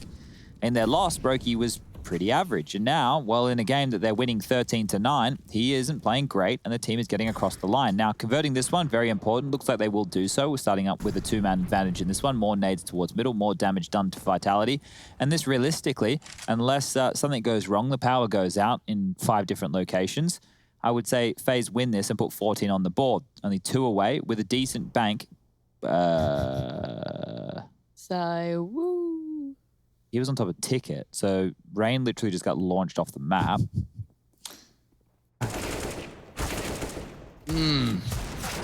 Of me some clean headies. Good stuff from Nico. Dealing them out. 14 to the FaZe boys. FaZe get to start on the CT side of Inferno as well. And Vitality, they're not really showing a lot on their T side right here. So this could bode very well for FaZe. I would not expect them to make it to the final, let's be honest. I just saw a lethal koi fish silhouette in the weapon purchases department. A lethal koi fish silhouette? Yeah, well, I mean, I think it looks quite fishy. Yeah, that is pretty fishy. Shox has pulled out the P90. But why? You had We enough want to Shox. We just see what he's up to. You had enough to buy an AK. Exactly. This is why I want to see if there's intention, if there's method to the madness, or... He's just doing nades, so we're going to ignore him for now. I don't know. I want to... No, Lauren. I refuse. Fine. They're coming through underpass, and this will be the Zywoo flash for the peak. He wants to clear out towards the close bricks, as well as CT. Spots Brokey. He doesn't see a thing. He was doing the dance, and the re-peak. He still gets the frag. Wow, okay, things getting awkward. Shock's going to drop the P90 before it sees a single fired bullet. I think, if I'm not mistaken, he had like 57 kills on it as well. So, I mean, compared to probably... He's invested in the skins. But I feel like in comparison to every other weapon, he's probably got not on the high part of usage. It just costs a lot and has the same kill reward as a rifle. That's why you don't see so much from the P90. Ooh, Brokey almost getting a chance. Shox, clearing this is difficult. Is he scoped? I mean, is it safe to assume that the audio cue's been heard? Okay, gosh, that got a little scary. Shox had time to look away before Rain processed all the information on his screen. Now is information for us to process. Apex is bringing the bomb. Rain can stop everything, but RPK wants to save him, pulling the pin, and the transfer's there. The Norwegian does it all. Triple kill for the squad. 15 found, and they're broken. 3.9 on the high end. 4.8, excuse me, for Shoxy. But taking a look at the lay of the land, 2 rounds posted. I love a good Rain game. It feels like I haven't got to see this in so long. Just that little oof. A little oof. Little oof. That's Lauren Pansy Scott. For more high-hitting analysis, head over to her Twitter at Pansy, which is a banned word in Twitch, by the way. Yeah. I saw that comment. I was like, wow, you've got the coolest nickname on Twitch because people can't say your name. They can. It's just certain channels can exclude it. Okay. Oh, different smokes out for this AXQ. It's deeper onto the stairwell, obscuring vision, meaning they can't stand on the stairs to peer on through. Flashes over, last-ditch attempt. Vitality start off with 2 massive frags. And FaZe, do you want to go for this, or do you just want to save? Okay, another one through the smoke. Well, I mean, there are some rounds you just have to say happened, you know? Yeah. There's no real analysis required from a player or a commentator perspective. And as Cold Zero heads to save, yeah, they want everything. Yeah, that's a lot of confidence being displayed from Vitality, all things considered. If they're to give up, or were to give up too many rifles here, they may have had a rough time buying into the next round, but I guess they made it work with Galils and the AK-47s, and the bank can't really be hurt of FaZe Clan right now. It is enough to take away all the rifles and force them down to around that 6K mark, but they will be able to buy going into round number 26. So Brokey buys into the AWP, full utility, Kirby back onto the AUG. Did that really upset you that we didn't understand what you said? He takes our feedback to heart. And just vocalize it and we'll explain and, you know, grow as a person. Secondary AWP for Cold Zero as well. So I reckon that Cold might use that over towards the B apartments, which would allow Kirby to lean a little bit more over towards middle. So let's check this one out here. Slow stuff from Vitality now as Cold will be posted up with the AWP. Kirby can now play a little bit more in limbo, spamming through the wooden boards. Well, we saw him get a Deagle kill through there just the other day, so may as well try his luck. RPK, one of the players we highlighted, struggling a little bit, only 8 kills to his name. And Zaibu wants to go up against Brokey again. All right, round 2, fight. Fight!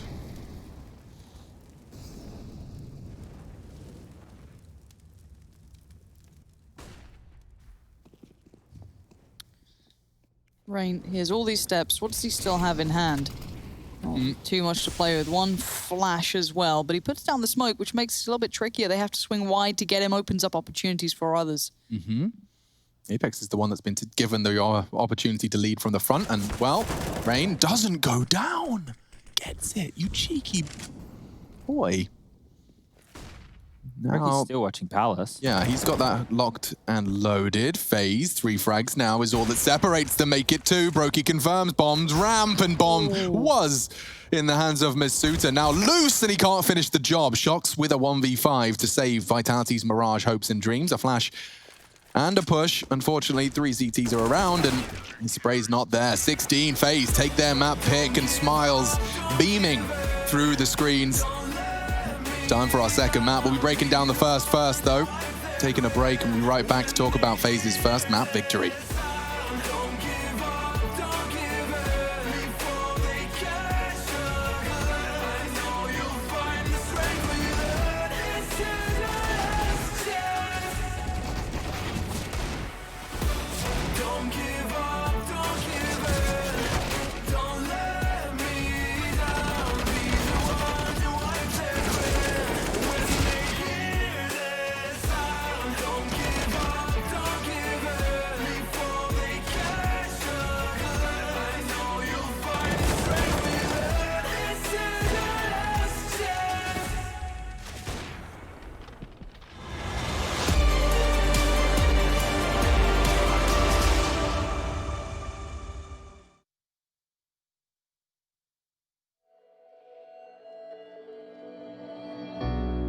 We're living for the moment now, we're one with the world.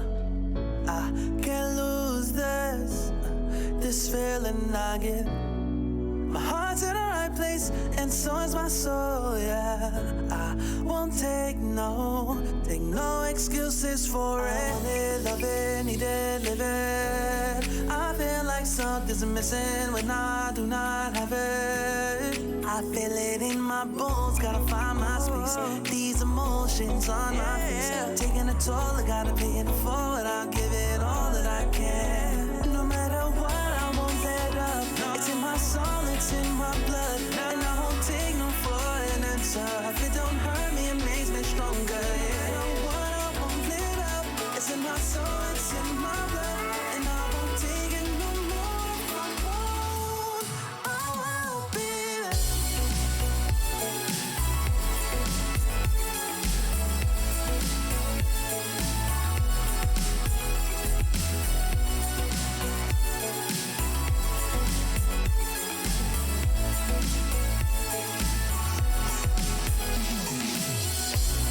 Just leave it to me. I know what I need. You'll find if you see. And if you believe, you live and you breathe, you'll find the key. Lifting me, lifting you. Can't go alone, let's do by two. Doing this together, it's me by you. All through the night, all through the night. This is me, this is you. When we get together, we can all pull through. I don't ever wanna stop this groove. Let's get it right. Take it to the Lord, then take it to the grave. Listen to the wise man, tell me what to say. Listen to your heartbeat like it still bleed. A little bit of hope, yes, what we still need. Say a little prayer for the moment. Give what you got, just go in. Can't hold you back if you own it. Live your life like a chosen. No matter what, I won't let up. It's in my soul, it's in my blood, and I won't take no for an answer. longer. And what I won't let up, it's in my soul, it's in my blood, and I won't take it no more. Oh, baby, just leave it to me. I know what I need. You'll find if you see. And if you believe, you live and you breathe, you'll find the key. Know what I need, I know what I need.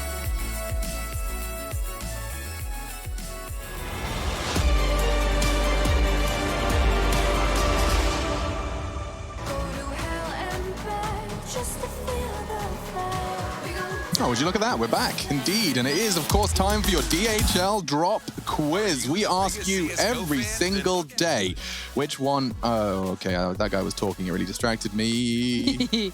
We ask you a question, basically. Obviously, normally we'd be driving around with the FE bot and asking you guys to hold up your signs, and you can see exactly how it used to go down, but now we're doing it the other way around. Of course, we can't have you in the arena for IEM New York. So instead, when...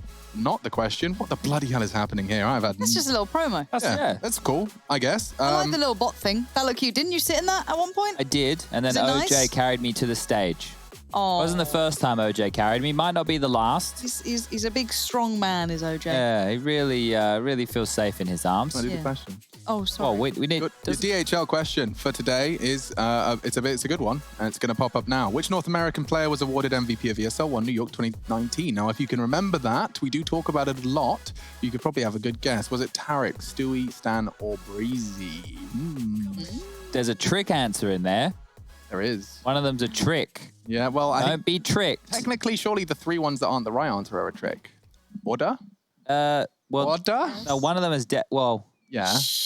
I don't want to give away too much. If I give away too much, I then the people at know. home they'll get the answer. Yeah. They could also head to one of many websites to find the answer. It's the internet, guys. There's a really cool thing called Google. Yes, and it can lead you to spouting a constantly superior rhetoric upon your peers. It's insane. It's good fun. Yeah. But regardless of that, we can get into our recap of our first map. Now, we saw the mid-control phase T side that we know and love, Chad, and this time a product of what looked to be a stomp, Vitality saying no, at least in the second half of our first. Yeah, and considering the scoreline was 16-10, one of the dramas for FaZe was the fact they lost against not a full eco, but some upgraded pistols, and then from there, Vitality went on a spree within that first half. But all in all, their CT side phase, it was very, very clean after losing the pistol and then converting that force by thanks to Kyobi, who had a lot of impact over towards that B site, and he's warming into this team more and more with role adjustments, with positions being moved around. Big boy, Rain. Big boy. That's true. Rain did have a good game. So now we've seen... Picture.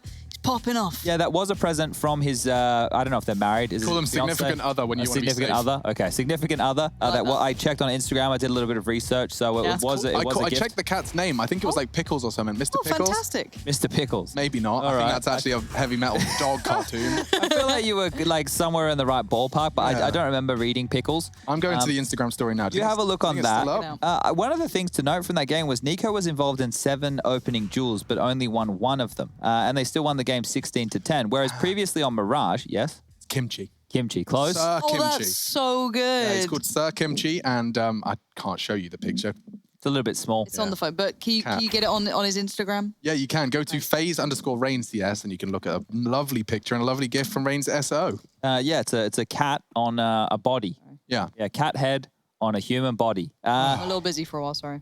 Okay, you're looking at the cat? Yeah, Everyone loves animals. I'm pacing around. Yeah, everyone's doing a bit of something over here. And that is, of course, the Predator Helios 700. Summon your strength. Why is my laptop smaller than both of yours? Yours actually has the 144 hertz screen, I do believe. So does mine. Yeah, I was just trying to give us something positive. This one's a chonky monkey. That one probably has like a, I don't know, like a 2080 or a 3080. Could you imagine me or just something straight like up just walking onto the train and just slapping that on the little I've pull-out traveled table? with my other. I have one of the very old versions of these, and I've traveled with That's it. what They are Harry hefty, used to do. But they are fantastic. They are. We're being played out. They're not a fan. We'll get out of here. But we will be back with your second map. FaZe taking it. We'll see how Inferno shapes up when we get back from our break. Cheers.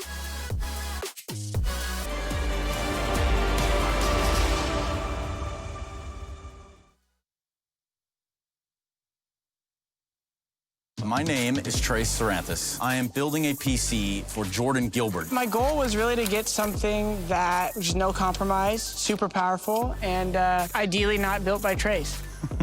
Yes, thank you so much, Jordan Gilbert. You know, we don't make mistakes around here. We made happy accidents. I get a booster seat here. Enter now for a chance to win one of 3 PCs built by me, Jason, or Trace.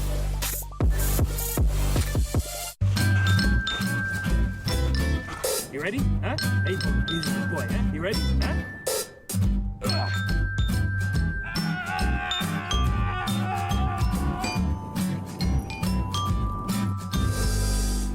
Start your esports career now at play.eslgaming.com.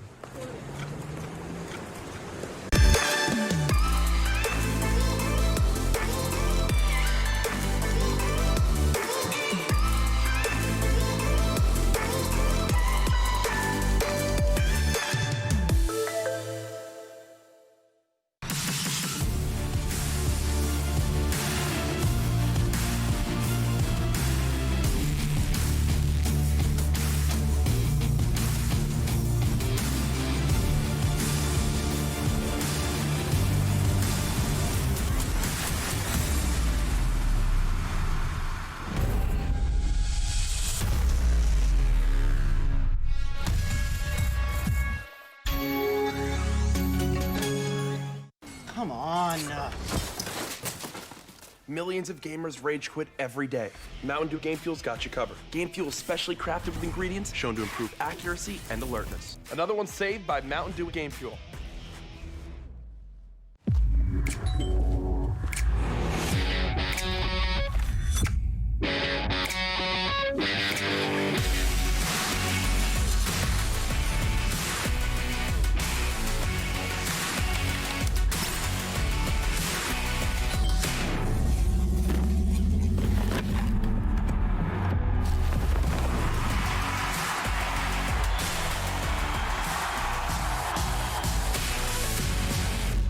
Can't wait to tell everyone about AT&T's big 5G news. AT&T has nationwide 5G? Yep. And that's faster? Faster, yeah. But is it reliable? Uh-huh, and secure. You should consider making a big deal about it. Bigger? I said bigger. Oh, bigger deal, bigger than what I'm doing. It's not complicated. A 5G network needs a 5G device. Get the new Samsung Galaxy S20 FE 5G for free when you trade in. The future waits for no one, so we refuse to wait for it. Today, battles are waged in nanoseconds, and planes are piloted from the other side of the world. The future's not coming, it's already here. Join us and be the future. Your favorites will play soon. You hope for the win. Excited about the game, but something has changed. You start to doubt. Will they pull it off, or will they drift away? You pull yourself together because you're sure they're revved up to win. You know they've prepared. They've picked the right course. And even when there's no chances, you believe they will win. GG Bet. Be excited.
Intel Extreme Masters New York Online is brought to you in part by Intel. Acer Predator, Mountain Dew Game Fuel, DHL, AT&T, U.S. Air Force, and GG Bet.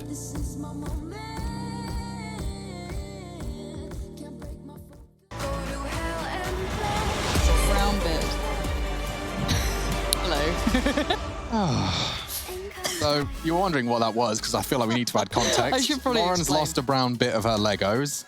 That's a shame. Hello. A little piece of the monkey's missing? Yeah, so his tail's meant to have like a little bibbly Show me. bobbly. Show me the bobbly. I It want to didn't see the work out. bibbly. Yeah, you can look, but we That should one. answer this because I know that people want to. You're right. Yeah, we asked you before the break, the DH, I'm over here, sorry. Which North American player was awarded the MVP? Of course, EG winning that one and then flying over to Malmo and having some Going issues. out in groups. Thank you. So the answer is, drumroll please. Easy. He did make it look easy. The trick one was Stewie. Yes, correct. He's not in EG, everyone. Yes. I just thought I'd point that out for everyone at home because I'm going to stay seated. We're about to get this one underway. Inferno, if it's not a good start from Vitality, if they don't get the pistol, if they don't convert early, the Frenchmen, they could be in trouble. Winner of this in the grand final tomorrow against OG. Here we go. Yes, yes, yes, yes. Let's get into it. It is time for the Counter-Strike. That's what we're all here for. And the Counter-Strike starts in Inferno, our second of our second series. High expectations set for this series and already definitely met by FaZe, finding form. Brokey, though, was a bit of an absent name. I hope to see more from him here if he hopes to beat Vitality on a map that they have picked. Certainly no slouch. Everyone plays Inferno, so picking Inferno is definitely far from a guarantee into the round win, or rather the map win. Curious to note here, they've done the 4 over towards A-Lane top mid, so they might go and swing for presence as the round continues. But Nico has multiple flashes and a HE, currently playing towards that CT spawn position. I assume if he gets smoked off, he will throw flashes over towards Banana to set up his players on a quick B retake. And as we can see, there are 2 smokes and 3 flashes on this T side of things, as well as a P250 in the hands of the danger man Zaiwu himself. A fun fact for you as well on that flash that you could see was being held by the French for the Banana position. When I was playing with Alex, he was calling it the 143 flash. So I guess that's the time you throw it. All right, well, that's a good name for the flash. Very direct. I mean, I think he was talking about the timing, but very interesting. And coldzera's locking the door with Kierby, Brokey, Rain, all leaning A. But if they go for the flank, RPK babysits. And the rest bite their tongue. Aware that the pivot back from Banana is possible, and here they come. Kierby, what can you possibly do? Jumping, making it hard, overwhelming, and Brokey has to try and drop his smoke and get the hell out of Dodge. A supporting cast, though, is Rain. He's found one. Brokey again, bomb loose. 2v3. This is quite the chaotic mid-round. Bomb picked up. Zaiwu and Apex, if they go quick, there's still a Rain, and he's still waiting. As spicy as kimchi gets 2 on the way through. Beautiful stuff from him. Hello, Governor. Nice to see Rain in the server. He was very quiet in their quarterfinal or the qualification for it. Of course, different formats, easy to get confused, but the game that got them here is what I was referencing. What day is it today? Saturday? I don't. Yes, Saturday. So Monday is our day off. Yes. Whoa. Cool. All right, well, the buy has come out from both sides. Team Vitality going for the force buy. Tech-9s, P250s, and utility in play. And I'll implore the both of you to look at your phones as we get back underway. It looks like a set piece could be set on up over towards this A side of things. Early Hall's presence and Boiler presence being pushed on through. And Shock's thinking better of jumping up towards that window. So right now, Vitality just going through the motions as Molotov towards top Banana just to hold back any CT information. Through Halls is where the attack could pop. They will have to deal with Kierby on the balcony, MP9 in hand, full utility in play as well. He's just dropped out a Molotov to delay this, but you can see this. The smokes are set up. A classic French maneuver, even from the source days, was set A smokes and then doing a bit of a jungle wrap coming through them. So smokes go in, flashes look better, and up quad this time. Yeah, jungle wrap. It does sound like a gentrified cafe. Right, already looking pretty damn good for the boys of FaZe Clan. Dealing with it. Cold catching Masuta before he could do too much as well. But yeah, I'll take the jungle wrap and a mocha chocolate frappuccino. I just got my cappuccino. I'm really excited. You did? Oh, Yeah. I've just requested a smoothie. Very much being looked after by ESL, so much love to them. Softening the blow of all of this extended work, of course, in like caffeine. unpredictable times. Much love to ESL for looking after us. Would just be the Glock Eco from Vitality coming through here. There is a Excuse me. Deagle and a P250 in play. Make that 2 Deagles, one for Shocks, one for Apex. Glocks for Masuda. Oh, you can see the indecision on Nico's face there, or rather his model. Oh, Okay. yeah. That's why you shake your aim. Can we So when he was pushed up on that pistol, by the way, just very briefly, it literally looked like I was on 60 hertz when he was shaking his mouse around. I was like, oh my eyes. It's actually really hard to see in that instance. However, it is going to be just Shocks alive in a 1v4. Now, we did know that Brokey was a little lower. Can we talk about something else? Sure. Because I don't think he's going to win this one. Oh, I know, you're right. How's your smoothie? Have you tried it yet? Well, I had options, and I went for rhubarb. Wow, of all flavors. I haven't finished, Chad. Jeez. I haven't had rhubarb in my mouth in a while. That's a gamble. We used to grow it in our garden, so it's got a nostalgia taste to it. Elderflower and peach. Gorgeous. Now that's a combo. Sounds like, you know, you go to I'll a take private slurp. girls' school and your name's Tilly. Tilly, go get us some elderberries and some rhubarb for our gooseberry yogurt. It does taste like the garden. It does. Is it quite nice, though? Yeah, I'm not complaining. It's just the vitamins, minerals. It's not coffee, which is basically all I drink all the time. So it's nice to mix it The up. cold brew bottle next to him. I really am staying hydrated today. But obviously, I'm not consuming anything on the microphone. Would hate to trigger anyone. Nico is AWPing here from the get-go, and he's actually taking this over towards the B side of things. So early flash up middle, Molotov to contain from Brokey as two of the players on the A side of things. It will be Brokey and Kyobi to lock down in case of an early rush. That's not the case. We've actually got in rotation now Cold Zero after setting up his B players back over towards A. Nico missing a shot, will dip on back and now respecting the banana position that has been taken from RPK. And it looks like Vitality with banana control just want to corral and head back over there quickly. Pace changes is something we always talk about with Vitality, something they're good at. Picking the gaps, being able to make some odd timings and catch those CTs off guard. And look at this, quick towards banana they go. Molotovs, flashes, smokes, they have everything they want. Flashes over, here they come. Yep. Nico with the pre-smoke gives him a little bit of option to walk away to, but Rain does well to find one. Sets up Nico with a little bit less to worry about, but still only limited HP and caught off. So that's a bomb plant now. And that's a shot from Brokey he has to hit. Can't find Masuta. Oh, the spray does just on the tail ends. I was a clutch and does adjust his spray into Brokey. Fresh mag and a molly. Oh dear. Doesn't quite work out. Kyobi has a kit here, but they need to be able to find Zywoo. They can't isolate Masuda until they get past the big man himself, and they're actually tucking him both towards the back of the site. Masuda's going to bait for Zywoo here. So Masuda wants to take a duel, draw them in, and hope that they don't clear, but they know Zywoo has to be towards construction. So Masuda with a huge first frag. He offers himself up, and I love that. It's the crossfire that Kyobi's now having to unfold, unravel, and he couldn't do it well enough in time. Zywoo just going to play that safe. Oh, lucky not to go down with the bomb there. Timing on the side of Zywoo as well as the round. And now the buy will come back on through for Vitality. So you can see here, gun being dropped across, weapons being purchased on in. And if Brokey found this kill onto Masuda through the smoke, then yeah, that may have actually just been the fourth round on the board for FaZe. You can see the damage there, the walking wounded of Masuda. And the fact he gets this kill on low HP, allowing Zywoo to find himself in a one-on-one instead of a one-on-two is huge. But it was a bonus round from FaZe. They carried across a lot of Famises. And now they will be rocking the traditional setup. So Brokey back onto that AWP. M4s for two of them. Kyobi on the AUG and Cold Zero on the Famis. Look at him go. That Mac-10 could find him. He will. Oh, Brokey. Mac-10 versus AWP, and the Mac-10 comes out on top. They're boosting. Apex, we find them both there if he gets an awkward timing. Oh, the spray's good. Well played. RPK on the side trying to dunk on Rain. Could do it. He will do it. Great shot. Nico's vulnerable, and that's a neat and tidy way to wrap it all up, put a bow on it, and call it 2. 3-2, in fact, to be specific. And that bonus round and then following have both gone Vitality's way. So this is a good way to get yourself into this T-half early. This is our second map, and you would expect Vitality to be having quite the sterling showing. Admittedly, Chad, you outlined that the T side from Vitality on Inferno has historically not been their strong suit. More rounds on the defense. So anything they garner here, it's going to be certainly a guarantee into this one. USPs and a P2K for Brokey. Bit of a hipster.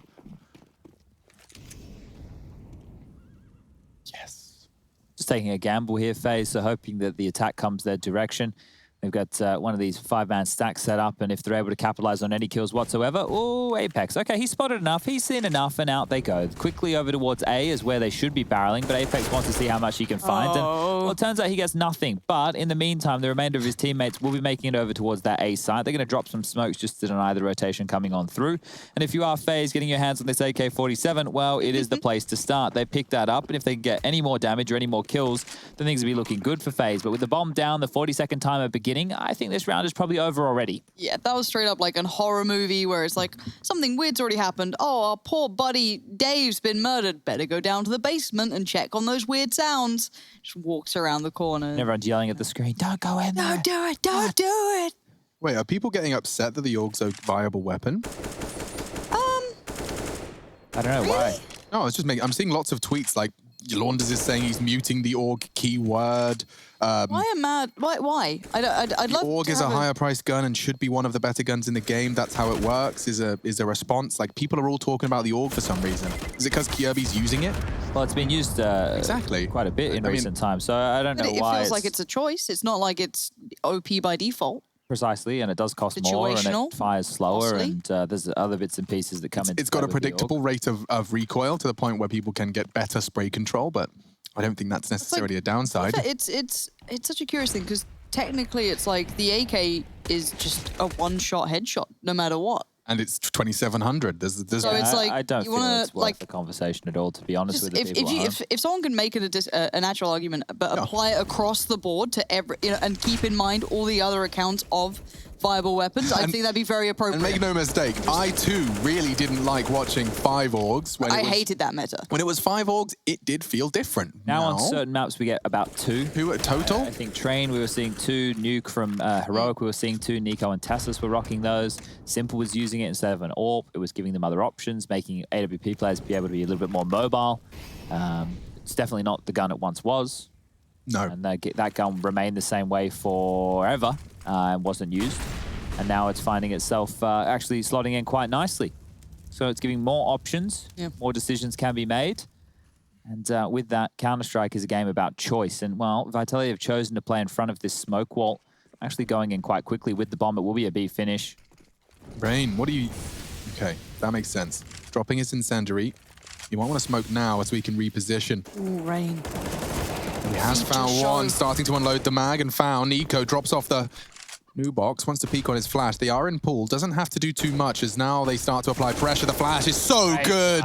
Oh, Brokey just made that one a walk in the park. Looks like FaZe have found their 4th. Ooh. Yeah, this is done. Nico, a kindness gifted over there to Shox. Just a quick execution, not dragging that out. But yeah, Flash MVP maybe of that round? Oh, yeah. Oh, definitely. The flash takes the cake. Oh, yeah. Oh, yeah. I really hurt my voice at some point in like the last map or the start of this one. I'm not sure when. There was a Kirby clutch, which got us excited. I really don't know when. It doesn't normally get, this point, so exciting times. It's fun how it goes. I swear I'm either technically naturally not doing anything nasty, but I've never really had issues with my voice. No, I normally don't. I think I made it just a weird sound at some point and it's gone. I know, but it's just like some casters would often tweet like, oh, voice is wrecked after a tough day in the office. I think that's just because people like to make it seem harder than it is. I think as well in the past when you were casting in some arenas, when there was the crowd noise and maybe the audio wasn't set up properly, that you couldn't actually hear yourself over it. That's a very good one. So we haven't had that in a while. No. Apex and RPK catching some flack. Brokey only the one sent back. Misuta, oh my goodness, the trades. Yeah, he did. Now all into the site. Bomb will be going down shortly. It's currently loose on the balcony. RPK solo. He is vulnerable to a nade if Nico wants to. It might actually be the save call already if FaZe can't find anything here. They're going to try and boost over the smoke, I would assume. They're actually limping one forward to open up a doorway in. Well, lots of utility to maybe try and... Another smoke. This is great. What can they do with this? RPK could get cooked here. 20 HP. Oh, it's missed. Potentially dribble. No, it won't. Gosh, you could see the intention. It would have been really quite well considered. Shox. It wasn't pretty, but it gets the job done. And RPK, the safe pair of hands. And that's why we don't go for retakes and a 2-on-3 disadvantage on the A bomb site on Inferno, ladies and gentlemen.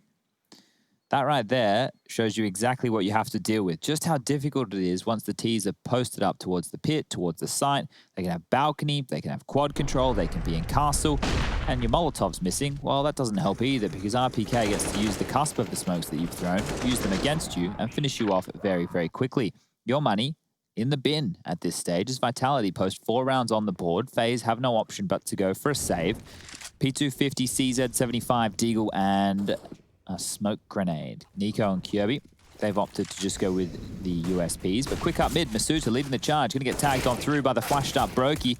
He gets traded, and Rain finds one as well. So dangerous stuff towards top mid. Can any more come on through? It's a crunch, isn't it? It's a bit uncomfortable. They've had to use the molly to clear out Nico, but he's dead.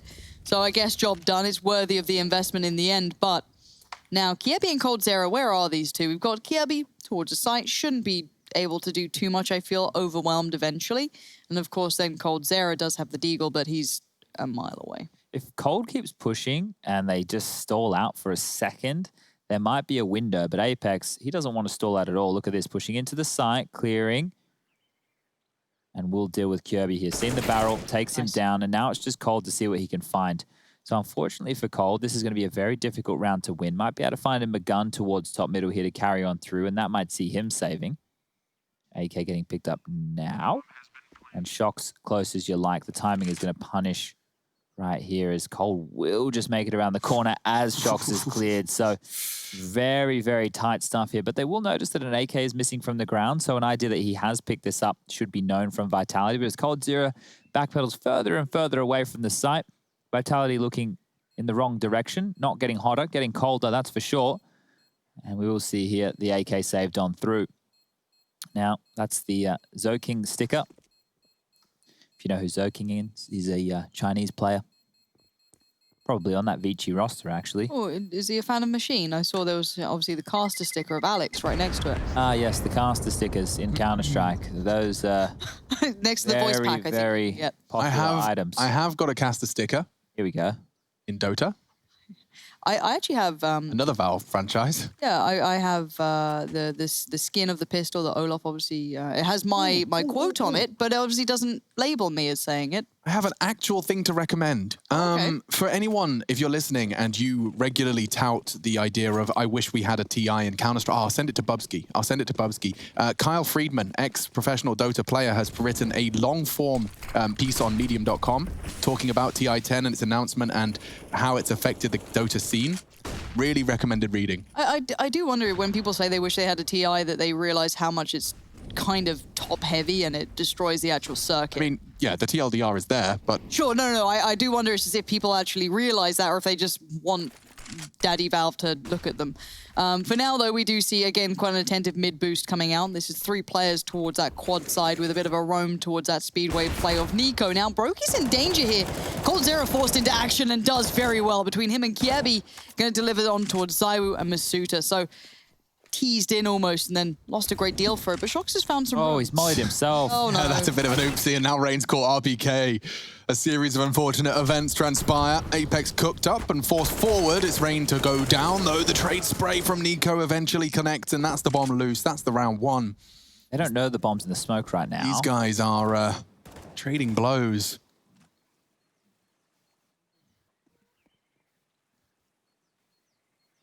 If he finds Nico, it's a plant. Not to be.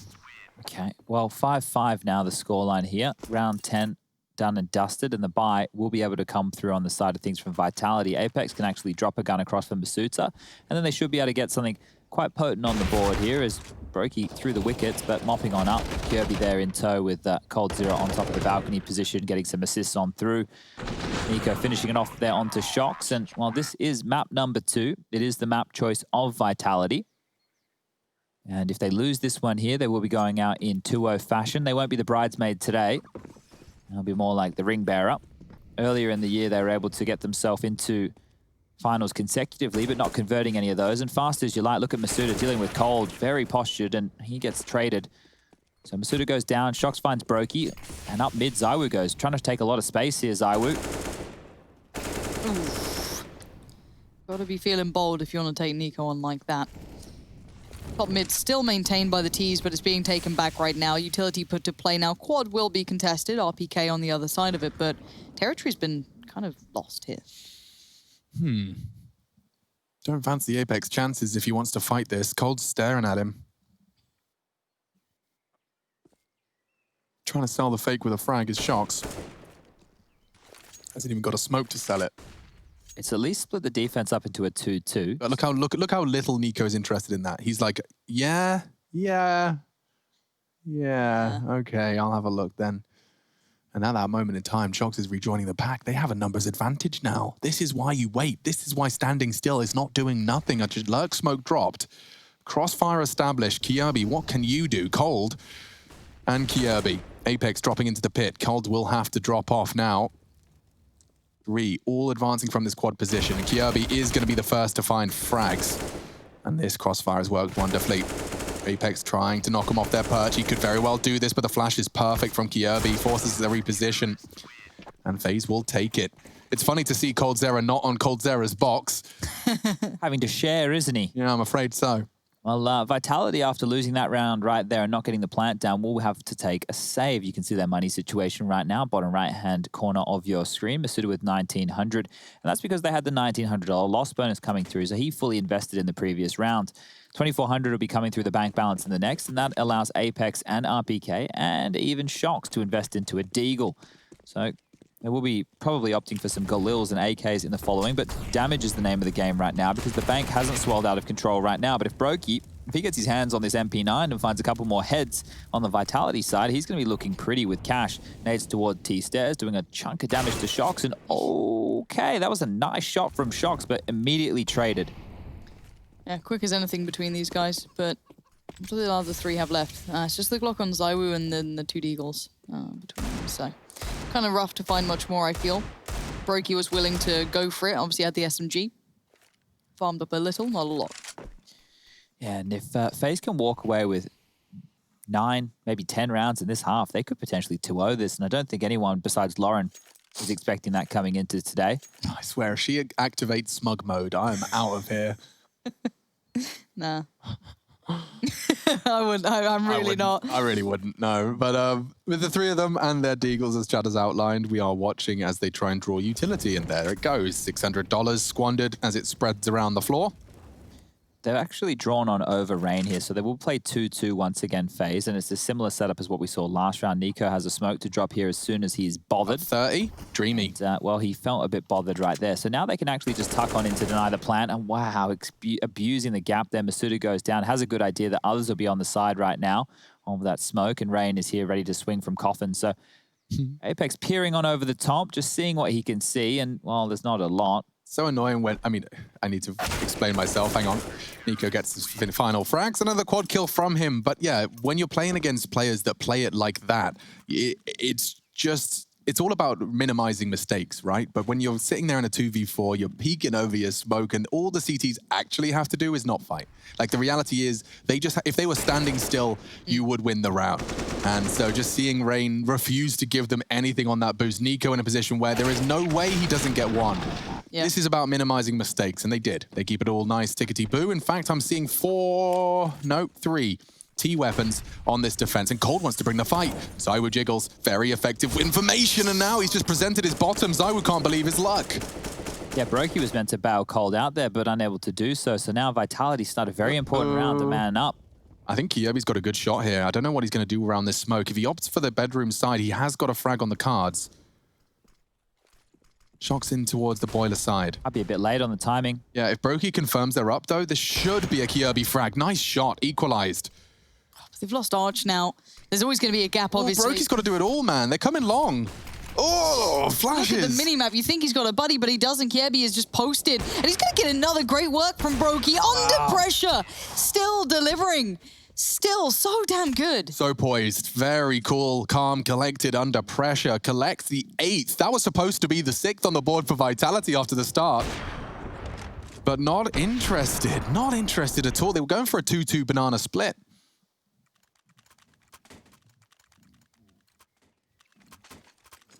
Bit of an overinvestment from a couple. Lost bonus 3,400 though after conceding what was 4 in a row. Max loss means that they can splash the cash a little further. Ooh, okay, Masuta's charging. He wants Rain. Oh, the nade. It's chunky, but the kill's even better. Ooh, they keep going. They want to use this momentum, and they're right to do so, but Nico trying to steady the spray. Gets 2. Cole to finish it, and he will. Controlling what could have spiraled. It's a very interesting change of pace when you see those Tech-9s charging towards the B site. It's no longer about grace. It's about just brutality, making sure you're getting the bullets in the right place, not letting your players get overwhelmed by numbers. You can see how neither of them's letting go of the mouse one. There's a smoke. It feels like a push. You really do just have to hedge your bets. Oh, Dak from Rain here in the final throws. I wonder if you carry that through. Could spam through the banana wall with this. That's a very potent use for that. Is he juggling? Hey! Yeah, he is. So he will have the Dak over towards this B side of things, and you don't normally see this coming on through. So I'm interested to watch Rain. And I reckon he might be parking it for like, the B solo if one of them rotates. Oh, look how close up towards top of banana RPK is already. He's taken a lot of Molotov damage just to get to this point, and it's actually drawn out of rotation. Nico's already in spawn. He's actually picking and changing weapons as well. Look at this AWP, M4. I didn't realize we were at the circus here today as FaZe are making this very, very interesting. So RPK's tucked on in, actually playing behind the smoke, and on low HP, that's so risky. RPK, you have to be careful, my friend. Nades coming through, tuck on in, that's the right play. As Apex gets trickled on down 2. This is a great looking CT setup. FaZe with the mix-up. Now we're talking. Now the conversation gets interesting. 5v5 still. Apex and RPK wounded. Dak potentially going to see some action. Rain flashed in. Will he anticipate the corner? RPK punishes, and if he drops the smoke, we could see him escape. Look at the quick CT arch play. It's still going to be Brokey on the other side, and last time he delivered in droves. This time the nade going to do a little bit of damage, but not too much. The flash is great, though, but ZywOo quickly trades it. Kiebi finds Shock, so this wrap's a little less potent than they'd like. Kiebi trying to buy some time here, and he's done very well. That library is coming around now. This player's there. He spots ZywOo. Can depend on the others. Doesn't need to repeat because RPK's found him. Sorry, I shouldn't laugh so abrasively. That was a nice little spray. Finds them. It's just been brutal, and now, it gets even worse. Apex can clutch, though, but he's only got 8 HP. How far can you get? An elevated position to try and drag the crosshairs. The spray was there, so was the trade. 10 rounds for FaZe Clan on the defensive side. Could this really be the unfathomable 2-0? We'll find out.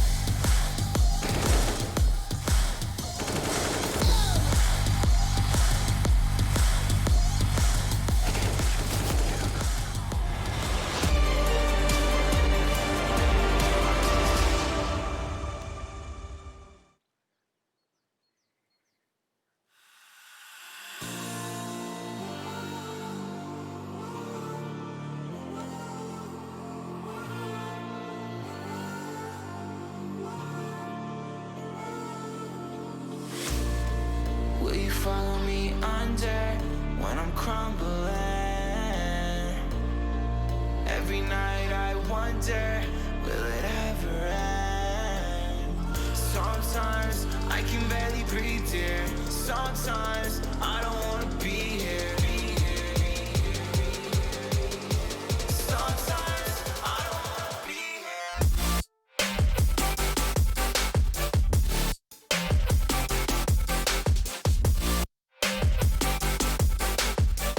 Sometimes I don't wanna be here.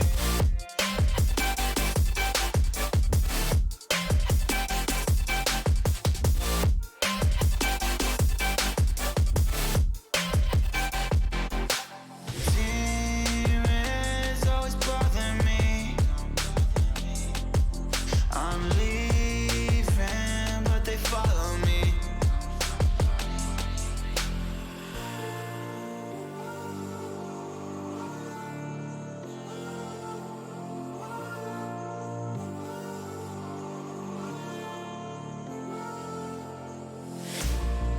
Will you follow me under when I'm crumbling? Every night I wonder, will it ever end? Sometimes I can barely breathe, dear. Sometimes I don't wanna be here. Sometimes I don't wanna be here. Will you follow me under? Sometimes I don't wanna be here. Sometimes I don't wanna be here.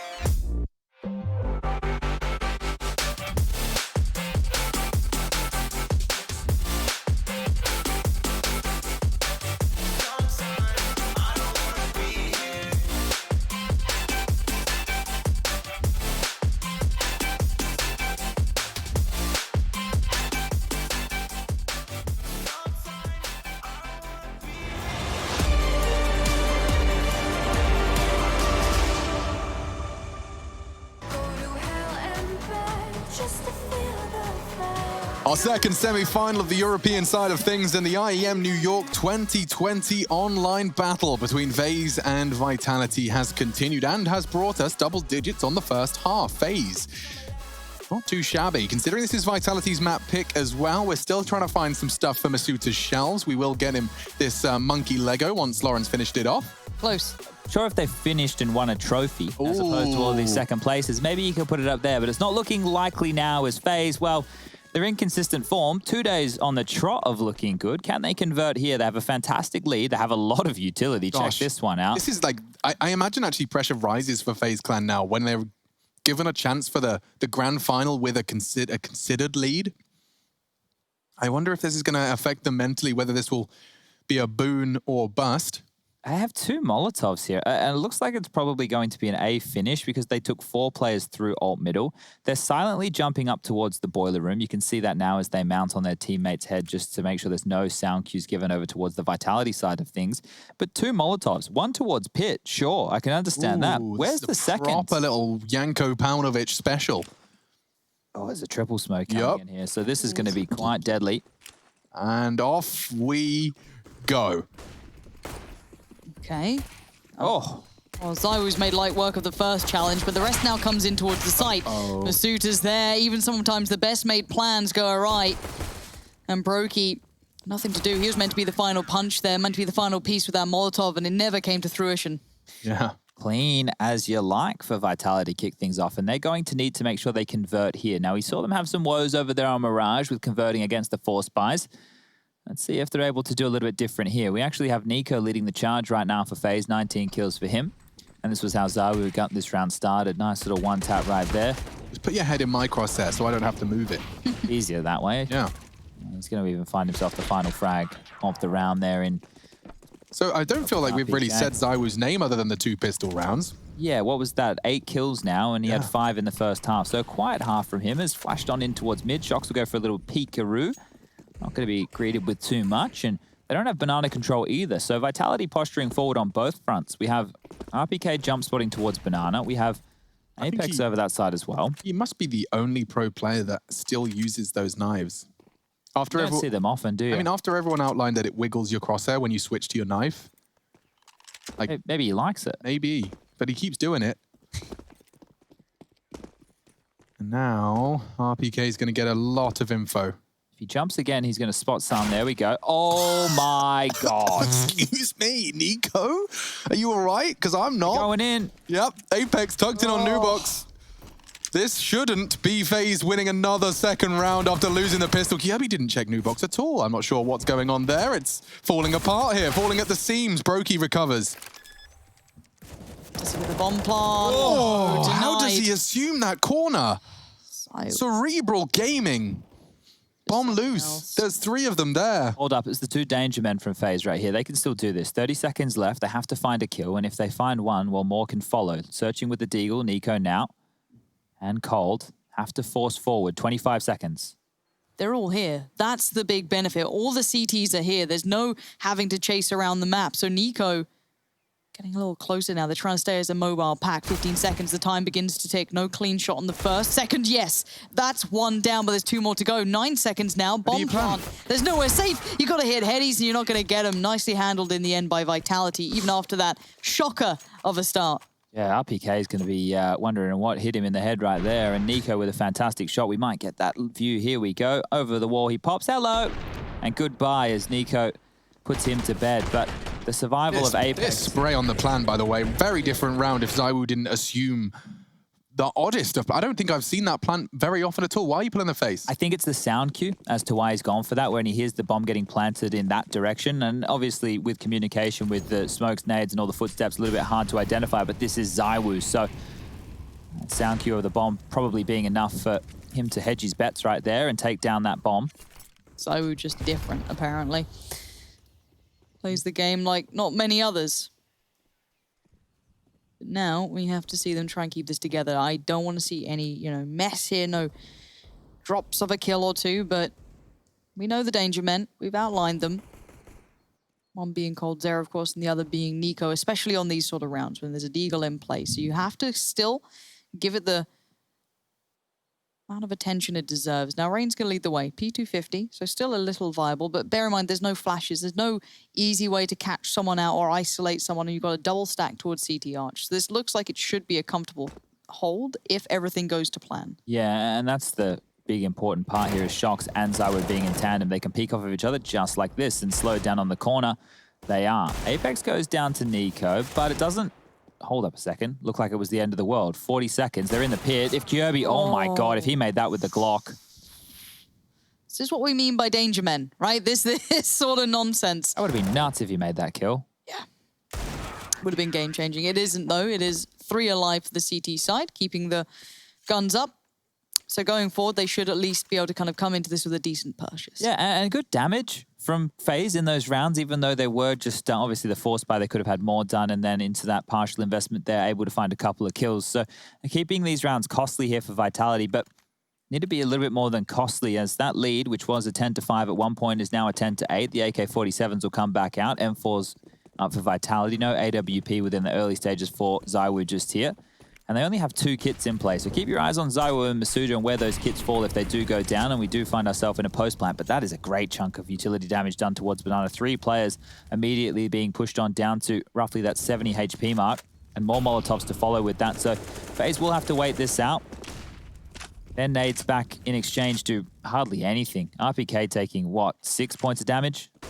Nothing. Nothing to write home about. The gun, though, oh, RPK, this is a little too bold. This is a little too much. Yeah, you're taken down incredibly low.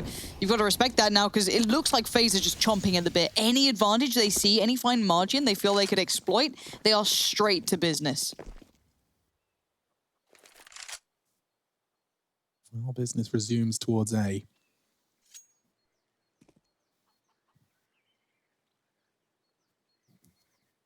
Masuda still has his smoke, so keep that in mind for the bike position. Yeah, I mean, it was very cool to hear the extra details from Alexi B. Definitely didn't ruin his strategies by sharing that Brolin holding onto his smoke was a problem. 1 for 1. 1 for 2. Looks like that continues to be even trades into the site. And so now I just sit here and say, save?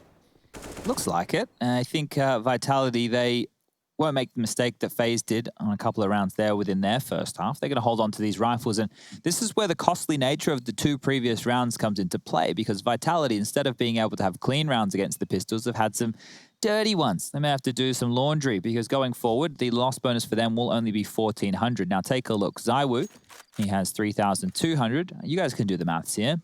3,250 plus 1,400 is 4,650. Did you get it right, chat? I hope so. I hope they did. And it's Blue's Clues. Or maybe Dora the Explorer is probably a little bit better for those of viewers at home. What's that new one the kids are watching? Don't know. I don't watch What are we talking TV.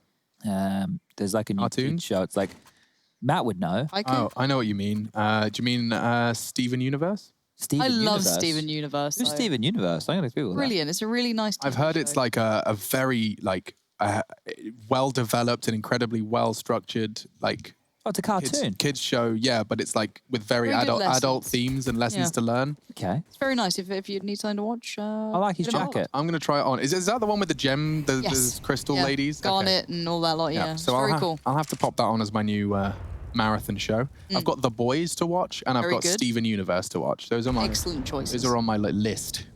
Really, really solid. But entertainment, fortunately, is right in front of you if you're joining us for what could be the last 10 rounds of play. Could be a third map, Apex jiggling. Ooh. Playing a dangerous game here. Yeah, overwhelmed. He sticks the landing. Burns alive for it almost, but he does make it work. And again, we've got another save coming in. This is going to be another for FaZe. This feels like Dust 2, but it's Inferno twice now. FaZe have just found 2 opening kills and forced the remaining 3. Like, they have hit the under-equipped site successfully twice, Chad. And I mean, how much of that is going to be intuition and how much of that is going to be actual information? Like, you can't know where the 3-man squad is. Yeah, that right there was a big call coming in from FaZe. And I actually want to see if we can highlight it with Skybox coming on through, because they actually went for the banana retake utility that we've been highlighting with a lot of these teams, and they knew it was coming. So as soon as it came over, they punished off of it, because Vitality posture forward when that smoke and Molotov come down to get free kills, but FaZe were well and truly ready for that. So using the retake against them. Yeah, precisely. So you know how teams on Dust 2, for example, will molly the long doors and players will... This hunt could be quite impactful. Oh, team flash there. All right, well, we press pause on the hunt. Sorry to interrupt you, Chad. No, that's all right. That's all right. He was so close. That was just a team flash right there, which dissuaded Rain for going for that. So you can see they actually extinguish and get in front of the Molotovs that are coming on through, and that's where the 2 big kills come in from. And as simple as that, when you lose the bomb site, on a map like Inferno, rotation times take a little bit longer, and the T's, if they set up correctly in post-plant scenarios and they're not just kept towards the back wall of the site, retaking is so difficult. Now, the buy will come out from Vitality again because they did save these guns. Their lost bonus starting to build now as well. And at this stage, well, they lent 3 towards the top of B. They're being held at bay by a couple of simple FaZe Molotovs just through their own smoke. Kirby's tucked on through with that, and over towards A they go. So brackets control and banana control right now in FaZe's remit. God, this just feels, again, like that keep it simple sort of line that we go for, where they don't overcomplicate it. It does quite well. They overwhelm in the end as ZywOo falls. Now, denying so much on A, Apex is going to be forced to at least honor them with his presence. Nico trying to double down, more nades, smokes, everything to try and keep the CT here. Apex is already floating. Okay, smoke does inform us that Masuta's playing pit side. I don't think that's going to be particularly valuable information, considering that's an assumption one would make regardless. They haven't even moved, though. Look at him. Oh. That angle rarely works out for the T's, does it? Often seeing the CTs find success there. That's a very good flash, but no one unloading their mag in panic. Oh, wow. What? They just saw his barrel. He's like in a bit of a nasty situation to find himself. 30 seconds. Apex has done a lot of work there onto Cold Zera. Brokey needs to find Masuta. He can't. And now Vitality locking down the round. Kirby gives it a good go. Chicken running for safety. And Vitality finding themselves their first round in the last, what, 3? It was Paw Patrol I was thinking of. Yeah, their first round in the last 3. So right now, with the scoreline at 12-9, the loss bonus will trickle down for Vitality again. So with that round win, it can actually be considered as worse for them if they lose this following round. I know that sounds a little bit silly to get your head around, but just look at their residual cash right now. They'll only get 1,400 on top of that. So if they lose a bomb site quickly, they'll have to save again. Whereas FaZe can afford a gun round right now, and they'll get 2,400 in the next to buy in again. See if they can find another opening, because it is looking good for FaZe. And as we mentioned, the 2-0, there's not a world that I thought I was living in where we would see this here today. I mean, considering how rabid the community is to try and perpetuate the FaZe Clan suck monologue, really isn't working out too well. Maybe in this round it is, because Kirby's got caught as well. RPK takes the FAMAS down banana and slays 2 of them. All right, they're wrestling back some control, and Vitality need to keep these clean. A CT-sided bank is essential. Now it is a 3-on-5. Cold Zera and Rain poised and ready to fight, and, well, Rain's not poised at all. Drops the molly.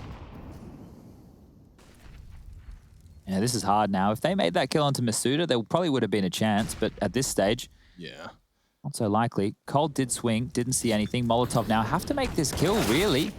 Okay, they've got that, but Rain and Brokey are both low. It comes down to Cold Zera. And yeah, the Rain utility removed and everything else gone. It's all been denied. Nice work from Vitality to hold the lines. Okay, so now the money situation for FaZe, we can start having a discussion. Nico at 3,700, Kirby has enough to buy Cold Zero as well. Rain and Brokey don't have enough to get AKs out, but they could opt for pistols or SMGs or even Galils if they'd like. So, okay, well, we can see that Kirby opted to buy.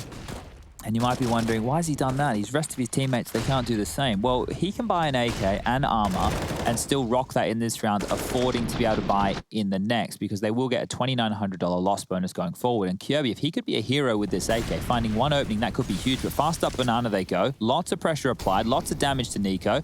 But they haven't been able to open the door to get a pick for Kirby just yet. This nade, just a little bit shy. Apex clears. And now we have all 5 members of FaZe back towards T-Stairs and the mouth of Banana. So really, they do have control in the early stages.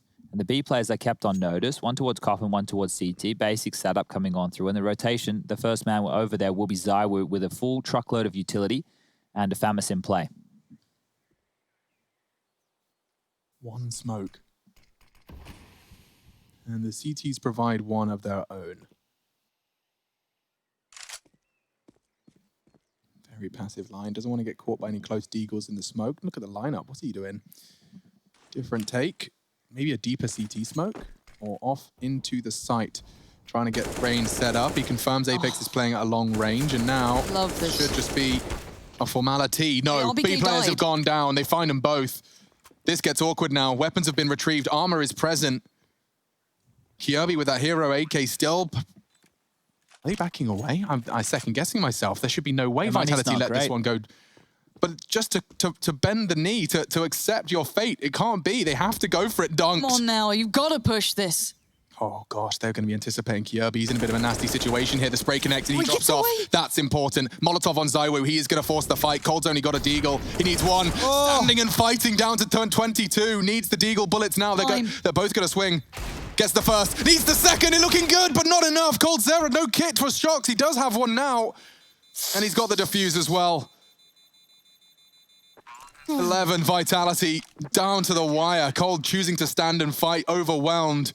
That last bullet eluding him. I thought that was the Cold clutch we'd been waiting for. FaZe just need one round here to break the bank of Vitality. Check it out, they have to reinvest in 4 rifles. Shox is going to be able to drop something across, sure, but 3 players will have to buy themselves, and once they do that, they're not going to have any money left. And as we get down to the wire here, Cold, very unlucky not to convert this last bullet. 30 HP is all that remains. Defuse comes on through, and now we have a game on our hands, 12-11. Hands in the air like he just doesn't care, but I'm sure Apex wants to get involved in this one right here. Guns come out. Here we go again. Nico towards Banana, posting up that AK. It is deadly. Molotovs, nades, HEs, flashes, everything. You love to see it. RPK takes a truckload. Apex pushing forward. They're standing next to each other. They have no idea as Apex will clean this up.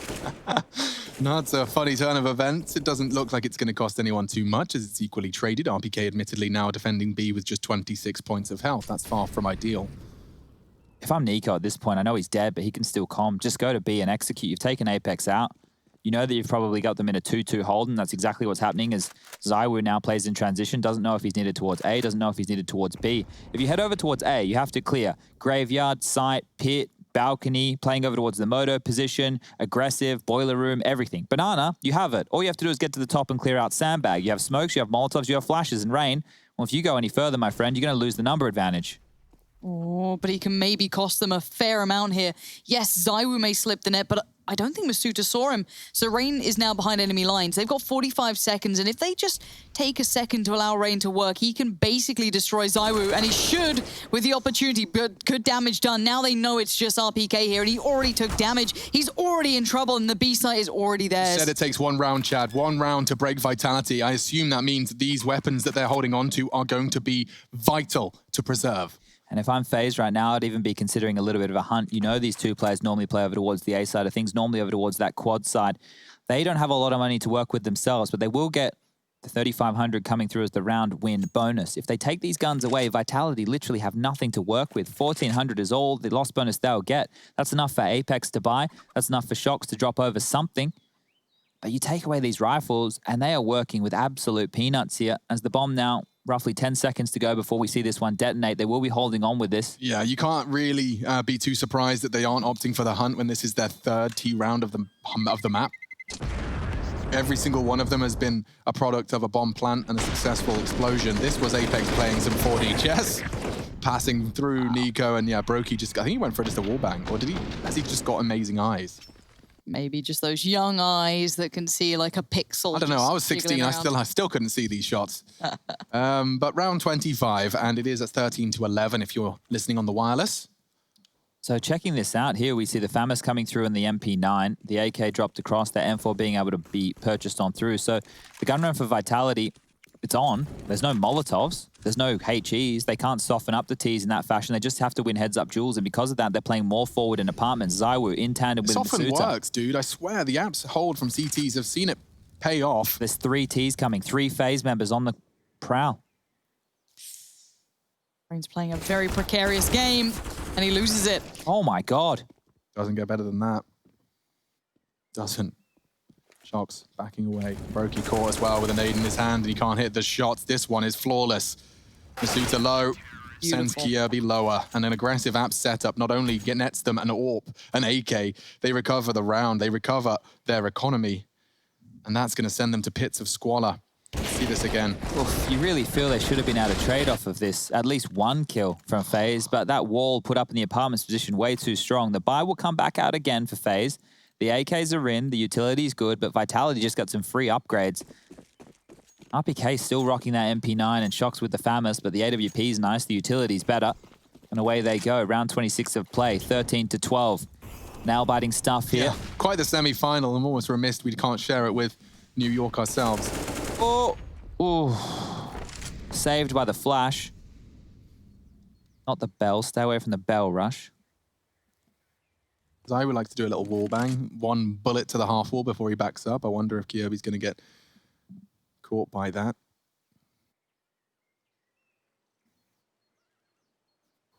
RPK's going to check it.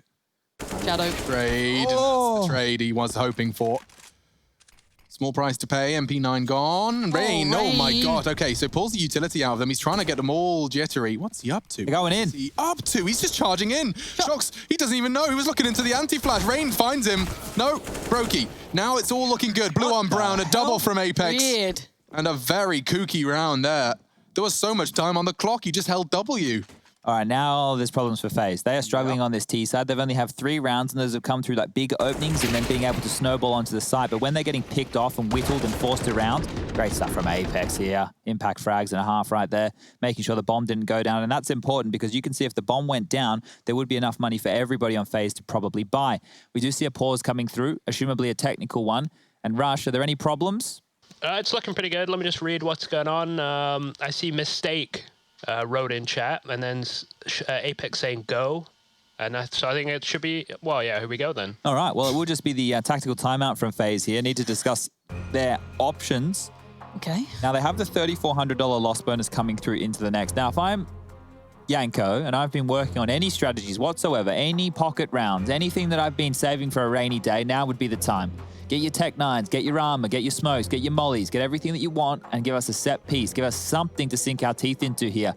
Because just limping into these rounds, not really working too well. If they want to go fast and accelerate the pace, if they try enough times, they might be able to overcome that B defense of Apex and RPK. Just need one mistake. Just need to slip the net on a Molotov, find a good timing, get ahead of the flash, and wow, that could be enough as that type of a buy is coming through. Kierby again, here with the hero AK-47. They almost took away a round like this just before, and that was with fast banana play. So back in we go. Deagles are out.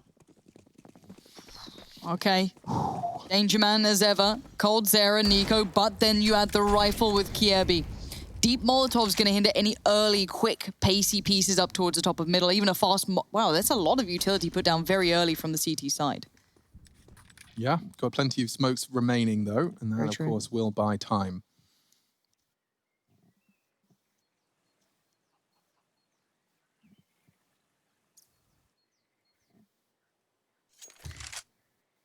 Worked for them once.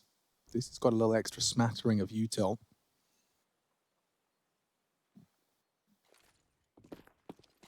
And off we go. Rain advancing. Getting across and spotting RPK is all part of their plan. A dink as well. That's magnificent. They are burning in pool, but into the site now and finished off. So FaZe, they've done some of the hard work. I'm afraid it's not all done, though. Apex trying to find a way back in. Nico has another smoke here. That's going to delay this retake. Has just deployed it now. Oh. Good shot. Rain wants to pick up that AK. Oh, it cost him his down. life. Oh. Oh no, the 7 deadly sins. We're their head. This gets awkward now. There's kits, and they're pushing as a unit. Brokey will be smoked off. He hits a crucial headshot. Now, Gosh, hold on. Old needs to find Zywoo. He does, and they do it. FaZe, another Deagle-fueled round, and it's a victory. Out of the jaws of defeat. In this game of Lizard? Scissors, Paper, Rock that's being played right now. Lizard something Spock? Yeah. Anyway, I've unraveled my train of thought. But if you're Vitality and you know that this B bomb site has been exploited in several rounds here from FaZe, you are going to bolster that. So you have two choices. You can send 3 or 4 players over towards the top of Banana within the early stages just to get that full Banana control. Or you can opt to play this similar fashion that you have been, but you need to hold on to more utility, more Molotovs, more HEs, so as that execute comes on in, you can actually deny and punish. The timeout this time will be called for FaZe once more, and they're talking through their options. They have a good buy. I really think that just over towards that B side of things again is probably the right maneuver, but that depends on what type of CT defense Vitality want to throw out right here. What can RPK afford in this, though? E250. It's not bad. It's got a smoke as well, got a flash. I think they might send another player over towards the B side of things to help them out, or have somebody early to lean on over. But FaZe should run the same strat, right? It's the only place they've really found success. And if they're in their heads too much, they go, well, they know that. They're going to stack the site, sure, but you can be stubborn. And I think being stubborn in Counter-Strike, especially for a team like FaZe, is probably the right answer from time to time. Now, standard utility being used. Zywoo looking for a pick. He might get away with one here, and look at that. Simple stuff. Kirby's down. Opening for Vitality, and we normally know how these rounds go on through. FaZe tend to just trickle away and get melted down as the clock follows. And they're the ones right now not in a fantastic place in terms of the economy. Actually, the economy for both sides in tatters here in round 28, 14-13. Yeah, I would really love to just see FaZe go back towards B. Just go back to B and execute there. It's the only thing that's worked. Now would be the time. There's 4 players leaning towards A, and you can see quickly enough Apex is going to come back over. Now that nade finds no one, but it does give away at least the intent from Nico and Brokey. Bomb to be left in the hands of Brokey as well. Feels like a late finish from FaZe Clan. Brokey trying to sell this B fake. Whether or not it is a fake is an assumption at this point. They did find the gap before on the mid to B, but if they go for the mid to B this time, well, the problem is there's already 3 players leading over towards this side of things. So as they posture forward, Nico searching, won't get anything, and yeah, just falling apart for FaZe. This is it though, look. If Rain Cold wrap into Masuta, they'd need that kill. He gets them at least the first. Down low, 2 on 4. Cold would need shocked cleanly. And he's tucked into that corner, gets the frag, and that's the round. 14-14, back to nasty situation for the CTs. Excuse me, for the Ts. Now it becomes too obvious, because what would you do if you're FaZe? What would you do now after trying the other side and it doesn't work? Go B. Yeah, but come on. Then they're like, oh, it's too obvious. They'll have to go B, but they won't go B because it's too obvious. It's just that. I know you could think that way. You just gotta go B. But you could think that way. Just gotta go B. But what you would think if your Vitality is they will go back to B. That's what I would be thinking 100%, because if there's only one thing that works, they're just going to go with the one thing that works. I don't understand why you wouldn't. They haven't won anything over towards the A side of the map, really. Yeah. Because they're probably under the assumption that you are that, oh, well, I guess they'll put Zywoo somewhere. Or maybe they'll try the same thing they did last round. But Nico, all too aware, and now they want to speed up the pace, it looked like, for a second, but they've held off. They went, hold on. Let's not fall into this trap now, FaZe Clan. You found an opening frag, and there's a T side on Inferno. You have a luxury. You know how long that rotate is. The chances of a CT side gambling and putting the majority of their numbers on one part of the map is large. If you make sure that you put all of your numbers into one point of the map as well, which it seems they are, you should have the numbers on the way in. They've got Rain as our Tech 9er. He's going to basically drop his smoke and then just be a moving, annoying nuisance. He will chase, he will run, he will go through the flames, he can take those risks, and he's taken the site. Now the bomb can be planted. RPK reveals his location behind the smoke. No crazy spray this time. Molly buying time. And a 4v5 after plant. Yeah, Kirby's on it now. Tell him.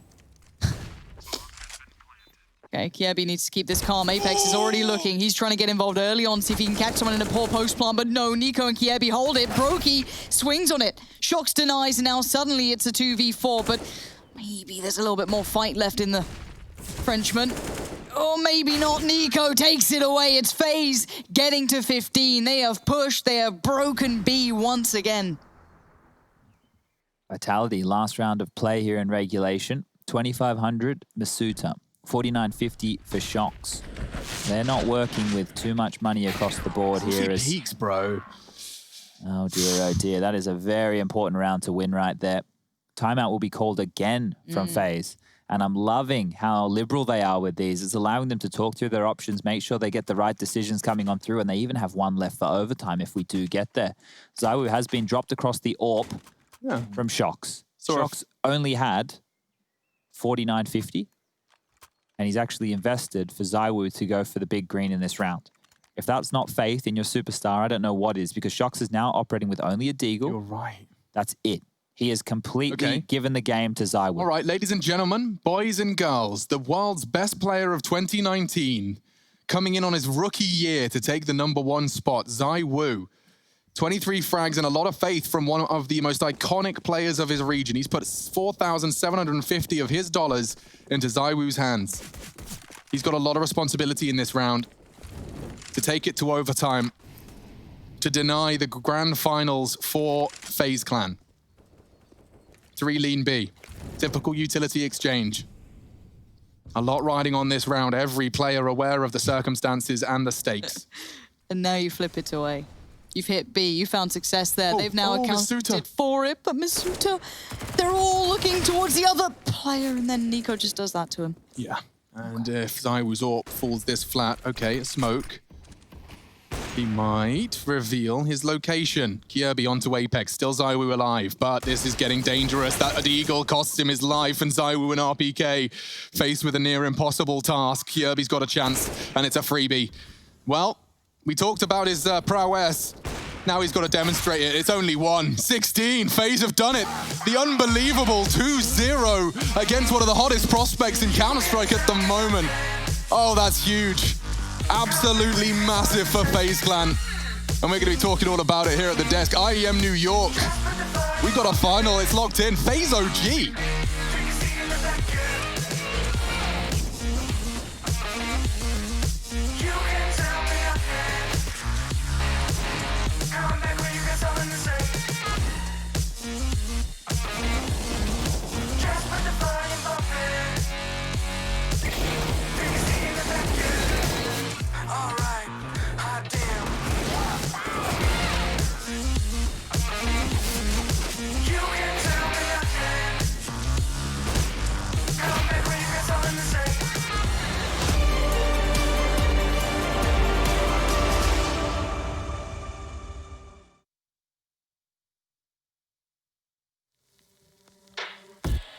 Shadows, I've come to make a name. Ready for battle, 'cause I got a throne to claim. Think that I'll crumble, I'll show you in the slide. Where you see me coming, better run for cover, 'cause I'm not slowing down, I'm never going under. I survived the pain, I know it made me stronger. So meet the monster.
still be on my feet, forget all of my fears, cause I know my destiny. I feel a champion waking inside of me.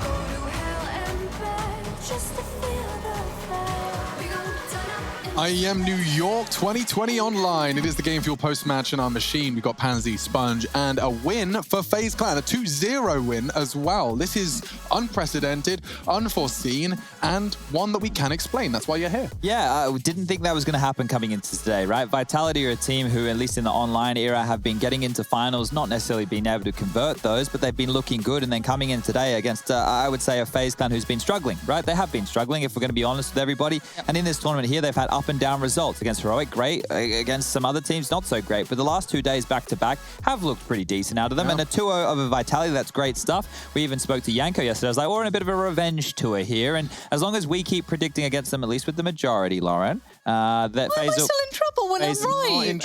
FaZe will keep winning. Congratulations. So that's how it works. Yes, it is. I mean, obviously, Nico, he's been hard at work, now taking a break from all those headshots to talk to us. Fingers crossed. Hello, Lyrical Lemonade. I like what you're doing. I like your style. I liked it in the server as well. And I want to start just by talking a little bit about this revenge tour Yanko was talking about. You guys have changed some things, but for us, the general viewer base, how do we comprehend where this change has come from? How do we comprehend why FaZe can go one day to beating all of the top teams in the top 5 and another day to us all looking stupid when we predict FaZe Clan 2-0?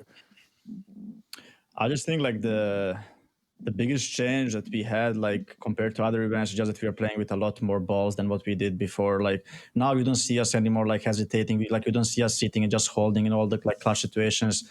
So I think like we did switch some roles, which obviously fit Careby better, and that's why he's performing better as well. But I guess I believe just like the biggest reason why we are playing so much better is just that we are not playing like pussies anymore. We are like going for tools. We are taking risk all the time, like calculated risk. We are going for the plays.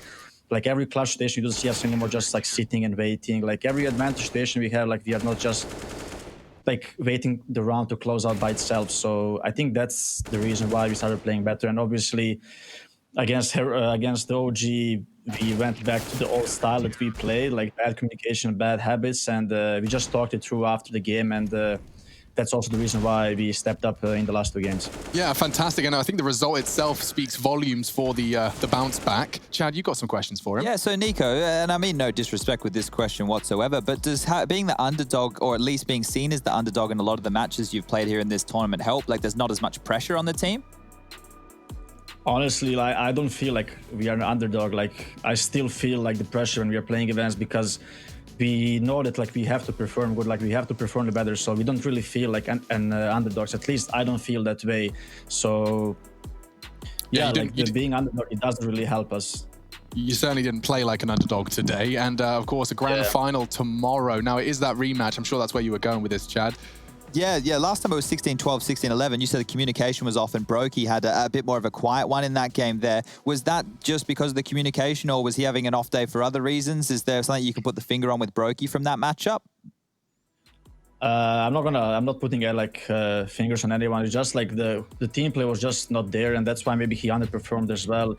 I guess the first half kind of distracted him a little bit because he didn't perform the way he did throughout the whole event. But I would just say that like our CT half has been struggling a lot on Dust 2, and that's the reason why we kind of stepped down and we just didn't play like we usually do on the CT side. So, but yeah, Brokey like not performing well did not affect anyone. It's just that like we played bad as a whole team, so it felt like we were playing like lazy CS, and that affected us a lot. Sure, and one here, just with the tail end of that Inferno game right there, was it you or was it Yanko who was persistent in calling all those timeouts? Because you took quite a lot of them there to close out that match. Was that just to be safe? It was Careby's call that we took so many timeouts. He's like, guys, yeah, it was Careby who made those calls for the timeouts. So we just listened to him and we talked through the situations, and yeah, it worked out good for us in the end, which we don't really do that often, like the timeouts and stuff like that. But we definitely are going to be doing more often now. Yeah, I love that. I love that Kiyomi's got the confidence as well to be like, sometimes I'm watching FaZe games and I'm just like, maybe a timeout. Maybe a timeout would be cool. It's good to know there's a man in the squad that's willing to say that now. That's exciting. Yeah, Yeah, he's the one. Okay, so he's got his shaky aim, he's got rolls he's comfortable with, and he's making phase call timeouts. Chad. It's looking good. It's looking good. Nico, I love you for the interview, and we'll look forward to seeing you against OG tomorrow. Peace and love. Didn't say goodbye. Well, maybe it was a little bit delayed. You know how it is. It's like we're reporting in and they're down there with the weather in Florida when it's like a hurricane coming in. Hello, Steve, down at the beach in Florida. Oh, morale is high. We're done. Thank God.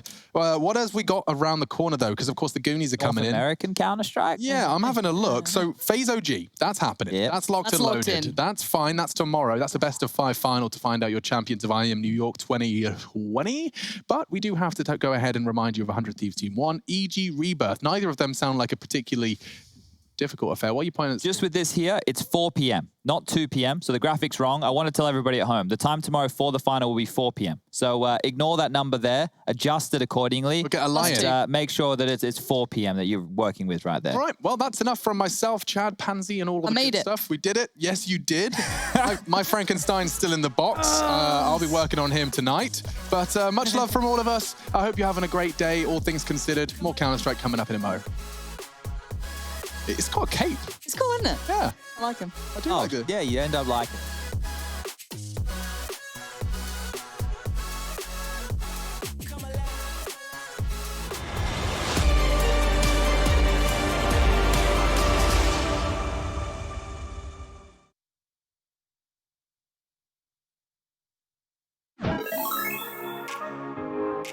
This is a Gamer's Outreach Cart, or Go-Kart for short.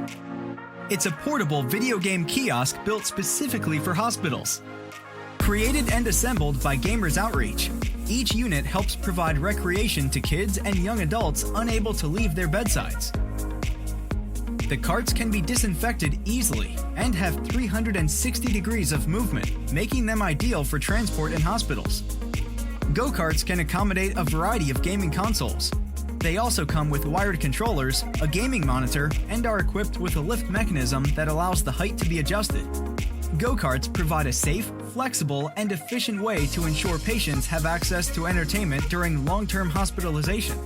To learn more about Project Go-Kart, visit gamersoutreach.org. On Intel Extreme Master Certified PCs, you'll find a gold badge. It means you'll find brilliance inside, that you'll get high-grade components like Intel Core i7 and i9 processors that'll deliver the uncompromised performance you need to game like a pro. Not to mention, every purchase supports the prize pool of Intel Extreme Masters. Intel, unleash your brilliance. If you want to know what you're good at and, well, also what you suck at, check out csgohub.com. Coming!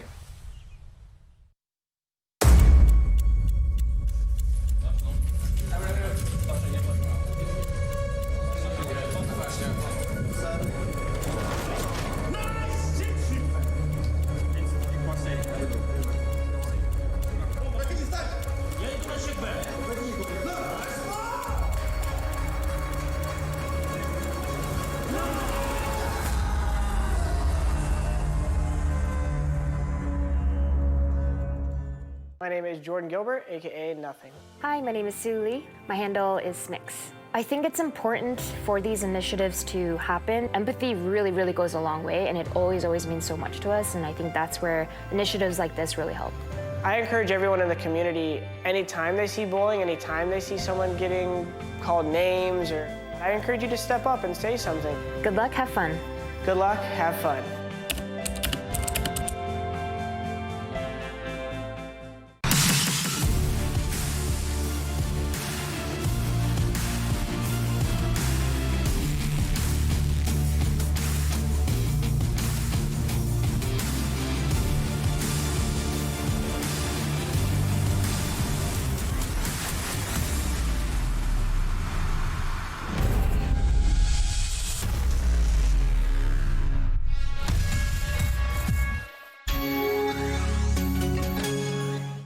Come on. Millions of gamers rage quit every day.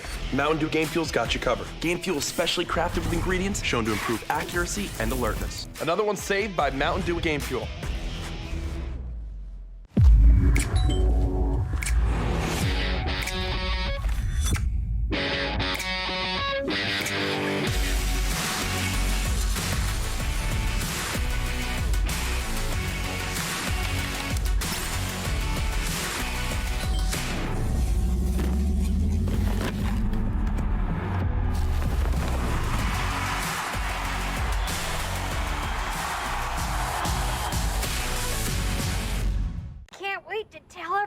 about AT&T's big 5G news. AT&T has nationwide 5G? Yep. And that's faster? Faster, yeah. But is it reliable? Uh-huh, and secure. You should consider making a big deal about it. Bigger? I said bigger. Oh, bigger deal, bigger than what I'm doing. It's not complicated. A 5G network needs a 5G device. Get the new Samsung Galaxy S20 FE 5G for free when you trade in. The future waits for no one, so we refuse to wait for it. Today, battles are waged in nanoseconds, and planes are piloted from the other side of the world. The future's not coming, it's already here. Join us and be the future. Your favorites will play soon. You hope for the win. Excited about the game, but something has changed. You start to doubt. Will they pull it off, or will they drift away? You pull yourself together because you're sure they're revved up to win. You know they've prepared. They've picked the right course. And even when there's no chances, you believe they will win.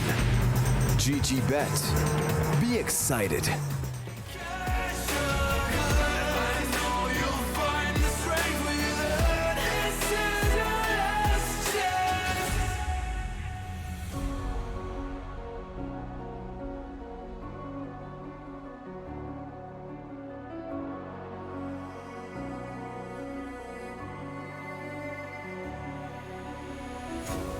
This is it, this is not a drill. Hold nothing back, this shoot to kill. In this leap of faith that you're in between. You stand alone, but I'll watch over you. The clock is ticking, the clock is ticking. A single second could mean everything. Time is running, the time is running out.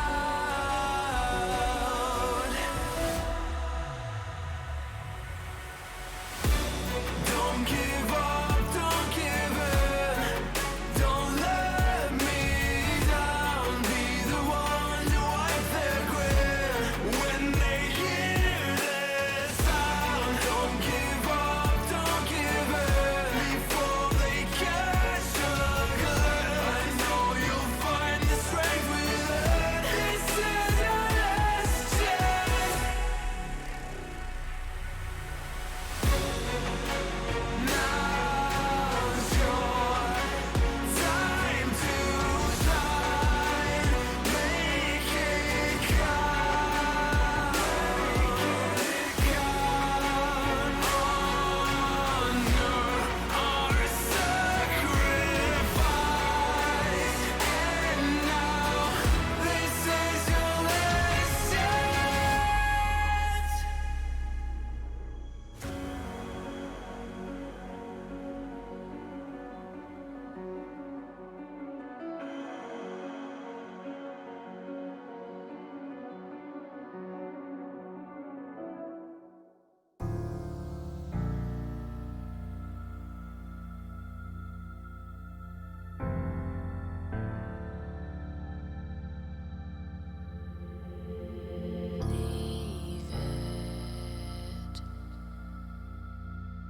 All in the past. 'Cause the war isn't over yet.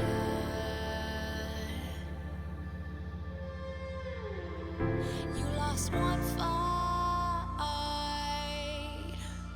but it's not the end. So get back up and fight again. Take one step, take another.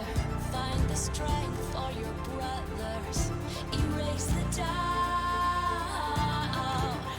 with your battle cry.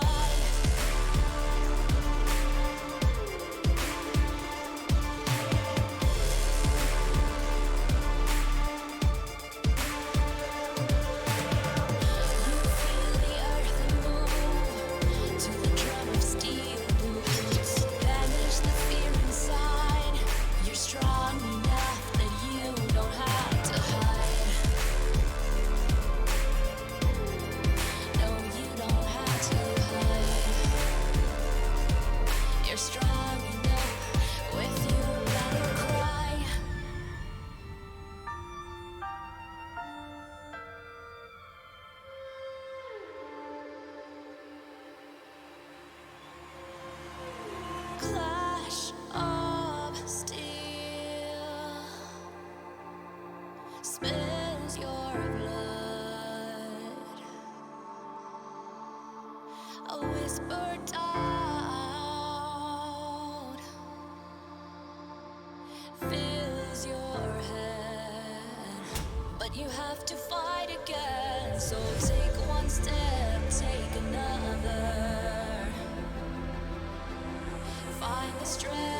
strong enough that you don't have to hide. No, you don't have to hide. You're strong enough with your battle cry.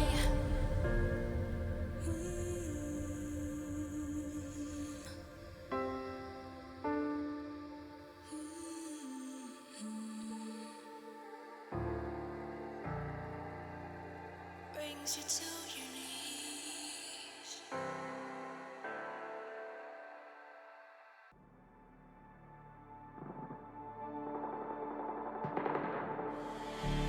I don't want your empathy, I just want another enemy. I'm not gonna change a thing for you. I'm over middle ground, and I really wanna burn it down. I'm not your friend, and I won't pretend I am. So don't reach out, and I mean that. I'm under siege, and I need you to see that. You're on one side, I'm on another, and we will wage war upon each other. I'm no angel, you're not either. I'm at a fever pitch, you're at a leisurely pace. I'm unscathed, I'm unafraid. A warm welcome to the war game.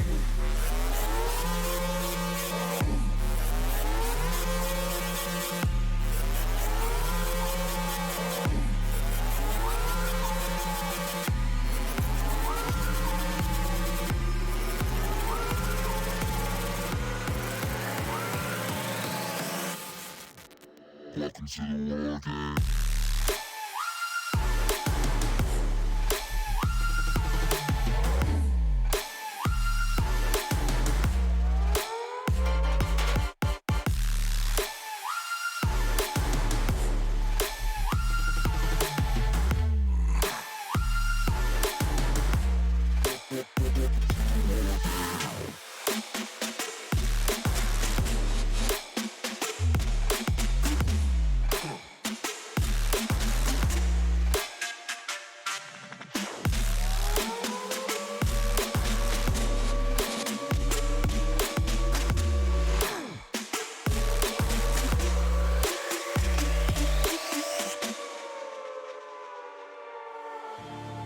You're no ally of mine.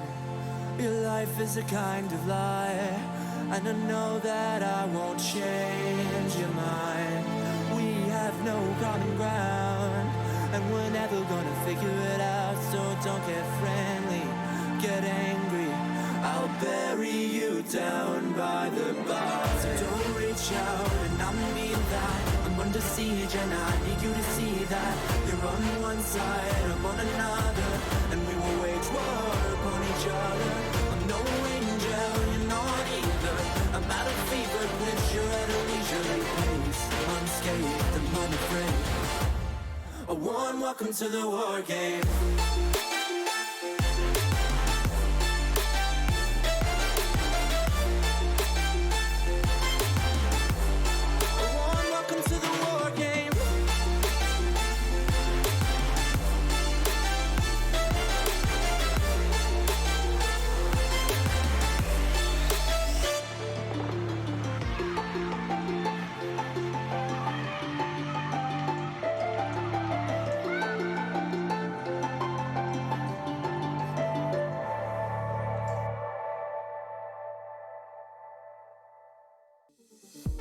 They're looking at us in IEMs, keep telling us what we can do, but here we are, showing them, making them wish they were you.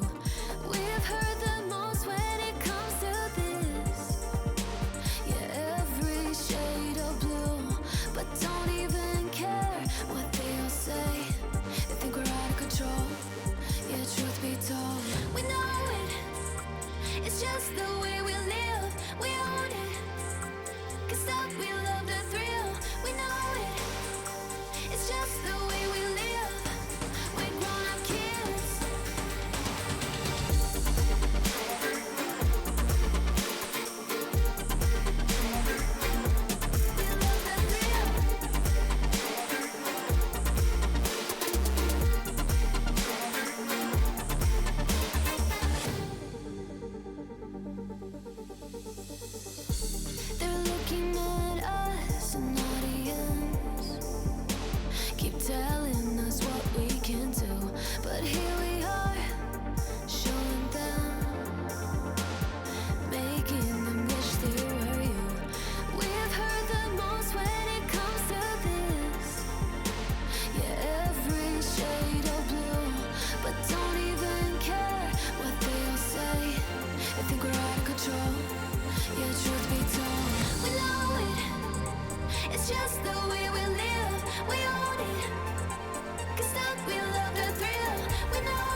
the shadows. I've come to make a name, ready for battle. Cause I got a thing to claim. Think that I'll crumble, I'll show you your mistake. Where you see me coming, better run for cover. Cause I'm not slowing down, I'm never going under. I survived the pain, I know it made me stronger. So meet the monster I came to conquer.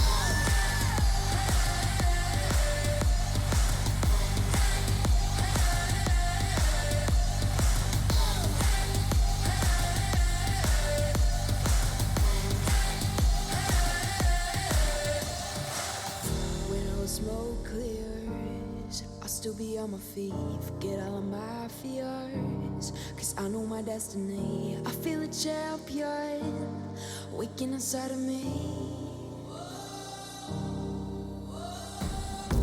It's set in motion, the legend's spoken. This is my moment. Can't break my focus, know where I'm going. This is my moment. Where you see me coming, better run for cover. Cause I'm not slowing down, I'm never going under. I survived the pain, I know it made me stronger. So meet the monster I came to conquer.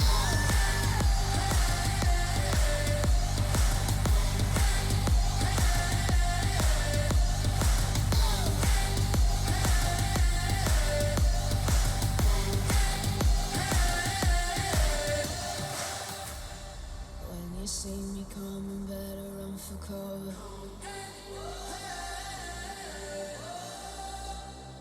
I survived the pain, I know it made me stronger.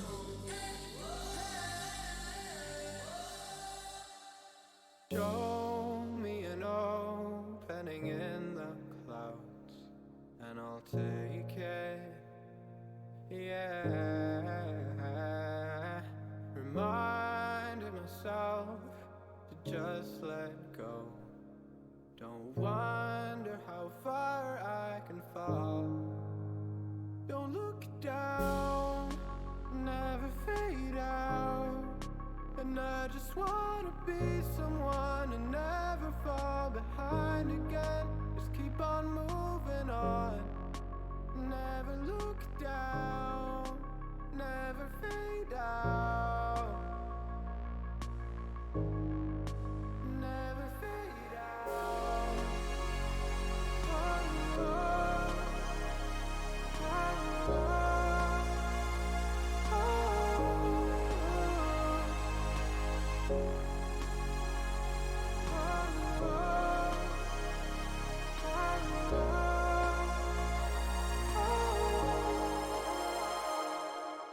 shooting through the clouds, I know it's alright. It's alright. Heavens are the limit now. Let's fly just one more night. One more night.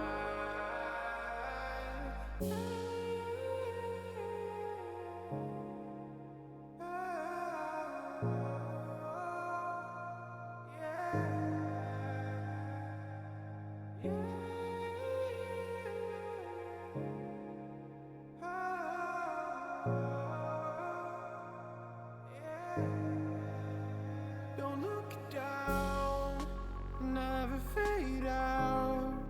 And I just wanna be someone and never fall behind again. Just keep on moving on. Never look down, never fade out. Never fade out. Oh, oh, oh, oh,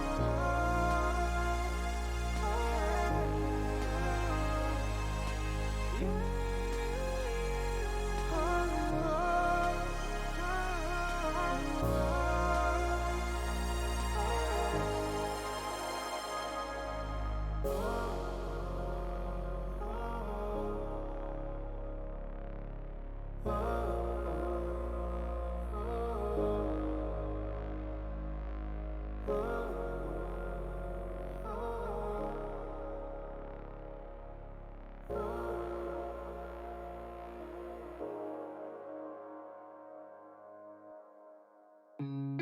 Look into your eyes, I see the colors of your soul, and I recognize every single line, every single roadblock. We are two hearts that beat in time. In the towers, looking down all night, blocking out the sun that we need. Maybe we can change our stripes and colors. You're the only one I see. And I take it all or nothing at all. Driving through the night till I'm at your door. Go outside, stay up all night. And I take it all or nothing at all. Driving through the night till I'm at your door. Go outside, stay up all night. Sleep through the sunrise.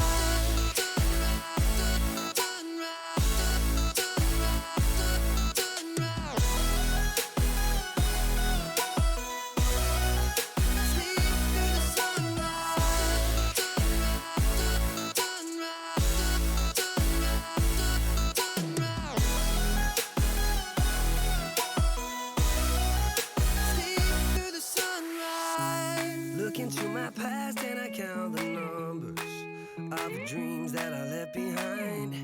I don't even care now that I've discovered a new kind of peace of mind. Up above us, looking down on us, there's an angel I know. We don't need to worry or discuss much. It's time for me to hit the road. I'll take it all or nothing at all. Driving through the night till I'm at your door. Go outside,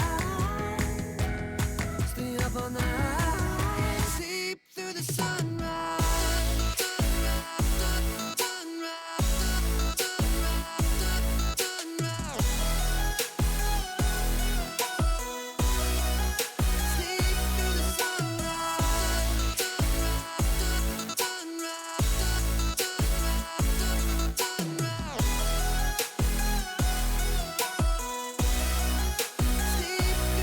And I take it all or nothing at all. Driving through the night till I'm at your door. Go outside, stay up all night. And I take it all or nothing at all. Driving through the night till I'm at your door. Go outside, stay up all night. Sleep through the sunrise.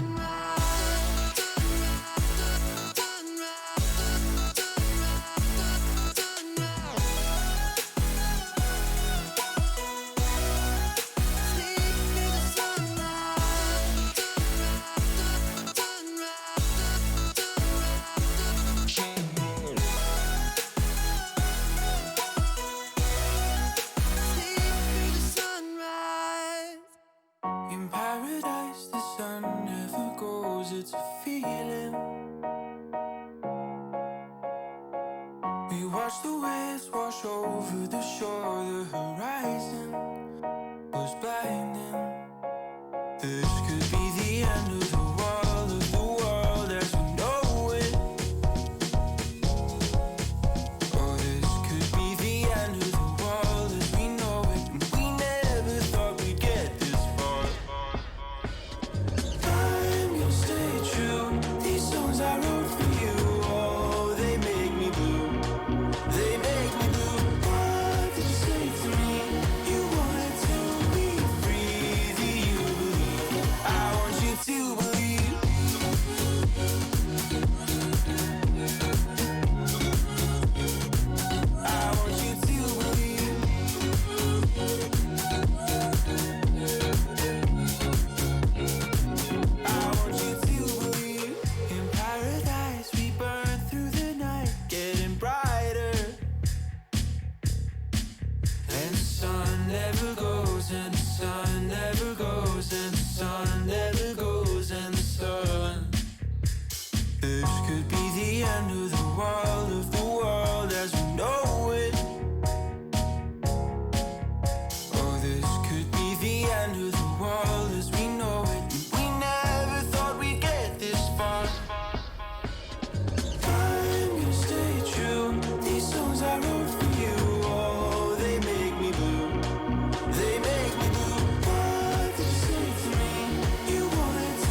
want you to believe.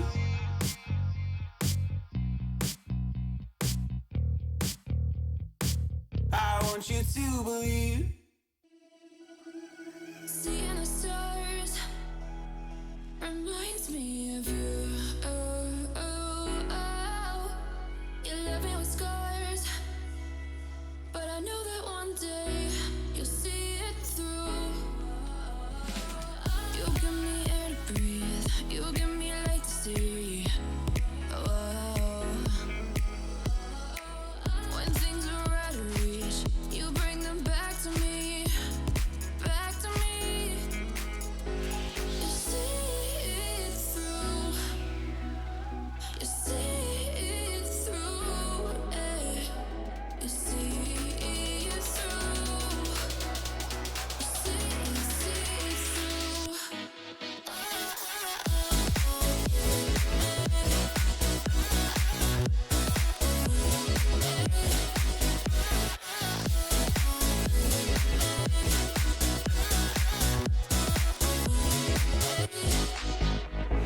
Talking to myself and I can't focus. Yeah, I'm broken. The door is closing. Wanna be a part of something more than this. I've lost control of it. I've lost control. You give me air to breathe. You give me light to see. When things are out of reach, you bring them back to me, back to me. You see it through, you see it through, you see it through, you see it through.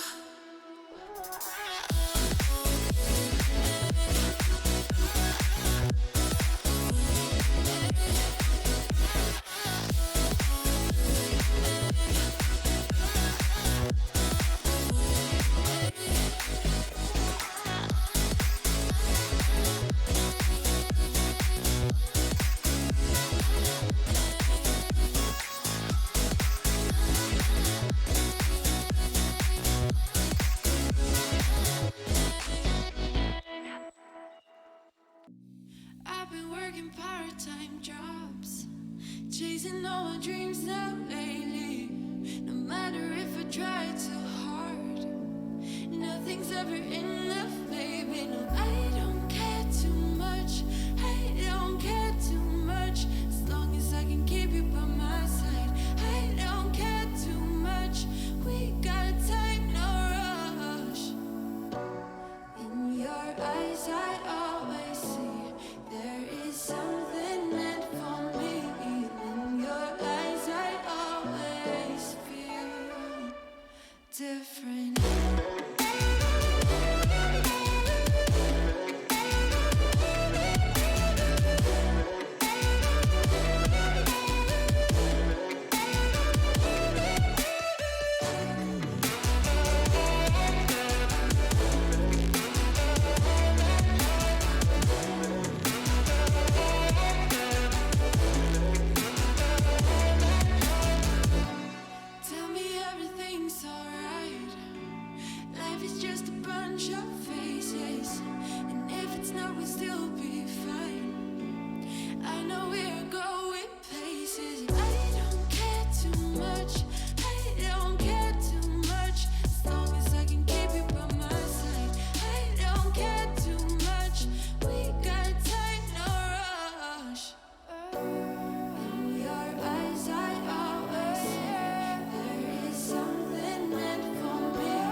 we've been friends for a long time now. Always have a good time whenever we go out. But you've been calling me up all the time and sending me signs and giving me them eyes. And you've been saying that you found the one, texting me junk and you wanna talk, but you can't say why. I can't get there and you know I've tried. You know I don't wanna waste your time. City lights, I'm looking in your eyes, but I can't say why. Doesn't feel right to call you mine. You know I don't wanna waste your time. I can't get there and you know I've tried, but I can't say why.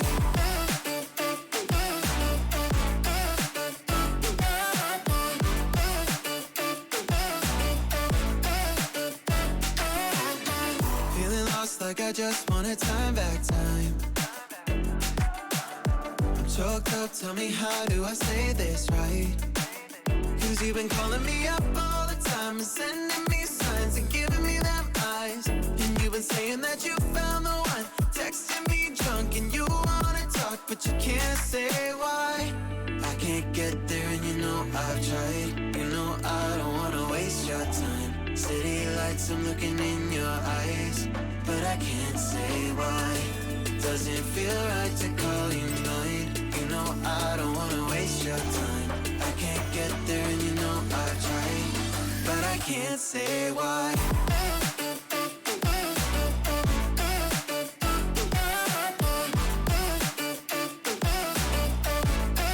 But I can't say why.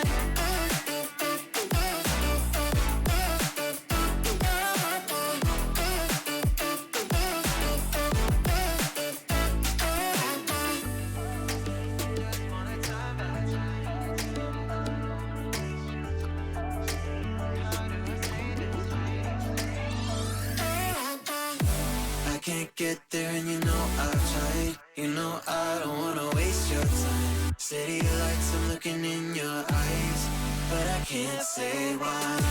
Doesn't feel right to call you mine. You know I don't wanna waste your time. I can't get there and you know I've tried, but I can't say why.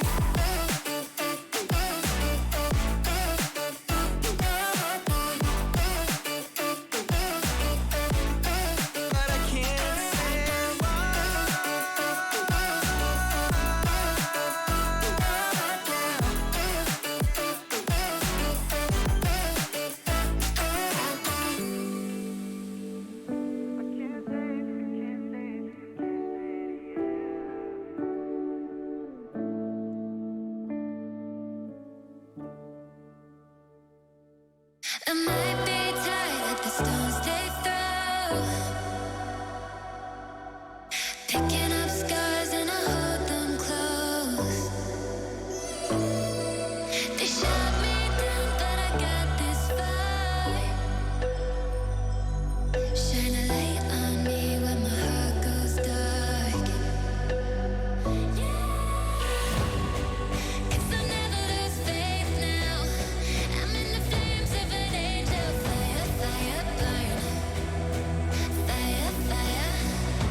If you got a match, just go ahead and light it. I wanna see where this is going. We're done with playing games now, knowing, yeah. We've nothing to lose. We're lost at the night. We're feeling alright. There's no need to choose. Don't make up your mind. We're feeling alright. 1, 2, 3, 4, Gonna do it like this, gonna do it like that. Everybody's on that, gonna do it like this. Yeah, we never look back. Oh, got the bodies on tap, getting rowdy on it, getting cloudy on it. Got me on the right track, yeah, you got me on it. Gonna do it like this, cause that's the way we want it. Gonna do it like this, gonna do it like that. Gonna do it like this, yeah, we never look back. The shots on my tap, everybody's on that, getting cloudy on it. Yeah, we do it like this, cause I like it like that, yeah.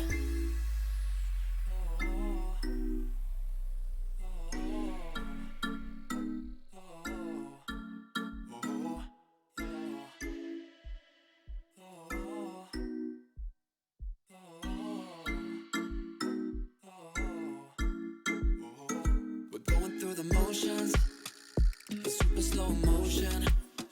It's time to lose your inhibition, developing a blind ambition. Fire it up, ignite it. I don't wanna fight it no more.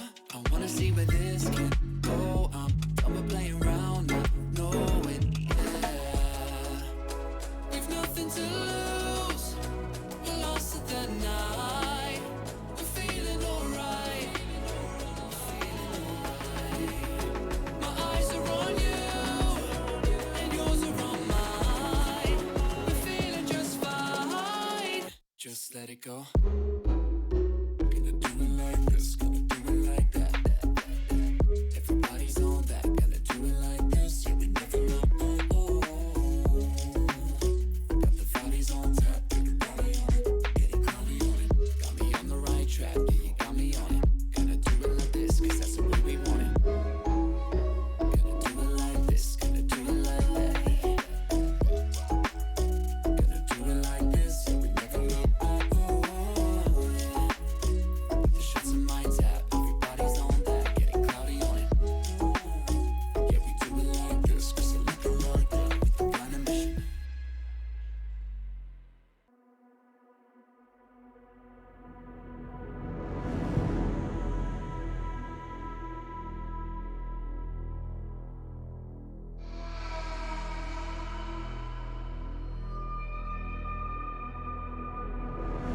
I fell apart when I saw you look at me that way. It broke my heart to see. It was a moment of darkness, a moment in time that I regret for being so heartless. It was a moment of darkness. Moment of darkness.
flashes coming from the ether. All I hear is static. Intel Extreme Masters New York Online is brought to you in part by Intel, Acer Predator, Mountain Dew Game Fuel, DHL, AT&T, U.S. Air Force, and GG Bet. Never let it go. These wings carry me.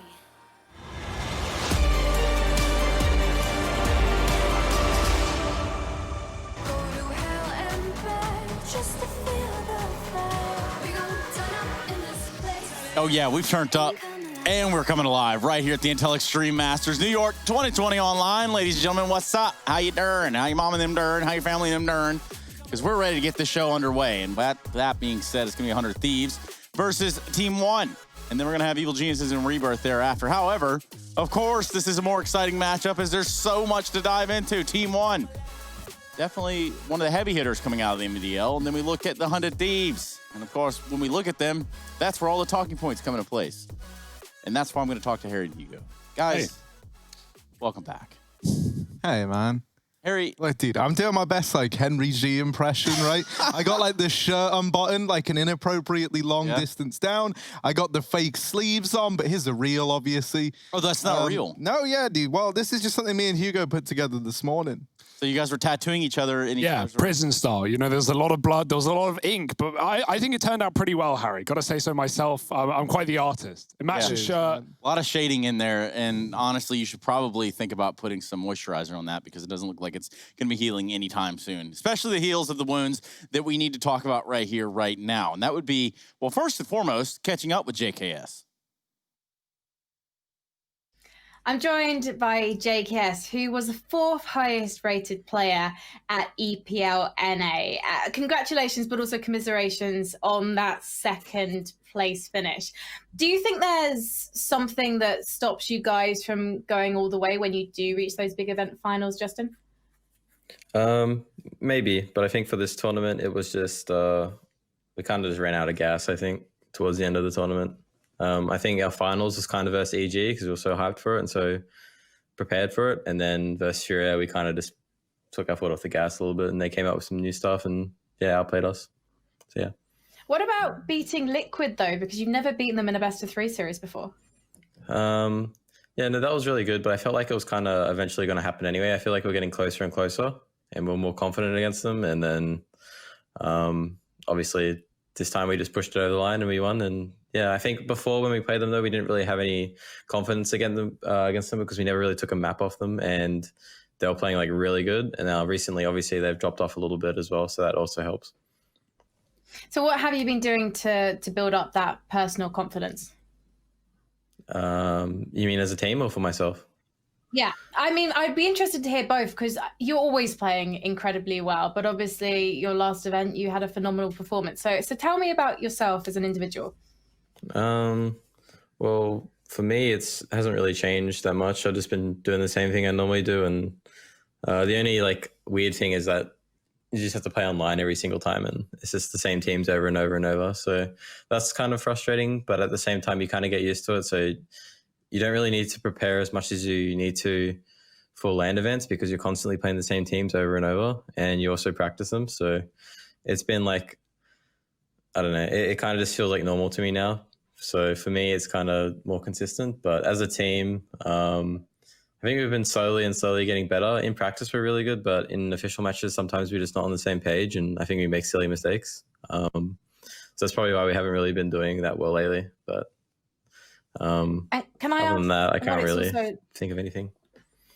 Well, I just want to ask, just before I let you go, about the fact that you're an Australian team, you're playing in America, and essentially you're pretty shut in LA at the moment because of COVID. So do you ever find that potentially affects the way the team is feeling and your performance as well? Because you're in a really difficult spot. Yeah, definitely some people on the team, they're really feeling it. You know, it's really easy to kind of get caught up in everything and be so far away from home and your family and friends. It's kind of like And it's kind of isolating, even though everyone tells you to isolate in COVID. But like for us, at least, because we're so far away from home, it's like it's just that little bit extra.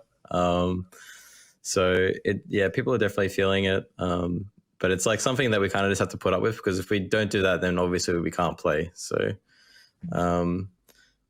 the only real difference between like now and like a normal year is that we didn't go home for our first break because of COVID. Because when you go home in Australia, at least, you can't come back. You need like a special exemption to get to leave the country again. So we didn't have that option of leaving. But Jacob and stuff went home like to Europe, obviously. So that was good for him. But it's definitely a lot more. It just feels like a really long boot camp almost, just because we can't really leave or go anywhere, and we're practicing the same teams over and over. So, it definitely wears on you, but it's just something that we have to deal with.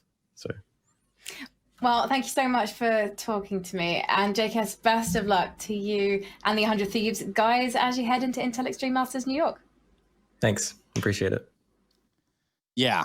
Running out of gas. That's what we'll go with right here. No, I'm kidding. I'm kidding. I know exactly what he's talking about, but I can only sympathize with what he's feeling, because honestly, yes, he's in a peculiar situation, as is the rest of the 100 Thieves that are coming from down under, because obviously once you leave, that's kind of it for the time being. That's exactly how that works. It's a pretty complex situation almost. Yeah. Over in a lot of complexities right there. Yeah, there is, man. And that's the thing. Like, I can't imagine that's a pretty, like, you know, they were already living a very isolated life, and now it's even more isolated than ever before. It gets a lot weirder. If you look down there on the very underside, right underneath where I'm pointing, it's going to be a tweet, which you can do your own investigations on. It's going to be by Double Tap Esports, and a report that says basically JKS going to complexity. Yeah. You guys know anything about that? Let's follow that narrative, right? It's a report, it's rumored, it's sources. We don't know if it's true, but let's follow it, because it's a kind of an interesting idea, right? Like, that's a big move for Colt alone, you know, going away from the 100 Thieves situation. Like, that's awesome. Obviously, Obo with his situation, and we know that JKS... A lot of situations. Yeah, a lot of situations. We know that JKS has already done well moving to another continent and playing Counter-Strike professionally, with the idea that Colt is staying inside of Europe for some time now being the reason that Obo left. Well, that would be awesome for JKS. We know he can handle it, and with a whole new bunch of boys as well. Well, though, because you think, I mean, he just said, you know, as much as you have to isolate in these times and stay away from everyone in quarantine, A, he's already from an island country. Well, B, he's really far from home. He hasn't been home in a long time. And C, he would have to go to Europe forever. Yeah, but mate, I think if you're looking to get someone who's used to the whole like living abroad situation, no one is more used to that than these guys in the 100 Thieves, right? They've been over in NA for years now, and I think JKS.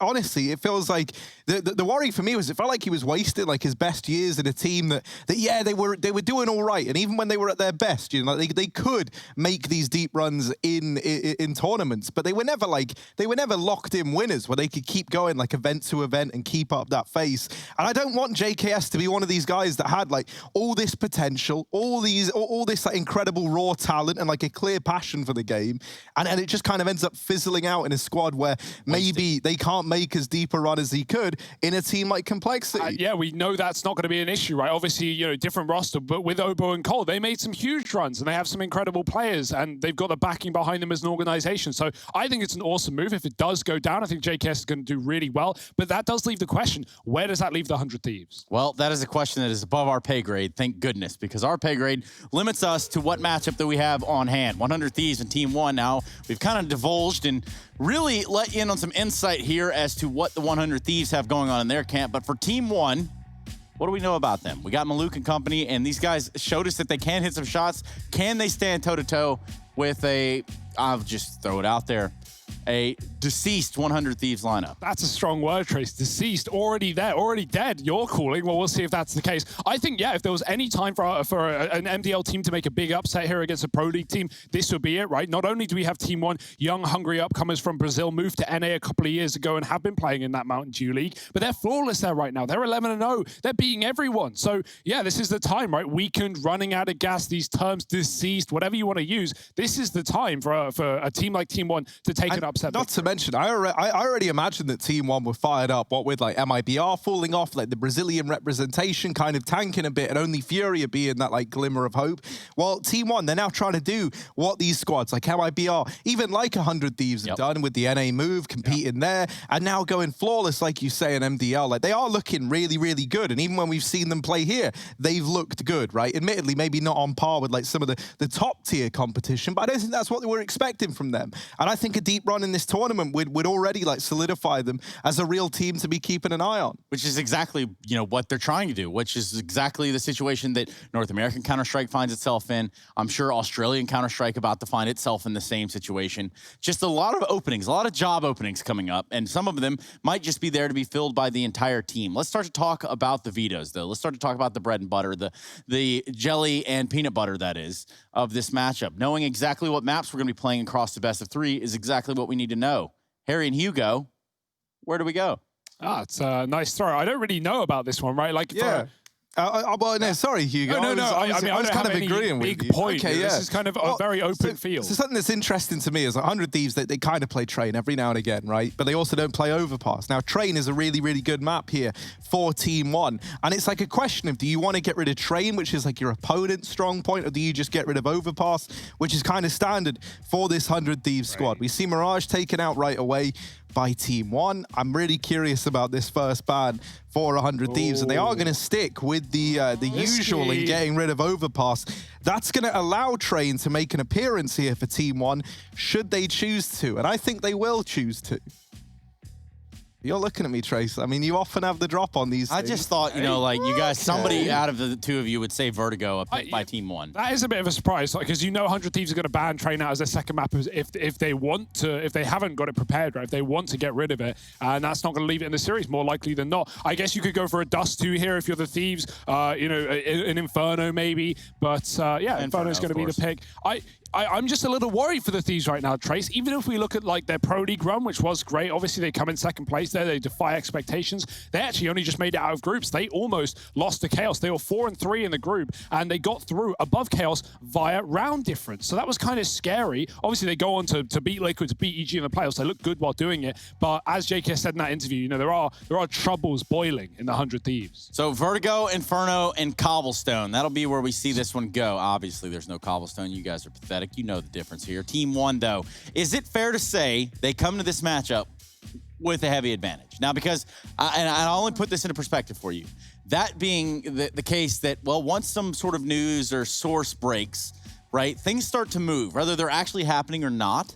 There's a lot of things that come into discussion and to play there within the mental aspect of what is a team game. And that's got to be something that weighs into a prediction. Yeah, I don't even know what I wrote down on the document for my prediction. I know I would have wrote 100 Thieves, but now it's like, right now, I wish I'd put Team One. And if I can change it, if that's allowed, our producer, Tom Eric, well, I would love to put Team One. He said that if you can change it on your own, then perhaps, but it's probably too late. Well, we've committed and we've made the biggest mistake of maybe our lives, but we'll have to wait and now. See. I think, for 100 Thieves, like they should be coming in and winning this, right? It's only the context around this team, and that's why I put 50% there as well as my confidence rating, as to why we maybe don't believe as much as we should have. Yeah, well, 65% and then a 60% chance of confidence there for Sponge. Now, 60 seems to be about the median here. If we kind of look at it, Rush obviously ruining everything, pretty much per standard. But now his 99 percentile, don't know what planet he's on with that one. Obviously the one where he picked this matchup far in advance. So what do you guys think about our confidence levels across the board? I'm going to stick with mine. I'm going to stick with 100 Thieves. I'm going to give them one last shot in my head before I think this team is done and go, okay,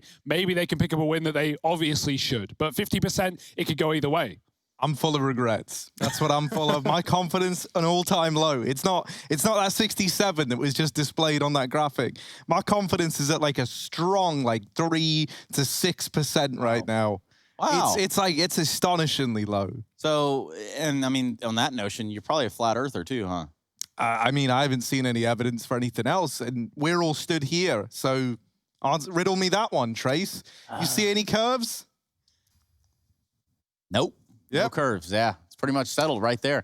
Everything we need to know. Cancelled. No, actually, that's not going to be the case. We're not going to let that be the educational value that you get out of the broadcast, is that the Earth is flat, because it's not, because that's ridiculous. There's just a massive ice wall around all of us. That's the only thing that makes sense to me. And also, making sense to me would be getting in this matchup. Now, if you're just joining us, you're going to know that it's 100 Thieves and Team 1 now. Then we're going to go into Evil Geniuses and Rebirth thereafter. So if you keep that in mind, you don't want to adjust any dials, you don't want to change any sets, but perhaps changing a stance is you go Byron. I know I'm going to stick with it, but I will say Vertigo's a little bit of a worry, right? With that being the pick of Team 1 coming in first into this series. It's actually when we saw 100 Thieves open Pro League on, and they got a dominant win. They 16-3 Liquid. I think you guys might remember that game in the sense that they were just throwing some of the most incredible utility. They were shutting down those A-site pushes every single round. They had like 1,000 utility damage, like just a few rounds in, and that was a really good game for them. They continue to go on and play Vertigo in the rest of the Pro League. They lose it 5 more times in a row. So we already know this team is plagued with maybe some inconsistencies regardless of what's going on behind the scenes, and that worries me even further when you've got Team 1 who are these hungry young upcomers and who have also uprooted their life to move to another country to play this video game. Why wouldn't they want to upset? And you know what? I think now would probably be the best time to introduce one of Harry's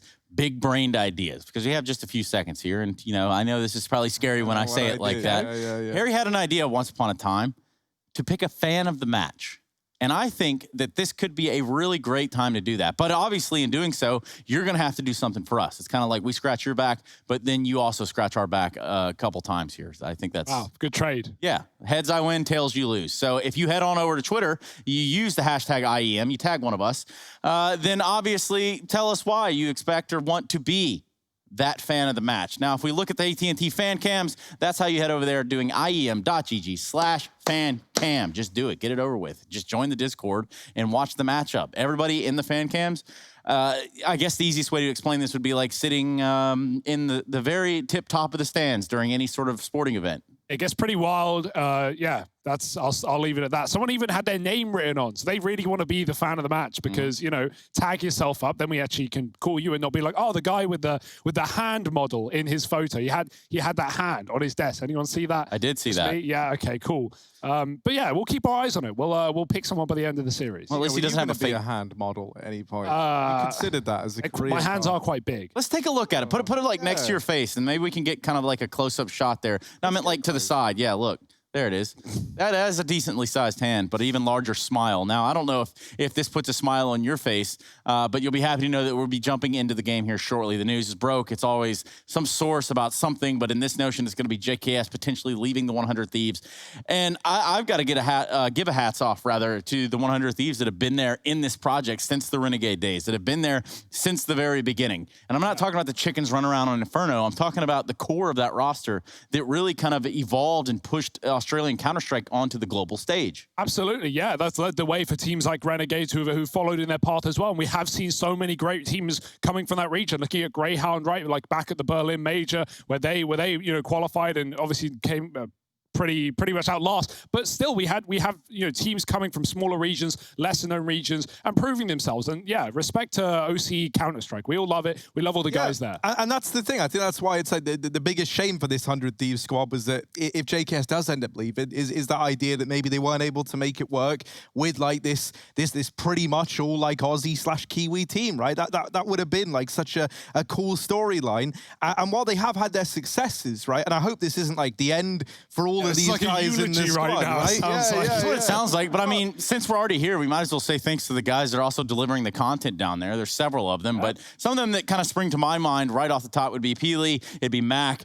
it would be Rob, it'd be Elfish Guy, it'd be all the guys that are really trying to put Oceania on the map when it comes to content and pushing out that whole region. They're trying to elevate it. So if you're a supporter of that region, if you're a supporter of any team within that region, support these guys as well. They're trying to put more content on your plates to digest. Even got MC as well, who's MC, on our broadcast and will be here tonight. He does all the camera trickery. Then as well, someone else who's been very, very helpful to like the whole like Oceanic, but then also including Asian seed in there as well is Blair, right? He's like an obvious choice. He has that whole podcast set up with the other guys as well. Some of the folks that you mentioned. Geographical challenge. Yeah, they're making some sick stuff down under. I feel like they're getting ahead of us. So we need to, I don't know, I wouldn't want a podcast with us three on it. You guys. Dangerous.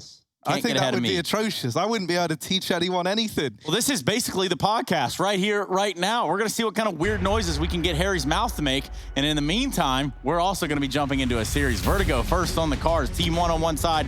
And, well, I was going to say the Renegades, but it's been quite some time. 100 Thieves is actually they'll be known.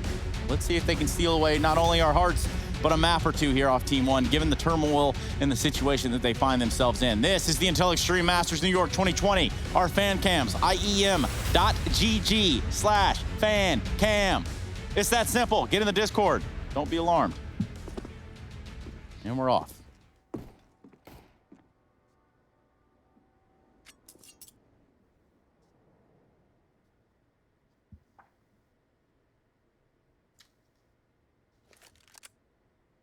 Slow B play for the Thieves, waiting around with some utility. Liaz and Grat throwing the grenades, and we have Team 1 poking their heads into middle, so they're going to have a bit of a fast flank available for this B play. Martin, the only man here to stop it. Boost up for JKS, yet to be seen. He's going to try and poke his head out the top side. Barton looking to take it right off. The double boost, he's ready for it, but will he be able to hit the shots? Not much of an angle. There's the util coming over. That will signal the play. Both T's climbing over the wood, and Barton on default flashed out as he peeks. Bad timing, but he does take down one with him. Liaz will trade, and it's going to be 100 Thieves running amok on this B bomb site. Kit dropped and bomb planted. The retake's on.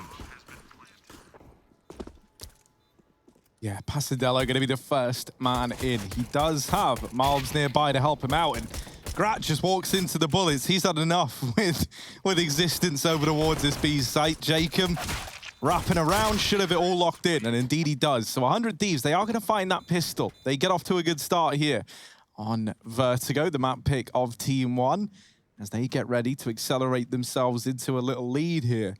I will say as well, 100 Thieves, they don't seem like the kind of guys who are just going to go out with a whimper. Right, I think especially after such a strong performance back at the Pro League that, as mentioned, kind of came from nowhere. Like, they barely made it into playoffs. They just about edged that over the line, and then they went all the way to the grand finals, which was a sick feat for them. And you know, I think this what just kind of back up what you're saying right here. There's a bit of character on the side, you know, of the 100 Thieves. So not only their characters outside and inside of the game, but the moral character is not going to let them take this one sideways, regardless of the current situation. Also, is this the platform I need to use to announce my presidential bid? Oh, a little bit different of a contrast there. Presidential bid for the United States of America. You may not be able to read, but I bet you could lead, Trace. Actually, I think I have to be 35 to be, and I'm not that yet, so. Only a few more months, anyway. All right, well, I'm over you guys. Boosting, but holding elevator. Team 1 giving up a lot of room on this A site, and B has been taken as a result. 100 Thieves not following the usual tracks of running towards A every single round. Team 1 did stack for it, and now they're going to try and retake that. Deega's tempted them back in. Bartin gone. And the AK's here good in the post plant versus these pistols. 100 Thieves posted and waiting. There's another Deagle kill. Line up for JKS. He won't commit to the fight. Azza's in the site, and he's taken down 2 with him. Trying to stall on the pillar. Sees a third, and Azza is lighting them up. Grat will help, and 100 Thieves take that second round. Force buy for Team 1 goes kaput, and we have an eco.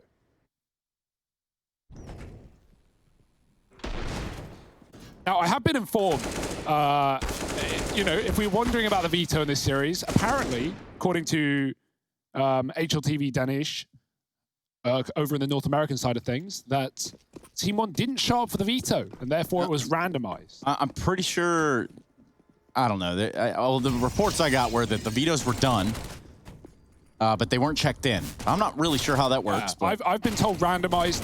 I don't know. I can't confirm, but that's what I'm being told. So interesting. That's not what you want on a game where you're coming in as an upset. Obviously, like, the maps aren't too bad for Team 1, who do play a lot of Vertigo. And we know 100 Thieves have been on that long lost streak of it. But if that is true, oof, that could cost them in a BO3 series like this, and is only going to favor the Thieves that little bit more. Yes, a randomized veto would almost be as epic is a random third map in every series. Oh, wait.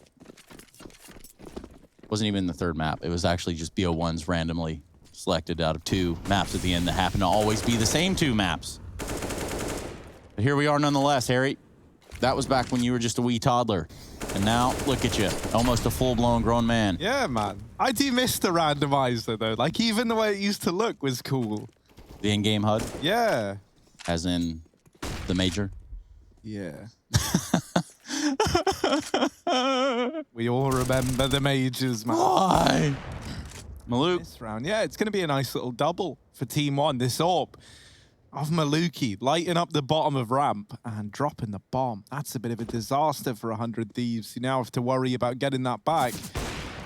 Grat doesn't have his AWP either. He's trying to take this fight with the AK, and you can see Team 1 are just doing everything in their power to not let this bomb be retrieved by the Thieves.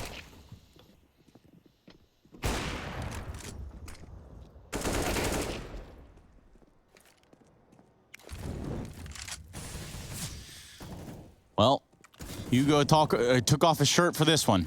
So, I don't know why he's done that, but there he sits. Still on. Yeah, your shorts are still on, but your shirt, if you can put that back on, that would be a start. Azza and company are not in a great spot in this round. 30 seconds left. They're going to be getting this bomb down, but it's going to be a 3v2 retake.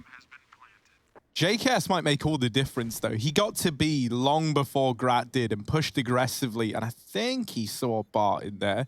He's wrapping around to deal with him. He does try and long that out as long as he can, seeing if any more became available. And now that they've seen no more CT rotates, they know that it's going to be a double ramp retake here for the remaining 2 on the Team 1 side. JKS's positioning was great in the round, but that's not enough to lock it in for 100 Thieves. It's kind of crazy. Why is the Joker in here? Who's What the that? hell was that all about? It reminds me of, like, you remember COD Zombies when the weapon box used to, like... I never made it that far in COD Zombies. Oh, but- okay. To the second room. Yep, never really left the first stage, actually. Just kind of stayed running around until I lost. Car 98K every day. Letting it spray. Yeah, they had the plant there for construction and CT, so that was like a great position for 100 Thieves to just tuck in, play a little bit safer, wait for the tap. But they both go in for fights early and they lose them immediately. And yeah, Team 1 steal a round away. Definitely shouldn't have been theirs, but they'll make it so. 100 Thieves still got money off the back of the bomb plant. They'll be going right up ramp. Esadello, oh, he's so flashed, and Malbs is going to help him out, stealing that kill right back. Grat does trade, and Jacob's up on the short side. They're going to spam it, but that can catch him off guard as they flash in, back turn, Jacob with another, and it does get traded. Team 1 do a good job of getting out there. Even Stevens, stuck on the site is PRT. Grat's seen him, but he is getting re-aggressed for sure. Maluki coming in for the backstab, and Grat's the only player left here. Liaz is throwing grenades, and that's all that Maluki needs. He can't stop the bomb, though, that was going back to B. JKS has taken the position, 2-on-2. Team 1 probably considering it. Barton in middle right now, and JKS very, very deep indeed.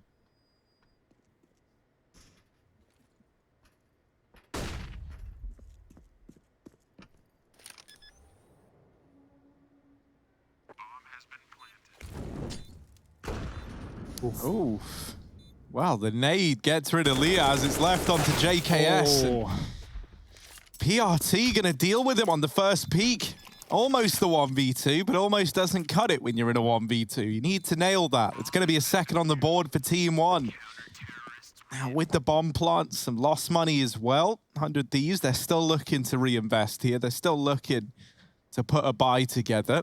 Not going to have that AWP, though, and that's been a bit of a reoccurring theme here behind these 100 Thieves buys.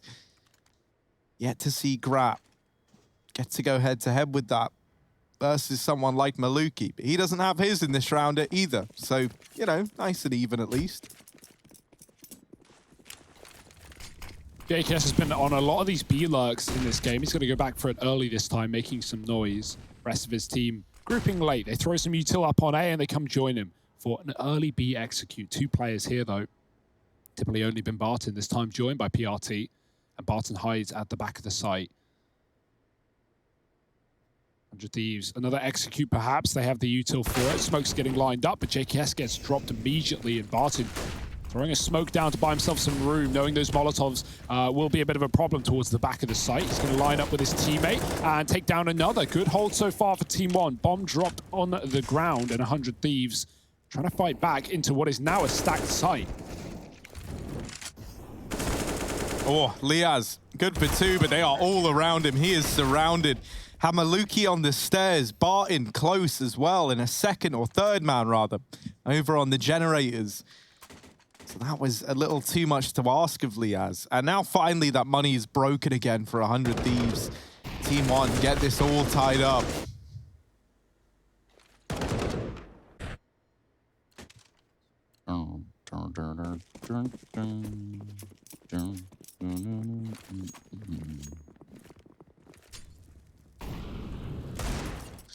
Again, fan of the match, but you've got to be in the fan cams. IEM.gg/fancam. Wait, I'll load it now. 1 sec. Here, I'll get in there too. All right, I'll join. You're just spamming your buttons, Harry. Oh, well, Mobsy's spamming as well, but he's in with 3. And he might have pushed the buttons along the way. The view model, yeah. The view model blocked the opponent. He couldn't see him. It was right behind the gun. But that's that, oh my God, spray down, you know, like, panic. Yeah, straight panic. Team 1, though, looking good right now on their map pick. 4-3 up. Yep, this is one of their randomized picks, of course, which is all public domain now. It's all out there in the open. Can't really skate away from the elephant in the room because you can't roller skate in a buffalo herd, can you, Hugo? No, but you can always run away and hide from your problems, Trace, and that's... on roller skates, you're not running anywhere. You're skating out there, even faster than running, perhaps. Not on the 4 wheels, not unless they're inline. Then I could see, you know, how you're faster. Oh no. What an angle for Maluk. Yeah. He just goes super aggressive. That's all Team 1 are doing right now. Their re-aggression has been great. It's not necessarily been off spawn, but it's finding out where Thieves are and then coming in with backstabs. Even Maluki pushing short earlier, this time with the AWP on B. Now, 100 Thieves do have the A site. The bomb has dropped back at ramp, though. Someone needs to go for it. Az is going very deep. They're playing for kills right now, but he won't see that close player. Re-smoked off. Is there a gap? Because it could cost him his life. 2 in the spawn. PRT getting chased down. Az needs to look up. The AWP misses a shot, but that metal is so hard to shoot through. Jacob in a clutch has retrieved the bomb. Nice headshot onto the AWP as well, but the player's already gotten out past his Molotov. Fake on the plant. And Barton makes noise as well. Jacob has all the info he needs. Oh, peace out. Jacob.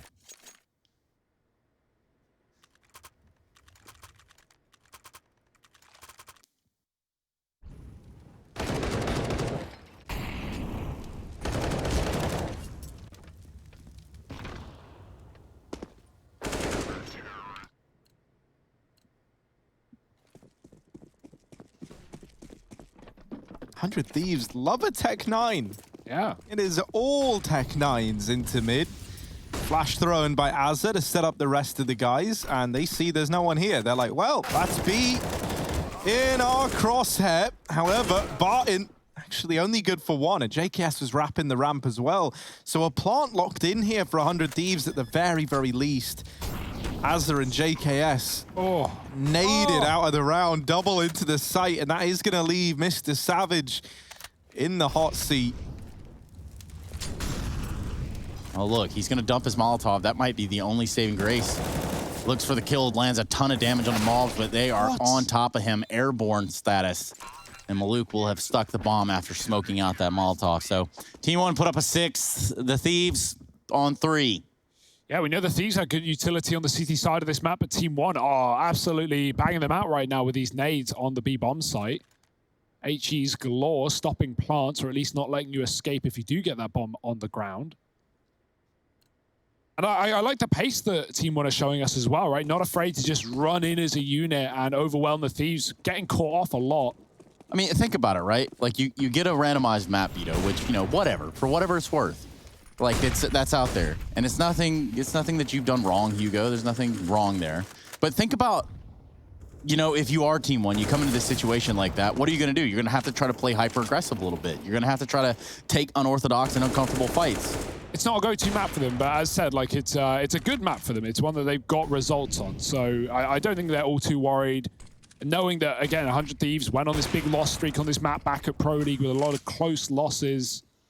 That's a good thing for Team 1, and right now they're holding their own. This is nuts. This whole round has been wild. Maluki and Barton have just popped off with the AWPs, and JKS getting one-way, spamming, and he will get the first. Now the return fire coming in from the top of ramp, but JKS going to try and rise to the occasion.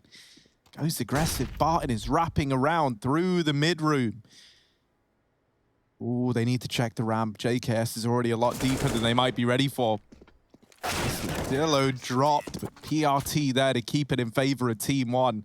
And I tell you what, it's like even more credit to Team 1 if they're able to win this. If it is this randomized veto that you guys are saying. I mean, the news report says, the match page says what it says. And Harry, I'm gonna let you do a little bit of investigation on your own there. What does it say at the very tip top of that screen?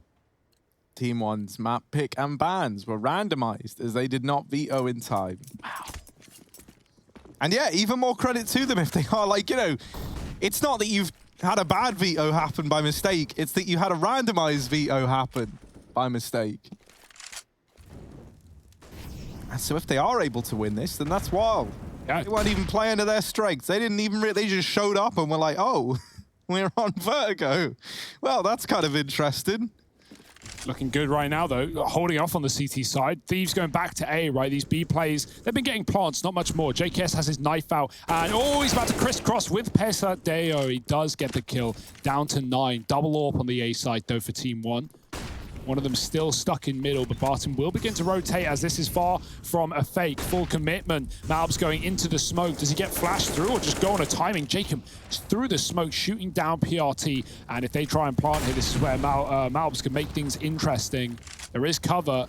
Jacob has his gun out, or needs to at least, when Liaz goes for this bomb plant. Smoke is going to fade soon as well. Oh, Malbs is so blind, but he does delay the plant for now. That's a bit of an awkward one. Oh, Maluka looks away. He would have killed Jacob going to default. It's up to the double AWP now on the retake. Could be a good nade. Won't kill Jacob, though. Only damage, and the AWP can't finish the job. He sneaks off through the smoke. Barton spamming back. Jacob actually hangs around here on default, and they haven't seen him yet either. Nice flick for Maluka. Will that tempt them in? Yeah, they got these double smokes. They're lining those up to try and cut the ramp off. That might be pretty big. They've saved one smoke for the bomb. There is this molly, but also it's missed to make matters worse. Barton now misunderstanding where the bomb is because of that Molotov. It's all gone a little bit wild. He gets on it, and JKS takes him off. So 100 Thieves, they get 4. And that Miss Molotov actually helps them in a very weird way. Yeah. Led to that whole round getting a lot more confusing than it needed to be. With an A-hold like that, I'd like to see 100 Thieves go back to A, right? That was like a bit of a mess from the start. Here's something else that's really, really cool. As a result of this nade stack that keeps getting run on that B site, I feel like if you're 100 Thieves, like you are being conditioned to have to go towards A, because every single time they've been getting B, like really, you need to be getting into B in like a 3-on-3, 3-on-2. You need to have like a man advantage over your opponent, because those nades have been reliably taking someone out from 100 Thieves. So if they're ever getting there in like an even odd scenario, they are always falling a man down in the post plant. We have seen different attempts at plants for them, right? Like planting on the double stack, but you need to have the CT control to do that, and you know that requires mid control, which no one really goes for on this map either. Yeah, this is a nice game to start, but it could start to get more favorable for the T side with this money dripping dry. 2 M4s and 3 pistols. Jacob trying to clear the short side. Seeing the D, flashed in, and Malbs is gone from the action. Grap follows up, and the Thieves had their way to A. Rotator in, 5-7 aggressing, and oh, it hits the pole. Azza sprays him down, and this should be a nice clean round for the T side. Only Barton up. What can he do?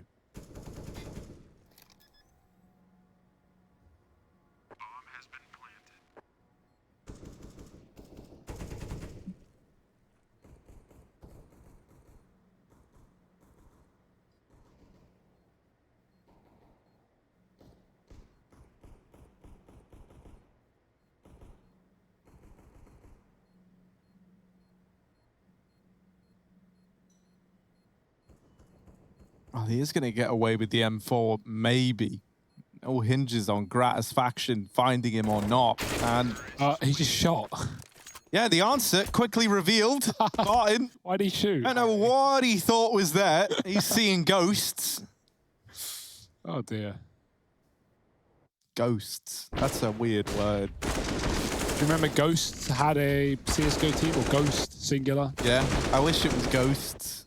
It's the any word that ends with a like is just weird to say. You go say ghosts 3 times. Ghosts, ghosts, ghosts. Well, now they're Like going a to song, appear, man. yeah, Now yeah. they're going to appear. Watch Ooh, out. well, Harry, Say it they're 3 actually already times. here. You just can't see them. Yeah. That's how they work.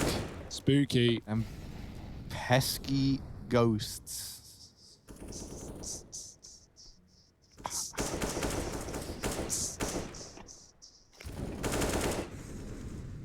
Figured it out. And I mean, in this round, right?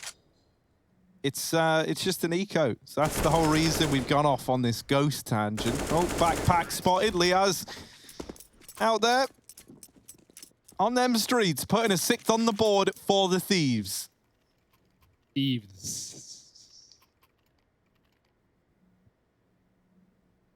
No kit in this round, but a buy coming through nonetheless in number 14. Seen the AWP show us some good stuff as well, but where will the Thieves go off of the spawn? Back towards B by the looks of things. Liaz lurking middle.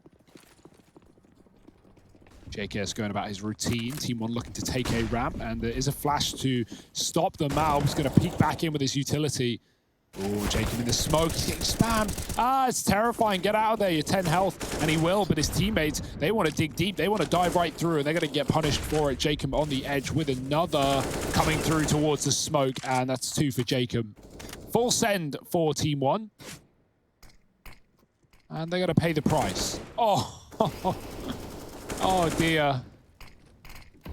Not what they wanted. 2 on 5, and this is for the money. Last round of the half, they're going to be forcing. So honestly, you could make a case to save at this point in time, but you just don't want to give it up this soon. Barely even seen anyone. It's been smoke kills for the 100 Thieves. So PRT committing, and he gets domed. Nice shot for Azza. Bye-bye, PRT, falling off the roof. Barton may as well save. Yeah, man, playing B on Vertigo is like the equivalent of just being an accountant. Like, all you care about here is just making sure the money's good. And that's pretty much your idea of fun right now if you're Barton. Like, he's never really had much of a chance to play if the bomb's gone A. And whenever it's come B, he's had loads of fun. He's had a great time. He's been putting up kills left and right. But in this round, it will just be holding on to an M4 again, and this time hopefully getting away with it, unlike last. Liaz, though, wants to do everything in his power to deny the M4 save. However, he is just one man, and Barton, he's one man as well. And so, in a battle of 2 men, where only one can win, you side with the Bartonator. Oh. Spam through the wall, of course. We've never really seen anyone make use of the windows above ladder. You can throw utility in through there. You can do set smokes towards the A site. There's a lot you can do. You could throw some cool fakes, I'm sure, but no one's ever really learned any. Lots of lineups in there. Also, you can wallbang through that onto the boost box in the A site. Oh my, now we're really getting saucy, Harry. Yeah, I'll show you the lineup at some point, Hugo. Then your AWP is stuck middle, right? Like, that's why people don't do it. Such a weird position. Yeah, man, you just go down the ladder. Get out of there. Goodbye. Get the kill. Freebie. Or you wrap late. And they're like, where even is the AWP? Art style. Yeah. I mean, Art would just be in, like, CT spawn at this point in the round. And it's like, oh, okay. Why? Look at this. Hidden at the back. The seemed aware. But yeah, the metal stairs have saved his life. And the save has saved Team 1. This AK has done it all. 2 kills as they're baited into PRT. And the tables have turned. Nice shot for Jacob. A is the Thieves. Early rotations coming away from B is going to cost Team 1 as they're left in another one of these retakes. And going in early is Maluki. Jacob pushed up and taking names. 3 in the round. He has really showed up here. And Team 1 have kind of given this away, assuming that he wasn't going to go any deeper. Jacob now with a lot of room to move, stuck in the spawn by the Molotovs on either side. They're coming in from elevator. Good grenades, though. We know Team 1 have had plenty of those. And there's another one available. Gratz backed up for the clutch for the half. Gratisfaction. over at short side, just playing for this bomb. That nade misses. And time escaping Team 1. They've tapped the bomb. They're hoping for the repeat. Grat, though, just playing with the timings. They are sticking it this time around, and he swings out. So, Jacob and Gratisfaction turn that round on its head. From a 2-on-5, they put one more on the board for 100 Thieves. Join us in just a moment for the second half of Vertigo.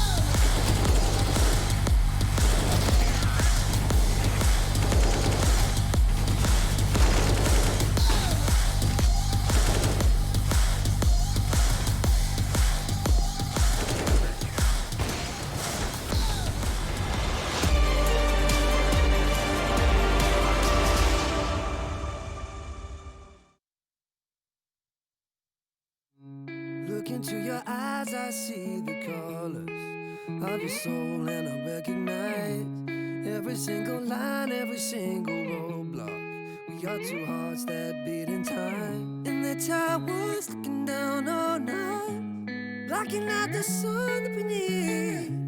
Maybe we can change our stripes and colors. You're the only one I see. And I take it all or nothing at all. Driving through the night till I'm at your door. Go outside, stay up all night.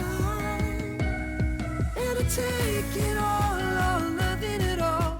Driving through the night till I'm at your door. Go outside, stay up all night. Sleep through the sunrise.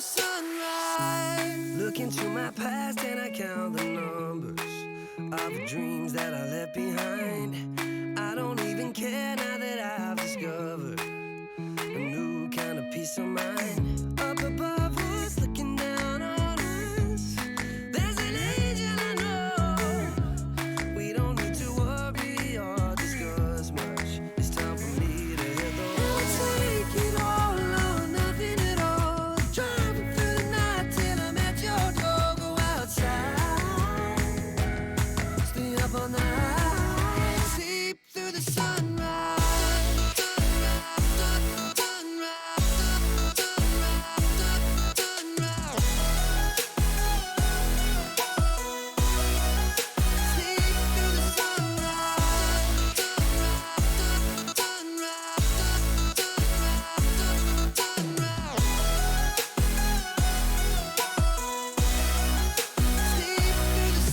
Take it all or nothing at all. Driving through the night till I'm at your door. Go outside, stay up.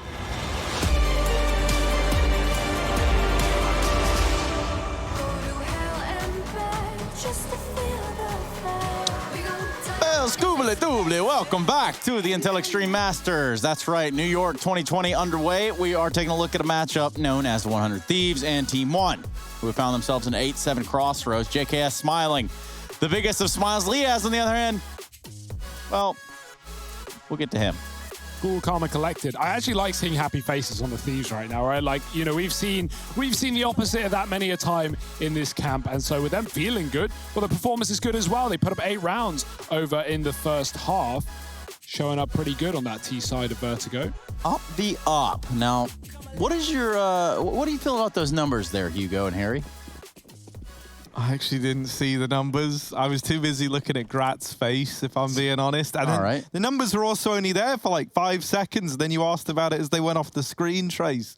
Oh, cool. Scoobly-doobly. I can tell you this, man. Gratisfaction, so handsome. So let's see what he's able to bring into this pistol round. Yep, tremendous. Here he is. Over in mid. That's where we're going to find him. Oh, Baza.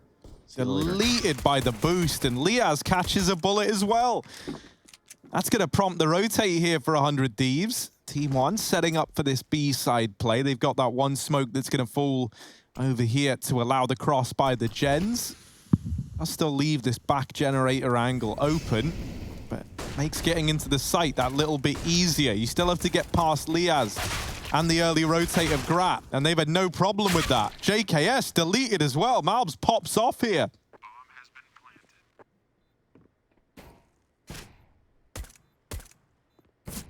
The clutch on the plate of Jacob. And I don't know if he has the appetite for this one. It's not going to be easy. There's even a late mid-lurk in the form of Pesadeo as well. Jacob backing up. He's hoping they give him something. And they are. Low HP Malbs rushing him down. Oh, dinked on the first shot. And there's the flank in mid that will finish it off. Team 1, no fear, hunting down that final player. Yeah, they put him in a pinch. A pincer maneuver. Maybe I can get close enough to the game here. Hugo, what do you think? Yeah, I don't know how you're going to read any of those numbers, Trace. Well, we got 14 frags on Maluk, 13 on Barton, and of course 8 there for PRT. Now, if I look on the other side, I'm looking at 16 on Jacob, but we're getting ready to take off right here, right now. This is kind of giving me a little bit of nausea, not gonna lie. Probably bad for the old eyes. Well, they're not old. Age is just a number, Hugo. You would understand that, though, young buck. Jail is just a room. Elephant is just an elephant. Not wrong there. Mac 10 out on Maluki. We got a triple short setup for the Thieves who are fighting on the A side. Grat's pushed B on a flank. Now, someone is holding for this, but not for long. He just looks away. PRT boosted, luckily enough. And Grat walking to his likely death. There it is. That opens up the chance to go back. Even using that like vent coming down from the ceiling to cover up part of his head. Sweaty. Oh, Azza. Azza. Oh, now, actually, not Azza. Ooh, I like this Deagle. What is this? Yeah, man, haven't you seen this? I think Simple even uses it as well.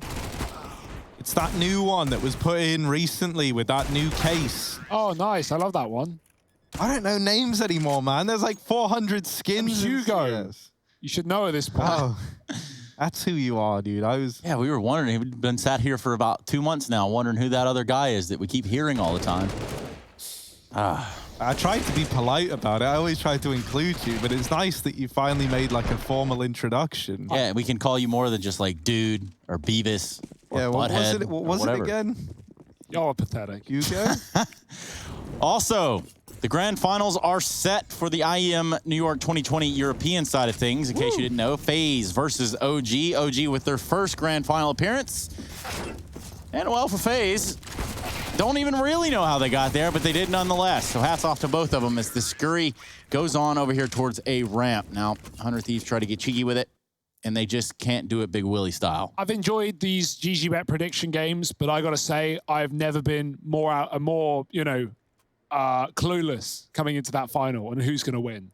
I don't have a clue. I mean, it doesn't help that we haven't seen the European teams play. Well, let me just tell you who has seen it, Hugo. Okay. At G21 Loading, who has tweeted at us every single time. His name is Oris. Your apology needs to be as loud as your disrespect was, says this gentleman. Heaven forbid anyone pick against the FaZe clan. Yeah, that's his mistake, though. He's a fool for not realizing that we are giving FaZe the power of the caster curse and all predicting against them in order to help them win the event. One game that we picked them, they lost. Yeah. So what more evidence do you need? The proof is very much located right in the center of the pudding. And right now, Team 1, they're located in the B bomb site. Only one man, though. The rest taking the bomb to A. Barton selling the fake. Liaz has got his number. And now this full B stack for 100 Thieves, it must reconsider. Grat's even running away, and they're calling, guys, it's clear. There's nothing here. Team 1 need to speed up because 100 Thieves are already rotating with utility to stop this plant. Yeah, this fake took a little too long to come through. And it actually became obvious that it was a fake to 100 Thieves. Like, when you've left that much time, that's worrying, because now they're all here. All bar Liaz. Grat opens the round up. JKS there with the follow-up, and even though Maluki And Pesadello have found some ground here. They haven't dealt with everyone. And Jacob swinging out the short side, leaves it all on Maluki. 1v3, AWP about to peak from CT. The moment they make any kind of contact, there's the first. And follow-up. Maluki with the tag. What a turnaround. He's brought Azza down to just 15, taps the bomb, takes the peak, and that is absolutely unreal. Team 1, they get 11 on the board, and it's on the back of just one man, Maluki, with one hell of an AWP round. Wow. That was something special, I'll tell you that. Cool on him to pick up the AK too. Yeah, sorry on the round. tag. Real smart stuff right there. He did see this tag right there in the player in upper. Grabs that AK and finishes the job. What a shot on Liaz as well, through the wall. Oh, brutal. And yeah, that would look like a really good round for 100 Thieves. A re-aggression for Jacob when he pushes on the short side. He delays the bomb plant. They never knew. They assumed A would be clear. And boy, A was not clear, and it will not be again. Push into middle, they grab a gun, and they go back to the site. Maluki is here with the AWP, the bomb in tow. JKS hiding in default. Grat re-aggressing. Did Maluki see it? He was flashed out. He might have no idea the Grat's here. Oh, what a shot. Trade is in imminently, though. Malbs doubles up to the smoke, and now it's Jacob alone. Oh. Hello. Hello. Jacob. See ya. Great round for Malbs. And Team 1, 12-8 right now. Uh-oh, Spaghetti-O. Yep, the map pick of Team 1, sort of. Hey, look. Diaz is playing as the female model. What is the command you type in chat, or in your console, Hugo, that really gets yeah, dude. roaring noise? When he plays as like... Look at Lieutenant Rickshaw. Yeah, Lieutenant Jesus Rickshaw. Christ. What is the command, though? I can't tell you. That's a secret. I'll find it. Between me and Rickshaw. And I will spam it every single round. It only works with Rickshaw. I'll buy Rickshaw. I bought Rickshaw for that exact reason, Trace. I'll admit it. So who's the clown now, you might ask? A little bit of a boost going down on the bottom of ramp for Team 1, but they're met with stiff resistance in the size of 100 Thieves. The command is get out, all one word. And right now, Team 1, they want 100 Thieves to get out of their bomb site. Maluki's pushing up the ramp, but he doesn't know close in the smoke is Jacob, who could have 2 on his plate. There's 1. Low HP, but Malbs does trade. JKS will keep things intact. Dropping the bomb is Grat. Somehow, some way, the Thieves have brutalized this A site. Barton with the AWP, but he gets mollied out. And that's 100 Thieves finding 9. Huh. How about that?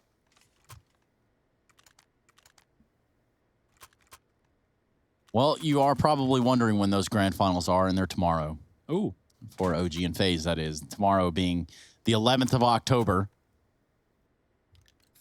You're going to want to make sure you mark that one on your calendar.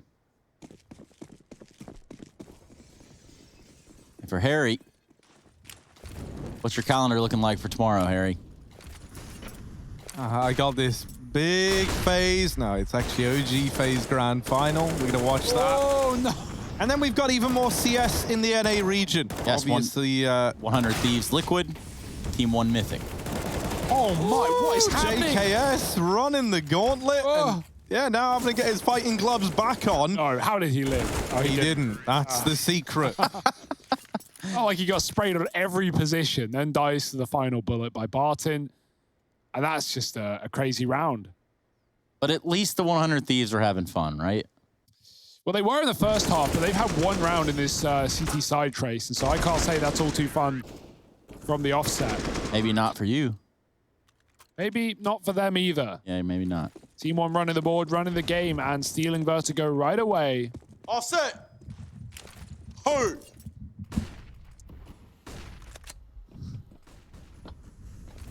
Wonder if Drake would have any words for you right now. Well, that wouldn't be Drake, but... No, but he does own the 100 Thieves. Yep. I wonder what he would say about JKS. Not own, but... yeah. Potentially departing the lineup, per sources, of course. Cha-ching.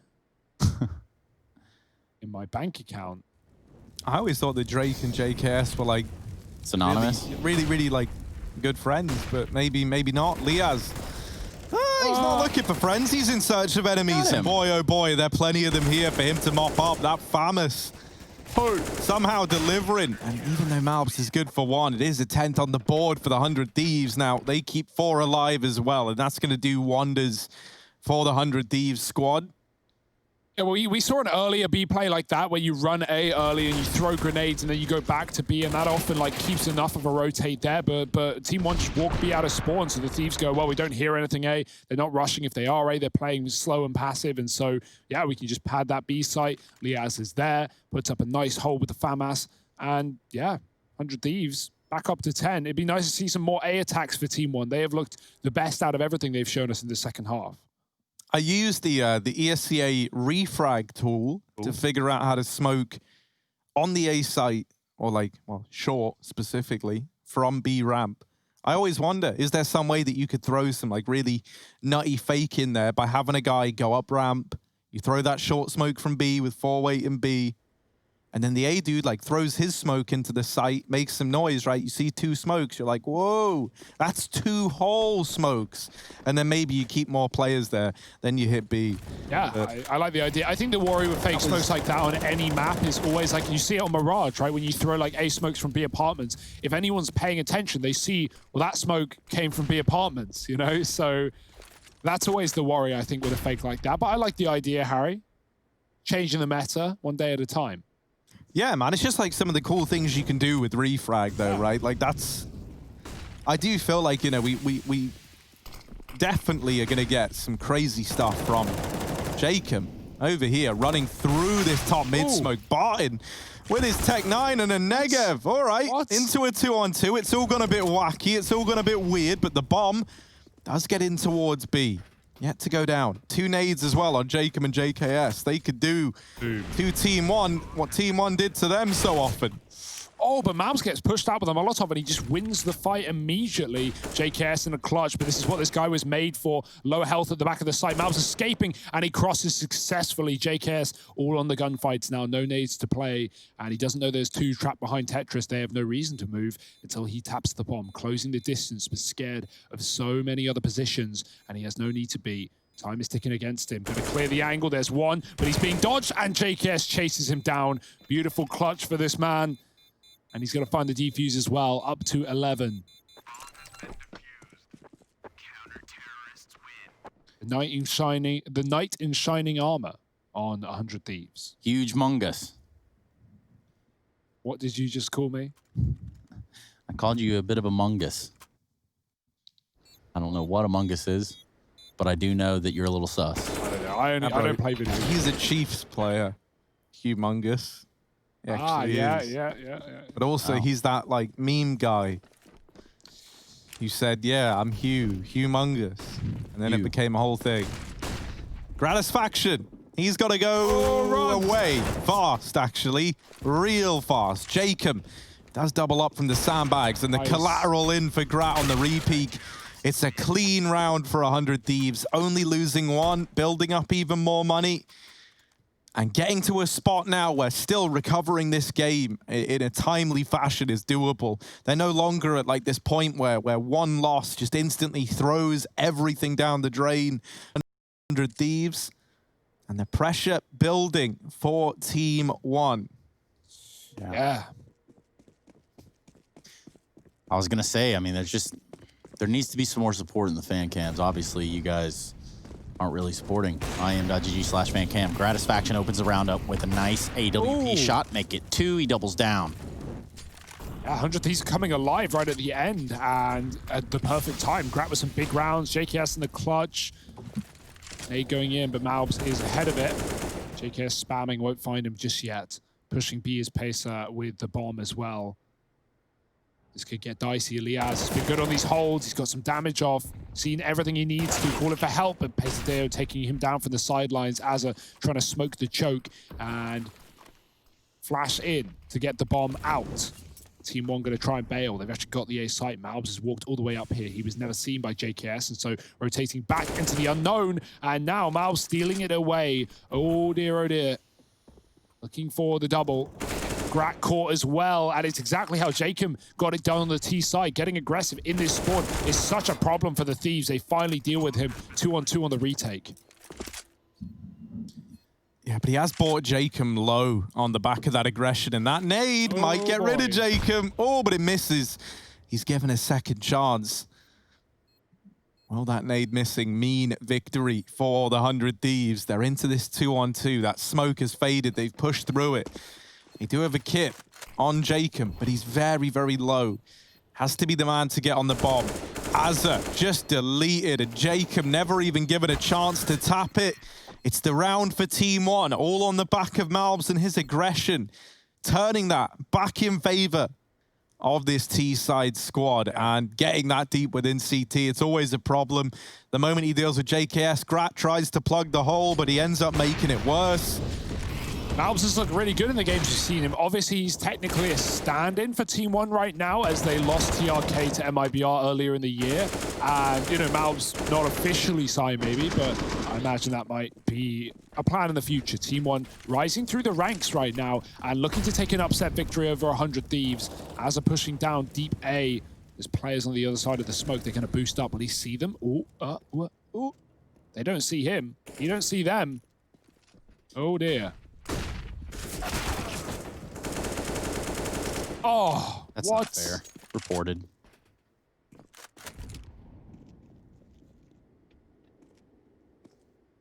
That's not going how the Thieves wanted it to. It seemed silent and seemed clear, but as I flashed into, well, looking the wrong way.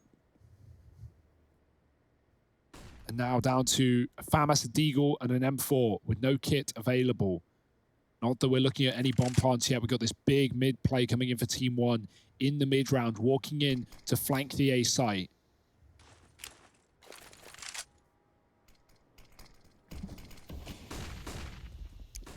He has. Now would be a time to get some work done with the Deeg. Instead, he's flashed back out of the elevator room. They do run into this crossfire, and Jacob, with his FAMAS, has made this now look very, very doable. Maluki, he's wondering, how has this gone so wrong? This was a 5-on-3. JKS disappearing into CT, could just peek and end this whole round now, but actually Maluki has gotten past. There is Jacob to hold on and keep everything in check for the 100 Thieves. Yeah, they get baited into the elevator room by Liaz. He was never there to get away with too many kills. He just piques their interest. And when they try and run him down, that's where JKS from the CT side is able to get it all under wraps. Yeah, 3-on-5 for 100 Thieves, not with great weaponry either. That's a huge round from them.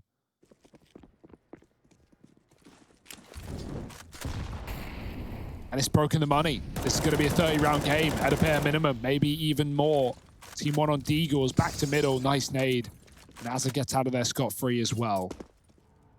Oh boy, this one's heating up. No op for Grat, he's on an SMG, but if he can make some money, maybe it can come through right at the end of the map. Liaz with a dunk onto PRT. JKS holding mid. Azza's gone for the boost. And there's 3 in mid. JKS now has that info. And they line up. Beautiful. As always, Jacob helps him out. And 14 apiece. This is it. Do or die right now for the map. Good time for a timeout. Perhaps even the best time for a tactical timeout. Call in by Team 1. 14-14 doesn't get much closer than that. We're going to bring in this eerie music to let you mauled over.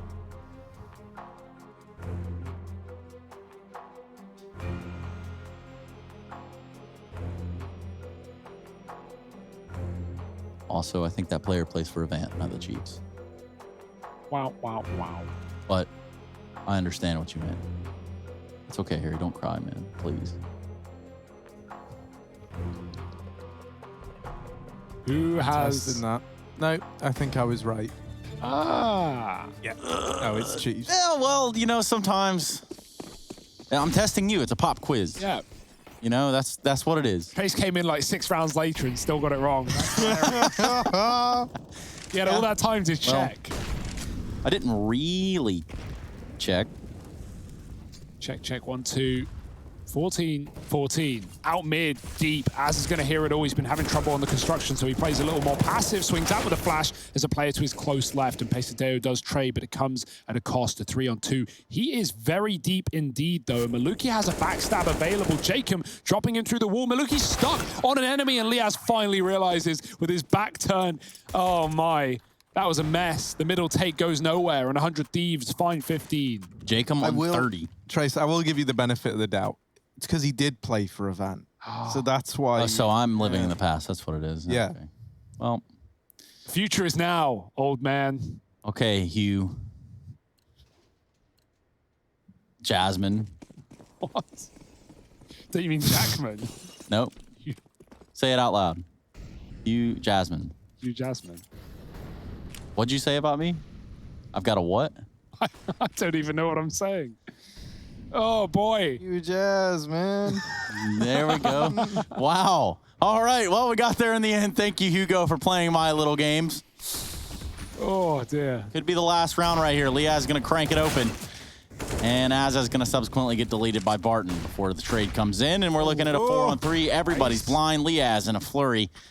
Tries to skate away while Jacob reassumes the position. And the fight's going to go their way. Thieves almost able to lock this one down. 3-on-2, 3-on-1. Wow. And they get it done. 16-14. And we're going to see the 100 Thieves pick up the first map of the series, one where smiles are all around on the Thieves side. We're going to be back after a break to sort of lock this one in for you and begin to dissect what is going on in this series. We'll be right back, everybody. You're watching the Intel Extreme Masters.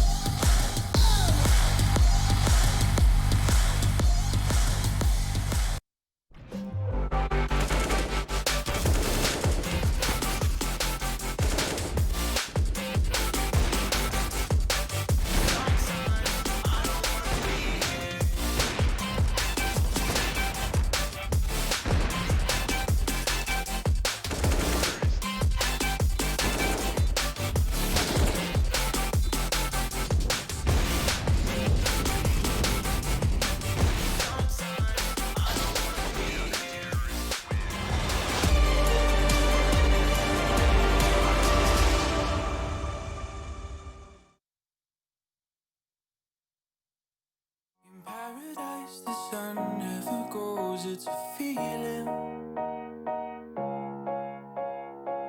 We watch the waves wash over the shore, the horizon was blinding. This could be the end of the world as we know it. Oh, this could be the end of the world as we know it. And we never thought we'd get this far. I'm gonna stay true. These songs I wrote for you, oh, they make me blue. They make me blue. What did you say to me? You wanted to be free. Do you believe I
want you to believe.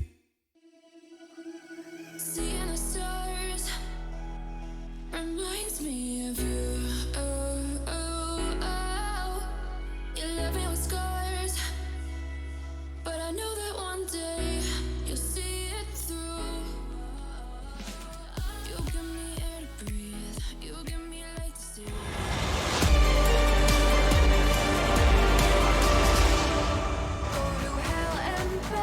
Just to feel the fire. We gon' You might consider it going to hell and back, but that's just not the case. It's actually just vertigo. And actually, right now, in hell might be that of Team One. They're not in hot water, though. They do find themselves at losing this first map of the series with the chance to grab the next one. Now, we know the vetoes were a little bit weird or whatever, and we'll get into that another time. But for the time being, let's talk about some of the flashes of brilliance that we got from Team One, albeit they did lose this map with 100 Thieves. Yeah, it was a good first half. They put up seven rounds in the first. It's competitive. Then they go on a big streak, right? They win the pistol. They start rolling over the Thieves. It looks like they're about to pick up the map. And then finally, we have some light, lit under the 100 Thieves, and they come alive. We get some clutches from JKS. We get some big holds for Jacob. Liaz shutting down the B plays. Azza, he had a bit of trouble locking in mid, often getting picked early, but his team picking up the pieces. And the results were there as well. Maluki, he was a bit of a star in his own right, winning a 1v3 with the AWP on the A site and leading by example as well. And basically, our resident Albatross can probably diagnose this one as well. Harry, go ahead. Yeah, man. That's mate. So something that was really, really cool to see here was that the 100 Thieves, they were able to not just like come into this game and kind of like, like feel it out, pug things out and look like, they were invincible. No, like this was a really, really good looking Team One, as demonstrated by the fact that for the longest time, they were the guys in the lead there. And that actually tested 100 Thieves quite a lot. It made them come up with a lot of on-the-fly solutions to these rather unique problems that Team One were creating. Like, I do think as well that it was towards the end of that game where you saw Team One maybe try and like overbrain the situation a little bit. Like think about that B fake round where they're setting up outside B and then they run to A, but they end up leaving like a whole minute's worth of silence. And so it's like at that point, 100 Thieves are going, they just threw every smoke in the book at the B site. They've now faded. No one's coming. No one's even making noise. It's probably A. And then they rotate. And it kind of felt like at that point, that was like a real switching point where Azza is like in the head of Team One. He's like figuring out what they're doing before they've even done it. That last round in the game culminated with a B play in which 100 Thieves had pretty much stacked that bomb site fully. So it felt like there was like a real switch up there in the head of Azza to the point where he kind of like, had pieced together what Team One were trying to do in these rounds. Yeah, which is strange. We're going to have to consider now what's going on in the series a little bit further. The 16-14 on the board in the first map, Inferno, the next map of the series, and a pick of the 100 Thieves, I suppose. So, is there a shot here? I'm calling the 2-0, I think this does set us up for the 2-0 now.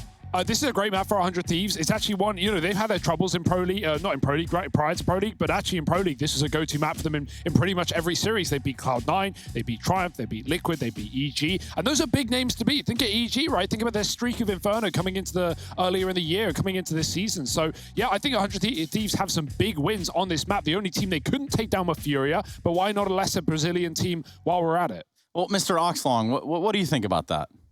Or can I call you Mike? Is that okay? Yeah, man. You can call me whatever you want, Trace. The price is right. Okay. What do you think? I don't understand what this joke is. He got it. Yeah. So, Mr. Oxlong. Oh, I get it now. All right. Yeah. What do you think going into Inferno? Do you think that there's going to be a little bit of a closer bout? Do we see OT? Because I think that there's fight left in both of these teams.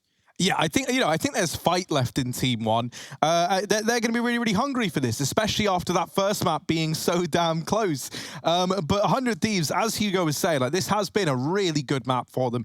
There was that time period where Inferno kind of like looked like it was going down the toilet for 100 Thieves, kind of after Katowice, right? If you all remember that, it ended up being their demise there. They had some struggles on it moving into that season of Pro League and the RTR, but then they've recovered. They've gone back to being the team that we know and love on this map. So I do think this is going to be a 2-0, sadly. Oh, man. Lucky you didn't change your prediction after. Yeah. That is something right there. That's a Mr. Oxlong prediction, of course.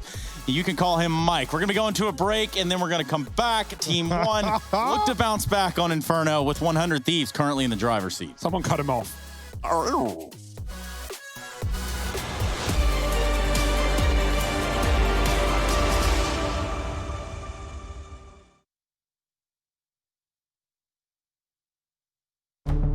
With the right CPU, you can turn any game from familiar to phenomenal.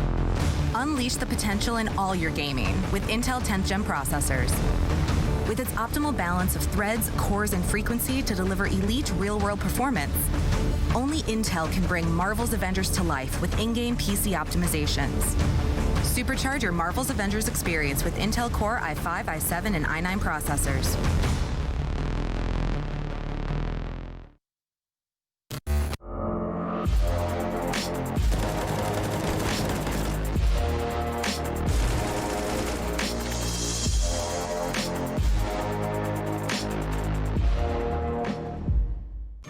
Ring ring! The IEM New York Experience Box is here. Hot, fresh, and delivered straight to your door. Tasty ingredients make this box a must-have. Claim yours quick at the ESL shop before they sell out. Oh, and there's no real pizza. Get your taste of New York while it's hot.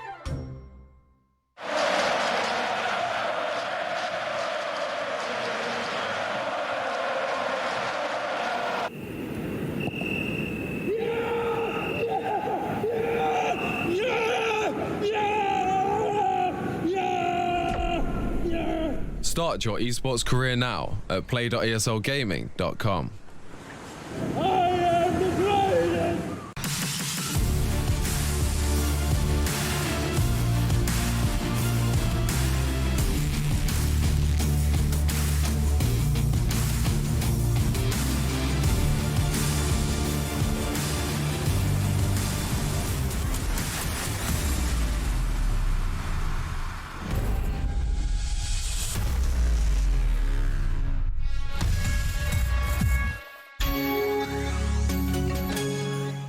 Come on. Millions of gamers rage quit every day. Mountain Dew Game Fuel's got you covered. Game Fuel is specially crafted with ingredients shown to improve accuracy and alertness. Another one saved by Mountain Dew Game Fuel.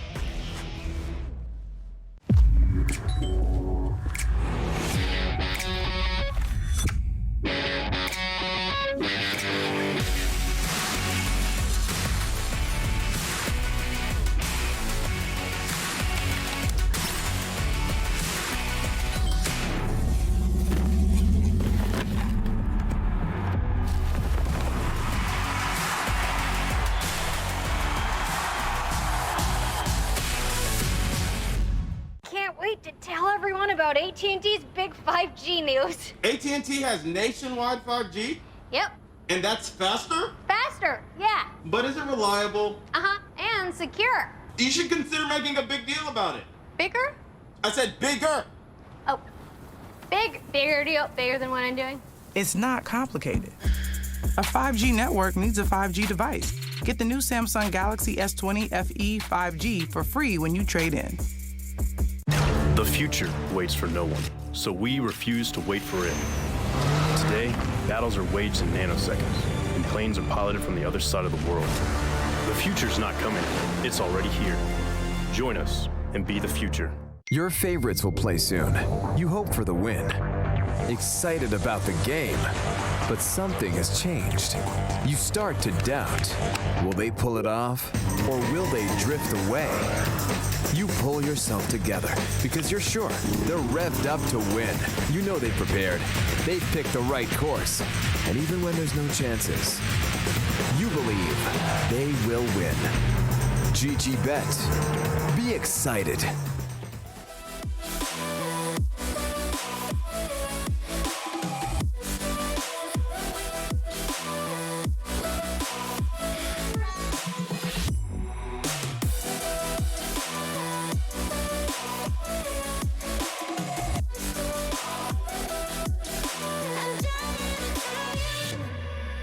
I beat my fears, but I lost my dreams.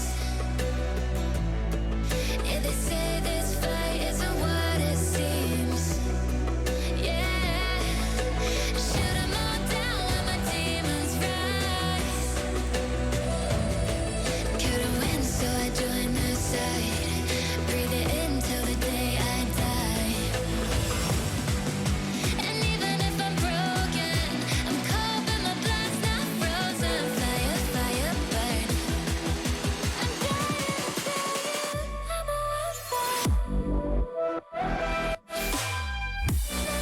Intel Extreme Masters New York Online is brought to you in part by Intel, Acer Predator, Mountain Dew Game Fuel, DHL, AT&T, U.S. Air Force, and GG Bet.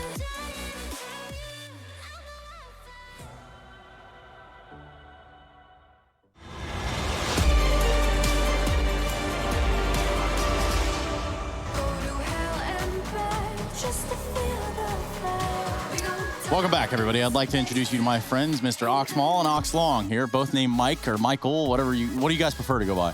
We'll go Michael. I'll go with Mike.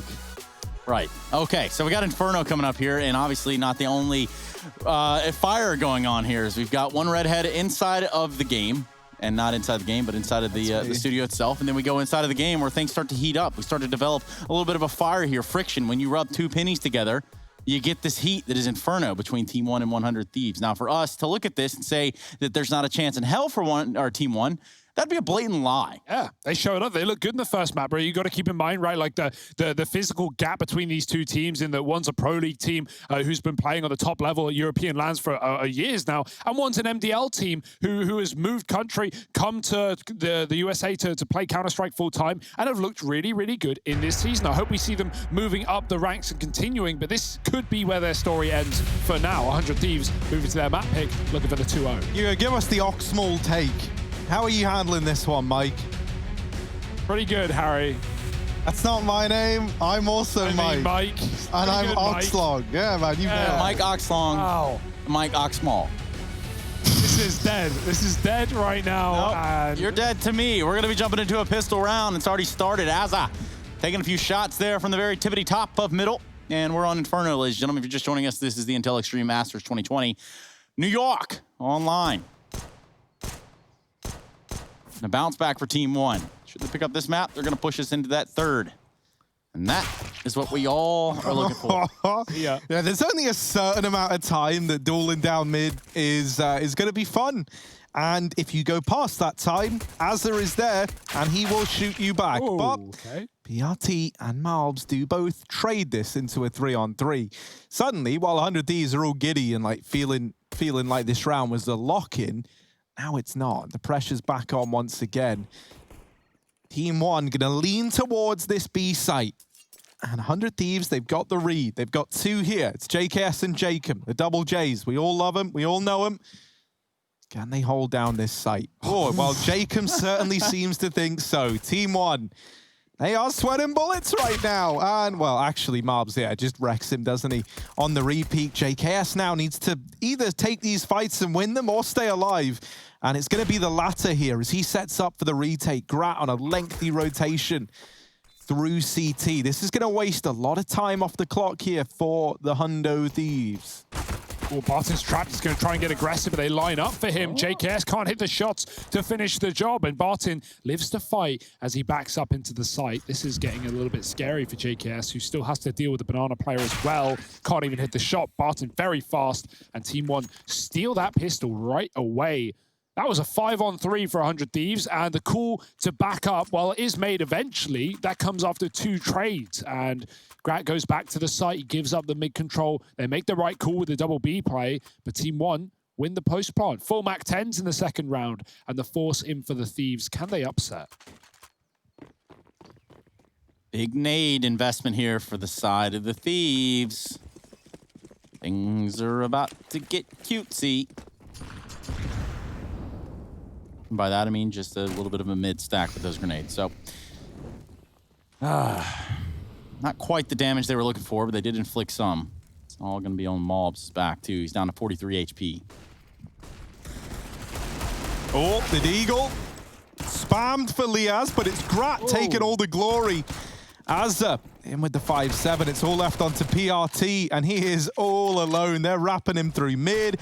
They're holding the boiler. Azza got it locked in, and 100 Thieves, they're in with a very, very fast response there. The force buy gives them the results they were hoping for. They get their hands on the Mac 10s as well. And it's always like a bad enough feeling when you lose to the force, right? Like that's already you know, you're already kicking yourself because you lost to a Force. That was your chance to start to get off to this good start. But it's even worse because now, like, you're stripped of that 1 extra loss bonus, so you only get, like, the bare minimum here. You only get 1400s. Yeah, elfish dude. Yeah, Jordan. And then, because you... sorry, I've completely forgot what You've just got railroaded. Yeah. Sorry, Harry. It's all good. Now he's sorry. You're calling Harry sorry? Is that what it is, Mike? Unbelievable. Well, Leah seems to think that he had something going for him right there. PRT thought otherwise, and now he's going to try to aggress a little bit up mid and perhaps capitalize on the frag that they have just found. Some SMGs waiting on the other side of the smoke for him in the form of Grat. Small's brave enough to go through it. What on earth? Maluk has wrapped all the way to Arch with the Tech 9, taking down Azza. And subsequently, this has gone very well for Team 1.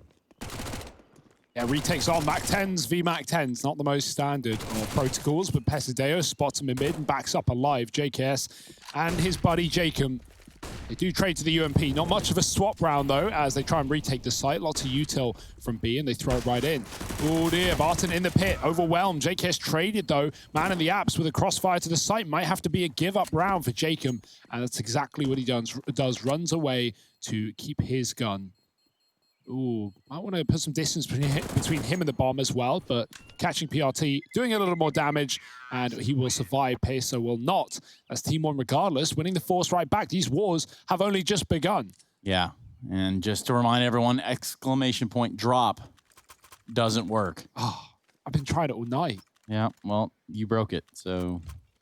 If there's anyone you guys want to point at and look at to blame for that one, it's Hugo Byron. Actually, if you tweet at Hugo with drop, maybe that works. Yeah, what is Hugo's Twitter? It's very easy to remember. It's at Hugo with like a bunch. How many zeros? 3 O's. And is that it? Yeah. That's it. TV. That's it. TV. Oh. Yeah, so you should have absolutely no problem finding Yeah, him. it's nice. It's easy, right? Yeah. It's always a good one to shout out. Gratisfaction, though. He's going to go for this peek down through mid. And he puts the, back in this round. So let's see what he's able to do as he's opened things up for the 100 Thieves. He gets himself up onto the balcony. But this guy's not just taking a scenic peek in through mid. He's looking to do damage. It's a bit ugly, but Grat is able to keep it all under control. And this back and forth nature of this game, well, it's going to continue, isn't it? Yeah, why not? Yeah. And that Dragon Lore you're giving away, Hugo, that's pretty sick, man. Yeah. It's rigged, the giveaway, so good luck with that. But, well, it's good that you told just us two here, right? Good thing no one else can hear. If I had a Dragon Lore, I would not be giving it away. I can tell you that much. I'd be selling it and, yeah. Retiring, yeah. Hovelstone gone now. Dragon Lore, ultimately, very expensive. Probably, I don't know. Fighting in middle, though. We got another Force. Team 1, they're just crunching mid. That's all they're doing. They're just running mid, and finally they've had enough. The smoke, it's like a wall. Not physically, but mentally. And they're going to go right back to the B-bomb site. Push down as JKS, able to mop it all up. And finally, the Force by Wars should be done. They just need to put a bow on it. PRT very low. And there it is, 3-2 to the 100 Thieves. And I'd like to request everyone, please stop tweeting me. My phone is overheating. It's really hot. I can't pick it up. No one believes that. It's on fire. Just every day in your life, huh, Hugo? Joke's on you. I got no tweets. Yeah, that's probably because people could not find your Twitter. Gosh. If you want to find an @ that works with my name in it, you be my guest. I swear to God, there are millions of Hugos out there. Hold on, let me get this straight. You want someone to take your @ that you could potentially use. If you can find me a good @ that it doesn't have 3 O's in it, then you can. Guess. Yeah, I don't think it would be hard, honestly. I think you set it to something really, really terrible on your own. Yeah, right. Okay, we'll have that conversation later. And I just pass me your phone right now. I'll change the @ as it stands. No, I don't want you to change it. I want you to find one that's not taken. That's the point. I just feel like there's a missed opportunity. Now, if you do find that @ you go ahead and sign yourself up for it with your own email, and then you sell it to Hugo. Now that's an idea. Actually, I'm going to do that right now. I'll happily buy an @ I tried to buy Hugo, and he blocked me. So I guess I lowballed him. Well, he had the right idea, as far as I'm concerned. Ahead of the curve is all we'll say about that guy. Yeah. Not only holding down the @ Hugo app, but also Blocking the real Hugo while we're at it. Now, Nice. Woo, trying to get aggressive down through middle, and he does end up getting wrecked on the opener. Now, there's a deep banana smoke in, but 100 Thieves are not aggressing behind it. And right now, there's only one player in this A bomb site in the form of Liaz. They're already up and past this long area. Jacob's going to hear these footsteps at least, trying to peek, but they run through the Molotov into the library. Jacob with another dink, but not the kill. And Liaz holding down mid is there to deal with Maluki. The repeat can come in from long, but Liaz with the pivot is able to keep this in a 2-on-2. And with the bomb dropped back at long, 100 Thieves could be playing for it, but instead, Az has gone aggressive into the library. Luckily enough, Malbs does get the worst of that timing, and 100 Thieves now just holding, waiting for this player to cross to retrieve that bomb. This should be a lock-in on the back of how the 100 Thieves are approaching this. Liaz so far away. Only needs to hit a single shot, and this should be his. Oh, yeah, there it is. Locked in for 100 Thieves. A great fallback as well, right? He's trying to nade the AK, but he hits Hazard in the process. Great fallback, right? Like going away, disengaging when the bomb was dropped in that 2-on-2. Liaz pivoting, getting a double, and as a falling out, he almost gets caught coming back into library, but Malbs moved right as Hazard came around the corner. Unfortunate stuff. 3 for Liaz. He locked in the previous map with 4 in the last round. He looked good in it as well on that B site. 100 Thieves, talking to B, have 3 there. Had in the defense out. Grat and Liaz on A, and the Orb's already shining with 1 down middle. Grat going back for more, and they're just easy for him. 2, maybe a 3rd? No. The nades obstruct his vision, and Pacer, well, bullets will do that as well. Finding at least the Orb dropped in middle. Is Liaz going to try and hold on to it? Jacob, oh, he's making some noise. Going to get pushed through the smoke. BRT not ready for a 3rd as he doubles down. Bomb drop, but B is open, and Liaz might have to hunt.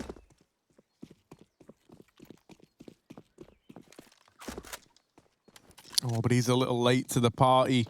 They've already started without him. The drinks are already flowing, and Liaz ain't even taken his coat off yet. He's going to arrive in through Banana. This was an eco round for Team 1, and one that 100 Thieves have kind of regretted getting so aggressive in. 2 back here on the new box. This bait and switch set up. Oh my. Sadello just going to keep peeking with the AWP, right? Actually wants this fight to come in and still trying to waste as much time as he can. And then Barton is there so that even if they lose the man at new box, there's a second to swing out after. Team 1, they get that round locked in. Not to mention every single time he plays peekaboo, he's using more bullets from the side of that CT aggressor. So, I mean, eventually he's forcing a reload. And, well, we'll see the end result here of this round. Team 1. Play it smart. Liaz. Yeah, it's 4 in the mag left on that final peak. We're getting a lot of sending, Trace, a lot of full sending. Respect that. For 100 Thieves. Maybe not always netting them great success. As Grat hangs around for a 3rd in middle, he will be mollied out this round with the nade combo, slowing him down in the fire. Not the start they wanted, and Liaz isn't too happy about it either. You cool? Liaz just chilling out, man. Leave him alone.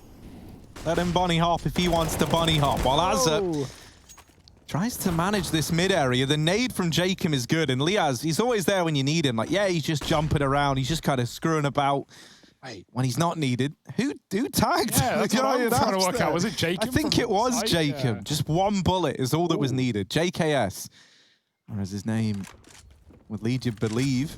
Not joking around in this round, and Jacob leaving it all on Barton. But if there's one guy you can rely on, it's Barton with the Dragon Law. Sadly, you can't in this one.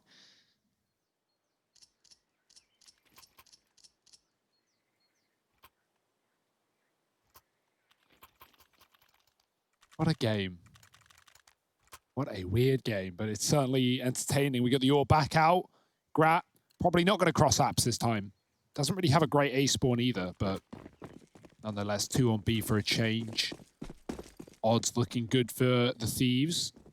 Mac 10 out on Malbs. Money is a problem. They're going to set up towards B with 2. Grat is still fighting mid, and he does get the tag onto Peso as well. Maluki finding the opener, but the grenade will trade. JKS keeps B under the hands of the CT side. Malves could grab that up if you want someone. Will pace is low. Yeah, that Molotov being used over there bides just a little bit more time for the 100 Thieves. Oh. Oh, dear. Look at that. A good flash through, but it's only good for one. JKS, the man of the hour, goes down. Leaves Azza in the back of the site in a 3-on-3. Here comes the take. He's good for one so far. PRT falls on his aggression. Util's been really, really good. Like, that molly separates PRT from the rest of his team. Now Azza's stalling for as long as he can, and he's got the bomb drop. Grat runs through the smoke, and 100 Thieves pick it up in the 3-on-2. Third man not even needed. I mean, I'm convinced. That looked pretty convincing. Yeah. 7-3. Let me just remind all of you as to where we'll be going. Should this go to a third map, should somehow, some way, Team 1 net themselves a W here on Inferno, we'll settle this one on Nuke. Okay, now my phone is overheating. I'd like to clarify that. Yeah, man, we get it. So You're popular, cool. man. I can't even get my dad to text me back, all right? Oh, that feels bad, man. Yeah, well, feels dad, man. And here's Grat with the mid-molly. Liaz over in the apartments, and he's looking to blow up Team 1, not so much anyone's phone. Gonna follow up with this little nade. The timing on that was great. Cheers, Liaz, for helping that all kind of make sense. Now, the nade didn't do any damage. Would have been cooler if it did. I'm sure he'll take that into account next time. Now, we've seen these buys. We've seen the Deagles. We've seen the Techs. We've seen the Max. We've seen this get out of hand before. And this time, 100 Thieves are a lot more measured. No more of that over-aggressing. And so they've sat back in this bomb site. They've been waiting patiently, and they're going to get rewarded for all this patience that they've demonstrated. It's delayed gratification for Grat's faction. Yeah, and it's just sort of a layered defense right there, right? They don't even have to show all of their cards up their sleeve. But of course, for Team 1, it wasn't like they had a whole bunch of artillery coming in on this one.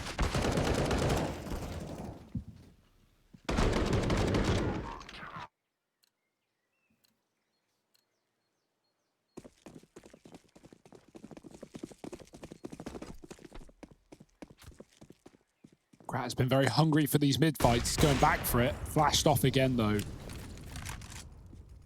Not going to pop his way back in. Not wanting to give early advantages over, especially not with the triple B set up early. As is rotating back. He has deep in apartments. Could get spammed. Ooh, scary stuff. Going to try and get out of there alive while he still can. And Team 1 have been so scared of all this aggression, these B pushes, the pop flashes, the AWP fighting mid. They are going full Havan, and they're taking their time to get out of T-ramp. JKS with another deep smoke. Jaken pushes along with it. Probably don't want to go much further than that, at least not for now. Until being lined up on A, but it's only forcing grenades out of the hands of the Thieves. Team 1 look like they want this B-bomb site early. Release the banana, get this control back once the smoke fades. 2 players push down. Could offer a doorway if Team 1 win these fights. They don't have a Molotov for either of these corners, so it's down to the AKs to get it done. Jaken pre-firing, they're just running with their knives out. And JKS gets a double. Jaken can't hold on much longer, but he did do some damage on the way out. Rotates are running for 100 Thieves. And do Team 1 want to commit? They lost the lurk. Liaz holding strong, and now he's going to join his team as he sees that man was on his own. Grat through the smoke, won't commit. They can set up and play retake. Oh, but that's a freebie for Maluki. They boost the CT player up. Azza does remove PRT off of the bomb, and it's going to fall onto Maluki in the 1v2. Knows that both these players have got to be CT side. And so his banana is cleared. They reroute around to the ruins. There is one flash on Maluki. No utility for 100 Thieves. So Maluki given free reign. They tap it. There's the peak. Grat bested by the AWP on Team 1. Azza, time's running out, and he's either got to go for this fight or force it. And Maluki sets himself up brilliantly with the flash to cement that victory for Team 1. It's 4 on the board as they look to salvage this half yet. Give this guy an AWP and a clutch, and he suddenly shows up in a big way. Like, he was leading the stats department back on the previous map anyway, but he looks so comfortable in these 1vx situations. 100 Thieves knew where he was, but they still let Grat take the first fight with no one sticking the bomb, no cover really. Azza just kind of left in a one-on-one. And That's going to be money gone for 100 Thieves. Ground the cross. He didn't even have the orb this time, and it's actually the orb that takes him down. Well, what do you know?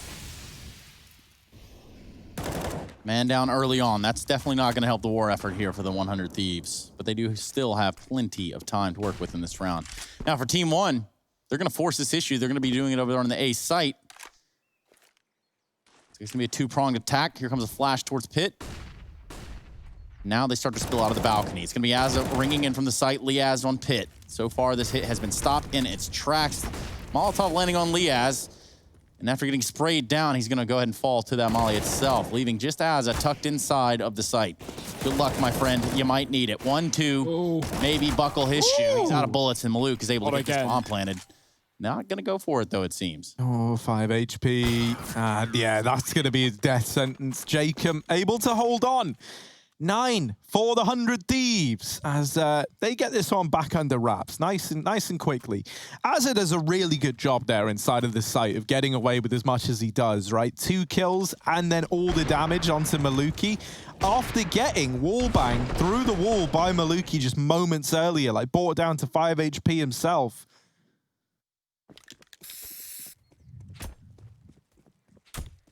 Shout out Jordan. One time again, as I interrupt Harry to do so. It's all good, man. It's well worth it. It really is. Okay. It's a little ugly. It's a little ugly inside of the B site, but that's where JKS, the most beautiful man that you've ever let your eyes look at, is here to lock it down. There's a second for him in the round. Can he get any more? Lining him up. He's got Savage in the name, but he's got nothing in the brain thanks to that Deeg shot from Barton. Oh, Grant doesn't miss those. No smoke on the cross, and it will cost the round for Team 1. Oh, Barton, I like the idea of going back here. Either you get a 1v1 on Banana, and you can open up, a very interesting 1v1 situation, or they're double CT, and A is free. But right now, they're both here. Liaz in a fight, and he wins it out with the FAMAS. 100 Thieves up to 10. Got a bit dicey on the B-bomb site, but the pistols do not reign supreme. At least we have this all back on the hands of Maluki for the last round of the half, but it could be a dire half for Team 1 if they find 4 and only 4. 100 Thieves on their map pick looking to sweep the series in 2.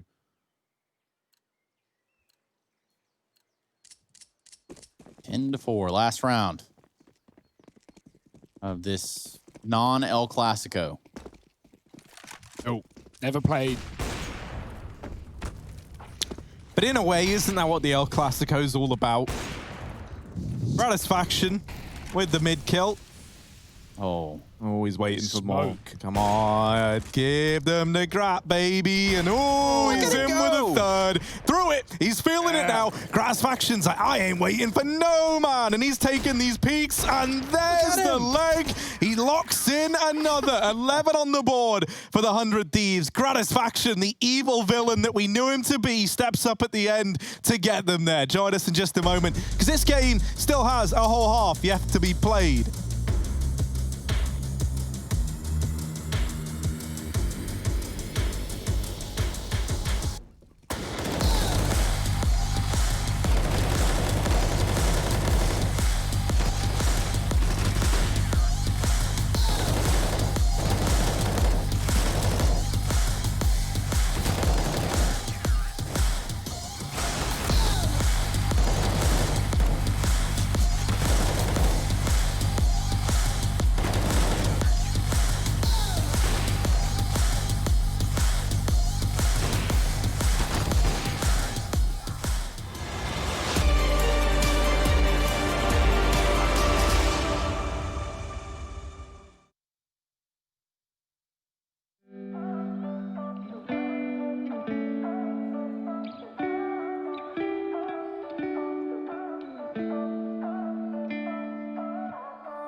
Friends for a long time now. Always have a good time whenever we go out. But you've been calling me up all the time and sending me signs and giving me them eyes. And you've been saying that you found the one, texting me junk and you wanna talk, but you can't say why. I can't get there and you know I've tried. You know I don't wanna waste your time. City lights, I'm looking in your can't say why. Doesn't feel right to call you mine. You know I don't wanna waste your time. I can't get there and you know I've tried, but I can't say why.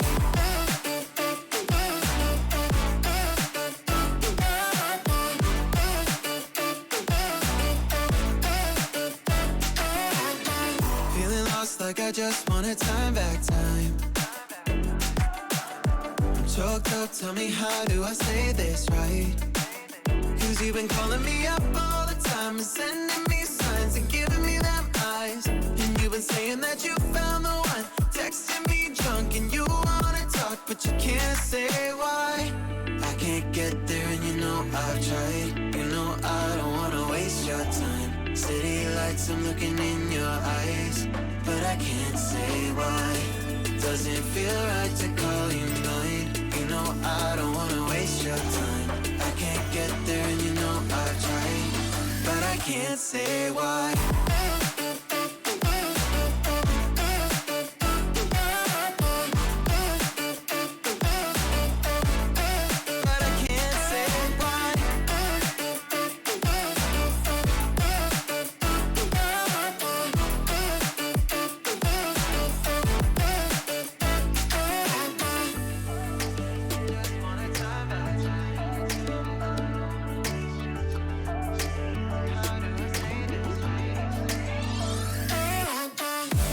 Can't get there and you know I've tried. You know I don't wanna waste your time. City lights, I'm looking in your eyes, but I can't say.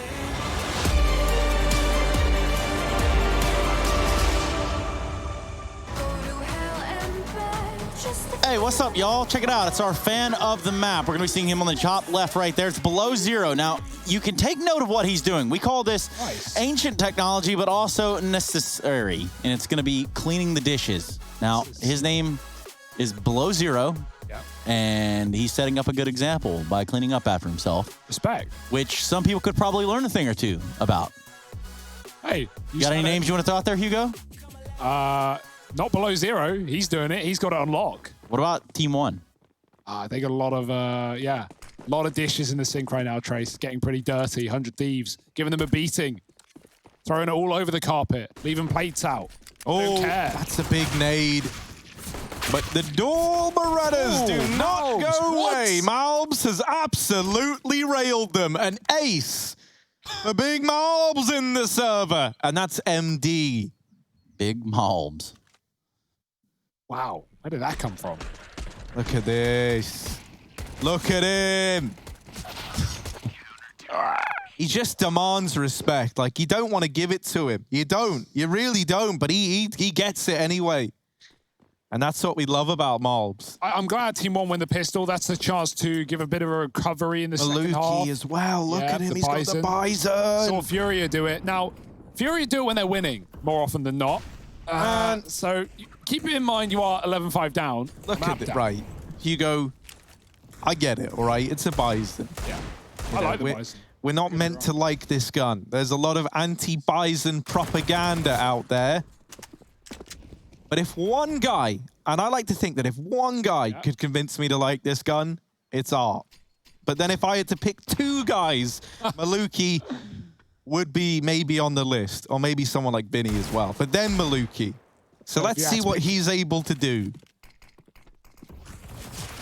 Oh, he's having a little spray. That was PRT, not the Bison. You can tell. Oh, wow. It went well. Well, Maluki not going to have a chance to show us what that Bison can do, as he's been deegged out of the round. Now the Deagles get ever closer, but the MP9 comes to life in the nighttime. There's another for it. Jacob will trade, but up in the graveyard, Azza's got his back. Azza's like, stay down, Jacob. Don't you worry, my friend. He's cemented the round for 100 Thieves. Oh, dear. When you have a chance to pull back the map like that and then 100 Thieves just dish out a Deagle round and instantly begin the Force by Wars back again. That's how this map started, keep in mind, with 100 Thieves on the CT side. They won their Force by. T-Sport back in. They lost it. And the 100 Thieves went on a streak of 4. Well, they might have the same case, but this time on a different half. And the Bison, it's been picked up. It's been, well, the favor has been returned, Harry. And Grat, he's going to deliver them some death. Yeah, look at him go. PRT. Well, you didn't have a shot in this round. You might have taken a couple, but it's pretty much done and said and over with right there. Liaz and JKS teaming up. But Barton gives a little bit of solace here for the side of Team 1. Albeit this all might be just very short-lived. Pesadeo with the Deagle. Lands himself 2 sweet Deagle shots. 3 sweet Deagle shots. Can he rack up some more? This is all turned around and spun around on a dime. 100 Thieves now just with JKS. And a 1-on-2. He's going to try to grab this bomb. Knows that there's a player looking on from Coffins. Flash rings in from spawn. JKS is blind as a bat in a tunnel. Oh, he's out. He knows the information now. He knows that both players have their attention and focus over here towards that B site. He's got just a narrow window of opportunity to get into A and potentially get the bomb planted unless he gets cut off right now from the top middle. Nope. Timing is past. The moment is past. JKS a little weary, but will stick the plant. Yeah, Barton's close. Does he want to wait for his teammate who has retrieved an AK from the corpses at the top of B? JKS playing aggressive towards the graveyard. It's a nice off angle for the short players as they both filter through the same spot. Oh boy, he's got to hold his own. Nerve-wracking indeed, but JKS ready and waiting. There's one more, and it's going to be the trade for Team 1. Phew. The Force by Wars, well, they continue. That's probably overtime locked in, if I had to guess. Well, maybe not. It's just like in the first half, right? With these back and forth Force buys or back and forth spies here. Now. Yeah, man. Oh, Barton and Pesadillo locking it down with their Deagles. That was a great B hold, and look at that, man, right? You're trying to watch, you're trying to get a look in, but there's only 2 doors on that Cinema Club. And undercover Barton, along with the rest of the gang, knock down those doors and win the round. He's still doing his cleaning. Never stop. The grind is on. Oh, double dunk. Perfect grenades.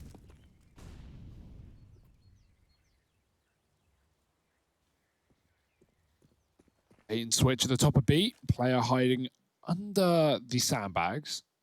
Gonna poke his head up when spotted. Liaz looking for the entry, looks away, and Malbs, he gets nothing but damage, but all the kills for Pesadeo. Again, 4 kills. It's the multi-kill map right now for Team 1. That's the only way they're getting away with rounds, and great stuff. Breaking the money of 100 Thieves and winning the Force by Wars this time, as the Thieves did on their CT side.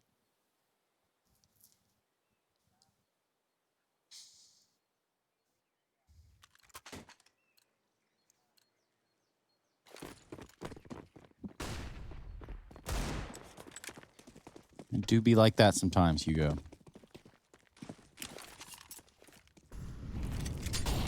Oh, Jacob is burning.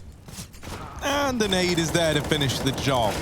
Great utility thus far out of Team 1. They've been doing a very good job of just... Oh, dear, JKS with the Glock. Now an AWP. Uh-oh. Uh-oh. How's he been able to wrangle this out of the round? Now he tries to go for the kill there.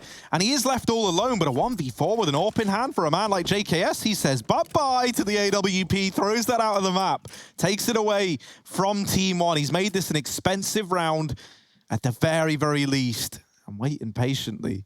Seems to have an inkling as a player up here, luckily enough. Inklings don't mean much. However, that AWP is history.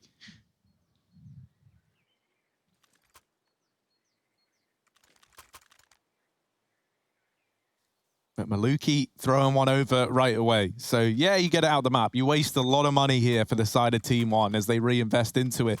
But it is still present in this round, and 100 Thieves might not be aware of that. Yeah, these top B plays have been a bit sloppy, right? From the pistol to just that previous round with Pacer mowing them down. So if the 100 Thieves want to go back, they need to figure that one out. Maluki, AWPing ult. Let's get dinked. Running back with his life. In the meantime, a player down in the banana for Team 1. Still 2 here. One's leaving. And Pesadeo is committing. He could go full send through the smoke. backstab, but he's obviously making the right call not to do so. He doesn't have the info we do. And 100 Thieves set up into what is a stack on this A site. Maluki could find a timing on the smoke fade, but if he runs back, they're jumping out of apps. Oh dear, catching him in the back. Barton in the pit, throwing grenades, and Grat will chase him down. That's the bomb dropped by Barton, who could put a bit of a hold here. He's on his own though, pistols out, Dink is found, but JKS has more health than he needs. 13-8, and 100 Thieves bite right back. Yeah, and this is, at this point, you're looking at 100 Thieves who are, they're leading the game in multiple aspects here, not only on the scoreboard, but with the sort of poise that they're putting down range, the sort of control that they've got over Team 1 across every aspect of the map. Yeah, there's some frags coming in for Team 1, but they're just simply not enough. This could be one of the real final investments into the game. Ooh. Look at PRT go. With the quickness down middle, he's going to have some backup in Maluk. Look at him doubling him up. Easy as that. He doesn't even need the backup. Oh, Maluk's opening ult, and he's pushed down as well. Liaz trying to chase the close player. Does survive, but... Whoa, yeah, I like your odds. It. Yeah, I like your odds. Oh, they are rushing in. Oh, no. He's got the AK. Oh, Liaz. No way. He's gone through, and they will deal with him. That almost gets out of hand. He switches at just the right time. They try and rush the AWP in between shots, but Liaz not firing blanks. Him with 3. Not enough to save the round, though. Cheeky, they might call it. Yeah, this is crazy. Oh, if he had a chance to back up, grab the bomb, recenter in that 1-on-2, there's a chance. But Liaz, he wants to just full send it. He wants to finish the job while he can, and tapped out by the 5-7. Still doing dishes, but almost done, it seems. That's below 0 in the top left. Send him some love. Also, send your mom some love, too. Maybe even your pops, whoever does your dishes. Harry does mine. Is that what you guys call it? Doing the dish. I mean, we had dishwashers in the hotel. What were you guys? Oh, no, Harry, yeah, he's just really keen. He loves getting his hands wet. He's a keen bean. But a lot left unseen. Yeah. Hugo can't deal with the big spoons, and that's what I provide. Now, look at this, man. Crikey now. Oh, hello. Oh, gratisfaction. Push him, and then just test him. He's still alive. That's pretty wild. Surely dead here. Yeah, with talking about cutlery, there's only so much you can fork around over towards long, and then eventually gets taken care of. Jacob loses the bomb, and so with that, the round is pretty much done. JKS just looking for damage, and he's found it, but coming his way. Can the Deeg do anything? Ooh. That's a nice kill there, but he is getting wrapped through the apartments by Malbs. There's the wrap round, and that's going to deal with him. So 10 on the board for Team 1. I just realized we got 100 Thieves and Team 1. You could say Team 100 Thieves, and then you've said all the names in one go. Team 101 Thieves, though, because you got to add the 1 to the 100. And then you got to carry those ones over. Yeah. What happens now, Trace? You might get 2. Ah. Wait. What? He's done something there. I don't know what. Yeah, I was multiplying, though, because if you're combining them together, it wouldn't be like addition, would it? Yeah, well, you can subtract this whole idea from our own brains at this point. I feel like... Well, we keep it 100. Yeah, keep it 100. That's HUNNITT, 100. Oh, well, hunting him down. I don't know how Liaz even gets a kill there, honestly. I'm kind of astonished. A 4-on-4, you should be thankful with that if you're 100 Thieves. Not really the start that they were hoping for, but they've kept this even. And once again, they set up like very, very split across this entire map with the bomb waiting at T-ramp. Seeing what kind of success comes to Jacob and JKS. And right now, they don't see nor hear anything. It's going to be a triple B setup for Team 1. Risky moves. Barton on his own, and they're selling the B fake right now. Azza with the wall smoke. So we can fight towards the CT spawn. But no fighting will be going through is the A play. JKS lurking apps. Azza dead. Now they've got to go, and they've got to go quick. Barton With the flash back in, here comes the util. JKS popping out, and Barton falls off the ledge. He's going to be dead. 100 Thieves think there are more players, but little do they know they can have an open site to plant in right now. Crossing past the AWP, getting there successfully, but Maluki fighting with a Deeg is dead, and PRT needs to take ahead. That's all he can see above the little box as that now they duck down and get the plant. 3-on-2, the spam does a lot of damage. And good luck getting back in if your team won. They're boosting. If anyone gets spotted, both of them will get knocked out. And yeah, that's the right call. Get out of there alive. No kills presenting themselves. They've got an AWP. Save time. 14 to the Thieves. This game's got a little close, but coming alive right at the end.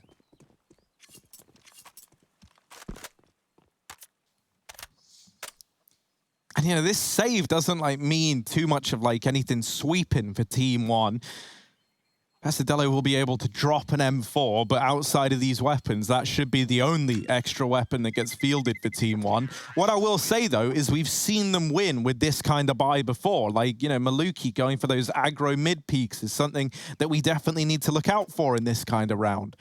They're going to force buy up around it, as you would expect here, up against this kind of scoreline. And I think Maluki needs to be the guy to step up here. Like that B hold, it's been good every single time. And Maluki, in the round where they won this last time, it was him pressuring ult mid, getting away with 2 kills that really put the pressure on. So let's see if he's going to do something like that again. Indeed, he is. Run boosted up and over. Doesn't see anyone on the mid peak, but he's going to hold this for the time being. Oh, could get a late shot. They're coming in back from under as well as T-Ramp. Maluki, he sees too many heads. He doesn't get a fight. He knows they know. So he gets out of there alive. Safe play. Relying on the B hold that has been good indeed, but 3 on A this time. Jacob is very close in the smoke. 100 Thieves want to exec into B. Remolly to the top though, and flash in. As they back out, Team 1 have the info and the control back in their hand. 100 Thieves might want to take it out though. Talking to taking out, Maluki with the opening kill. Jacob gone in middle. 100 Thieves kind of stuck to hit B. What's this rotate? Team 1 are gambling.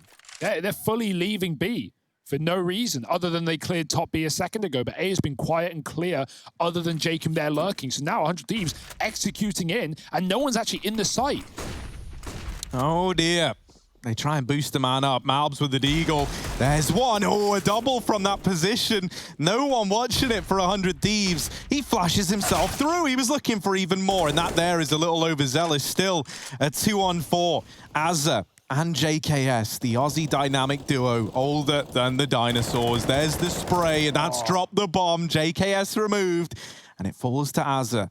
All alone, the odds heavily stacked against him. He's looking to pressure through this smoke, and with 2 waiting on the other side, it might be certain death. There's one, but not the double up. PRT gets the trade. 11 on the board for Team 1 as this game is getting close towards the end of it. Now, is it going to end the same way Vertigo did, with 100 Thieves just sneaking that one in past Team 1? One of the big worries is the Thieves haven't found any back-to-back rounds in this half, right? So not only is the money not really been there, we haven't had Grat on the T-side or, but yeah, Team 1 have been building their own bank and finding a lot of resets there as well. So 100 Thieves, they find one, it's instantly responded. Now, back to pistols. 14-11. That early rotate off of B almost cost them, but instead set them up for a nice little retake.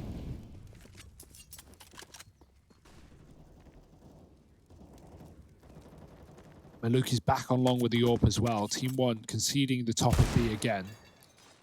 Grat flashing halls. Maluki's got to hold strong, but no one's out through the choke yet. They smoke off his position. Boost. Don't mind if I do. Uh-oh. Oh dear! They've just run through that. JKS gets a double Glock kill. And now they try and wrap B. Malbs, oh dear, they are coming your way. And it would appear that you are the last line of defense here at the B site. What's he able to get away with? Barton and PRT both wrapping banana. Liaz moving in from this side of the map. Malbs just needs to buy time for this banana flank because it's nipping at the heels of the 100 Thieves. Liaz will get one, but we're into this 2-on-2. They've traded places. 100 Thieves take the site. Oh, Team One give it over. The peak about to come through and no one's watching, but Grat does get the bomb down. Azza left in the clutch again, but this time a 1v2. There's the first. He knows the other man was Bernard side, and he hits the flick. My goodness, 15 for the side of 100 Thieves, and Azza is the man to get them there. A nifty little 1v2 AWP clutch from him. Yeah, no one remembers Nifty 50 anymore. They're just going to remember that clutch. 20 for Azza. That's what we say. Yeah, no, Got great the same shots. sort of implications. Yeah.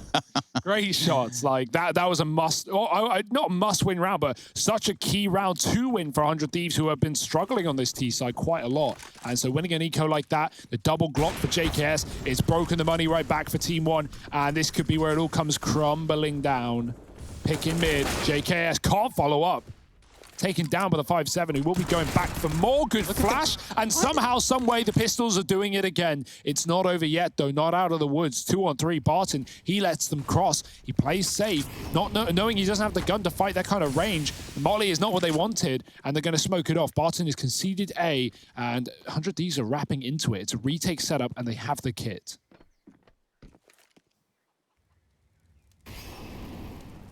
It's the same duo from the last round where Azza was able to clutch it out. Grat down in the pit this time. He's actually given a fighting chance to help out Azza. Team One. They don't want to have gone all this way, only for it to get snatched from them nearing the finish line. Malbs through the wall has dealt with Grat. And Azza, they know he's here. They tag him. They find him. They weasel him out. And it's another round for Team One. They keep the dream alive. 100 Thieves, when they're on eco up against weapons, easy. When they're with weapons, up against weapons, they win it. But when they're up against these Deagles, these Force Spies, they just can't get it done. It's painful to watch. Nails on a chalkboard almost. Might sound something like this. Why? Just so you think about it.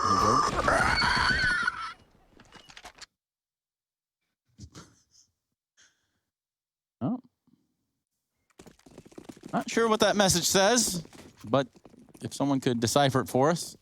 Perhaps you, Hugo. You're pretty fluent in Latin.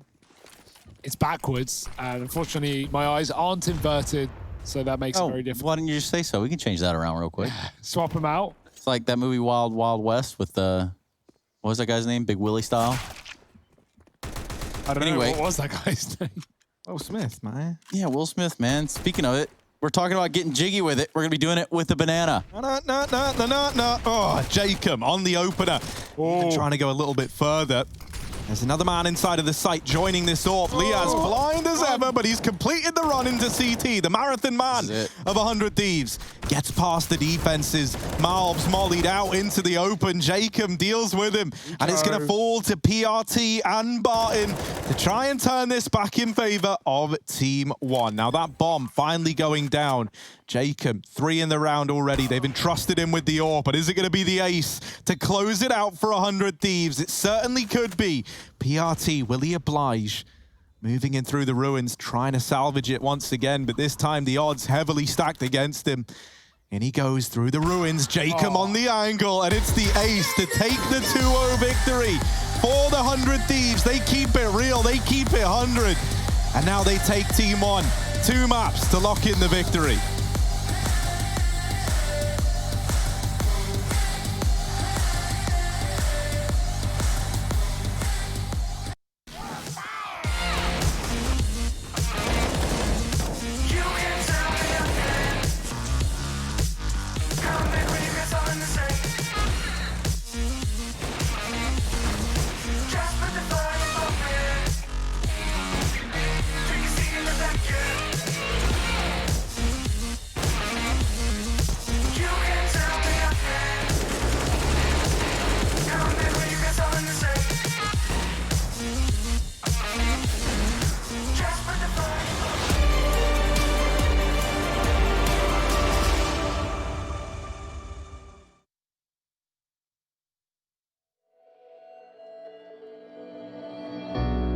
We're living for the moment now, we're one with the world. I can't lose this feeling I get My heart's in the right place, and so is my soul, yeah.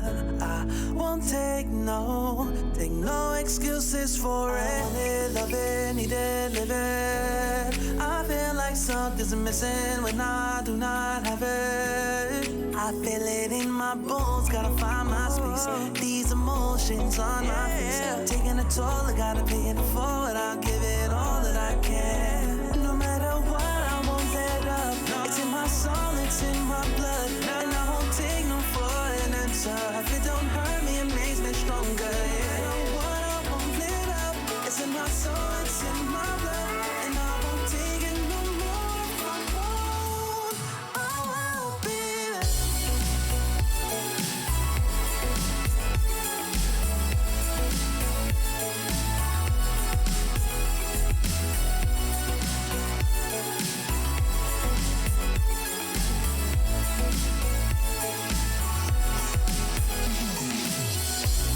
Just leave it to me. I know what I need. You'll find if you see.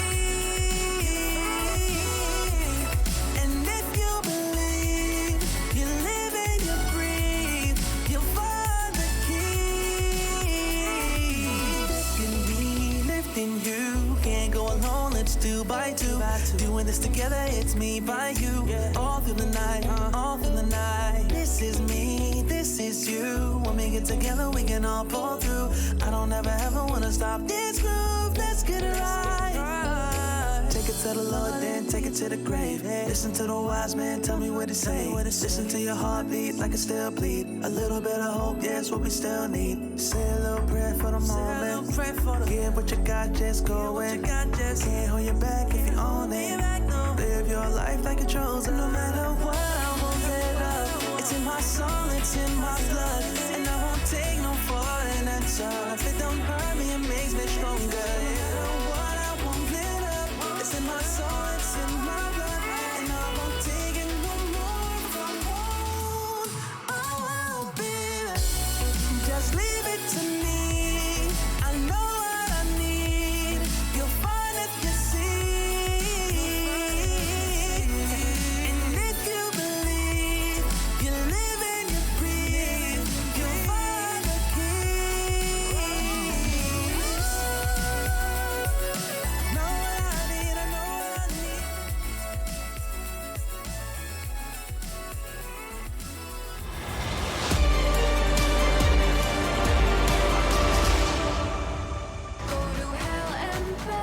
Just to feel the fire. We do have the conclusion of our series, but we just happen to notice something here on the fan cams in the middle. Now, it's something like a parental situation. Not happy with the outcome there, knowing he's on the fan cams. That's fine, Zeno.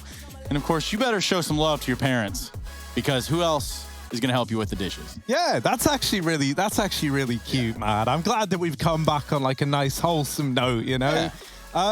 Yeah, but now we can take a look at the game, a little less wholesome, because it was very, very one-sided. Team one, they gave 100 Thieves a good run for their money, but it did end in 2 maps, right? And I think that's the important thing to focus on. 100 Thieves, they're meant to win this matchup. They did win this matchup. That's kind of the story of it, right? And I think, honestly, when you look at this, it's more exciting to see what Team one were able to bring to the table, right? That's often how it works in like these underdog matchups. And I do think that what we saw from them is kind of what we expected. A team that are on the rise, that can take and test some of the best teams out there, but they didn't win this series. And on the other side, we get to speculate more and more and more about that one thing that's in the room that everybody wants to talk about so much that we've even brought in one man, one dude that's elfish. And the elfish guy is going to be joining us here as our post-match interview. We're going to be talking to him a little bit about everything. One of the biggest 100 Thieves fans there is in attendance this evening. We saw you on the fan cams. Jordan, how are you? Yeah, I've been having a good time. I woke up a little bit earlier. Normally, I don't wake up at 6:30 in the morning on a Sunday morning, but here we are. So I decided, I might jump in the fan cams, watch some Counter-Strike, and I'm happy with the result. But I will agree with Harry. We saw them, get pushed a little bit more than I might have expected. So, Jordan, let's talk about what everybody else wants to talk about, and I'm just going to go ahead and get us there right now. You are a person that could probably give us a little bit of insight, or moreover, a more heartfelt feeling as to the recent sources that have come out, the recent not announcement, but, the news that's broke, and regarding JKS in that one. So what do you think? Look, I'm quietly interested to see what happens there. I don't want to go so far as to say I want to see it or I don't want to see it, because on one hand, if JKS leaves 100 Thieves, what does that mean for 100 Thieves? What does that mean for the Australian scene? Because, you know, everyone's going to be jumping for that spot if he does end up leaving to go to Complexity. But I think for him as an individual and maybe as far as a representative for the Australian region, that's not going to be a bad decision at all. So to answer your question, maybe yes, maybe I do want to see that happen, but I wonder what the implications of it will be. And we tout this lineup, we tout this 100 Thieves lineup is one that's kind of, well, in a large part, helped put Australian and Oceanic Counter-Strike on the map. You know, this has been kind of a mainstay of the region, and they've been the ones that have been competing globally.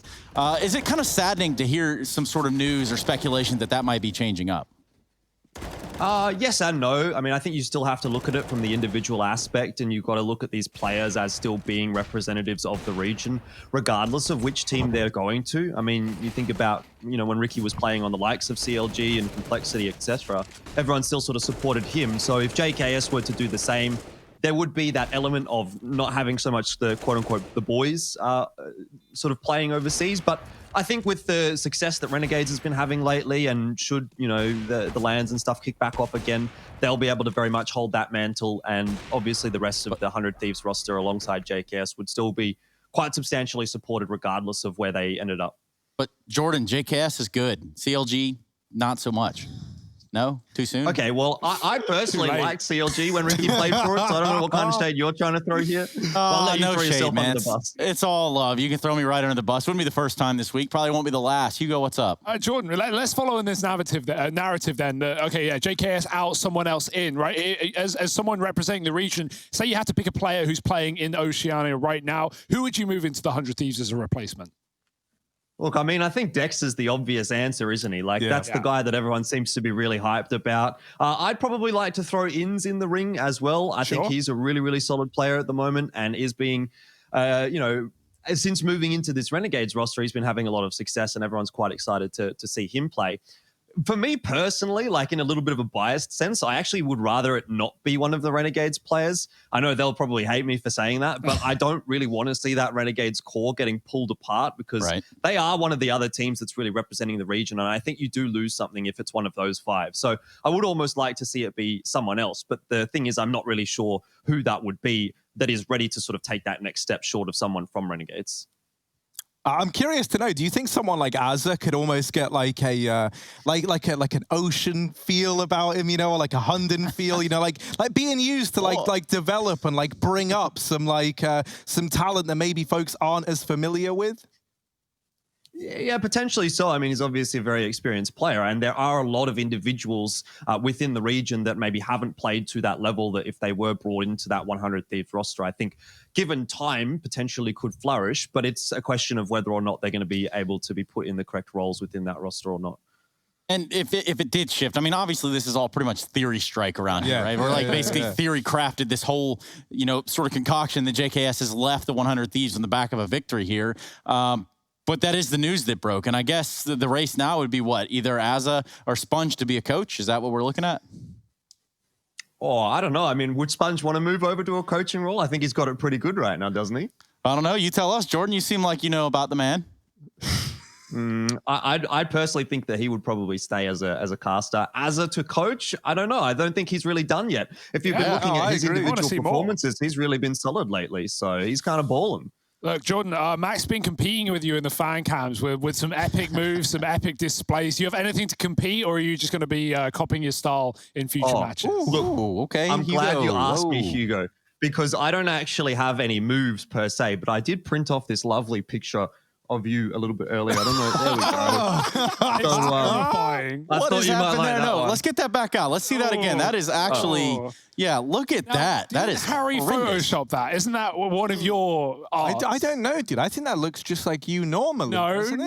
Kind of look like the Joker almost. Ooh, there it is. Okay, well, we'll get that one on the replay. Hey, Jordan, man, we appreciate you joining us, and we want to wish the best of luck and best of wishes to all you guys down under. That's all good. Very much appreciate it, guys. Doing a great job. Love it. Thank you very much, Jordan. And that was an elfish dude or an elfish guy. I like to call him elfish dude, but he's a cool guy regardless. Smart guy. He should cast or something. That guy seems to know what he's talking about. Whenever we talk to them, it makes me so emotional that like there's been no like Sydney, there's been no like these Aussie events where normally we get these like crossovers, right? Because it's always so good getting to see them, and it feels like that's the only time really, outside of like a few surprise appearances here and there. And every one of those guys is so nice. Like it makes me sad in a weird way. And they're kind of like, they're just kind of out there. They're kind of just like stuck on this island almost, which is, oddly enough, how that all kind of worked out. Speaking of working out, that is the end of the matchup. That is 100 Thieves versus Team 1. Team 1, do not pick this one up, but fear not, we will be jumping into another game, gentlemen. I know that you're ready for that, right? Of course, we should take a long extended break before that point. Okay, fine. We'll do just that. We're going to take a very long, the most extended break you might have ever seen. Evil Geniuses will look to unlock Rebirth Esports, featuring Phantom, 4-Pack, Carson, Retchie, and that other guy. Well, we're going to go into a break. When we come back, and it's going to be an exotic affair around here.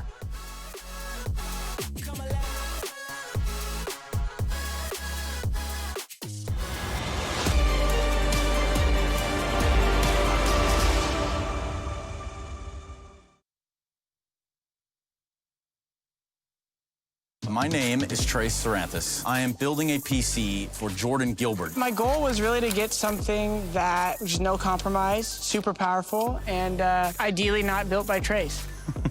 Yes, thank you so much, Jordan Gilbert. We don't make mistakes around here. We made happy accidents. I get a booster seat here. Enter now for a chance to win one of 3 PCs built by me, Jason, or Trace.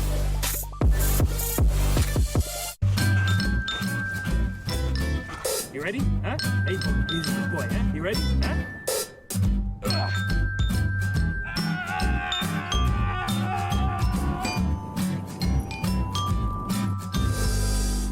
Start your esports career now at play.eslgaming.com.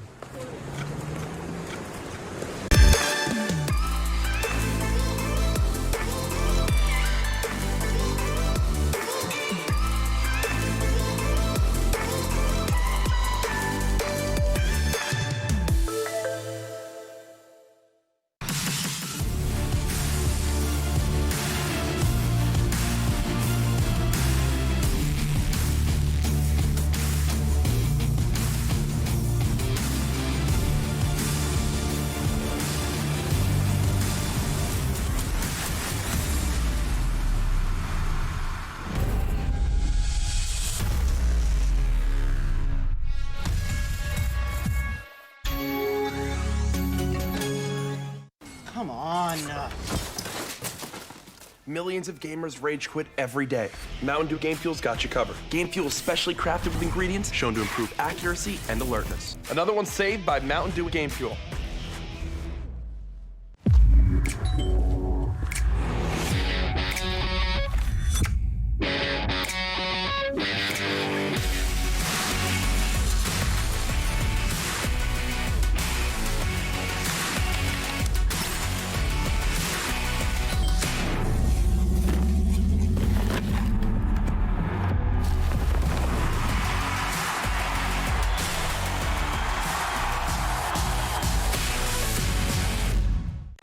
To tell everyone about AT&T's big 5G news. AT&T has nationwide 5G? Yep. And that's faster? Faster, yeah. But is it reliable? Uh-huh, and secure. You should consider making a big deal about it. Bigger? I said bigger. Oh, bigger deal, bigger than what I'm doing. It's not complicated. A 5G network needs a 5G device. Get the new Samsung Galaxy S20 FE 5G for free when you trade in. The future waits for no one, so we refuse to wait for it. Today, battles are waged in nanoseconds, and planes are piloted from the other side of the world. The future's not coming, it's already here. Join us and be the future. Your favorites will play soon. You hope for the win. Excited about the game, but something has changed. You start to doubt. Will they pull it off, or will they drift away? You pull yourself together because you're sure they're revved up to win. You know they've prepared. They've picked the right course. And even when there's no chances, you believe they will win. GG Bet. Be excited.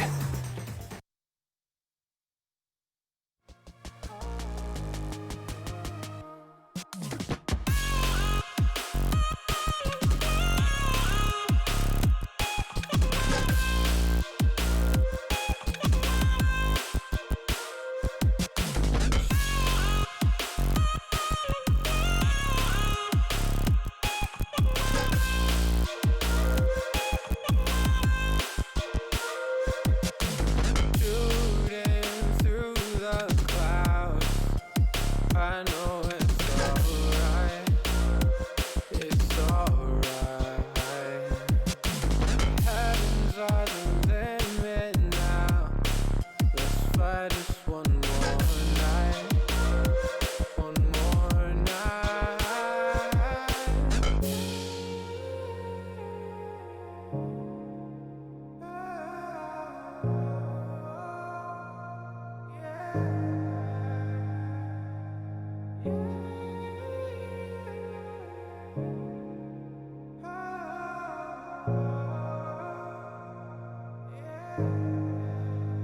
Don't look down, never fade out. And I just wanna be someone and never fall behind again. Just keep on moving on.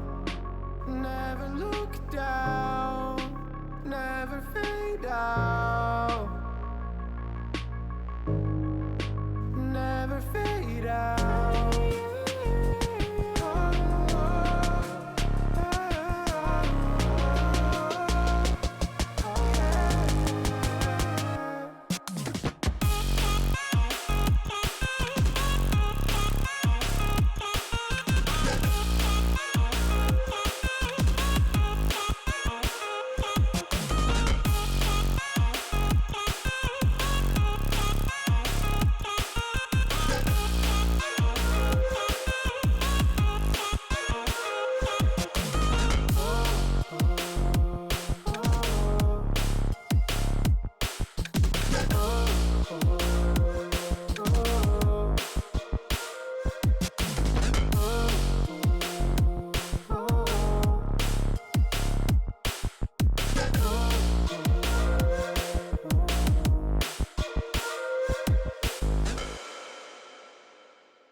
I've been running over all the corners of my mind, trying to find a story to believe. And I've been getting sick of how I'm spending all my time, searching for a way to find relief. And I can stay inside, go to sleep, but I feel like I need to let go. And I can spin a web of any story that I like, but tonight I wanna make a masterpiece. Stepped out looking like a small fire, half glass and filled with desire. Head down, but I know I can't deny it. Life is fun when you're a liar.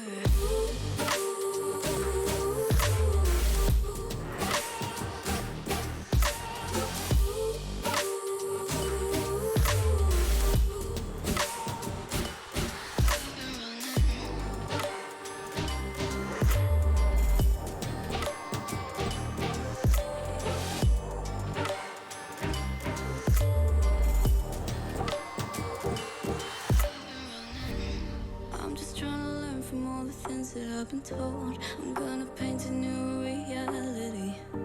It doesn't take a lot to turn a person into gold. Yeah, I've been getting good at alchemy. And you can stay inside in the dark, but without it you never let go.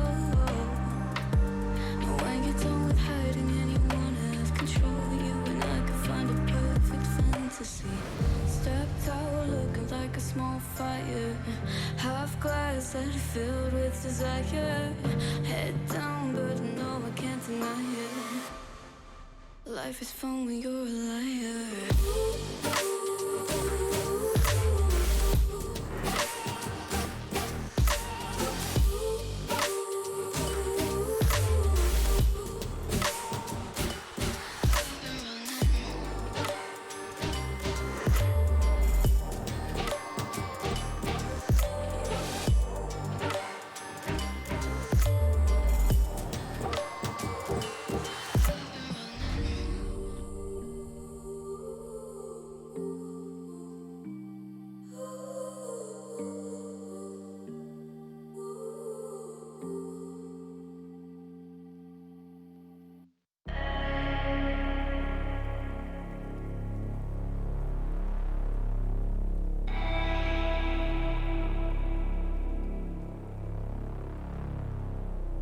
Leader, I got my team up.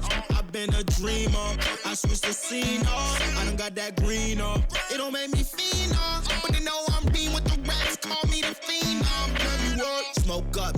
up in my soda. Fresh and clean, got no odor. I been an outcast, me and scared, we told ya. Been in that backseat, facts beat. Move that word, but it ain't no D-R-U-G. M-B-M-U-S-I-C. I'm only human, if you cut the skin, I bet I bleed. And when my back against the ropes, put in that work, I lead. I see the vision clear, seeing things that y'all don't see. 2 dogs on a vision, call it 2020.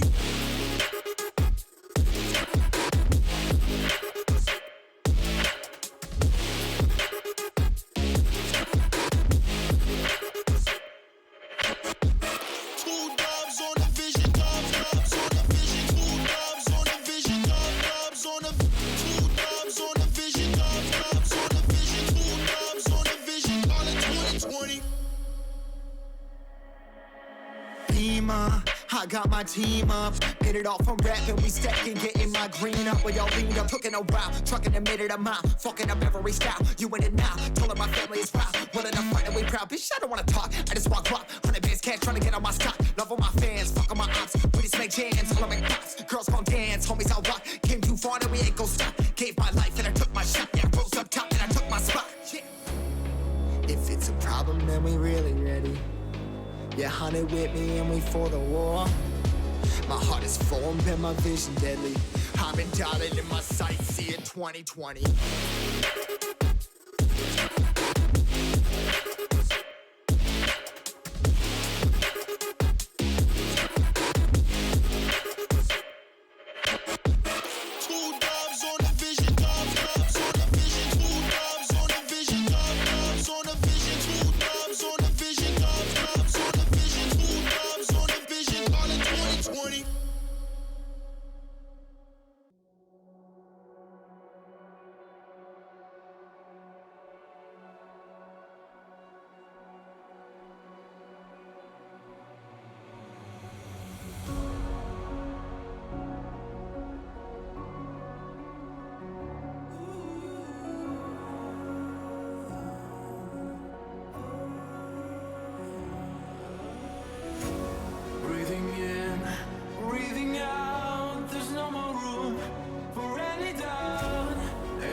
isn't over yet. You lost one fight, but it's not the end. So get back up and fight again. Take one step, take another. Find the strength for your brothers. Erase the doubt with your battle cry.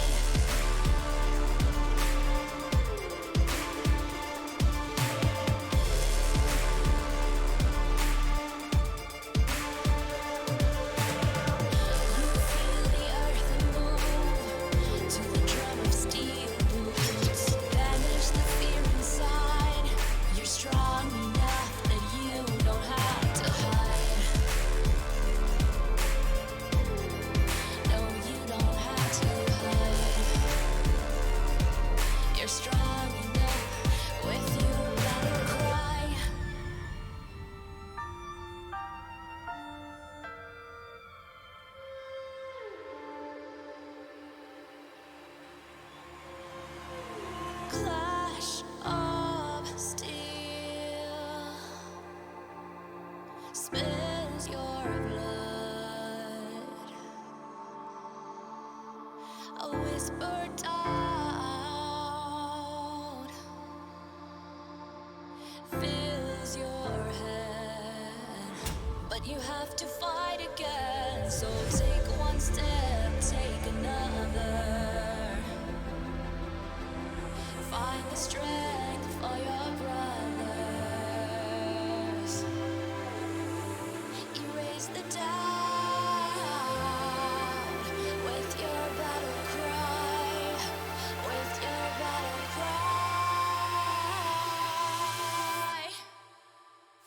You feel the earth move to the drum of steel boots. Banish the fear inside. You're strong enough that you don't have to hide. No, you don't have to hide. You're strong enough with your battle cry.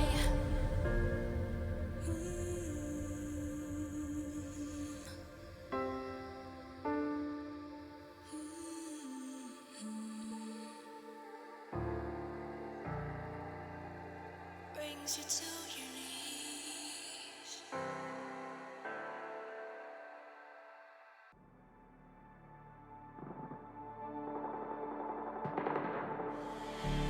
I don't want your empathy. I just want another enemy. I'm not gonna change a thing for you. I'm over middle ground, and I really wanna burn it down. I'm not your friend, and I won't pretend I am. So don't reach out, and I mean that. I'm under siege, and I need you to see that. You're on one side, I'm on another, and we will wage war upon each other. I'm no angel, you're not either. I'm at a fever pitch, you're at a leisurely pace. I'm unscathed, I'm unafraid. A warm welcome to the war game.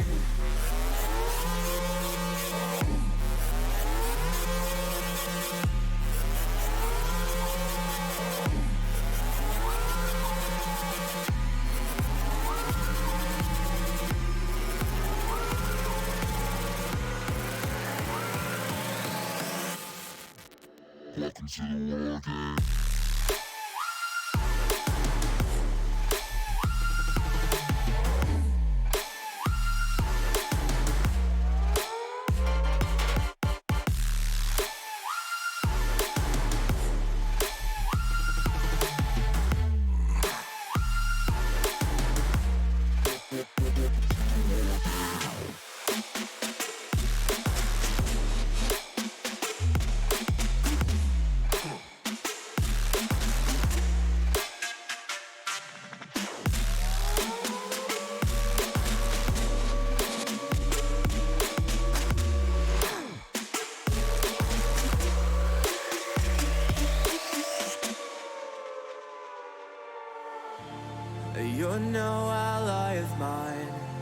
Your life is a kind of lie, and I know that I won't change your mind. We have no common ground, and we're never gonna figure it out. So don't get friendly, get angry. I'll bury you down by the bar. So don't reach out, and I'm mean that I'm under siege, and I need you to see that you're on one side, I'm on another, and we will wage war upon each other. I'm no angel, you're not either. I'm at a fever pitch, you're at a leisurely pace, unscathed and unafraid. A warm welcome to the war game.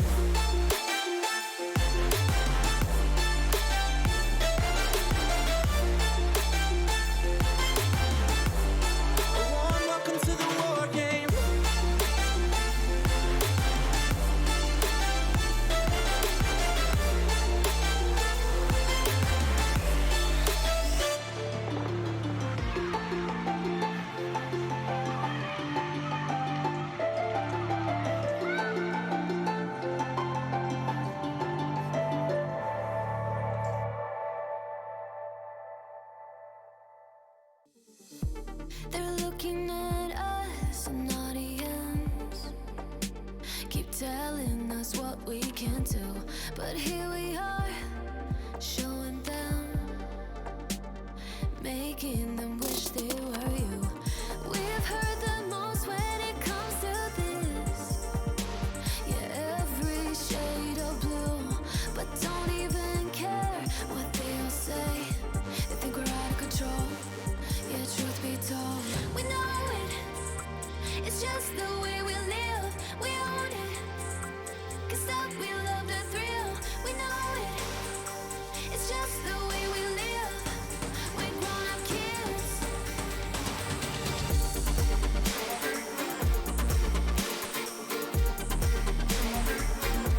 We love the thrill.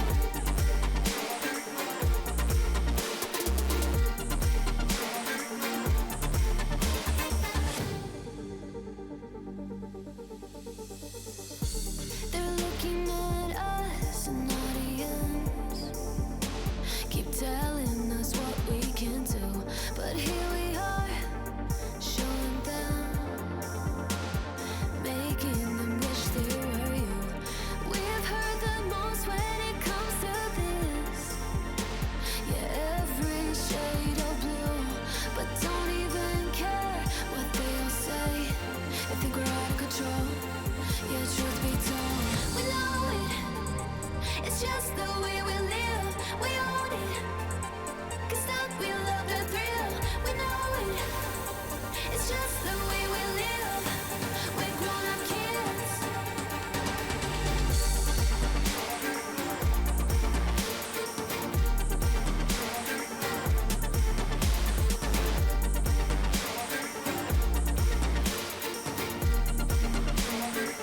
It's just the way we live. We know it. It's just the way we live. We own it. 'Cause that we love the thrill. We know it. It's just the way we live. We're grown-up kids. We're grown-up kids. Out of the shadows, I've come to make a name. Ready for battle, 'cause I got a thing to claim. Think that I'll crumble, I'll show you your mistake. Where you see me coming, better run for cover, 'cause I'm not slowing down, I'm never going under. I survived the pain, I know it made me stronger. So meet the monster I came to conquer.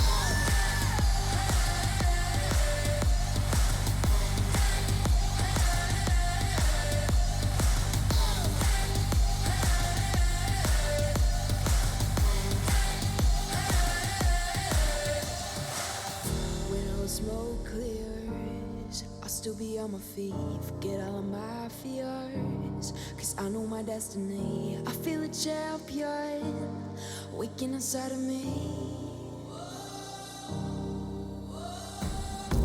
It's set in motion, the legend's broken. This is my moment.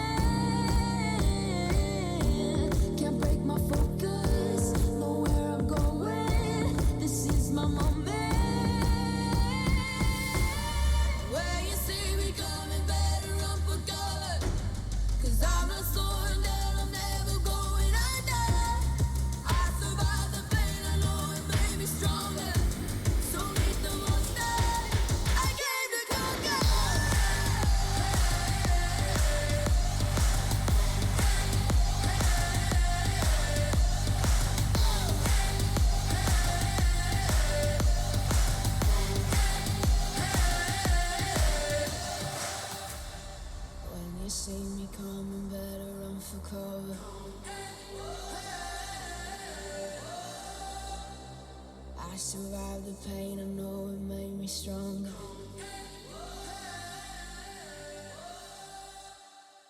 Show me an opening in the clouds, and I'll take it. Yeah. Reminded myself to just let go. Don't wonder how far I can fall. Don't look down, never fade out. And I just wanna be someone and never fall behind again. Just keep on moving on. Never look down, never fade out.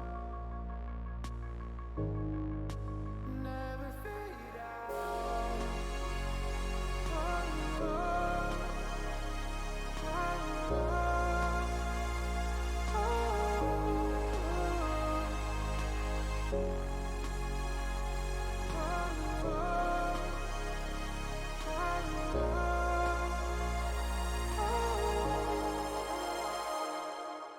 shooting through the clouds. I know it's alright. It's alright. Heavens are the limit now. Let's fly just one more night. One more night.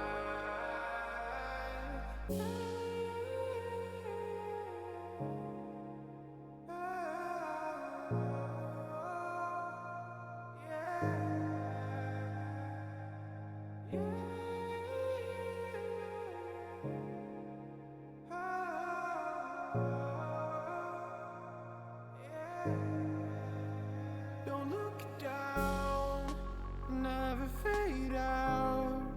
And I just wanna be someone and never fall behind again. Just keep on moving on.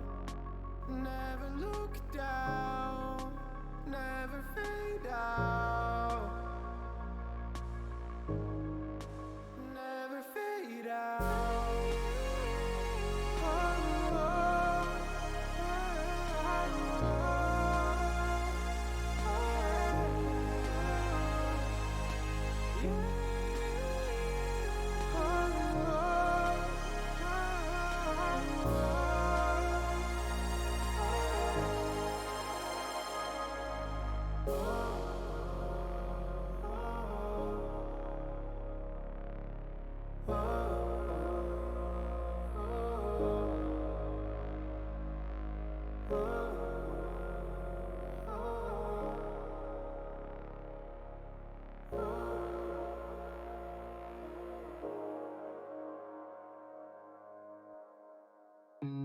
Look into your eyes, I see the colors of your soul, and I recognize every single line, every single roadblock.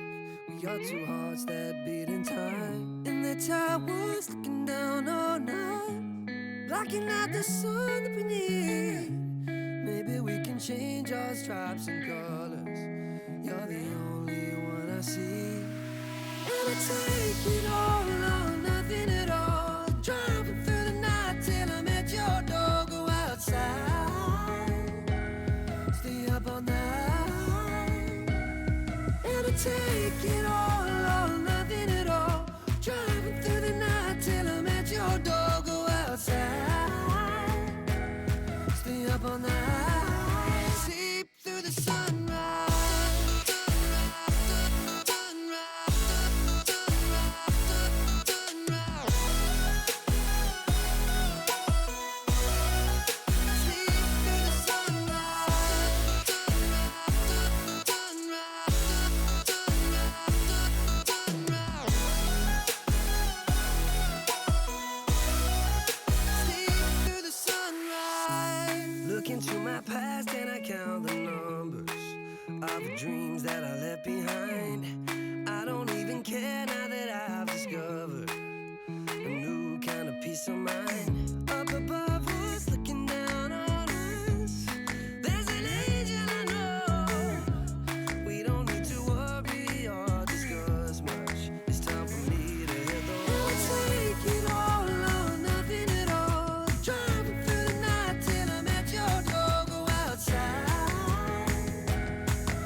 up all night. And I take it all or nothing at all. Driving through the night till I'm at your door. Go outside, stay up all night, sleep through the sunrise.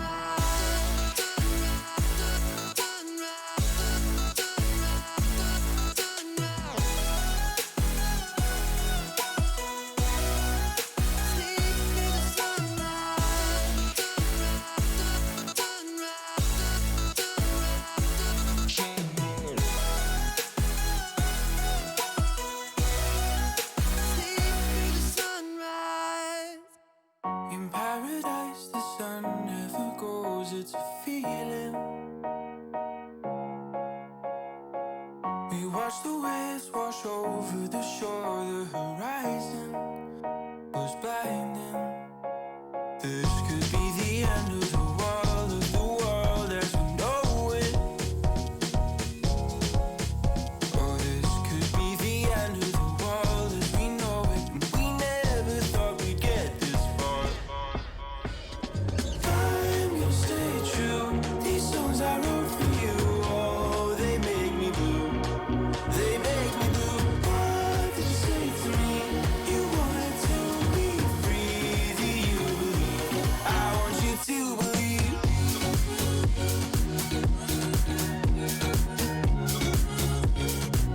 I want you to believe.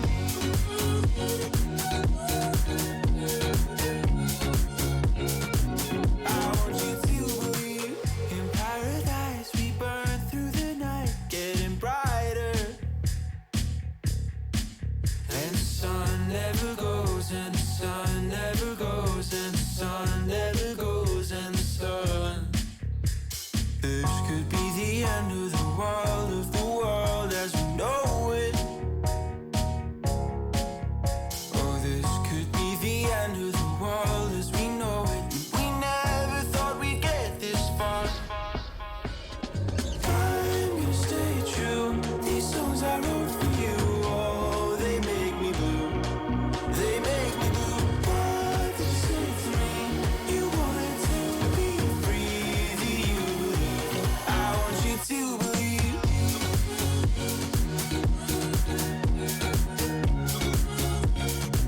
I want you to believe.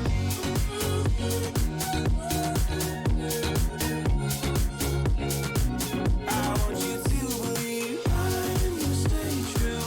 These songs I wrote for you, oh, they make me blue. They make me blue. What did you say to me? You wanted to be free. Do you believe? I want you to believe.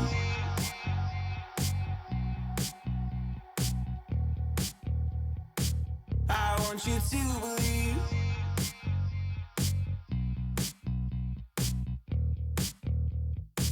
I want you to believe. Seeing the stars reminds me of you. Oh, oh, oh. You left me with scars, but I know that one day you'll see it through. You give me air to breathe, you give me light to see. Oh,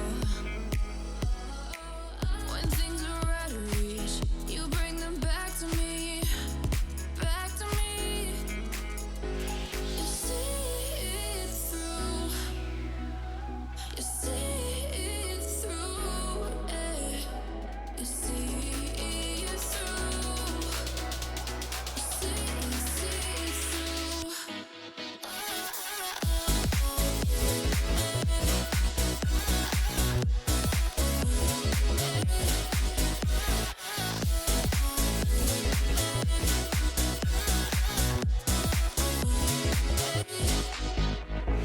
Talking to myself and I can't focus.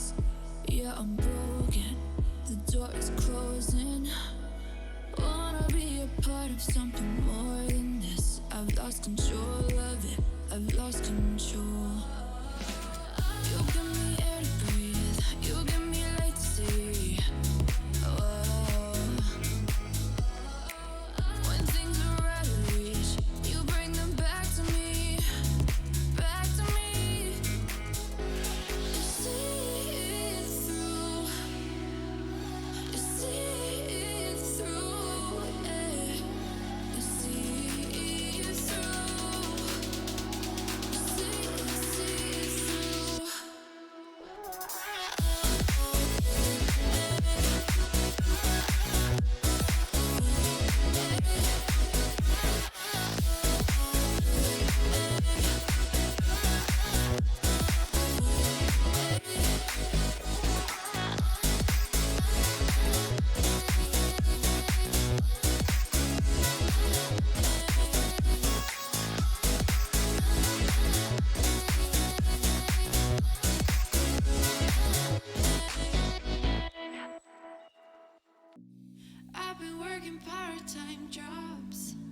Chasing all my dreams now lately. No matter if I try too hard, nothing's ever enough, baby. No, I don't care too much. I don't care too much. As long as I can keep you by my side. I don't care too much. We got time, no rush. In your eyes I always see there is something meant for me. In your eyes I always feel different.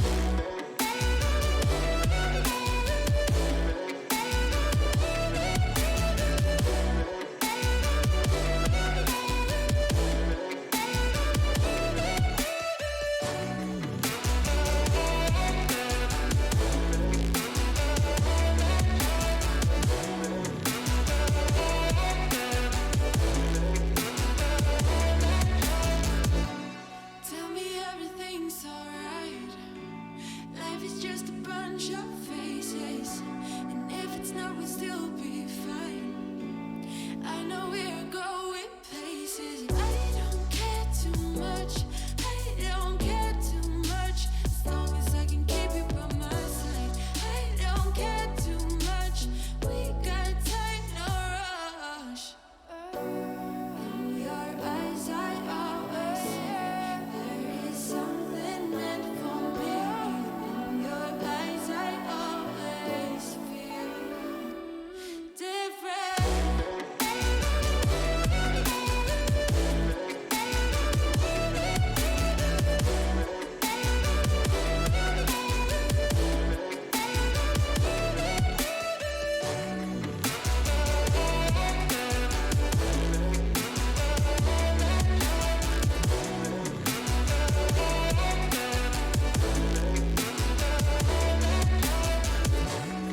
In your eyes I always see there is something meant for me.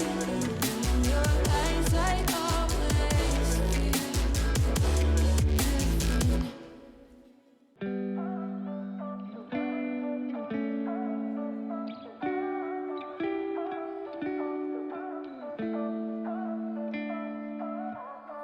You and I, we've been friends for a long time now. Always have a good time whenever we go out. But you've been calling me up all the time and sending me signs and giving me them eyes. And you've been saying that you found the one, texting me junk and you wanna talk, but you can't say why. I can't get there and you know I've tried. You know I don't wanna waste your time. City lights, I'm looking in your eyes, but I can't say why. Doesn't feel right to call you mine. You know I don't wanna waste your time. I can't get there and you know I've tried, but I can't say why.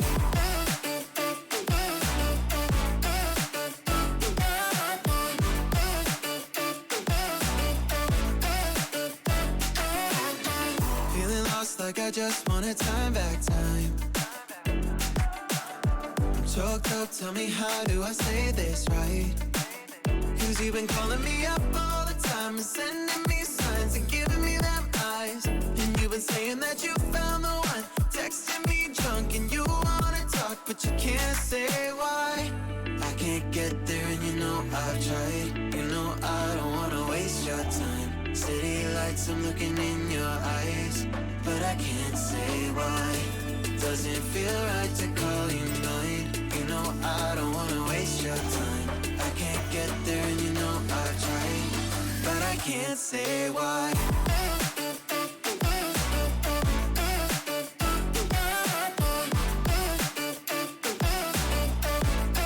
But I can't say why.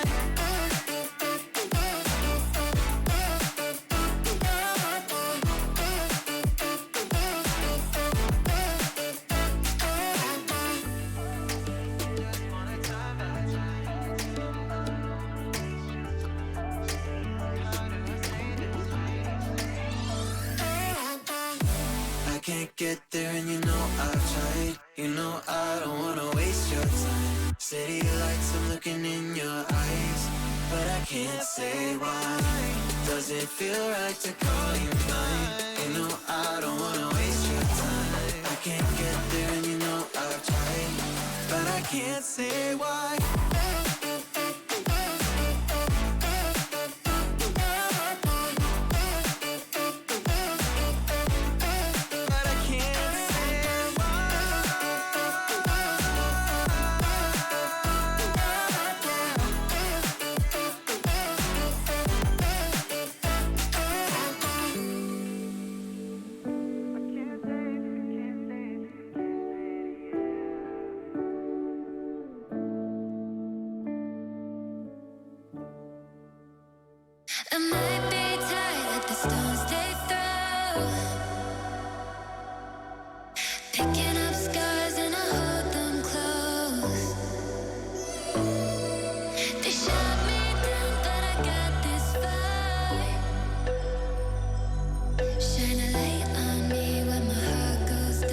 developing a blind ambition.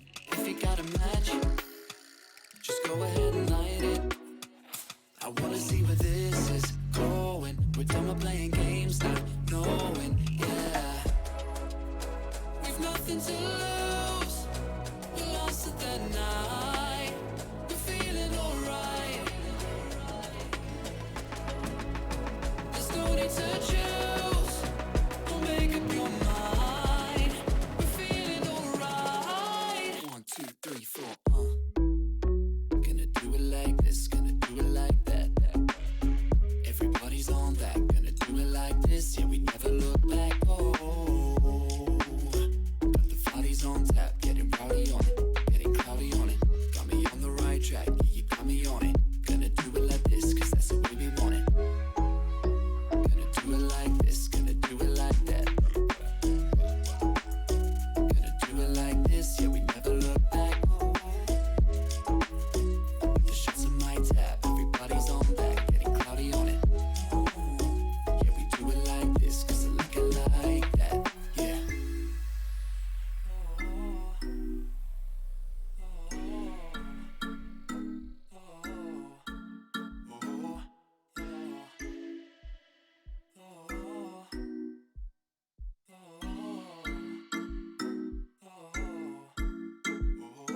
We're going through the motions, in super slow motion. It's time to lose your inhibition, developing a blind ambition. Fire it up, ignite it. I don't wanna fight it no more. I wanna see where this can go. I'm done with playing around, not knowing, yeah. We've nothing to lose, we lost it that night.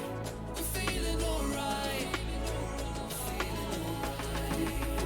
My eyes are on you, and yours are on mine. We're feeling just fine. Just let it go. Gonna do it like this, gonna do it like that.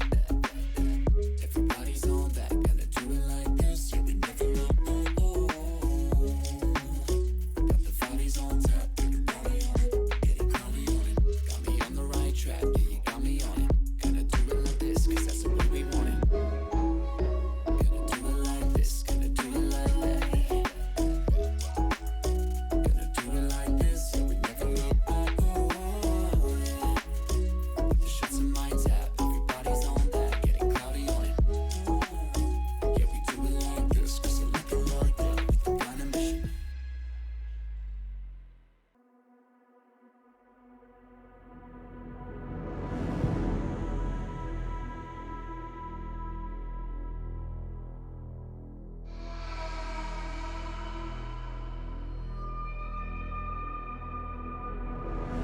I fell apart when I saw you look at me that way. It broke my heart to see. It was a moment of darkness, a moment in time that I regret for being so heartless. It was a moment of darkness. Moment of darkness.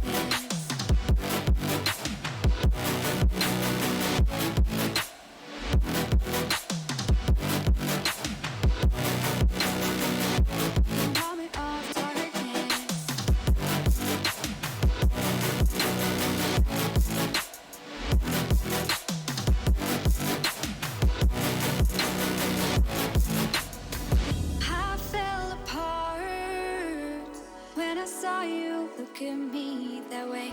It broke my heart to see.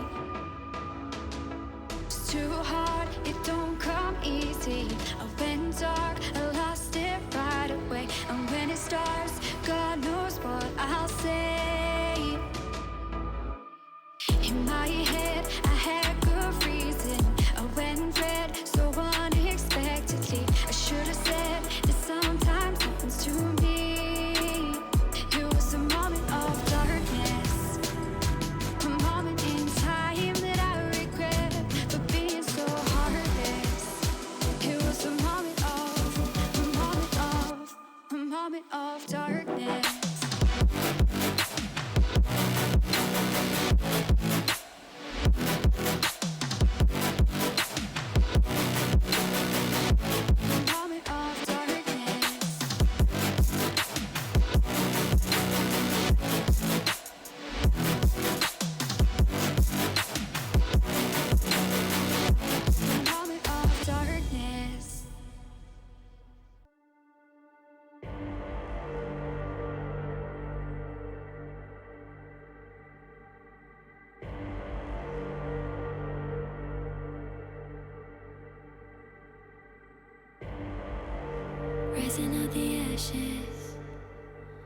coming from the ether. All I hear is static. Breathe a little deeper. Fallen, broken, a million light years away from home. My eyes opened, and now I've come to claim life. Never let it go. These wings carry me. Live this fantasy. Running through the fire, fire. Gonna let it burn. I am the Messiah. Gonna let it burn. Running through the fire, fire. Gonna let it burn. I am the Messiah, Gonna let it burn. Gonna let it burn.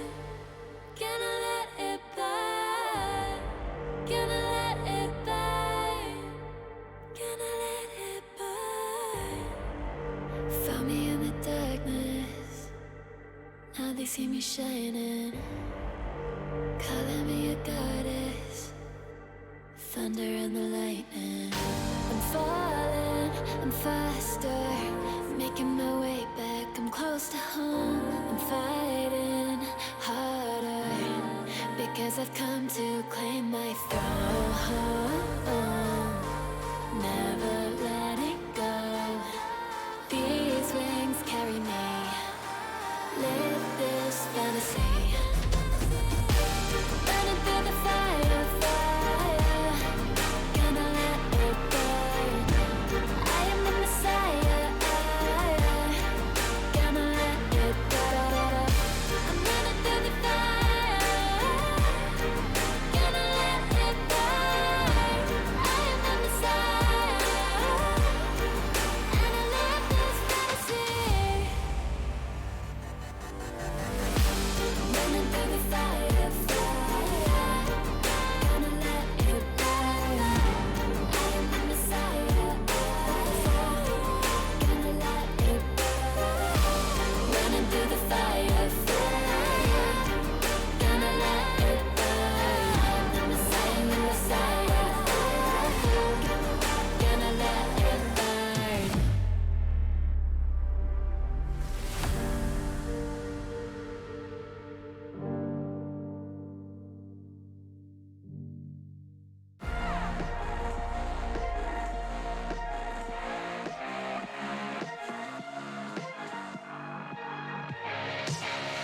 Glasses on, my hoodie's right. Break the door, give me side eyes. Are you feeling yours? Cause I'm feeling mine. Slide back to the future, got my own time. It's sniffing dope to feel right. Got my own high, don't need no lies. Sneaky bitches never ever acting so nice.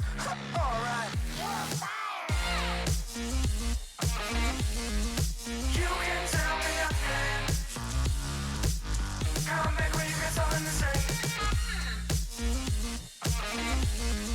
Just put the fire above me. Take a seat in the back, yeah. You can tell me nothing. Come back when you got something to say. Just put the fire above me. Take a seat in the back, yeah. Alright, hot damn. Not worrying about man's got a plan. It's not really about the dough, got a time frame. Matter of fact, about to blow up the Hall of Fame. So good, hell I'm all fine. Got a sweet little ooh, and it's all mine. My shoe games, class high, hear it all the time.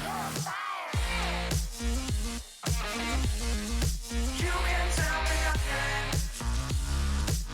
Come back when you got something to say. Just put the fire above me.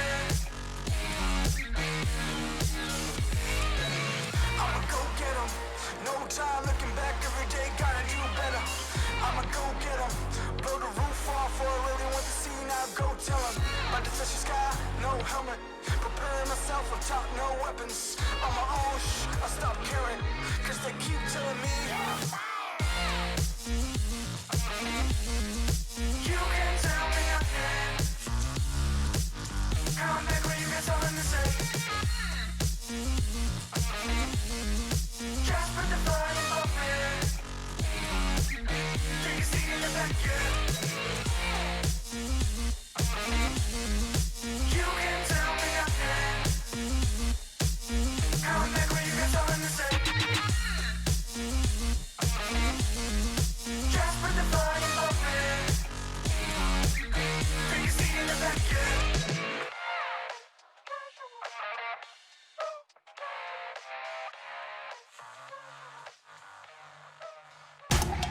On Intel Extreme Master Certified PCs, you'll find a gold badge. It means you'll find brilliance inside, that you'll get high-grade components like Intel Core i7 and i9 processors that'll deliver the uncompromised performance you need to game like a pro. Not to mention, every purchase supports the prize pool of Intel Extreme Masters. Intel, unleash your brilliance. If you want to know what you're good at and, well, also what you suck at, check out csgohub.com. Coming!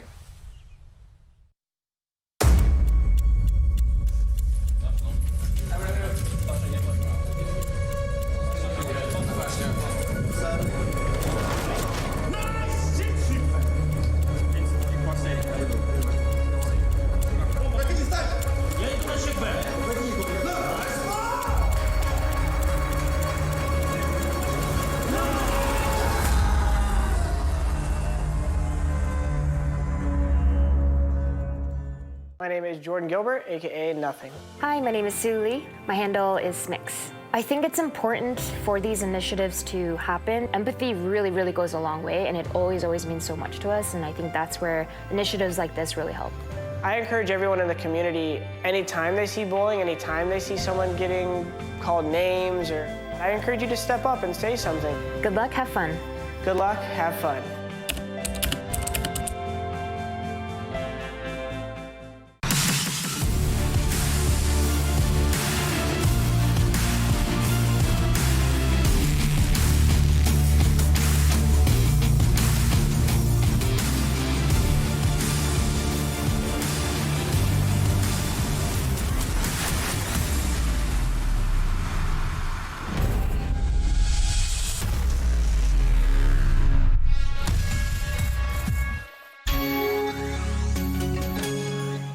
Come on. Millions of gamers rage quit every day. Mountain Dew Game Fuel's got you covered. Game Fuel is specially crafted with ingredients shown to improve accuracy and alertness. Another one saved by Mountain Dew Game Fuel.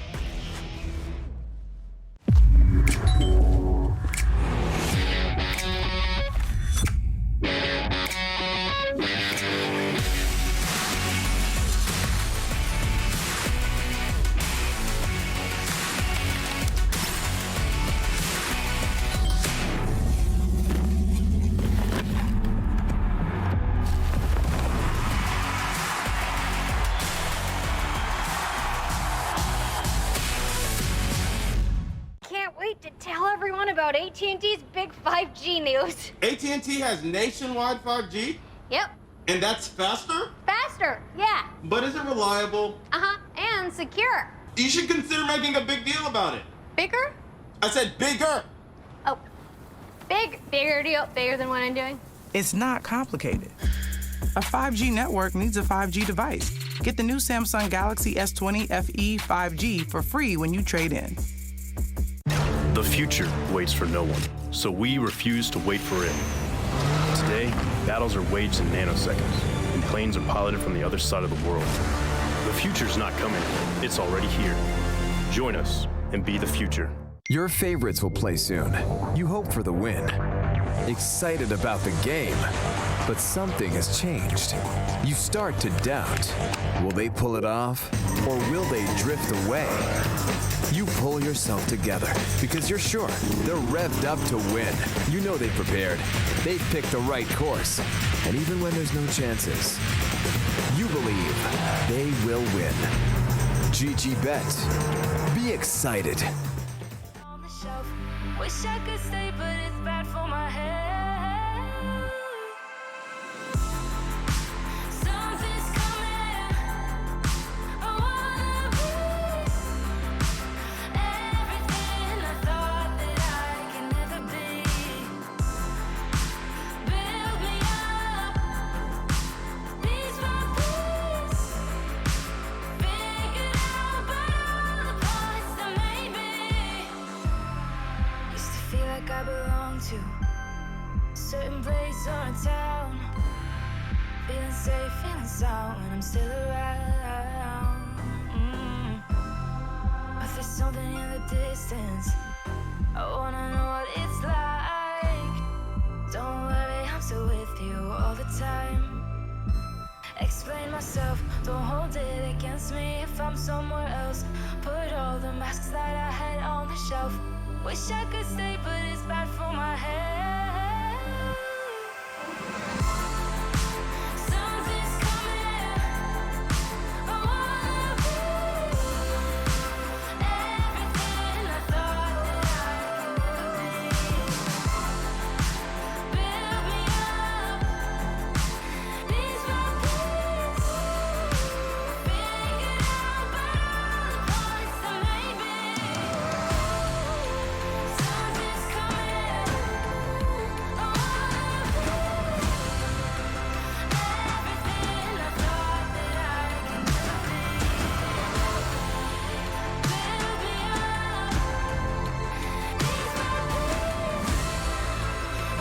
Figure out about all the parts that made me. Something's coming. I wanna be.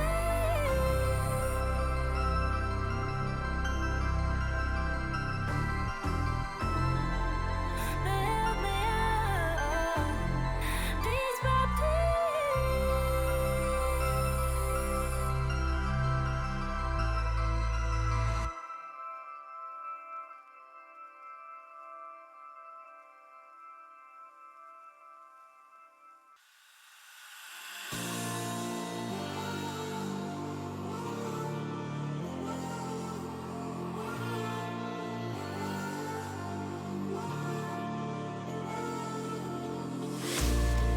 Will you follow me under when I'm crumbling?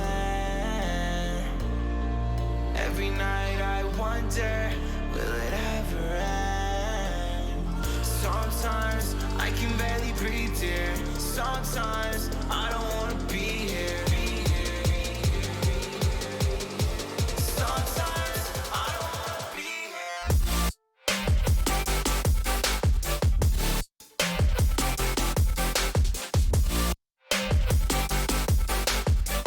Sometimes I don't wanna be here.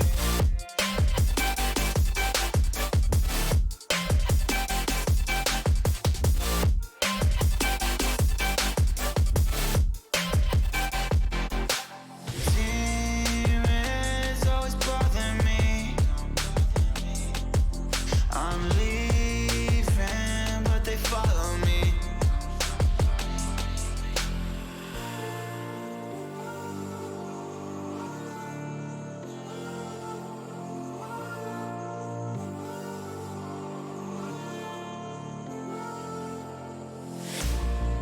Will you follow me under when I'm crumbling? Every night I wonder, will it ever end? Sometimes I can barely breathe, dear. Sometimes I don't wanna be here. Sometimes I don't wanna be here. Will you follow me under? Sometimes I don't wanna be here. Sometimes I don't wanna be here.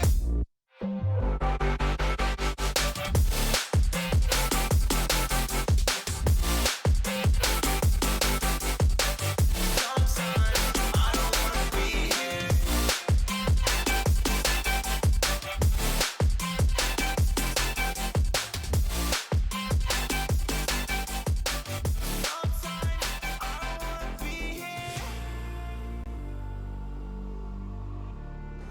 Intel Extreme Masters New York Online is brought to you in part by Intel, Acer Predator, Mountain Dew Game Fuel, DHL, AT&T, U.S. Air Force, and GG Bet.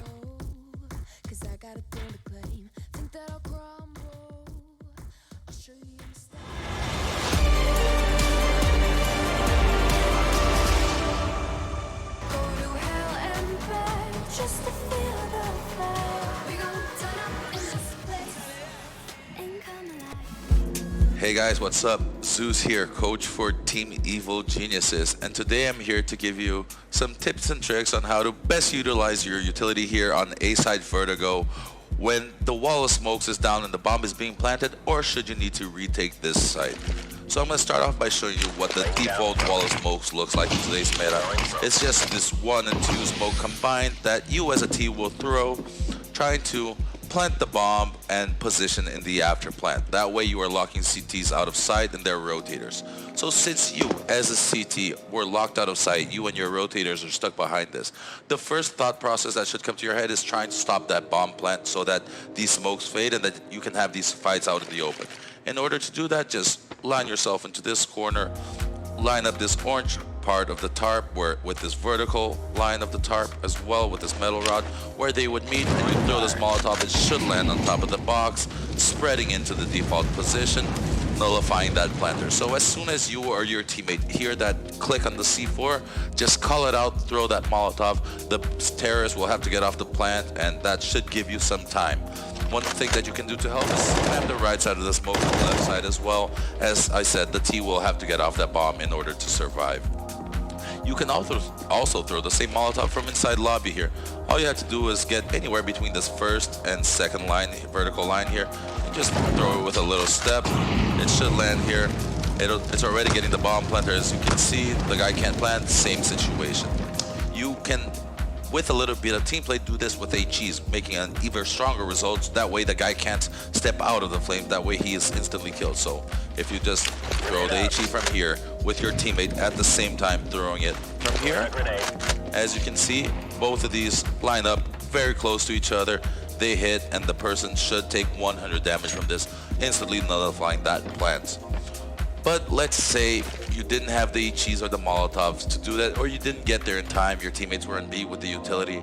How can you retake the site? So both of these smokes are up, giving you enough time to position yourself for a retake. So there are many ways to retake the site. You can smoke or molly this back part here so that you can swing, but I think that's too simplistic. If you only have one that helps, all you have to do is come here inside lobby, just bounce it off the roof here, either a smoke or a Molotov. The Molotov obviously wouldn't extinguish with the smoke there. Back halls here is smoked off. That way you just nullified one area of the fights. But what's the most important part? This Molotov here is super important. This is such an overpowered position for the T's to hold in an afterplant, as he can hide, he can jump on top of the box, he can see over the smokes here. While the smokes are up, he can be looking at heaven. There will almost always be a T here in the afterplant, so you want to nullify that with a molly. You can throw that many ways. Oh yeah, just from here, just line it up on the top square, it lands there.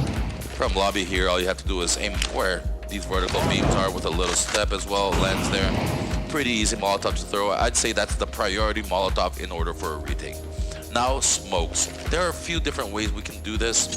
One of the most beneficial smokes we can do, we call a Charlotte smoke in Evil Geniuses, so little nudge to those guys. You just line yourself up in the same corner that you would have thrown the HE and Molotov. Look at this red wire here. Aim a little bit to the left of the middle just for the bounce of it not to go off. This smoke will bounce on top of the box, and it should land right here in front of the default box.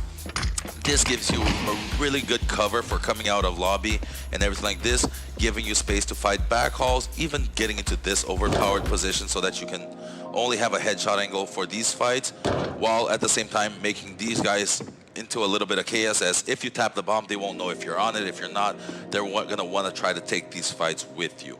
So this is one smoke. A second smoke that you can do in combination with this would be this one-way smoke as well, so that you force them even more into the open. As you can see, it leaves a one-way, so in combination with this smoke that lands here, as a T here, you feel really out of position, and in order to fight, you have to really swing open, and by doing that, giving you those fights that you as a CT want to have in order to be able to defuse that bomb and not just be spammed by people playing off angles and taking fights and hiding. So there you go, guys. Two different variations for retakes and some utility and thought process that we should be having while retaking A side. I hope that makes your life on Vertigo a little bit easier. That's it, guys. Have a good one.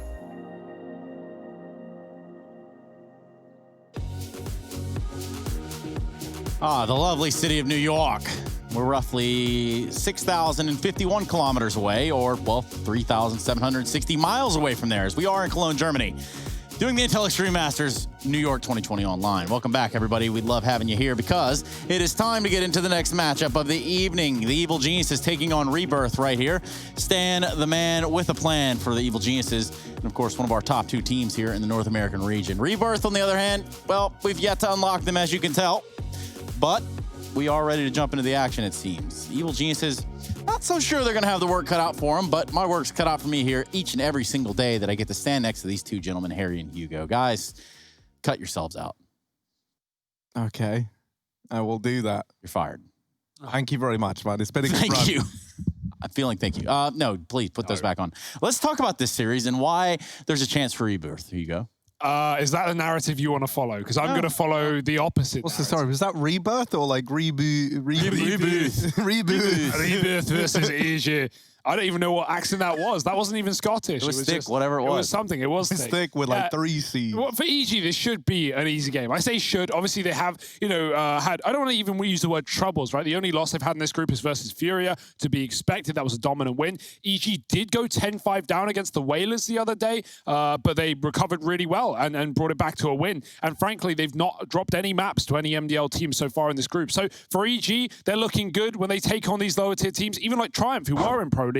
They like to make quick work of them, and I imagine this is going to be the same for Rebirth. We saw them play Furia. They looked pretty good there. Retchy had some nice moments with the AWP, and things showed up. But yeah, taking a series away from one of the best in the region, I'm not sure, Trey. It's unlikely. Yes. It's improbable. Not impossible. Oh. It is definitely possible, and it would be quite the exotic affair, Harry. Yeah, I don't think it's likely, and I don't think we should ever peddle a storyline like, yeah, it can happen, because it shouldn't be happening, and I think that should be the focal point for this.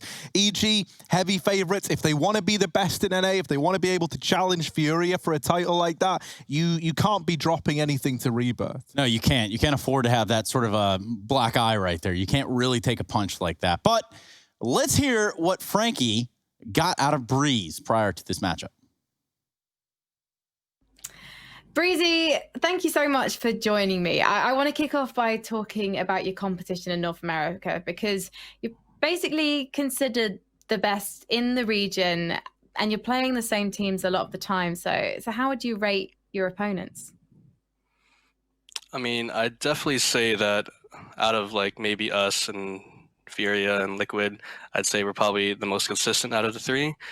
So, I mean, I think the NA competition is definitely not as good as Europe because, everyone's in Europe nowadays. But, I mean, I do think that with what we're dealing with right now, I think we're definitely the outliers and the best in NA for now, I guess.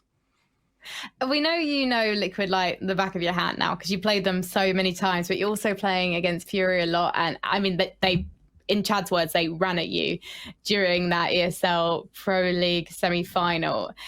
Who is the harder team for you to prep and play against? I'd say Furia for sure, because they're just so chaotic and they're unpredictable. I mean, I'm sure everyone's seen how Art plays and how how aggressive he is, and how he's just in your face. So you can't really plan for that. You kind of just have to in the moment adapt to it. So I'd say it's definitely Furia. And for you individually, how do you rate yourself against other individuals in the scene? Because you were the 3rd highest rated player at ESL Pro League. So, I mean, you're pretty tough to go up against. I mean, yeah, I guess, yeah. I mean, if I had to rate myself with other North American players, I'd say I'm definitely up there. But, I mean, then again, we're only playing North American teams, so it's definitely skewed, I think. So, yeah, that's all I gotta say. Up there, though, at a scale of top 10, whereabouts are you, NA players?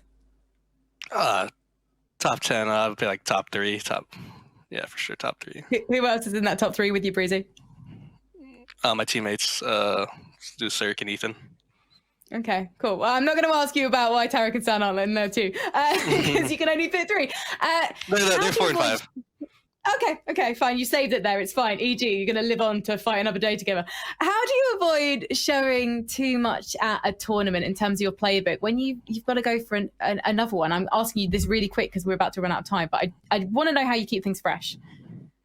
I think it's super hard, especially in the NA region where you're just playing 4 or 5 teams over and over again every other week. So it's definitely hard to hide things. So if you're going to do it, I think you have to do it what Furia did and save it for the final. Okay, so hopefully we're going to be seeing new stuff from you guys if you make it to the finals of New York. Thank you so much for talking to me, Breezy. It's always great to catch up. Thank you. Yes, I'm feeling thank you, Francesca. Thank you so much, as well as Breezy, who also had a few words for us. And for us to kind of pick apart what's going on with the Evil Geniuses lineup, let's kind of revert back to them and their series with Furia. Really kind of discuss what it is and how that kind of turned upside down on its head from what we were used to seeing. Yeah, I mean, that's the thing, right? You think about that matchup between EG and Furia, and it was one that up until this year had always gone in favor of EG, even back when they were NRG, right? So it always been a really, really good series for them, and I think that is what solidified EG in a lot of people's minds as the top NA team, or the top team within the NA region, right? Because obviously Furia, not North American.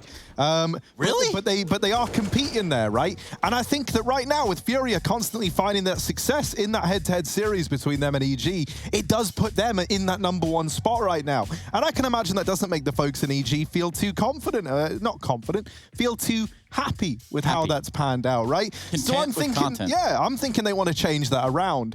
And in the context of this series, that kind of spells bad news for the underdog team coming in. Look at it. Just look at it. Those are the map vetoes. We're ready to fly them in right here, right now. There's not going to be a Vertigo in this series, nor a Mirage. Surprise, surprise. Hugo, what's up? Yeah, EG banning Mirage there. It's not a go-to. It's a great map for Rebirth. It's one that we saw them take Furia to the edge on, if you remember, with a good T side. So that's gone straight away. Train coming through as a pick for Rebirth. EG are going to be happy with that. It's not a highly played map of theirs, but it's one where they can be pretty lethal, and that double orb that we don't often get to see for this team can come through as well. So let's keep our eyes on that. Inferno being the pick of EG, a go-to map for them as well, one that they've easily taken underdogs down on. Where are we ending? I don't know. I don't really care. I think it's a 2-0. Frankly. Yeah, I think you could be onto that there. And I just have to look at this and I have to wonder about that comfort zone here. I mean, what would even remotely put EG in an uncomfortable position? Something that's kind of interesting is EG going with the Mirage ban, right? Like, Train has often been their ban as of late. They've played it once in the last 3 months, and since then, it's been like 6 months since we've seen them touch that map at all. I almost get the vibe that they're like, you know, they're looking to like test this out, like feel it out a bit up against some of these like lower tier teams, right? Because they obviously also played it up against Triumph not that long ago. But that's like the only example that we have recently. We can see the predictions as well fly up onto the screen. Now, a few that I want to look at here, me and Trace and Chad have all gone 100% confidence on EG. Hugo and Rush, are you going to have to speak for Rush here? Okay, I noticed you're in at 99%. So what would Rush say to defend Well, that? that's the thing, guys. You know, CS, it can go anywhere, really. It can go this, that, the other, and really anyone can win it. So, like, that's me doing your impression of Rush, which doesn't sound anything so like you did an impression of an impression. Yeah, basically. I like what voice Harry tries to do when he impersonates Rush, even though it doesn't sound like Rush. I can't do Rush's accent. Rush is just British, and that's all Rush is. There's no accent. There is. Oh, Harry, give it a crack then. Yeah, let's hear. Let's go. Well, that's the thing, you see, right? Like, any team can take on any team, but he's going to get homicided. That's a bit too nasal. Homicided? Homicided. I can't do it. Homicided. Yeah, that's Harry, like a blind side. You're Okay. cracking under the pressure right now. You're usually in tip-top shape, but right now we need EG to be in tip-top shape, especially for their Instaban coming through as the pick of Rebirth, but not one that they're going to be worried about here. EG on the CT side start, Rebirth heading in inner. They've lost a man on that A site, and really it's not gone too well for them. Double in or rotate for EG. They're ready and waiting. Yeah, GG.bet odds reflecting accurately as to how you might portray this series. And for Rebirth, you know, that starting a man down thing really not on the cards. They're going to tempt their fate and upper here. Stanislav will be the one to take the first bit about.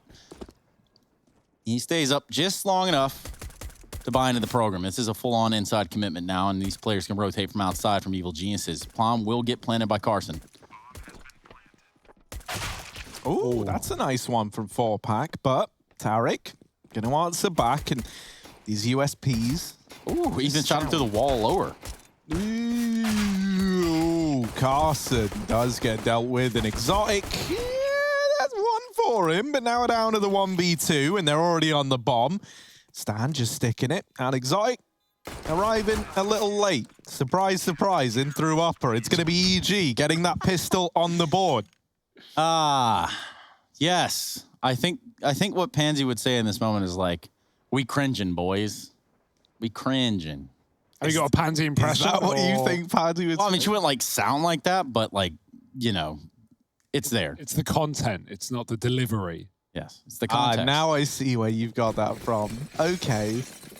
No, you don't see nothing, Harry. All right, well. You can see these hands on Hugo because they're large. We noticed that earlier. Yeah, man, they are. It'd be too big. I can barely wear gloves. Wow, dude, yeah, that's like the socks for your hands, right? So that's important. Carson, we talk about socks for hands. It's him, not really achieving much. No feats achieved outside. There you go. That's how you draw it back around. And now someone else is trying to put the shoe on the other foot. It's Exotic moving in through this smoke. Does he have a leg to stand on? That's the question we've got to ask ourselves here. Ethan in the sight. He's got a little M4, little shooter, but Exotic is going to beat him to it. Now, Cirque will respond and actually double up to keep this in the advantage of EG, but caught with a smoke out. At least he's able to drop it before he perishes, and Stan keeps it all in favor of EG, drawing the attention of Phantom in, and that's where they pincer him from Ivy. So it's 2 on the board for the evil geniuses. No money for the side of Rebirth. Yeah, nice passive lines for EG. Not much utility in that round for Rebirth, considering it's a second round force, and so they can't really throw flashbangs to pop them deep or smokes to cut off connector. EG kind of able to pick the fights they want. And now Deeg's out in the third round. Full pack with a bit of Kev. Stan's dropping the molly so they don't rush and beat. But it's only a bait play for Rebirth. Oh, up the ladder. Tarek thought it was a commitment, and he tried to stab him in the back, but really they were just showing presence to keep 2 in it. That's done a good job there. Rebirth baiting a rotation and getting a kill in the meantime. SMG on 4-pack. Might want to hand that over. OHP should be definitely using that Deeg right now with the 1 flashbang retrieve from the body of Tarek, popping his team out into the A site. Where there are 3 players, EG rotate back in, Ethan pushing up, and Phantom is close around that corner. Should be able to churn him up with this MP9. Oh, close pop. Ethan dodges it, though. Good work.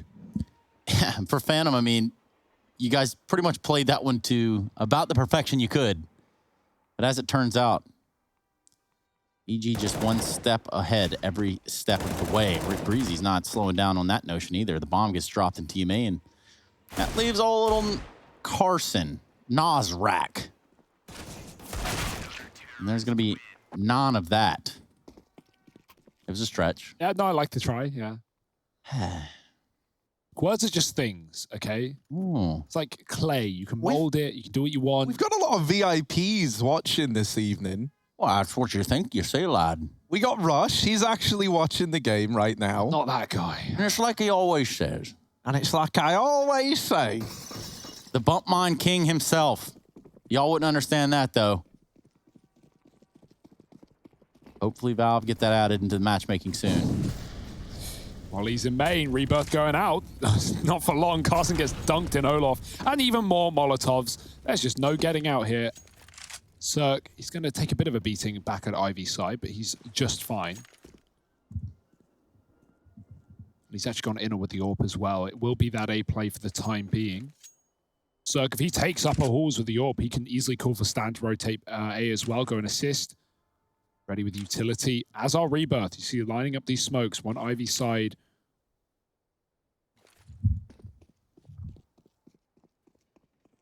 Minute on the clock here. E-box Molly, Ethan with the close smoke, trying to stall things out on the train. Still 2 on B. EG might want to call for some assistance, but they're yet to see a player. Very passive setup right now with a 5-on-4. Tarek from above. Can't see the cross to green, but with that smoke down, they can't take him out yet. Tarek should have to drop on Phantom, but he goes out wide and drops the bomb, doubles up. Nice stuff from Tarek. Third player stuck behind E-box, does get that trade. Retchy keeping this one interesting. Actually grabs it from back green. 4-pack is the one on the bomb, and Retchy is gone. It's 1 man and 1 man only in a 1-on-4. Ball so hard. And he might just get AWP'd. With Cirque on the other side, he's not the kind of guy you want to be caught out in the open by. Also, lovely little knife on Cirque. A knife-glove combo. Now, Hugo, you know a lot about the color wheel. talk to me. You know, what is it about like the purple accents on that knife and glove combo that make it so physically attractive to the human eye?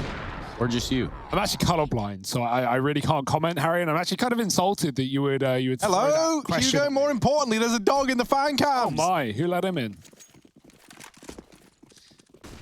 Any woofers? Any woofers in chat? Let's see. Rush. Ooh, here it is. Somebody let the dogs out here, and Cirque is quickly trying to put them back where they came. Oh. Put that thing right back where it came from. Also help me. I could have done that a bit better, but yeah, man. So could a Rebirth. The bomb plant is nailed it. Enough. Yeah. But you know, Hugo, flies, they do spread disease. Yeah. So keep them shut. Yep. Keep yours closed. Well, keeping it closed right here will be the Evil Geniuses, smashing the toes of Rebirth right in the door, 5-0. Off to that monstrous start we kind of expected right here. Yeah, Stan actually gets like put off by Cirque taking the kill because Stan was aiming for the first player out. Cirque orbs him, and then Stan's like, wait, what? Huh? Where are they? And then they suddenly dive through the smoke in front of him instead of to the right, offsetting his crosshair. Not the biggest deal, as it was a pretty easy round for EG. As they have been so far, 5-0. Buy-in for Rebirth. What have they got to show for us? It's their first full rifle with AWP buy. A lot of pressure on them to start off early so they don't get steamrolled. Ethan's taken pop back, doesn't want Tarek to fast flank anymore. Cirque with the advantage. And Ethan yet to be seen. Oh, Tarek stuck in the smoke. Retchy does catch him. Ethan throwing more utility up, but he's kind of trapped here now with T-Con being taken. Exotic can actually Molotov him out of this position. Will that happen? As they still play with their food from above. Retchy's very deep indeed. Cirque spots him. He's so quick right now. And these are the games Cirque loves when there's no pressure on the line. Ethan following up on Exotic. I don't know why Rebirth didn't try and collapse on Ethan then. They knew he was there. Exotic had a molly. They had players above to capitalize on that. That could have been a free kill for Rebirth, but instead they take the B bomb site without the bomb. Oh. And they just casting out the round. Phantom still in T-Spawn. He's having a bit of a crisis here. And so what's he going to do? That's the thing about Phantoms. They kind of just phase in and out of reality. And for this one, he finds himself trapped on this mortal plane right now. In through the A site. Down through Olaf. He's sneaking with the bomb. Now, we love a long play. So what's he going to accomplish here in the 1v3? Silent on the approach. But they've cleared out upper. They know it can only be A. And Cirque, I think he got spotted there by Phantom, or at least I hope he did. Noise made, and now they know, but still peeked from 3 different angles at once. Not easy for Phantom. EG putting 6 on the board. A pretty one-sided affair to open this game, you've got to say. Yeah, might be even enough for us to tell you that JW's VAC ban, check HLTV. Except for it's not true. Isn't that right, Hugo? Why'd you spoil it, Trace? Well, wouldn't want to lead people astray now, would we? Well, EG are doing it just fine. Tempting Rebirth in with bomb plants and stealing away rounds, simple as simple does. Double AWP on this T side. Exotic's taken it. Or Exotic hasn't taken it, rather, and that's kind of what we wanted to see coming into this series, but obviously, Retchy and 4Pack being that double AWP duo for the side of Rebirth, holding Ivy and waiting for that aggression. Exotic does have it. Okay, yeah. I thought he had it. Swapped back. A little ambitious for Breeze right there. And you can just see right now with Evil Geniuses and their comfort within this matchup. Confidence peaking. And peaking everything at that. Yeah. Look, Tarek's going to solo clear T main. I want to see Wretchin Wieners do something fetch here. Right, he's moved over towards B. He's gotten down the ramp, and so have the rest of the gang. Now, Stan knows about this. Bomb? What? They leave the bomb. They leave the bomb. Oh, dear, they've left the bomb. Stan activates. There's still players up here, but he's gotten past them. And while this is happening, Tarek had pushed main, deals with Phantom. Exotic suddenly like, I guess I should go take this thing into the site. And he will, but the rest of his team have all kind of been chopped up around him. It's him. And the man I mentioned earlier left alive.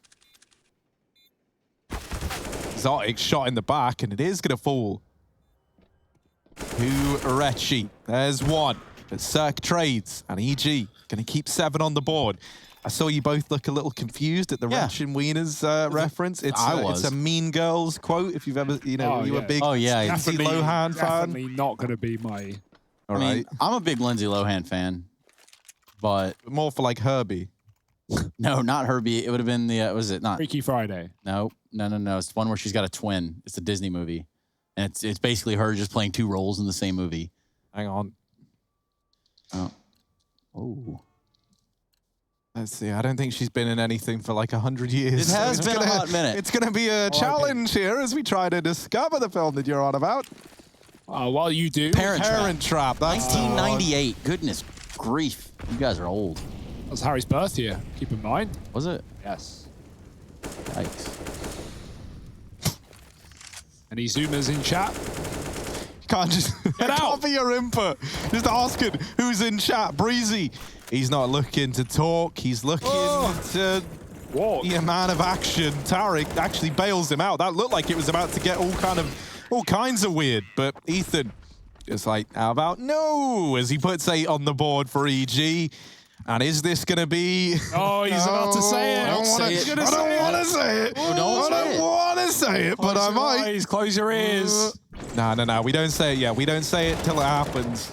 Until it's already too late. But is it going to... I almost said it again, didn't I? Oh, great cover. Was it Tarek in heaven who locked down the sandwich player? Ethan somehow lives through all of that madness and Rebirth. Talking of madness, back to pistols. Got a solo Galil on 4-pack.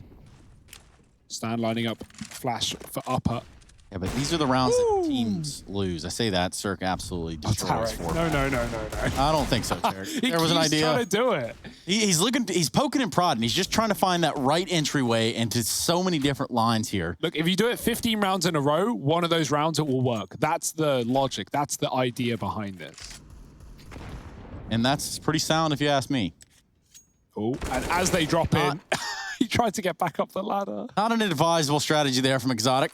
Took a little bit of a tumble down pop. Now we're looking at 3 on 4. Phantom, Carson, and Retchy. Now, Ethan, this is when you go up. Right now, you know. I mean, not now. Ooh, they're in CT. Fast he is. Yeah, hopping and jumping. It's the same thing, but he's in spawn right now. Stan's here to deal with it. Deegs not going to do a thing. And still holding is Phantom, waiting for the pop. Carson's out on B. No bomb, though. Calling for Phantom will give Ethan the room to go up the ladder, and that he does. But Cirque's already dropped one and leaves Phantom alone. Stands back in a position, and EG are up to 9. All right, pack it up. I think we've seen enough. Yeah, the one round Rebirth had a chance to win. The one round they looked pretty good in was that B play where Exotic drops the bomb because his 2 teammates are already down in the site. And that's shout out you. Jesse one time. No, in the top right, man. Yeah, I'm the dog. And Rebirth are already in the site, so Exotic's posted. He's holding for a con rotate with one of those 2 orbs, and no one gets the bomb. Cirque pushes up, kills the upper player, and it all just kind of comes crumbling down, doesn't it? Talking of which, down the ladder again, Ethan's there to greet. Oh, Tarek? What was that? Tarek, look at the screen. Look at the crosshair lad. He's just thinking about climbing the ladder. It's too occupied in his mind right now. We don't stand for occupation. That's for one thing.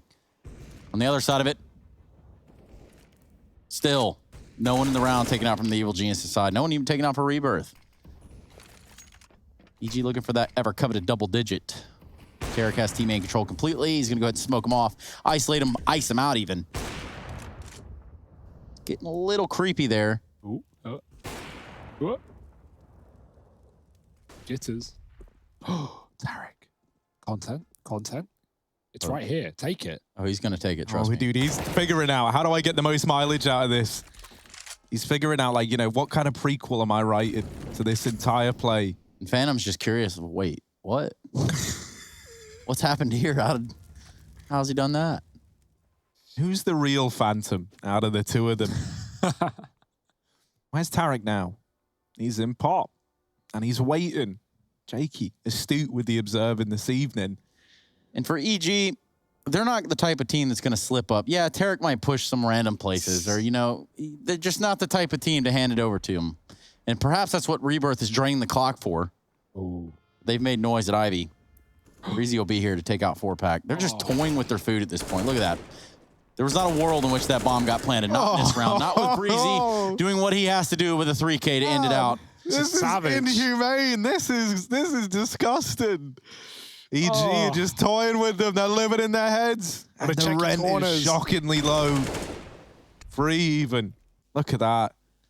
To be fair, I didn't even know you could stand behind that little lip of the train. The reason he gets away with that is you can see their feet. If you're like walking into Tico and you're paying attention, you can see their feet. But because the smoke faded and they flashed through as the smoke faded, they never checked it. They're looking forward. Why would you be looking there? Brutal stuff. Oh no, Nays above the pop window. It could be perfect. It could be beautiful.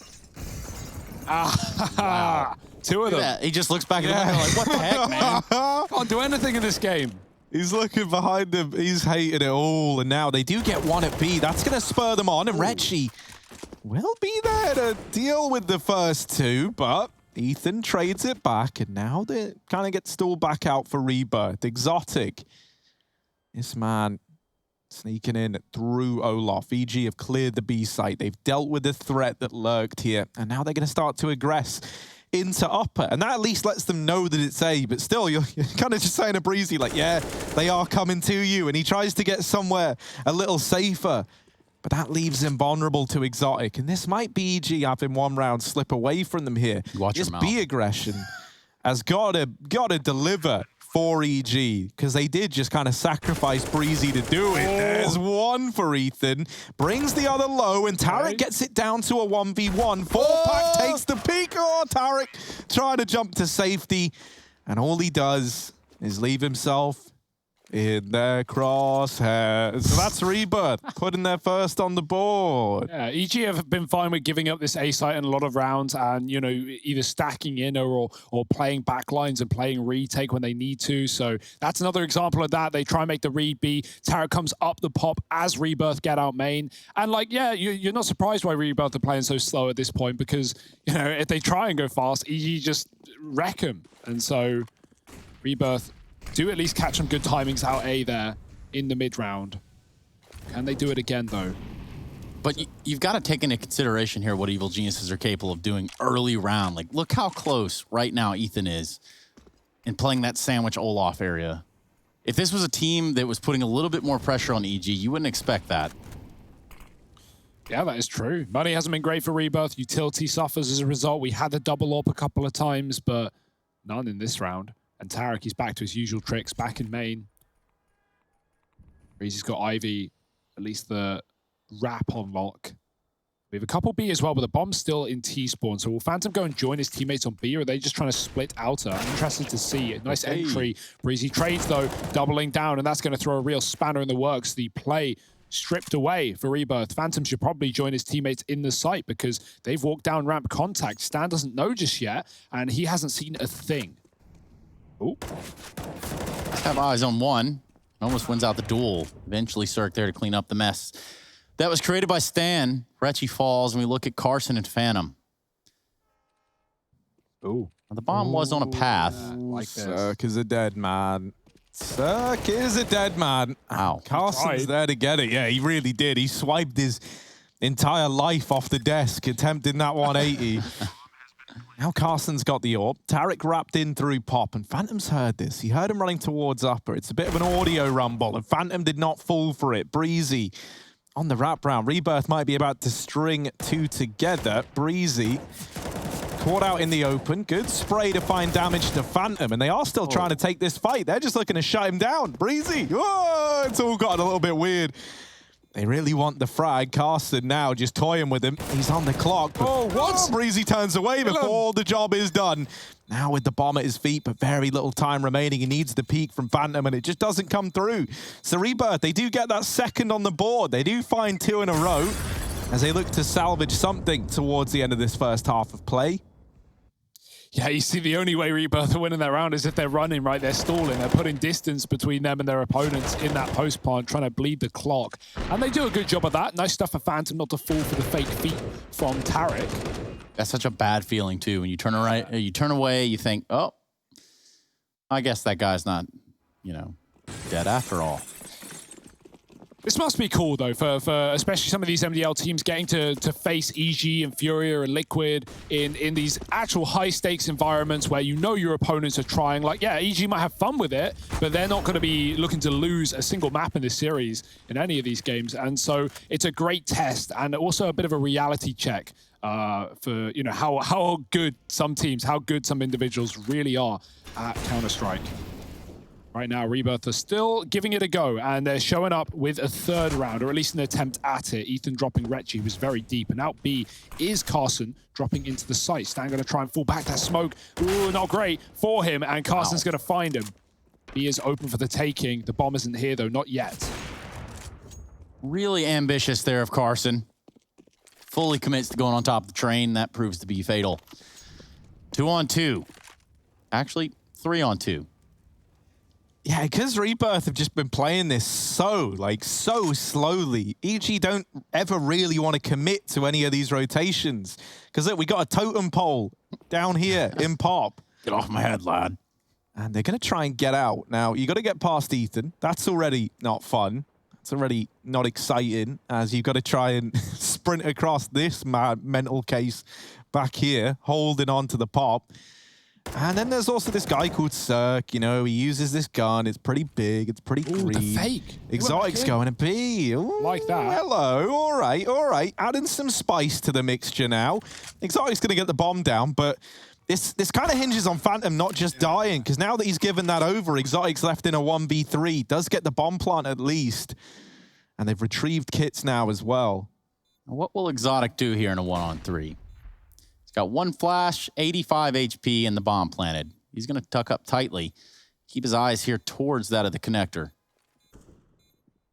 And well, in a 1-on-3, Evil Geniuses split up. They tried to take this one back 3 ways, and there was just no way on earth he was passing the crosshair of Breezy's AWP. I like that call because, especially with how tight of an angle Ethan's holding, he takes the bomb out, Pop, and so Ethan calls like 2 out with bomb, come A, and everyone comes A, and then he runs right back in as Ethan moves and gives up the angle.